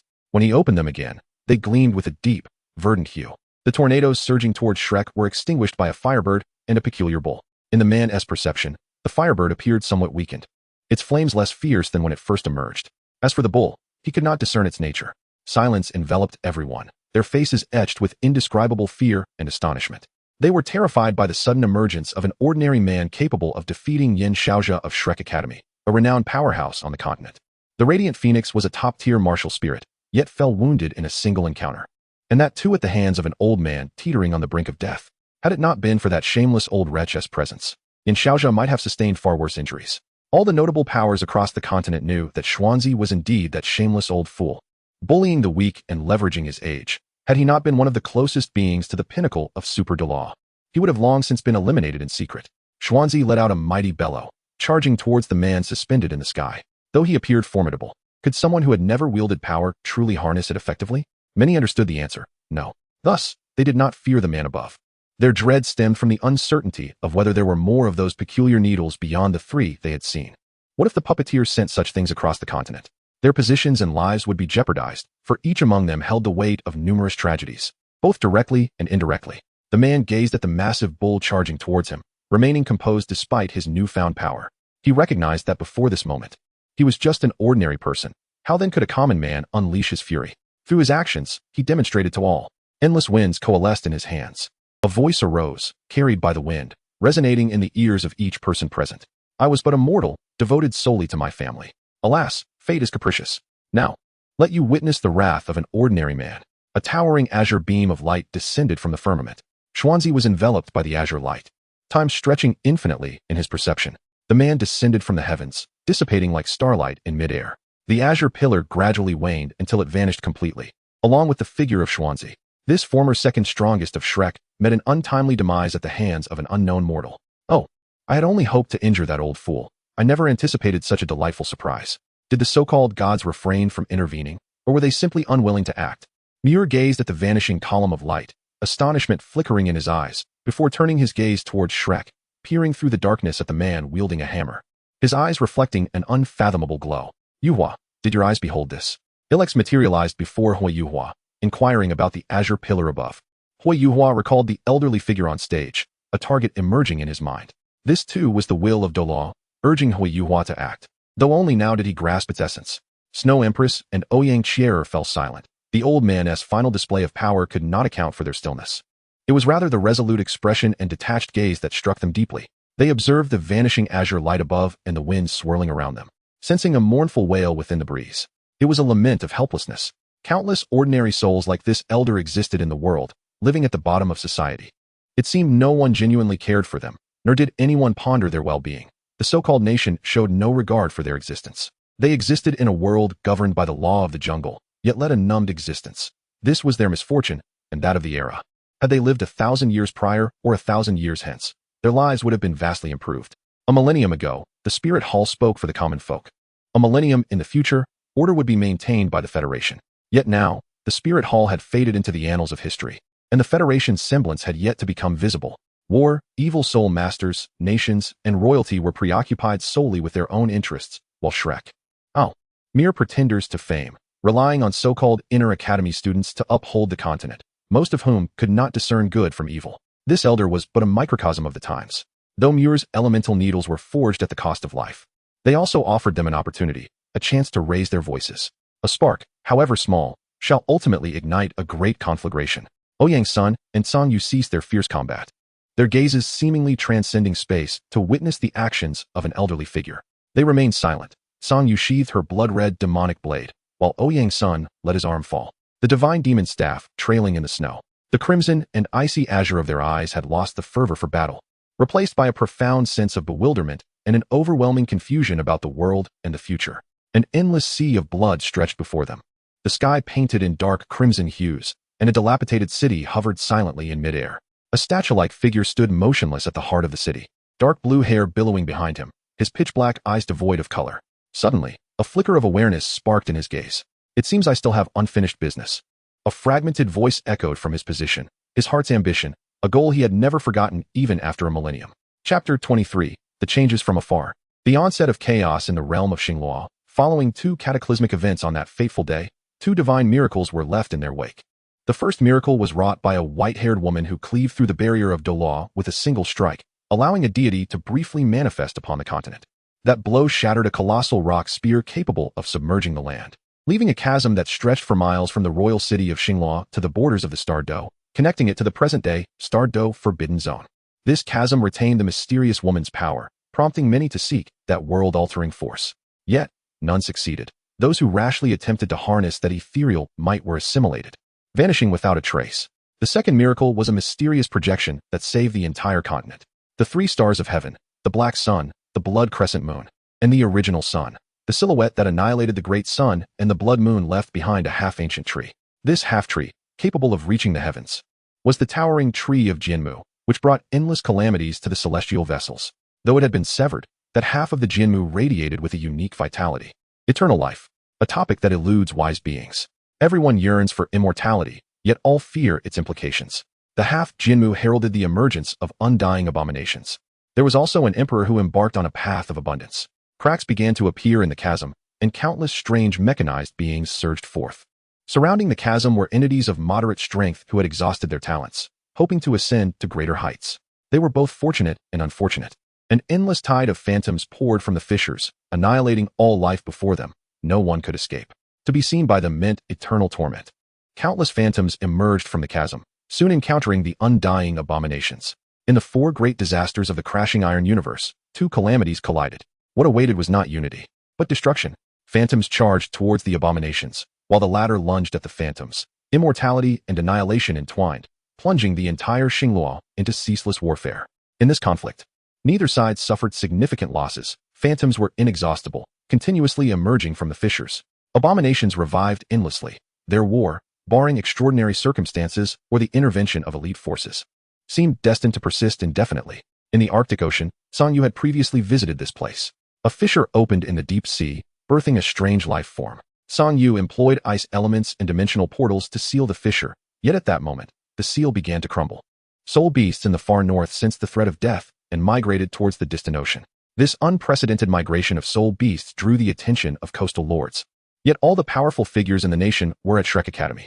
The remaining guardians dared not recklessly investigate under the unclear circumstances. No one knew what transpired in the deep sea, only that a storm was brewing. Scouts set out towards Shrek to inform the higher-ups of the situation. Above the icy sea, thunderclouds gathered, lightning converged, and creatures that should not exist were about to descend upon this world. The realm of Douluo warned of their arrival. Yet, Douluo's realm was too feeble. Even with the inheritance from hell and that higher dimensional power, it was still too nascent to instill fear in those supreme beings. Roar. 9 distinct roars resonated beneath the icy sea, creating towering waves. A fearsome, yet divine creature emerged.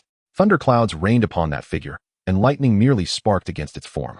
A colossal body adorned with pristine scales, it was a creature of myth, a dragon. Not the so-called great lizard of Western dragons, but a true dragon, albeit somewhat mutated. With 9 massive dragon heads and tails, yet devoid of claws, a godlike being descended. The 9 dragon heads aimed at the ominous clouds above, roaring defiantly, instantly dispersing the tempest. 9 white dragons, genuine demigods, the god of nature from the thief star manifested in this new world. On that day, the coastal dwellers heard a resounding dragon's roar, subsequently bleeding from their ears, rendered completely mute.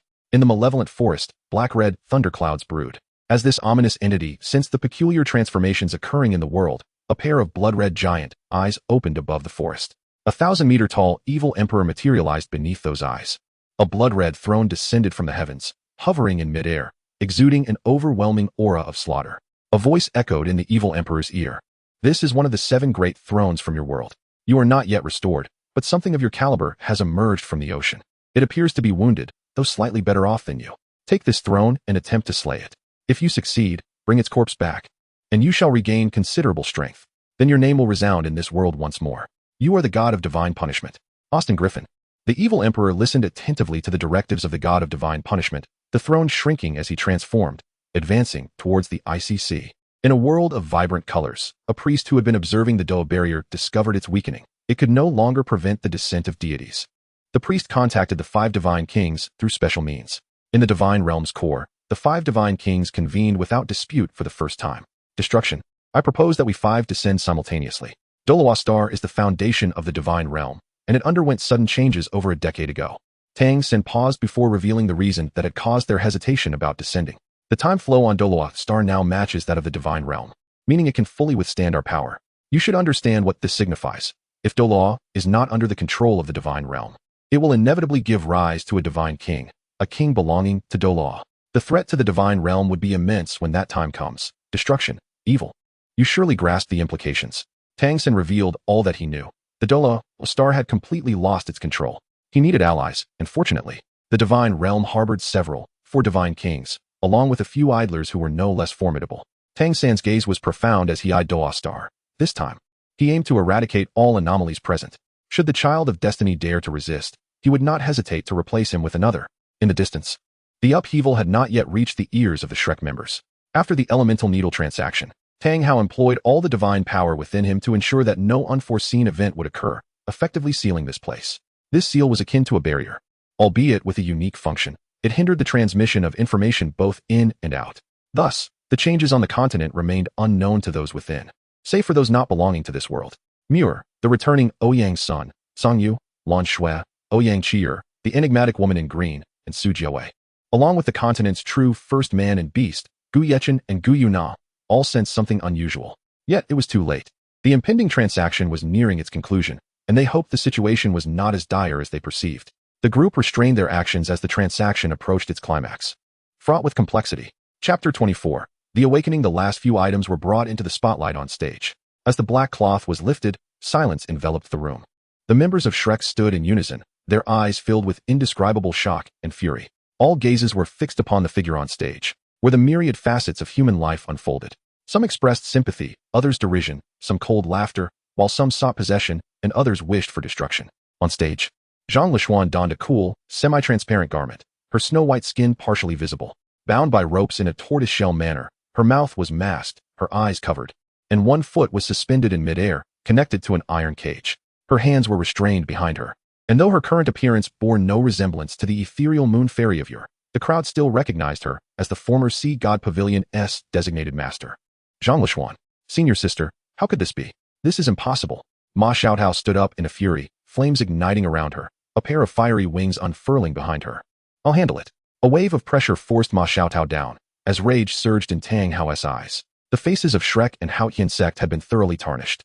The former designated master had gone missing, treated as an object and traded upon this continental stage. Regardless of the forces behind this act, he vowed to eradicate them all, otherwise, the grudge in his heart would remain unresolved. Indeed, the transaction no longer needed to proceed. A realm of slaughter enveloped the area, and an endless light dispelled the surrounding darkness. Mu In and Yin Xiaozhe simultaneously summoned their martial souls. Everyone lurking in the shadows revealed themselves in that instant. Are you in a hurry? Or perhaps Shrek and Hao Qian intend to break the rules? Lan Shui smiled sweetly at the 3 floating figures, her alluring voice suddenly turning frigid. Ouyang's son tightened his grip on the demon god staff, while Tsang Yu crossed her arms, the blood-red demon blade faintly visible within. Ouyang Qi'er cheerfully clung to Ouyang's son's free arm, tossing her head in defiance of his disapproving gaze, as a small blue orb of light materialized in her hand. 6 wings unfurled behind Qianqiuyu, a light sword grasped firmly in his hand, as Gu Yechen stood resolutely, an aura emanating from him. Muir leaned casually against a high place, clapping lightly. His expression a manic grin directed at Tang Wujia, flames dancing in his hands. The woman in green sprouted a pair of emerald wings, exuding an air of unmatched nobility. While an elder silently observed the assembly from behind her, Nox stood below the stage. She had been present before these individuals dispelled the darkness. Sensing the upheaval, time was of the essence. The rules? I am the rule. The realm of slaughter surged, and upon seeing Lan Shui, he understood what transpired. Once again, these outsiders. This time, he would eradicate them. The blood-red Hao Qian sect loomed like a mountain, aimed directly at Lan Shui and Zhang Lishuan. If Zhang Lishuan were to perish, they had countless ways to conceal the ensuing scandal. No, don't. Darkness engulfed Ma Xiaotao's vision. Zhang Lishuan had treated her with kindness at the academy, and as she witnessed Zhang Lishuan's impending demise, the malevolent fire consumed her dwindling sanity. From the depths of despair, the Dark Phoenix was born. A pure darkness manifested before everyone, and a puppet appeared behind her, whisking Ma Xiaotao away before the Shrek members could react. Holy Spirit sect, you seek death. A furious roar erupted from within the light phoenix, pursuing the puppet. Muin was obstructed by another enormous puppet and the dark sacred dragon. Humph. Tang Hao scoffed coldly, channeling divine power.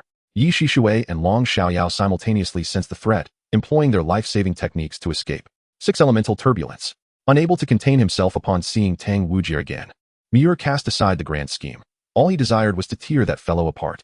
Flames, water flows, earth, lightning, trees, and metals, 6 elemental streams converged and surged towards Tang Wujie.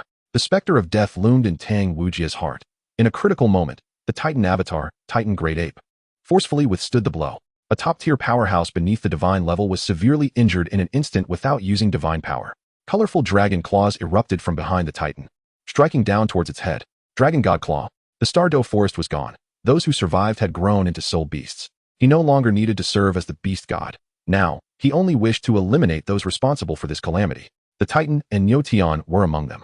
This was the original timeline, where for an extended period, the continent's strongest being, the golden-eyed Black Dragon King, Ditian, reigned. The Azure Divine Dragon unleashed thunder, sustaining injuries while blocking the attack, yet saving the Titan. The space was torn asunder, 5 claw marks rending the heavens, targeting the Titan who had narrowly escaped disaster. Skyrending Claw. Xiong-jun also made a move. Only a few beasts remained from the Dark Golden Terror Claw clan, and as their leader, he had to avenge this grudge. Golden blue vines formed a barrier to withstand the attack, as a Yin's figure appeared beside Nyotian and the Titan. Ditian, Xiong-jun, and Muir surrounded these individuals in a triangular formation. Gu Yuna intercepted the support from Shrek. The hatred in Ditian's heart needed to be vented by them alone. Gu Yuna's task was to bolster their strength. The Silver Dragon Spear and Golden Dragon Spear appeared in her hands. Ditian transformed his colossal dragon form into a humanoid shape, his dragon horn, dragon wings, and dark golden vertical pupils brimming with fury. Clutching a golden saber, the dragon clan's sacred weapon, the dragon slaying blade, he stood resolute. What? Do you wish to ask for permission from me? In the past, the humiliation inflicted upon me by you wretches shall be repaid in full. Clad in black armor and wielding 2 dark lightsabers, Lan Shui unfurled her ebony wings. Confronting Tang Hao. Above the stage, a black formation shielded Zhang Lishuan. The woman on stage removed Zhang Lishuan's blindfold, intending to lower her, yet was rendered powerless. Lan Shui had no intention of letting her down. The blindfold, as per her original plan, was meant to be removed the moment Zhang Lishuan was thrust onto the stage. Thus, the only thing that could be taken off now was the blindfold. Suspended in the iron cage, Zhang Lishuan gazed at the chaotic scene. A flicker of concern evident in her eyes as she focused on the enigmatic woman above. The present her contrasted starkly with her former self. Light and darkness intertwined in an unexpected twist of fate. Nox's peculiar longsword plunged into the earth, summoning a small black ring in the sky from which countless voices emanated, launching indiscriminate attacks on everything below. The woman in green continuously unleashed waves of azure light, obliterating the strange entities, only for them to resurface from the black ring once more. She cast a grave glance at the hovering black ring, realizing she had underestimated these creatures. Chapter 25. Chaos. Gu Yechen raised his hand, drawing the sun-shooting bow, and a golden beam shot into the sky, instantly shattering the barrier set by that foolish Tang Hao. An incident had occurred in the border wasteland. Gu Yechen cast a glance at Qian Shiyue, then loosed another arrow towards those attempting to seize the Dragon Maiden. In the wake of that shot, the assailants vanished without a trace. Observing this, Qian Shiyue and Gu Yechen each supported a Dragon Maiden as they turned their attention to Ouyang Sun and the others. San Yue waved her hand, opening several portals to alternate dimensions. Let us go. A crisis has arisen. My seal has been broken. Shiyue, you and Yechen should head over to the Borderlands. Monkey, where do you and your sister intend to go? San Yue grasped the delicate hand of the Snow Empress, sensing disturbances in the Arctic Ice Sea in the far north. They needed to proceed, even though their powers had yet to be fully restored. Gu Yechen merely nodded, leading Qian Shiyue and the 2 dragon maidens directly into the portal of another dimension. From the rift in the desolate land, those vile creatures emerged, those repulsive insects. If they did not hurry, a swarm of these insects could obliterate the entire Douluo star. The rapid reproduction of these creatures was alarming, capable of infinite division. He had no time to waste here. You all go ahead. I must seize that so-called inheritance. Otherwise, Poseidon, the sorceress, and the people of the desolate land may find themselves in peril during the impending chaos. Ouyang Sun's expression darkened significantly before the barrier was breached. Their perceptions were somewhat dulled, but now, or rather, not just them, anyone with even a modicum of strength felt the presence of those strange entities. The mechanical-like creatures had gone berserk, battling against the remnants of Xing Luo, while Dou Ling had little left to offer. The celestial spirits were urgently heading towards the border. Both the celestial spirits and humans were rushing there, and whichever side triumphed would pose a threat to them. On one side, almost indestructible, and on the other, endlessly proliferating. The weaker phantoms could easily overpower a soul saint who had yet to reveal their true form. This was utterly terrifying. From the rift, those bizarre insects flew forth. And their threat was significant, or else Gu Yeqing would not bear such a grim countenance. After all, even if someone cornered him, he could always change his circumstances. But not with those insects. Song Yu, accompanied by the Snow Empress, raced towards the extreme northern icy sea, where the aura of that entity was far more perilous than the so-called divine descent before. Be cautious, my dear. I may not be able to protect you later. Here, this will shield you. The feathered silk ribbon was handed to Ouyang Qier by Ouyang's son, who, as she glanced at the figure shielding her, felt a smile grace her lips. Before she could utter a word, Ouyang's son had vanished from her sight, leaving only the feathered silk ribbon behind. Old man, you must have had a pleasant time on the Star Dough, but now, let's continue. Ouyang's son intervened in the battle between Lan Shui and Tang Hao. Appearing behind Tang Hao as the golden light shimmered upon the demon god staff. Heavenly Soldier Staff Punishment. A small mushroom cloud erupted. Hexagram Aurora, the black hexagram illuminated, and a colossal beam of light surged forth, plunging Tang Hao into a state of extreme passivity. Explosive Ring. Haoyan's Guardian. Forcing himself to withstand the assaults from Ouyang's son and Lan Shui, a trickle of blood escaped from Tang Hao's lips. Immediately after, the three engaged in a chaotic melee. Su Jiawei had set off towards Xing Luo the moment the barrier shattered. That was his stronghold. Although the immortal remnants were nearly indestructible, it depended on who they faced. As he embarked on the path of abundance, he had learned many things, including the existence of those pawns of destruction. Damn it, how did the pawns of destruction come here? I hope those newcomers are merely cannon fodder. If any of that heavyweight arrives, we are in deep trouble. Su Jiawei felt as though he had swallowed explosives. Had his plan succeeded, at this stage, no one on the continent could stand against him. The remnants of Xing Luo were capable of sweeping through this world, but not anymore. His subordinates were now clashing with the vanguard of destruction. Moreover, the forces appearing from the destruction were still cannon fodder. If a heavyweight entity emerged, it would spell disaster. Su Jiawei transformed into a streak of light, racing towards Xing Luo. Ouyang Qier and the others who had not yet engaged in battle observed from a distance. As the conflict erupted, fissures in the sky appeared, signaling the forgotten Jialing Pass. They surged towards Jialing Pass, with Ouyang Qier, Long Outyin, and Xiao Hongqian blending into the crowd. They did not seek the inheritance merely to possess it. They intended to obtain it. Xiao Hongqian wished to cast the inheritance into the blood sea to amplify their strength, while Long Outyin sought to acquire it for the body sect, his second home. He wished to protect the body sect in this chaotic era. Though the gods did not seem particularly formidable to him, he required their strength. Ouyang Qier, too, along with Ouyang's son, did not need these artifacts, but Poseidon, the sorceress, and the people of the desolate land did. As for Gu Yeqing, he appeared to have other means to bolster his power. Qian Shuyue did not require it either, for she had her own path to pursue. The fissures expanded, creating a spatial passage that connected to this place. Countless hidden figures surged towards Jialing Pass. Whoever moves shall perish. Raging Tempest. Tang Hao unleashed a surge of power to repel Ouyang's son and Lan Shui, aiming his Haoyan hammer at the figures soaring towards Jialing Pass. Ouyang Qier, undeterred, charged towards Jialing Pass, believing her brother could hold the line. They needed to secure a portion of the divine inheritance, as they could not always protect those vital to them. Old man, do you underestimate me? Qi Tian. The colossal Ouyang son raised the enlarged demon god staff, his crimson eyes flickering with flames, directing the staff downwards at Tang Hao, not obstructing Tang Hao's assault. It was not that he could not stop it. Rather, the timing was not right. His aim was to eliminate this individual. Tang Hao had to either divert the attack or exchange his life for those of others. He gambled that this person valued their life more. Moreover, his sister was no mere ornament. Even without him, she could manage on her own. As Ouyang's son unleashed his full strength, Lan Shui deftly withdrew from the battlefield. She, too, wished to eliminate the hammer-wielding adversary. But now there were more pressing matters at hand. Her otherworldly gaze fell upon the still intact stage, and she breathed a sigh of relief. Let us go. I'll escort you to safety first. Lan Shui released Zhang Lishuan, who was suspended, having no time to untie her restraints. She lifted the bound Zhang Lishuan, unfurling her black wings, intending to depart. You may leave, but leave the light element behind. A voice resonated, and a hidden serpent struck. A massive earth dragon surged forth from beneath the stage, engulfing Lan Shui. Damn it, is this light? It moves so swiftly. Muir's face darkened as a colossal fist descended upon him during his moment of distraction. Muir extended his hand to block a heavy strike from the Titan, but was sent flying with a single blow. Chapter 26. Chaotic world, I truly gave you face, you gorilla. Immovable king. A gigantic fiery giant arose, wielding a golden greatsword. its surface covered in stone-like armor. Lightning and flames coiled around the massive sword, while great trees rose beneath the Titan's feet. Water and colossal vines entwined around its form. The greatsword aimed for the Titan's head, slashing downward. Roar. Titan Sky Cannon. Gravitational field. The gathered earth elements, amplified by the gravitational field, shattered the bindings, and the energy waves converged upon the greatsword, charged with lightning and flames. A mushroom cloud erupted. Erming. The thunderous explosion momentarily diverted Niu Tian's attention. So concerned for him. Go down and accompany him, traitor. Black Dragon Sword. 10,000 dragons blazing. The black greatsword was entwined with thick, inky flames.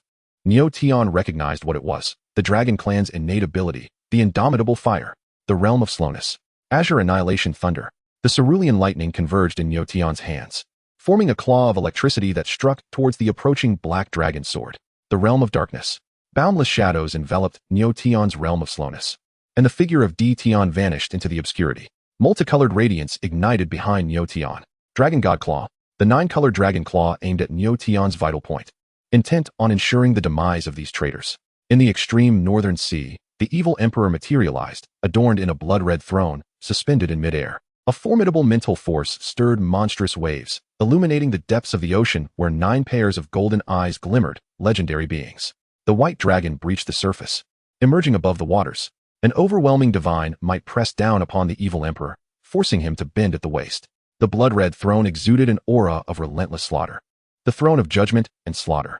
The throne transformed into blood-hued battle armor and 2 crimson long swords, fury blazing in the evil emperor's eyes. Curse it! I care not what you are. Dare to humiliate me, and face your end. The blood-red sword radiance sliced through the air with mental force aimed at the divine entity. An ice sword clashed against the blood-red blade. What is the evil emperor doing in my extreme north? Seeking war with us? The Snow Emperor, Zhou Yi, and the Sea Princess appeared simultaneously. The Sea Princess and the Snow Emperor intercepted the evil emperor, while Zhou Yi faced the 9-headed white dragon. Requiring the power of the nature god, her strength was still far from restored, and the white dragon's power was also lacking. Defeating it would allow her to quickly regain her former peak. As chaos erupted across the continent, she realized her current strength was not the strongest. Thus, capturing the white dragon became imperative. The blood-red demon knife emerged from its sheath. Heaven and earth, I alone am supreme. The icy chill sealed the realm, forcing the 9-headed white dragon to retreat from the ocean surface, where 9 dragon heads roared menacingly at Zhou Yi. Sensing a threat, it realized that consuming the entity before it could restore a significant portion of its authority and power. After all, it was a deity governing nature. Lightning, raging winds, rain, flames, and toxic gas. 9 dragon heads unleashed diverse powers, attacking Zhou Yi with fury. Ice, space, and blood-red lotuses blanketed the heavens and the sea. An aura of extreme cold palpable from afar. Damn it, can such a monster truly kill? Has that esteemed individual overestimated my capabilities? The evil emperor confronted the Snow Emperor and the Sea Princess, feeling the distant tumult of battle, his expression darkening at the sight of numerous such monsters now on the continent. The evil emperor's eyes narrowed, his blood-red armor and dual swords radiating a judgmental aura. This was the 7 thrones of divine seal, and in Douluo, they would at the very least be classified as super artifacts. The Snow Emperor and the Sea Princess fixed their gazes intently upon the evil emperor. Previously, when they confronted him, they could only force him to flee. Now, the outcome was uncertain.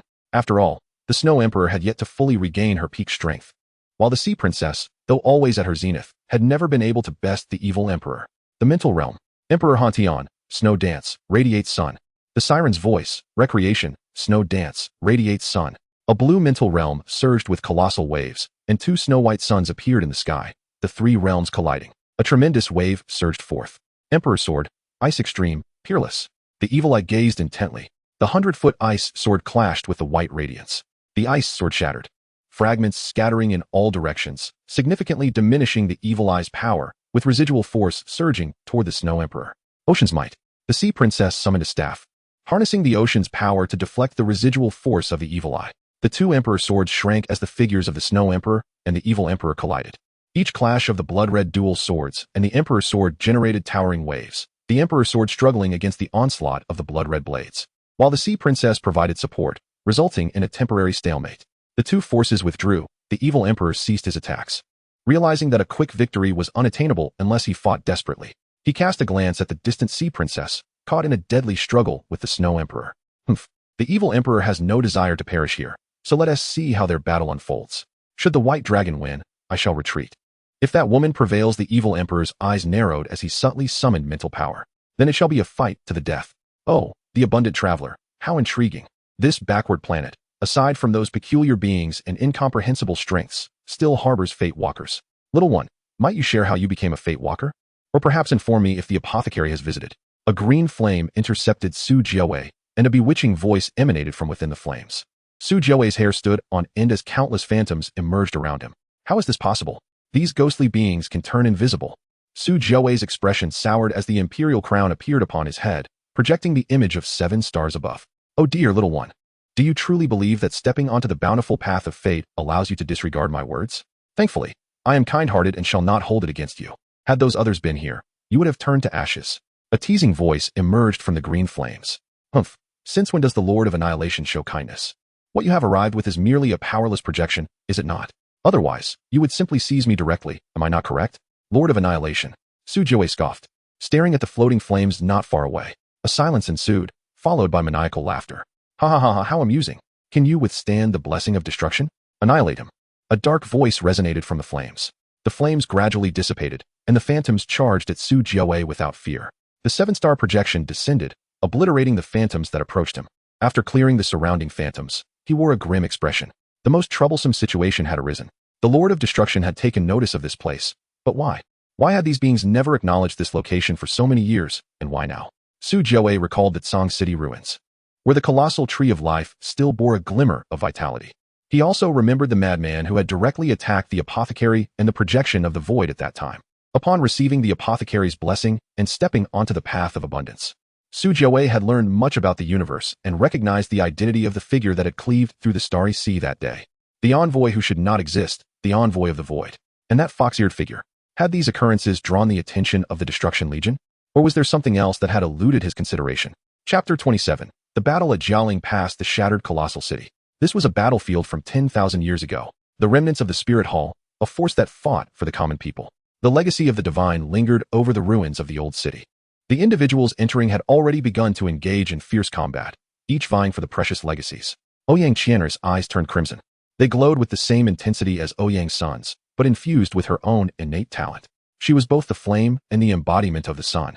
Endless flames surged from her, sweeping in all directions. Humph! A cold snort echoed through the air, as a verdant lotus rose from the ground, and a waning moon descended from the heavens. The fist of Long Outyin shimmered with a luminous white glow. An ordinary fist wielded an overwhelming force capable of annihilating all in its path, shattering flames, and hurtling towards Ouyang Qi'er. 6 colossal metallic wings unfurled, carrying a figure known as Zihonkin into the sky, empowered by the original divine beast martial spirit that granted dominion over metal. In this moment, he bore a striking resemblance to March of the Black Moon Iron Cavalry. Metal, one of the 6 paths, was wielded by one for the sake of April and by another for the sake of his sister. The metallic wings spread wide, and countless blades rained down indiscriminately, slaughtering all those within sight. Above, a gray portal emerged, from which an endless army of the undead surged forth. A half-dimensional specter led the charge, relentlessly advancing towards Zihonkin. Hui Yuhao maintained the half-dimensional passage behind the undead.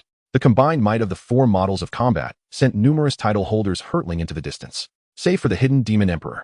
The Demon Emperor sensed the legacies in the sky, a flicker of ghostly light glinting in her eyes, hinting at something amiss. With a cold chuckle, she quietly departed, reflecting on the hypocrisy of those deities. In the 1,000 Tombs Forbidden Land, 1,000 towering tombstones emerged, reshaping the terrain around Jialing Pass. Each tombstone loomed 1,000 meters high, inscribed with strange runes that surged forth from the earth. Each rune possessed a unique ability, some capable of weakening foes, while others bolstered their wielder. Ouyang Qi'er leaped from tombstone to tombstone, her crimson eyes aflame with an otherworldly brilliance. With each punch, she shattered a tombstone, proving that Long Outyin truly embodied his name. Nothing could hinder his fists. This was his confidence and his pride.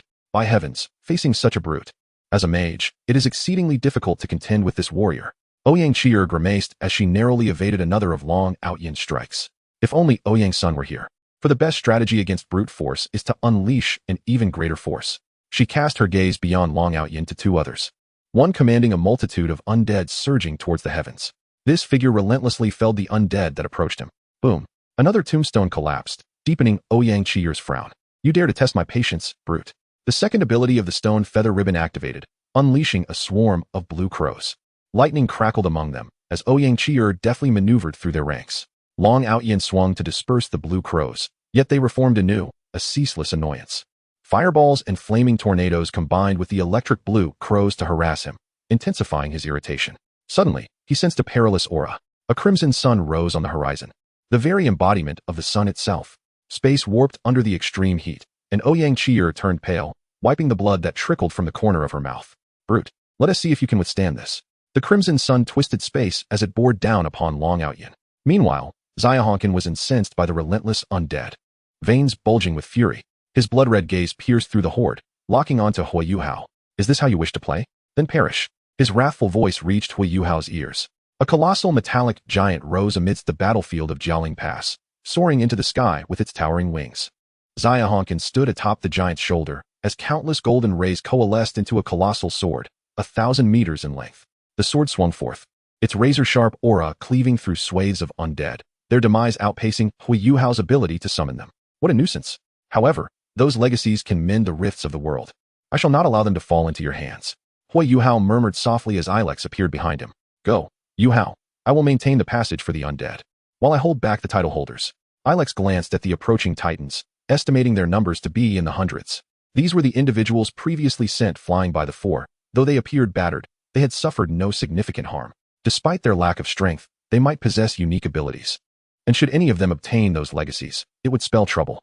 Hui Yuhao nodded subtly, closing his eyes before reopening them, revealing two distinct pupils. His talent had matured. The spirit eye evolved, revised eye. As the revised eye opened, the world became entwined in intricate patterns, ensnaring Xiahonqin within. The patterns gradually expanded, forming an eye with two pupils. Revised eye of calamity. Countless terrifying beams of light surged towards the 1,000-meter metallic giant, erupting in violent explosions, birthing a mushroom cloud that reached the heavens. Xiahonqin's form was obliterated into nothingness. Blood trickled from Hui Yuhao's eyes. He had yet to fully master this power. In the void, Xiahonqin's figure re-emerged, resurrected. This was the secret art of Kalankia, 6 paths. The core within the sea of blood remained indomitable. The 6 paths were entities of undying existence. Unless one possessed the power to obliterate them entirely, they would not succumb. However, Hui Yuhao was clearly not capable of that at present. The reappeared Xiahonqin's complexion had grown pallid. He was too far from the sea of blood, and his state was far from optimal, just as Hui Yuhao's was not. Metal transformed into armor, his hands coalescing into blades, he charged directly at Hui Yuhao, intent on trading blows, confident that his recovery would outlast his opponent's endurance.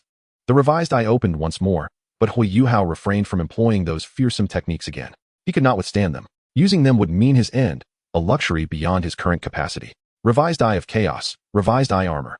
The chaotic armor enveloped Hui Yuhao, the only technique he could wield effectively at this moment. The two clashed, an endless wave of energy obliterating the surrounding undead. Both were propelled backward.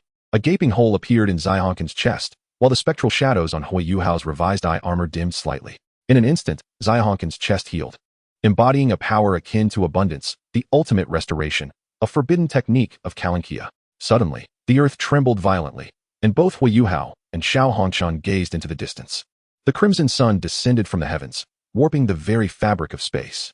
Their expressions changed in unison. The scorching heat was unbearable in their current state. They sprinted wildly towards the horizon, pursued by searing waves of heat that vaporized the souls of the fallen, leaving several titled fighters unable to evade their doom.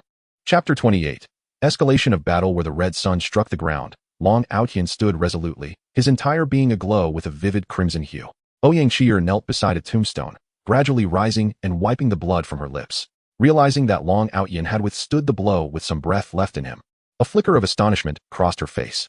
Flames coalesced into a bow and arrow, aimed at Long Outyin. It was time for this man to exit the stage. A dark green hand grasped the fiery arrow, and a colossal green figure turned to Ouyang Qi'er, vanishing along with Long Outyin from Jialing Pass. Hui Yuhao and Xiao Hongshan crawled from the ruins left in the wake of the heatwave. One donned the dimming heavy eye armor, while the other's injuries had begun to heal at a sluggish pace. Xiao Hongshan vanished from sight, condensing gold elemental energy into an exquisitely compressed golden sword, which he aimed at Ouyang Qi'er's head. She posed too great a danger to him. It was prudent to eliminate her first. A glint of ruthlessness flashed in his eyes.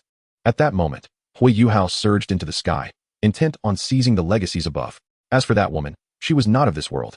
He had no desire to concern himself with her, especially since she was indeed a perilous presence. Removing her would be for the best.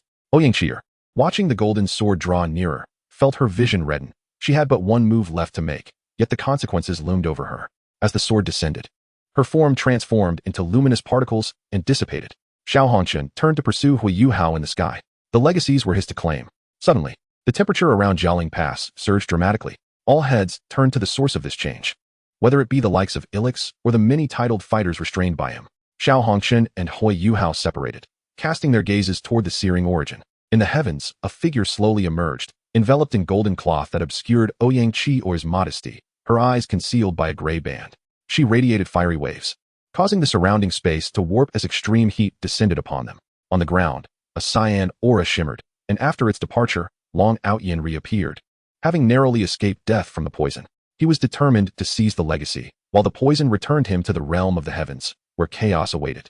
A phantom cyan robe draped over him, and behind him loomed an ethereal sea, from which countless azure lotuses emerged. They both unleashed their true powers, the stellar goddess state and the lotus of suffering state. Their fierce battle persisted, shockwaves scattering as both titled fighters and the others struggled to evade the aftermath. However, engaging a mage as a warrior proved excessively challenging. In a fleeting moment, Long Outyin seized the opportunity and landed a punch on Ouyang Qi'or's abdomen. The stellar goddess state was shattered, and she plummeted from the sky. Long Outyen's fists were ablaze as he expended energy to mend his injuries. Just as he was about to exit the lotus of suffering state, his wounds finally healed, and he focused on the falling Ouyang Qi'or, gathering cyan light in his fist. This blow would crush that woman. Am I to perish? In the end, I remain so utterly useless, Ouyang Qi'or thought as the impending attack approached, her eyes reflecting not fear, but reluctance. Boom. A tremendous explosion echoed. Long Outyin spat blood and staggered back. Hui Yuhao, Xiao Hongquan, and Long Outyin stood at 3 points, their eyes ignited with fierce determination. Each had their reasons for victory, one for family, another for vengeance, and the last for a so-called future. Tell me, have you all decided how you wish to meet your end? A hoarse voice resonated from the pit, as Ouyang's son emerged from the smoke. One arm wrapped around Ouyang Qi'or's slender waist, while the demon god staff rested against his back, the other hand hung limply, broken from taking Long Outyin's strike to save her. Where? Ouyang Qi'or felt her eyes moisten as she struggled to lift a hand to caress the masked face of Ouyang Sunday. He straightened his fractured arm and placed her gently on the ground, withdrawing the demon god's staff, remaining silent. Ouyang Qi'or understood that Ouyang's son was genuinely furious, and deeply so. The demon god's staff traced a golden circle on the ground, creating a protective barrier around her. The dragon-forming mongoose. A massive celestial mongoose appeared behind Ouyang Sunday. His cold voice echoed, "Protect her well. You think you can enjoy yourself, do you? I'll join you in this fight." The heavenly soldier staff struck, sending Long Outyin flying. Ouyang's son landed where Long Outyin had stood, pointing the demon god staff at him. The heavenly soldier sword pierced forth. A golden beam aimed straight for Long Outyen's heart. In a moment of peril, Long Outyin summoned his strength to deflect it, but his arm was instantly pierced. His condition was dire. He could scarcely contend with this peculiar foe. Logically, the man before him should be in a worse state after battling that so-called deity for so long. Why was it that he now seemed to have the upper hand? Ouyang's son's figure vanished, only to reappear as a golden silhouette behind Long Outyin. The demon god staff lashed out from behind him, and Long Outyin instinctively shielded his chest, only to be sent flying once more. Xiao Hongquan and Hui Yuhao watched in trepidation as Long Outyin was mercilessly beaten. They dared not move, fearful of drawing the monster's gaze. "You brat, you truly deserve to die." Tang Hao tore through space, wielding a blood-red colossal hammer. Ouyang's son ignored the descending hammer, striking Long Outyin again, sending him crashing to the ground, bouncing back up repeatedly until he temporarily lost the ability to fight. Boom. Ouyang Qi'or looked on with deep concern for Ouyang's son, while the expressions on Hui Yuhao and Xiao Hongquan grew increasingly grave. The battle here had evidently escalated. The hammer returned to Tang Hao's grasp, who surveyed the swirling dust silently. He should be dead by now. Ouyang's son, back turned to Tang Hao, observed Long Outyin's position, the demon god staff resting on his shoulder, before glancing back at Tang Hao. As flames ignited in his eyes, he surveyed the area around Tang Hao. "Come forth if you have arrived. Hiding will not do. Do you plan to ambush someone?"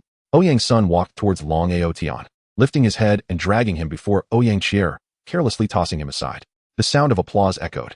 Muir appeared before Tang Hao, gripping Tang Wuji's neck, and subsequently snapped it, reducing Tang Wuji to nothingness amid flames and thunder. He then clapped his hands. On another side, the figures of Emperor Tian, Xiong-jun, and Gu Yuna materialized. Ain and Neo Tian Titan emerged behind Tang Hao, both severely injured. A flash of light announced the arrival of Lan Shui, who had safely delivered Zhang Lishuan before returning. This time, it was time to impart a lesson to Shrek. Lan Shui's eyes radiated a fierce, killing intent. Xiao Hongquan retreated behind Muir, regaining his composure, while Hui Yuhao found himself encircled, the weakest among them all. Unless he risked blindness by utilizing his heavy pupils, he could not hope to compete with these formidable foes. Chapter 29, Divine Battle, Part 1, Awakening, Calamity Buddha Ape. A dangerous aura emanated from Ouyang's son, as Hui Yuhao's heavy pupils and the will of the Douluo world continuously warned him. The silk ribbon from Ouyang Chieter separated, binding itself to the tips of Ouyang's son's hair. Both purple and green diamonds ignited simultaneously. Ouyang's son's shadow materialized beside him, enhanced by the purple diamond. Humph! A cold snort escaped Tang Hao as 10 soul rings manifested around him, 6 black, 3 red, and 1 gold. The Haotian hammer transformed into gold, its 10 golden rings shattering into energy. This energy surged into Tang Hao's body, elevating his aura beyond the threshold of Douluo, reaching a new level. As the Haotian hammer morphed into a massive black-red sword, the domain of slaughter condensed upon the giant sword, which exuded a bloody aura of death. Lan Shui ascended, a multitude of lights converging upon her. Then, the specks of light coalesced into a colossal dragon of light, embodying the spirit of light elements. Upon its emergence, the golden dragon let out a pained roar, its eyes turning pitch black, its body shifting from pure gold to a dark hue. Lan Shui stood upon the head of the dark light elemental dragon, gazing down at the Shrek members. The 6 elements surged within Muir, and after vanquishing Tang Wuji, his murderous intent was fully unleashed. His crimson eyes scrutinized all present, each one considered an adversary. Thunderclouds mingled with torrential rain as a stone pillar ascended towards the stormy skies. Green plants sprouted from the pillar, only to wither as thunder struck, causing the pillar to crack open, revealing a suit of armor that radiated divine energy. This was the essence of a demigod. Muir once again harnessed the 6 elements, forging the White Emperor Star armor capable of channeling demigod-level power, albeit not as potent as a true demigod. The armor enveloped Muir, both divine and demonic forces manifesting within him. Muir had become an embodiment of both heaven and hell. Gu Yunan narrowed her eyes, surprised by the unexpected turn of events, realizing that these individuals had all activated their hidden potentials, while her own seemed inadequate. A flicker of struggle crossed Gu Yunan's face as she turned her gaze towards Ouyang's Sunday. During the Star Luo auction, both Ouyang's son and Gu Feng had owed her a favor, though she now wondered if that favor still held any weight. A voice echoed in Ouyang's son's mind. You and Gu Feng can repay your debt to our Soul Beast clan by assisting us in obtaining those inheritances. It is unnecessary to secure them all. A portion will suffice. The clear voice resonated in Ouyang's son's ear, his blood-red eyes lifting towards Gu Yuna. Oh, a favor? Is that so? Ouyang's son then focused on Hui Yuhao in the center, sensing something extraordinary. Hui Yuhao's eyes bled as he opened them again, revealing a pair of heavy pupils. The heavy pupils transported Hui Yuhao outside the encirclement, where a colossal eyeshadow emerged behind him, its 4 pupils aimed at the gathered crowd, exuding an aura of chaos. The 1,000-handed Buddha rose behind Ouyang's son, his shadow becoming comparable to the heavens. The 1,000-kill god Luo. Qitian. The 1,000-kill god Luo shattered into luminous particles that flowed into Ouyang's son, while Qitian's shadow coalesced into a divine demonic staff formed of shadows.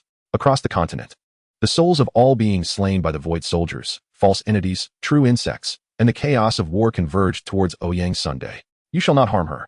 Though she may be weak and somewhat foolish, she is mine, and no one shall bully her. The calm voice erupted into a furious roar. Hunter God Sniper. Boundless energy gathered upon the divine demonic staff in his hand, as Ouyang's son and the shadow behind him moved in unison, raising the staff. With his right hand bent backward, he prepared to hurl the staff like a spear. A strange sound resonated from all directions. In the chaotic world beyond human realms, Qitian bowed before the immortals. The scent of the fragrant mist flower of Aolai lingered, as the hunter god struck, causing countless stars to fall. The divine demonic staff was released, streaking towards the crowd, radiating annihilating energy. Tang Hao's black-red giant sword drew the battlefield's killing aura, which coalesced upon the sword. Tang Hao then pointed the sword skyward, unleashing a beam of light into the heavens. The gods in the divine realm pondered, still hesitant. At that moment, the light beam ascended, and they felt its significance. This was a plea for strength from the divine realm. As destruction sensed a familiar aura and turned his hooded gaze towards Tang San.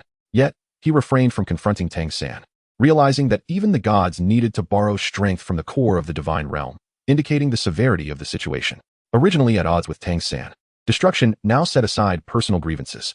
The divine realm's core transmitted energy to Tang Hao, altering the form of the black-red giant sword, ultimately resembling the Shura magic sword. Tang Hao's body began to crack under the immense power, unable to withstand such force as the magic sword took shape. Shura blood sword. The enormous Shura magic sword slashed towards all present. Muir's 6 elements surged forth, his hand forming the shape of a cannon. A massive vortex appeared in the sky, with the 6 elements manifesting as 6 different abyssal beasts: thunder, forest, earth, water, metal, and fire. The abyssal beasts tore at each other as a colossal cannon of elemental energy formed in the sky, targeting the battlefield of Jialing Pass. Muir had previously employed the Doomsday Cannon in his final battle with Liuxing, which epitomized utter annihilation. Now, devoid of Hell's Blood, he could not wield the true Doomsday Cannon. However, he could create an alternative Doomsday Cannon using elemental forces. The 6 elements fused together, ultimately forming a colorful cannon, distinct from the blood-red Doomsday Cannon of Star Luo and Gu Feng, yet equally representative of destruction. Doomsday Cannon. The elements surged forth into the world, and beneath the might of this elemental cannon, the space of Jialing Pass split open, revealing numerous fissures. Lan Xue's figure dissipated into the air like a fleeting dream, leaving only a shadowy outline. She transformed into a projection of light, her true form vanishing from this realm. The black light dragon morphed into scattered starlight, cascading onto the luminous silhouette of Lan Xue. In her hands, the pure black shadow of Lan Xue coalesced into 2 short swords. One sword was held in reverse grip, while the other was held correctly, as the brilliance of the sky was consumed by Lan Xue, leaving behind a trail of darkness. When the speed of light reaches its limit, it touches upon time. This was the revelation imparted to her by the light. A horizon delicately traced itself across the sky, a breathtaking sight. Every foe was cut down, and nothing remained unscathed before the darkened horizon. Where the shadowy skyline passed, space fractured into 2, cleaving through everything in its path. Chapter 30, Divine War, Part 2. A chaotic aura enveloped Hui Yuhao's eyes, and an air of majesty emanated from him. He embodied the countenance of an emperor. The colossal phantom in the heavens gazing down upon Jialing Pass. Within those eyes, the cycle of life and death unfolded. Countless mortal lives flashed before him, crawling from the ground, growing up, marrying, and having children, leading lives of mediocrity or brilliance. This was the life of an ordinary person, a fate from which most could not escape. The imposing presence surrounding Hui Yuhao transformed into one of the mundane. Life and death, the cyclical flow, ultimately became a pair of eyes, ancient, profound eyes. The dual orbs of the phantom emitted 2 distinct beams of light, a verdant green and a deep black, merging in the air. The gray beam shattered the fabric of space, hurtling towards the crowd. Simultaneously, their attacks collided. In an instant, sound ceased to exist. The aftermath of their collision birthed a minuscule black dot, seemingly insignificant. Yet, in the blink of an eye, this dot absorbed all energy, resembling a cosmic singularity, or better yet, a black hole. At the moment the black hole formed, it felt as if an omnipotent being had swept away Jialing Pass. The pass began to distort, being drawn into the black hole. A dark glow forced its way out of the black hole's grasp, vanishing into the distance. This dark luminescence left a trail of shadows in the air as Lan Xue, having sacrificed nearly half her life, escaped the black hole. Without looking back, she fled, indifferent to the number of survivors left behind, none of whom she could assist. Perhaps she would emerge as the ultimate victor, for none could withstand the power of the black hole. A flicker of satisfaction ignited within Lan Xue, a delight at the impending calamity facing Shrek. Muir glanced at the still resisting Shrek, a hint of helplessness flashing in his eyes before he snapped the neck of Xiahonkin. Both Muir and Xiahonkin were consumed by the black hole. After the 6 elements were engulfed, the black hole's gravitational pull surged tremendously, accompanied by arcs of lightning and flames encircling it. In the boundless sea of blood of the Sun and Moon Empire, Muir emerged from the colossal blood mass with Xiahonkin, subsequently spitting out a mouthful of blood. Having forcibly utilized the Kalenkaya's secret technique to escape the black hole, he had preserved his life. Yet he found himself devoid of the strength to continue fighting. Those fellows, aside from the fleeing light, how many will survive?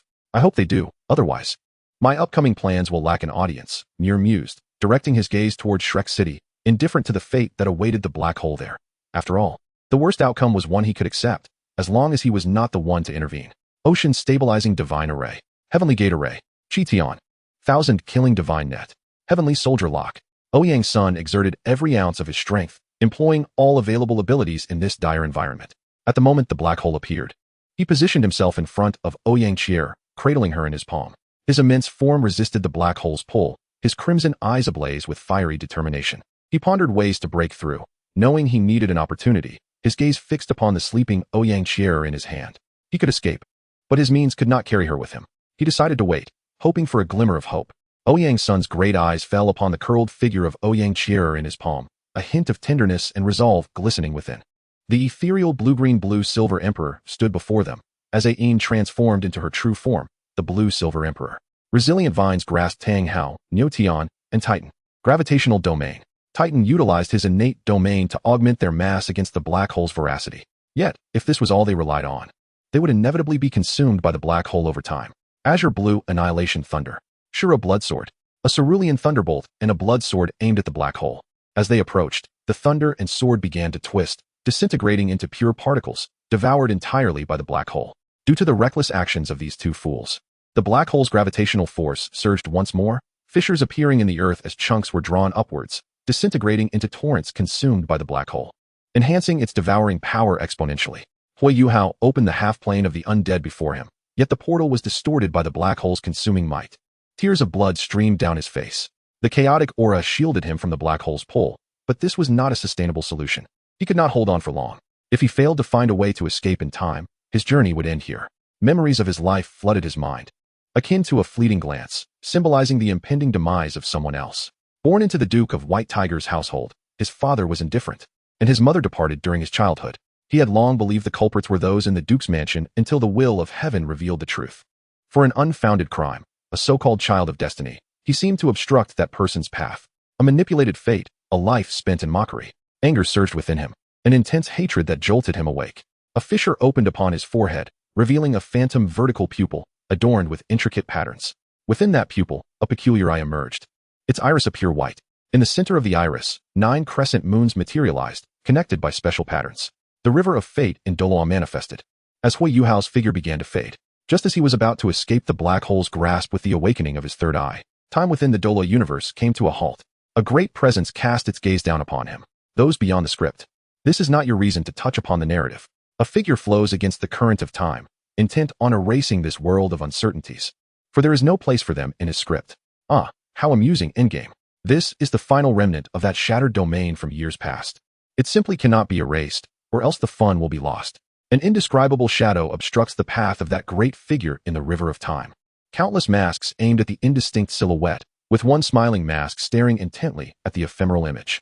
This is a moment worth commemorating, a touch of fate remembered. As the fleeting light passes, all the travelers of destiny across the cosmos hear the mechanical voice echoing in their hearts. A touch of fate remembered. A celebration for the birth of demigods. The gaze of the ethereal being surpasses Aha and Endgame, looking towards the depths of the Douluo universe. Oh, that fellow is still alive? How delightful. Following those words from the ethereal being, Aha abandoned Endgame and headed toward the Douluo universe. Chapter 31, Divine Battle, Part 3. In the boundless sea of stars, countless eyes observe this peculiar realm, fragile as dust, yet possessing the might of celestial deities. The abundant entity presents itself, commanded by the celestial vessel, annihilate the monstrosity. A centaur-like being issues orders to the celestial vessel. Its upper body is that of a warrior, while the lower half resembles a horse, dragging a flaming war chariot behind it. This is the celestial deity worshipped by the celestial vessel, known as the Emperor Bow of Fate. An edict reached every celestial vessel, though most had pressing matters of their own. Currently, only a few vessels could spare troops. Celestial Vessel, Luofu, Celestial Vessel, Zhuming, and Celestial Vessel, Yaoqing. These 3 vessels sailed towards the location that had captured the attention of several celestial deities. A colossal space station housed 3 unique figures in conversation. Screw. The simulated universe needs an update. In my research with Ruan, we've discovered another war rivaling the extermination of the Insect Emperor.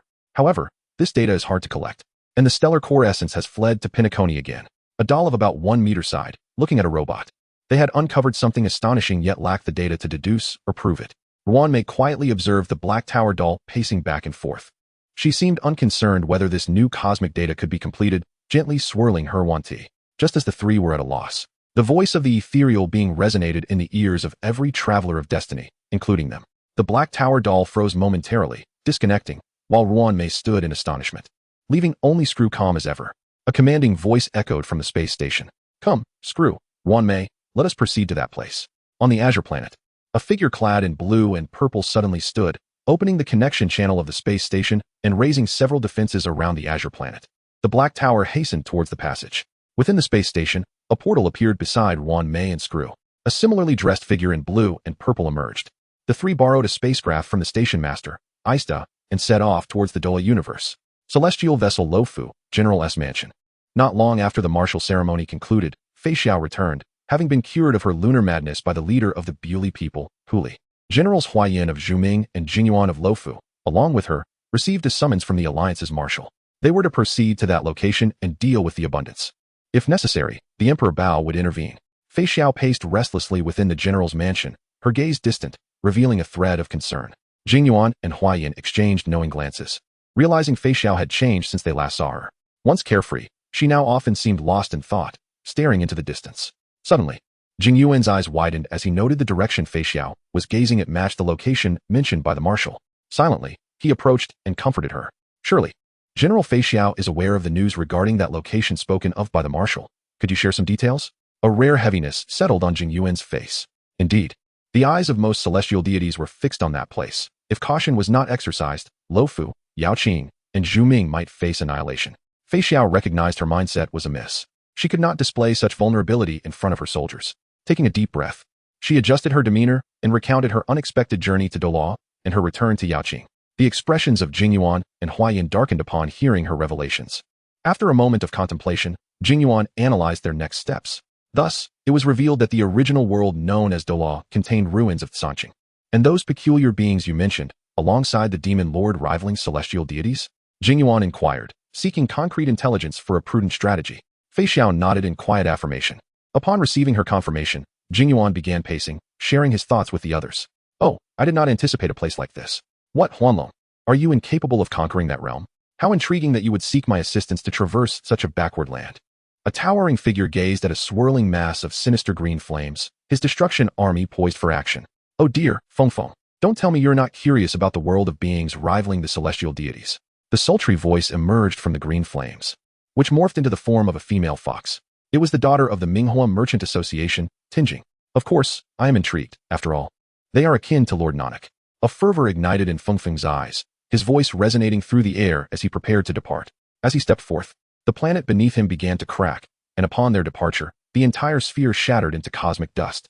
Huanlong and Fengfeng rode atop the Doomsday Beast, leading their destruction army towards the Douluo universe, obliterating everything in their path, whether living or lifeless. Being forced to work overtime is quite bothersome, mused a voluptuous lady draped in a purple coat, reclining on a sofa with tea in hand, her gaze fixed upon the starry sea, reflecting her exasperation with the unexpected demands. Kafuka, has Elio mentioned anything special? A hoarse voice emerged from the shadows, as a man, his upper body shrouded in bandages, slowly stepped into the light. He dragged a fragmented sword across the spaceship, leaving crimson traces akin to the blooming of ghostly flowers in its wake. Subsequently, the blade was sheathed, and his crimson eyes gazed at Kafka, awaiting her response.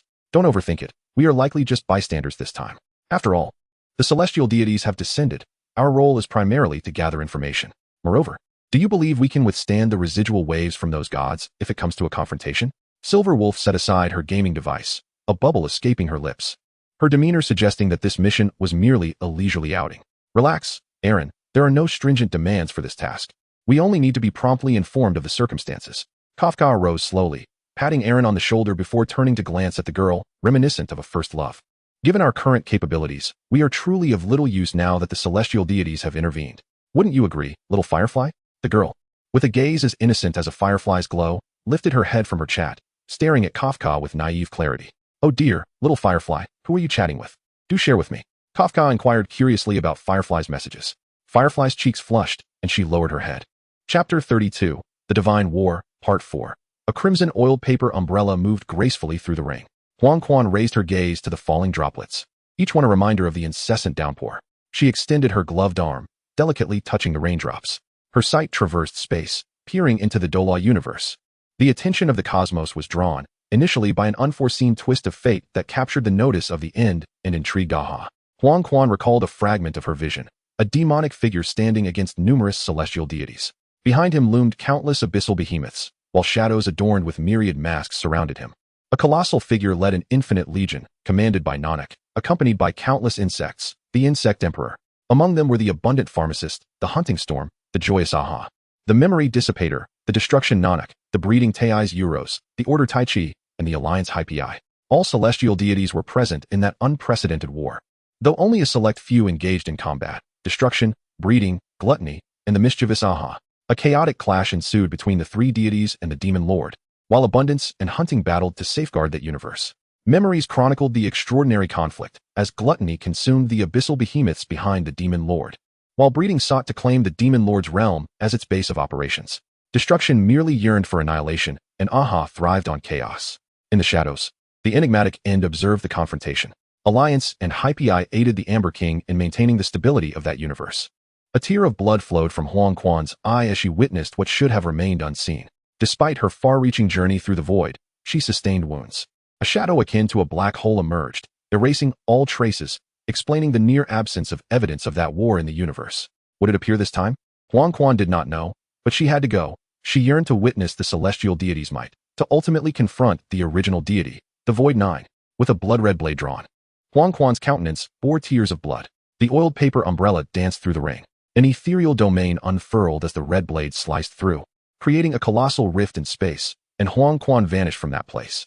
In her wake, an indelible mark remained, a testament to the power of the void. Thus it was declared, "For directions, sever my path." With a direct slash through space, she traversed to her destination. If anything awaited at the end, her blade would meet it head-on.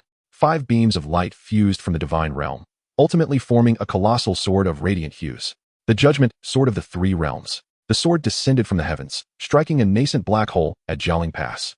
Having recently formed, the black hole was met with the combined might of the 5 divine kings, who, at the cost of half their divine energy, cleaved through the void. Yet, they were unaware that the black hole, not annihilated by natural means, would unleash an explosion akin to a supernova. The tremendous detonation reverberated across the continent, triggering seismic tremors throughout Douluo. The ocean surged, unleashing monstrous waves. Jialing Pass was obliterated in the explosion, along with the city of Shrek beyond its gates. In an instant, a second sun illuminated the sky, as the inhabitants of Shrek beheld this new crimson-white orb, only for it to vanish without a trace.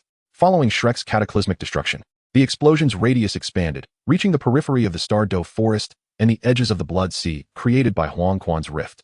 Half of the continent's landmass thus disappeared, along with numerous tidal titles within its bounds. The vibrant world trembled. As the divine realm diminished, deities fell, and the black hole's explosion's initial victim was not Douluo, but rather the divine realm itself. The calamity that befell Douluo was merely residual. At the moment of the black hole's explosion, the 5 divine kings sensed imminent doom. Together, they braced against the energy unleashed by the explosion. Hidden powers within the divine realm, such as Rong Yinbing and Zhou Yi, these half-step divine kings, exerted all their efforts to guard the divine realm. Yet, it continued to crumble. Destruction and life gazed upon the impending ruin of the divine realm, their eyes reflecting both reluctance and responsibility. In unison, they withdrew their divine energies. And in that moment, Tang San was overwhelmed by immense pressure, causing him to cough blood. He turned to the suddenly passive destruction and life, his eyes flashing with profound resentment.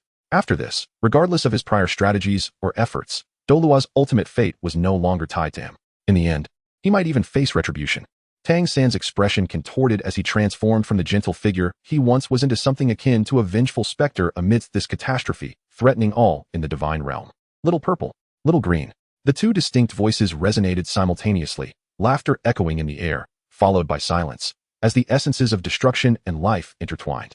A radiant column of colors pierced through the barriers of the Douluo divine realm and continent. On that day, the remaining inhabitants of Douluo witnessed a true miracle.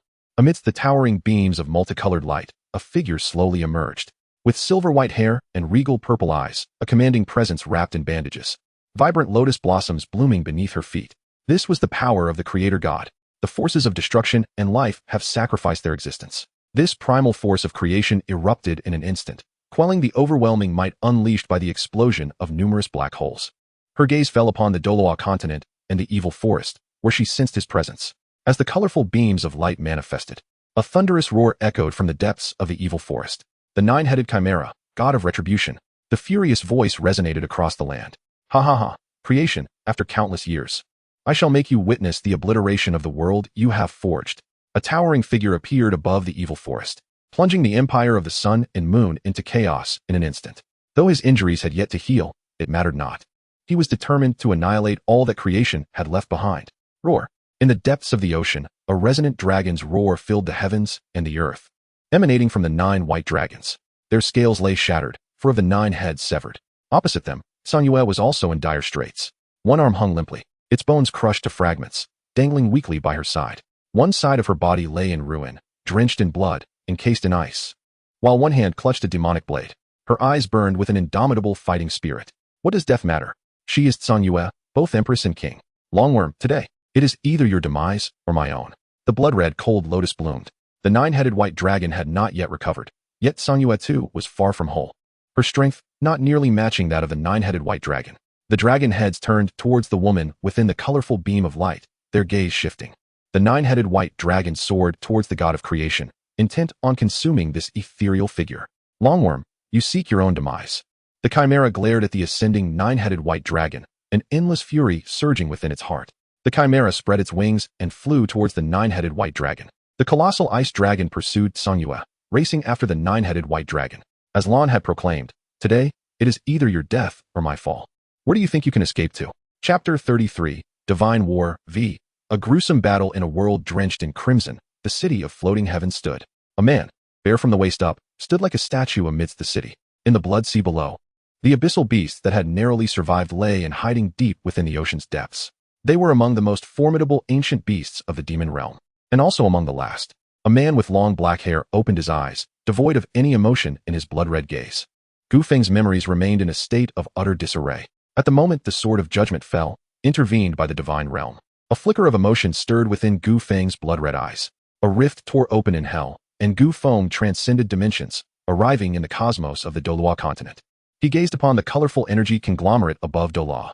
A stream of gray ether manifested in his hand, traversing space to appear at the outskirts of the divine realm.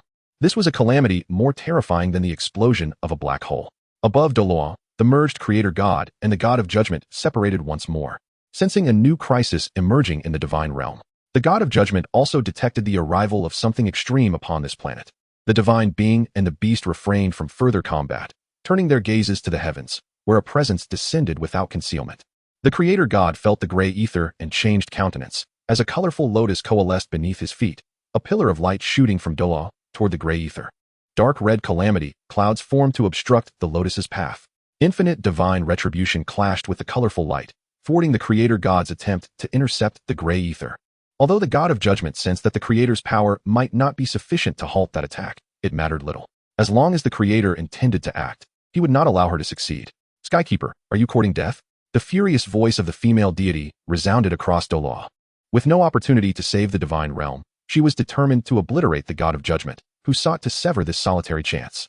Ha ha ha, creator, remember, I am no longer the Skykeeper trailing behind you. I am now the god of judgment. Austin Griffin. The nine-headed chimera sprouted a 10th head, revealing his true self. The 10-headed chimera, the god of judgment. A tremendous explosion erupted from the evil demon forest. As the vast expanse of the forest was flattened in the furious clash between the creator and the desperate god of judgment. Heartblood cold lotus, frozen world. The blood-red ice crystal lotus shattered entirely, freezing time and space, elements entwined within the ice. This was Zhou Yi's desperate struggle. She had not recovered. And this creature was indeed a demigod-level entity, on par with the formidable Mir, whom they had previously fought together. However, this beast was not as strong as Mir, who was the general of Kurun Kia, possessing battle experience and arcane techniques that this instinct-driven demigod could not rival. Even if this demigod were the natural deity of the world, it was insufficient. The nine-headed white dragon was imprisoned in midair by Zhou Yi. The blood-red demon's sword grazed her palm, droplets of blood blossoming in the air. The evil emperor, the Snow Empress, and the mermaid princess simultaneously distanced themselves. The Snow Empress bore irremediable wounds, her pure white gown on the verge of disintegration, embodying a beauty of ruin and defeat. The mermaid princess's tail shed scales, her lower half drenched in blood, her vitality waning. They had never been a match for the evil emperor, especially now as one had undergone rebirth, while the other, for specific reasons, could not draw upon the ocean's power. The evil emperor was not faring well either. The armor forged from the throne of slaughter and judgment was forcibly torn apart by the Snow Empress's imperial sword. Though both long swords remained intact, the murderous intent had diminished significantly. He was not a warrior. He was merely a mage, unlike the Snow Empress, who practiced both martial and magical arts. The essence of the evil eye was fragile. Their clan thrived on spiritual strength, but here, in the extreme northern ICC, the mermaid was not much weaker in that regard. Were it not for the throne of slaughter and judgment, he might not have been able to gain the upper hand against those two women. Despite his current state, the torn armor bore the mark of a jade hand. Imperial palm, great cold, no snow. The ultimate ice element tore through the protection of slaughter and judgment, freezing his essence. However, due to the nature of this pseudo-super artifact, the injuries he sustained were not as severe as theirs. Subsequently, the evil emperor retracted the throne of slaughter and judgment, for his strongest means lay elsewhere. A colossal single eye appeared above the ICC, adorned with 108 tentacles, each 1,000 meters long. This was his true form, the tyrant of the evil eye. A ring of blue light coalesced around the single eye, compressing his spiritual power to its utmost limit. This intense spirituality affected space and time. Light of time and space. The pale blue halo spread across the realm, causing the hearts of the Snow Empress and the Mermaid Princess to plummet. They had no means to counter this assault, just as despair engulfed them. The sound of shattering space resonated within their minds. The demon sword in Zhou Yi's hand traced a beautiful arc, layers of overlapping shadows converging. This was a newfound move, her most formidable strike to date. Named Breaking Extremes. Breaking Extremes, Heaven and Earth Cold Lotus Slash. All of Zhou Yi's spirit, strength, stamina, and manipulable ice elements coalesced into this singular strike. A massive red blade of light cleaved through the ocean, severing the divine-like beast. The residual force of the blade countering the evil emperor's lethal attack. The light of time and space shattered, and the evil emperor suffered a backlash from the spiritual energy. His furious roar echoed across the land, his mind filled with the imprint of that red blade. The evil emperor tore through space to escape. Remaining here could very well lead to his demise at the hands of the Snow Empress and the Mermaid Princess. Zhou Yi's figure descended from the heavens, her fragmented form gazing upon the being cleaved in two. He was not yet dead, but she had exhausted her strength. Zhou Yi closed her eyes, and just as she was about to fall into the abyss of the cleaved deep sea, a warm embrace caught her. The deities remaining in the divine realm observed the perilous aura approaching, more dangerous than the explosion of a black hole, sinking into despair. The god of life and destruction could not arrive in time. The god of Shura lacked the power to withstand that blow, while the heirs of the evil god and the benevolent god were bereft of even super artifacts. They could conceive of no means to survive. Tang San's expression could no longer conceal itself, twisted in extreme anguish. Why? I refuse to accept this. After years of meticulous planning, I was on the verge of reaping the fruits of victory. Why are these meddling interlopers so formidable? The dark side of Tang San's heart could no longer be restrained. Finally, just as the gray ether was about to touch the divine realm's barrier, a furious roar erupted. Why? I refuse to accept this. Why?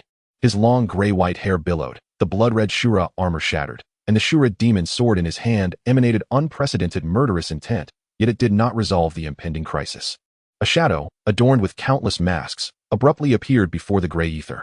A smiling mask radiated an eerie glow as it gazed at the man in the void. Ahaha! Demon Lord, to see you again is simply too delightful. Ahaha! Chapter 34. Divine War 6. Annihilation of Worlds. Gu Feng's crimson eyes gazed upon the shadowy figure. It seemed as though he could perceive the silhouette beneath the masks. A faint recollection flickered in his memory, a name that lingered just out of reach. Yet it held little significance. Gu Feng raised his arm as the gray sun ascended, comparable in size to that of Douluo. The gray orb descended towards Aha. While behind Gu Feng, a crimson crescent moon shimmered. The red crescent began to spin, and a colossal celestial scythe swept towards Gu Feng's rear. The gray sun was engulfed by a mask, which re-emerged amidst the black mist. Aha, how intriguing. It seems I have stumbled upon something extraordinary, truly fascinating. Aha's figure vanished with that peculiar utterance, leaving no trace of his departure. The sanguine crescent shattered, as a rift tore through its swirling form, gradually widening to reveal a feminine silhouette connected to an enigmatic entity.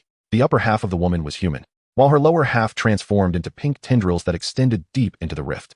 She clasped her hands around her chest, her eyes squinting, adorned with a curious smile that beckoned all living beings to explore further. A void fissure tore open behind Gu Feng, revealing a crimson world emerging from the abyss.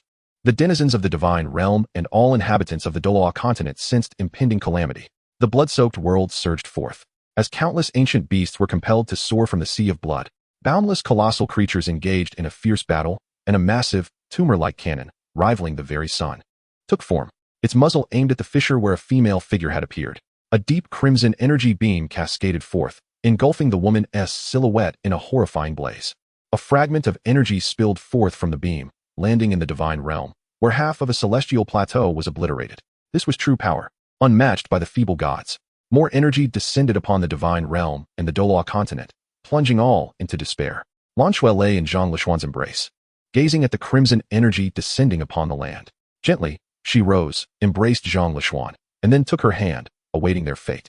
Ouyang Sun's mad god mask shattered as he knelt, cradling Ouyang Qier, who opened her eyes and weakly raised her hand to caress Ouyang's face. They exchanged no words, merely gazing into each other's eyes. With the last of his strength, Ouyang Sun stood, supporting Ouyang Qier against his shoulder as they shared one final sunset together. Mir, long absent, retrieved the ice coffin of Meng Hongchun. As the coffin opened, the figure within appeared vividly alive, as if death held no sway over her. Mir tenderly arranged her hair, then held Meng Hongchun in his arms, sitting gently on the 6 paths within the blood sea of the sun and moon. Watching the vibrant hues of the sky, he realized it was merely the aftermath of energy collisions, while the uninformed beheld it as a beautiful aurora. He envied those mortals who knew nothing of their fate, finding solace in their oblivion. The Snow Empress and the mermaid returned to the far north with Zhou Yi. Within the grand palace adorned by colossal ice trees, the Snow Empress returned to the place where she first encountered Zhou Yi. Zhou Yi rose, grasping the blood-colored demon blade, now devoid of its former glow, resting silently in her hand. She plunged the blade into the palace floor, pointing at the stunning aurora above. She understood it was not an aurora, but rather a distant terror, appearing as such due to its remoteness. I have not seen the aurora in ages, Snow Empress. Knowing you brings me joy. Please, accompany me to witness it one last time. Zhou Yi's soft voice resonated. A smile blossomed on the Snow Empress's face as she approached Zhou Yi, resting her head gently on her shoulder. The two ethereal beings of ice and snow leaned together, gazing at the final aurora. At the palace entrance, a mermaid watched the two ice and snow sovereigns leaning against one another, and a realization dawned upon her. A flute materialized in her hands as a melody began to play softly. If you wish to escape the mortal realm, wait for the rain to fall. Admire the fireworks set off by the gods. Take a moment to pause, allowing the desolate heart to sprout anew. Then, set forth unafraid. The most tenacious flower blooms on the precipice. Let the scars of the past be carried away by the wind. Qianqiu nestled in Gu Yechen's embrace. Yechen, do you think our child would crumble upon knowing this? Tears welled in her eyes as she gazed at the figure on the horizon. Her child, yet not her child. She understood that her offspring was not this world-ending demon, yet she also recognized that it was indeed his child. Gu Yechen refrained from uttering words that would proclaim he was not their child. He had never deceived her, even in the final moments of his life. He could not bear to mislead this kind-hearted angel. Though it might have been a benevolent lie, he found himself unable to do so. In those last moments, seeing his child, embarking on the journey to the netherworld alongside her, felt rather pleasant, did it not? Gu Yechen pondered deeply, ultimately turning his gaze towards the tearful Qianqiu. In his eyes resided an indelible tenderness. He gently wiped away the traces of her tears, silently enveloping her in his embrace, his hand soothingly gliding through her golden tresses. Behind him lay the desolate frontier he had painstakingly established, while before him stood the enchanting figure with whom he wished to share a lifetime. Moreover, they would leave imprints upon this world, a testament to their existence. I can only hope that in the next life, we shall meet again, he mused. In the eyes of Gu Yechen and Qianqiu lies an endless affection, though neither has realized it.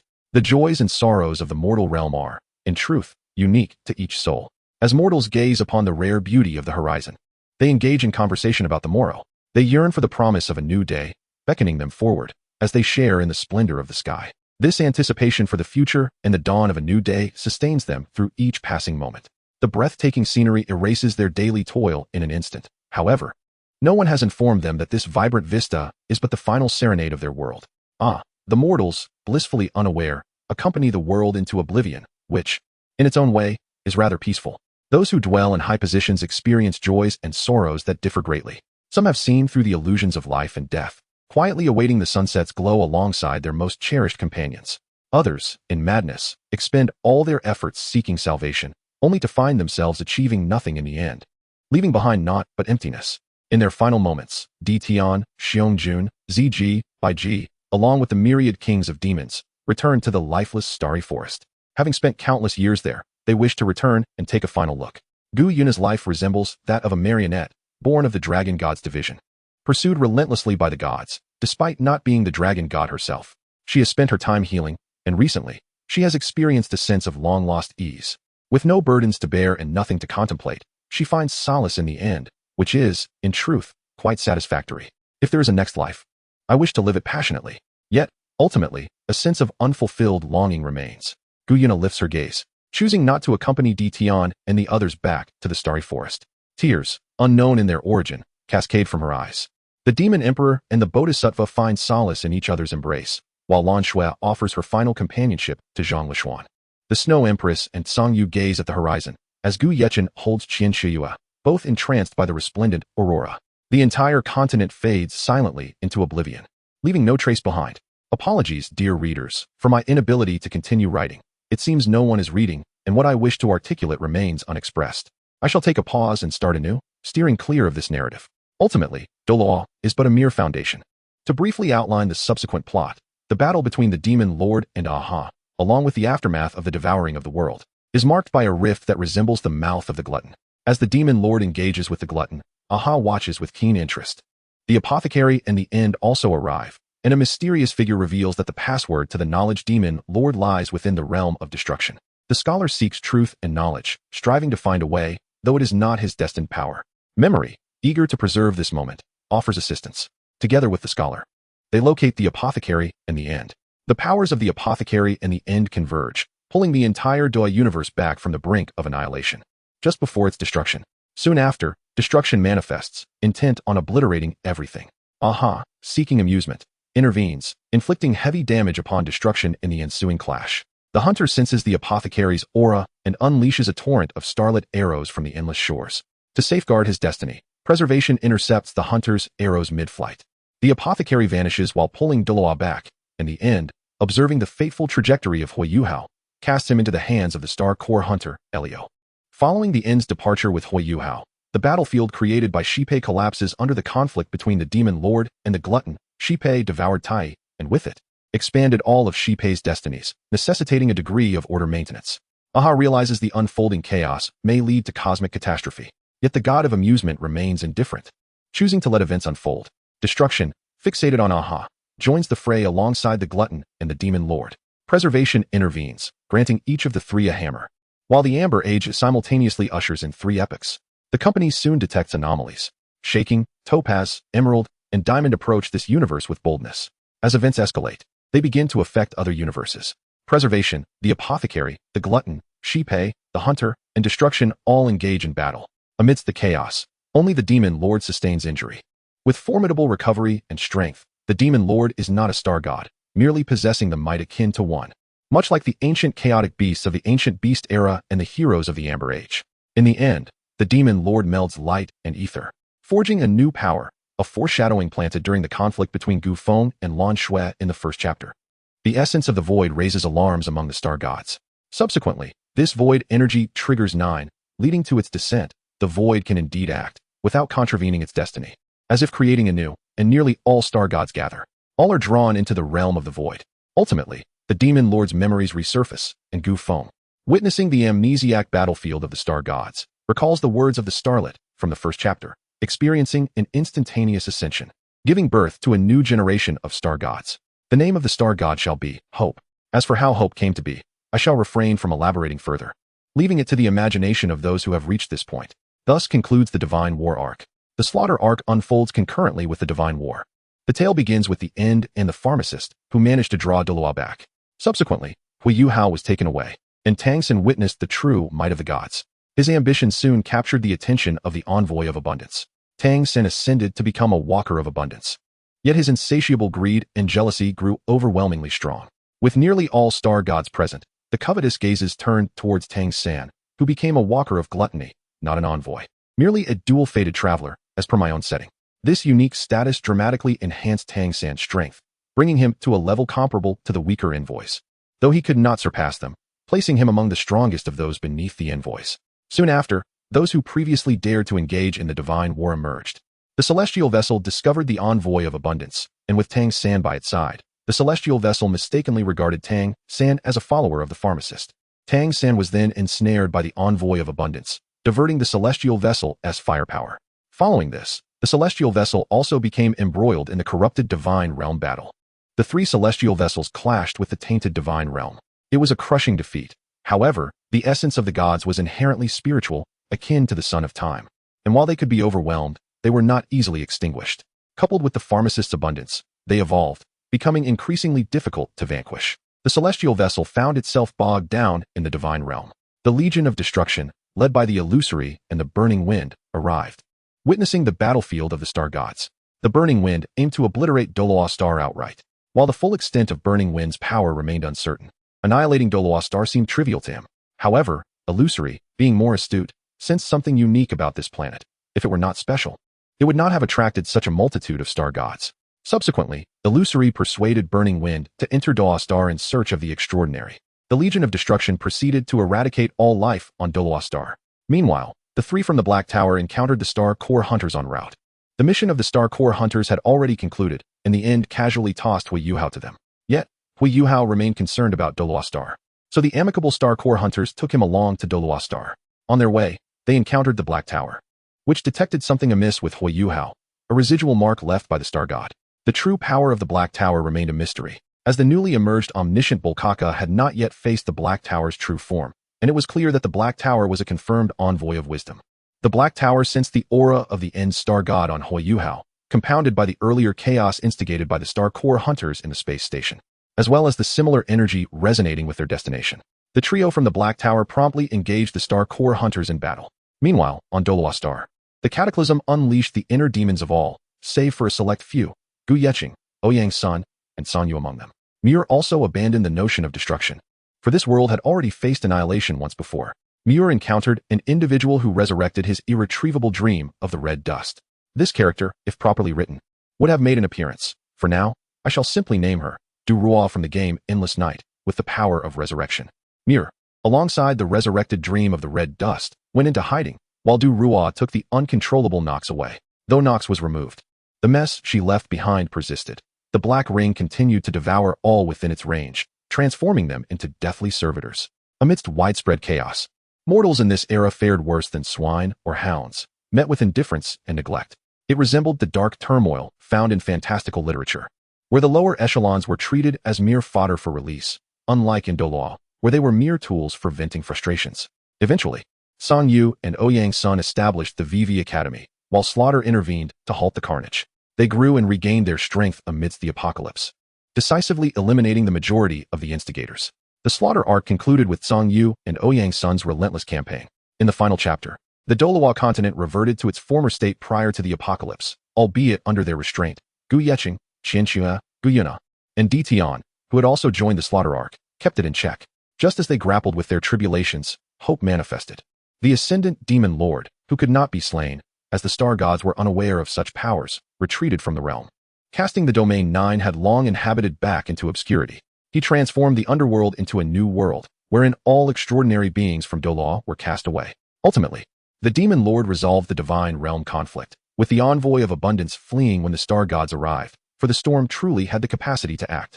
Destruction shielded burning wind and illusory. No one from the Star Core hunters or the trio from the Black Tower could prevail over the other. With their mission complete, the Star Core hunters returned with the newly joined Huagua to Pinacone, where they had further tasks to attend to, recruiting new members, Sunday Brother. The Black Tower acquired the intelligence and data they sought, returning to the space station to develop a new universe. On the celestial vessel, Fei Xiao exchanged glances with the demon lord who had ascended to godhood. Ultimately, they became mere passers-by. She was a general, not a devoted wife. That was her most cherished memory. He was a star god, also a demon lord, who placed his hopes upon Fei Xiao before returning to the underworld. Vanishing from the view of the crumbling iron universe, he became a forgotten star god, ever watching over the general Fei Xiao, until her lifespan reached its end. At that moment, hope reappeared, taking her soul and intertwining it with his, leading to rebirth. They were known as Gu Feng and Salon. The end of this book. Finally, to those who have read this far, I apologize. I truly desired to continue writing. However, the audience was scarce, and recently, the pressures of school have been overwhelming. This marks my first attempt at writing a book, and my prose may not be particularly refined. This is where my tale concludes, but should the opportunity arise, I may endeavor to write another, likely diverging from this style.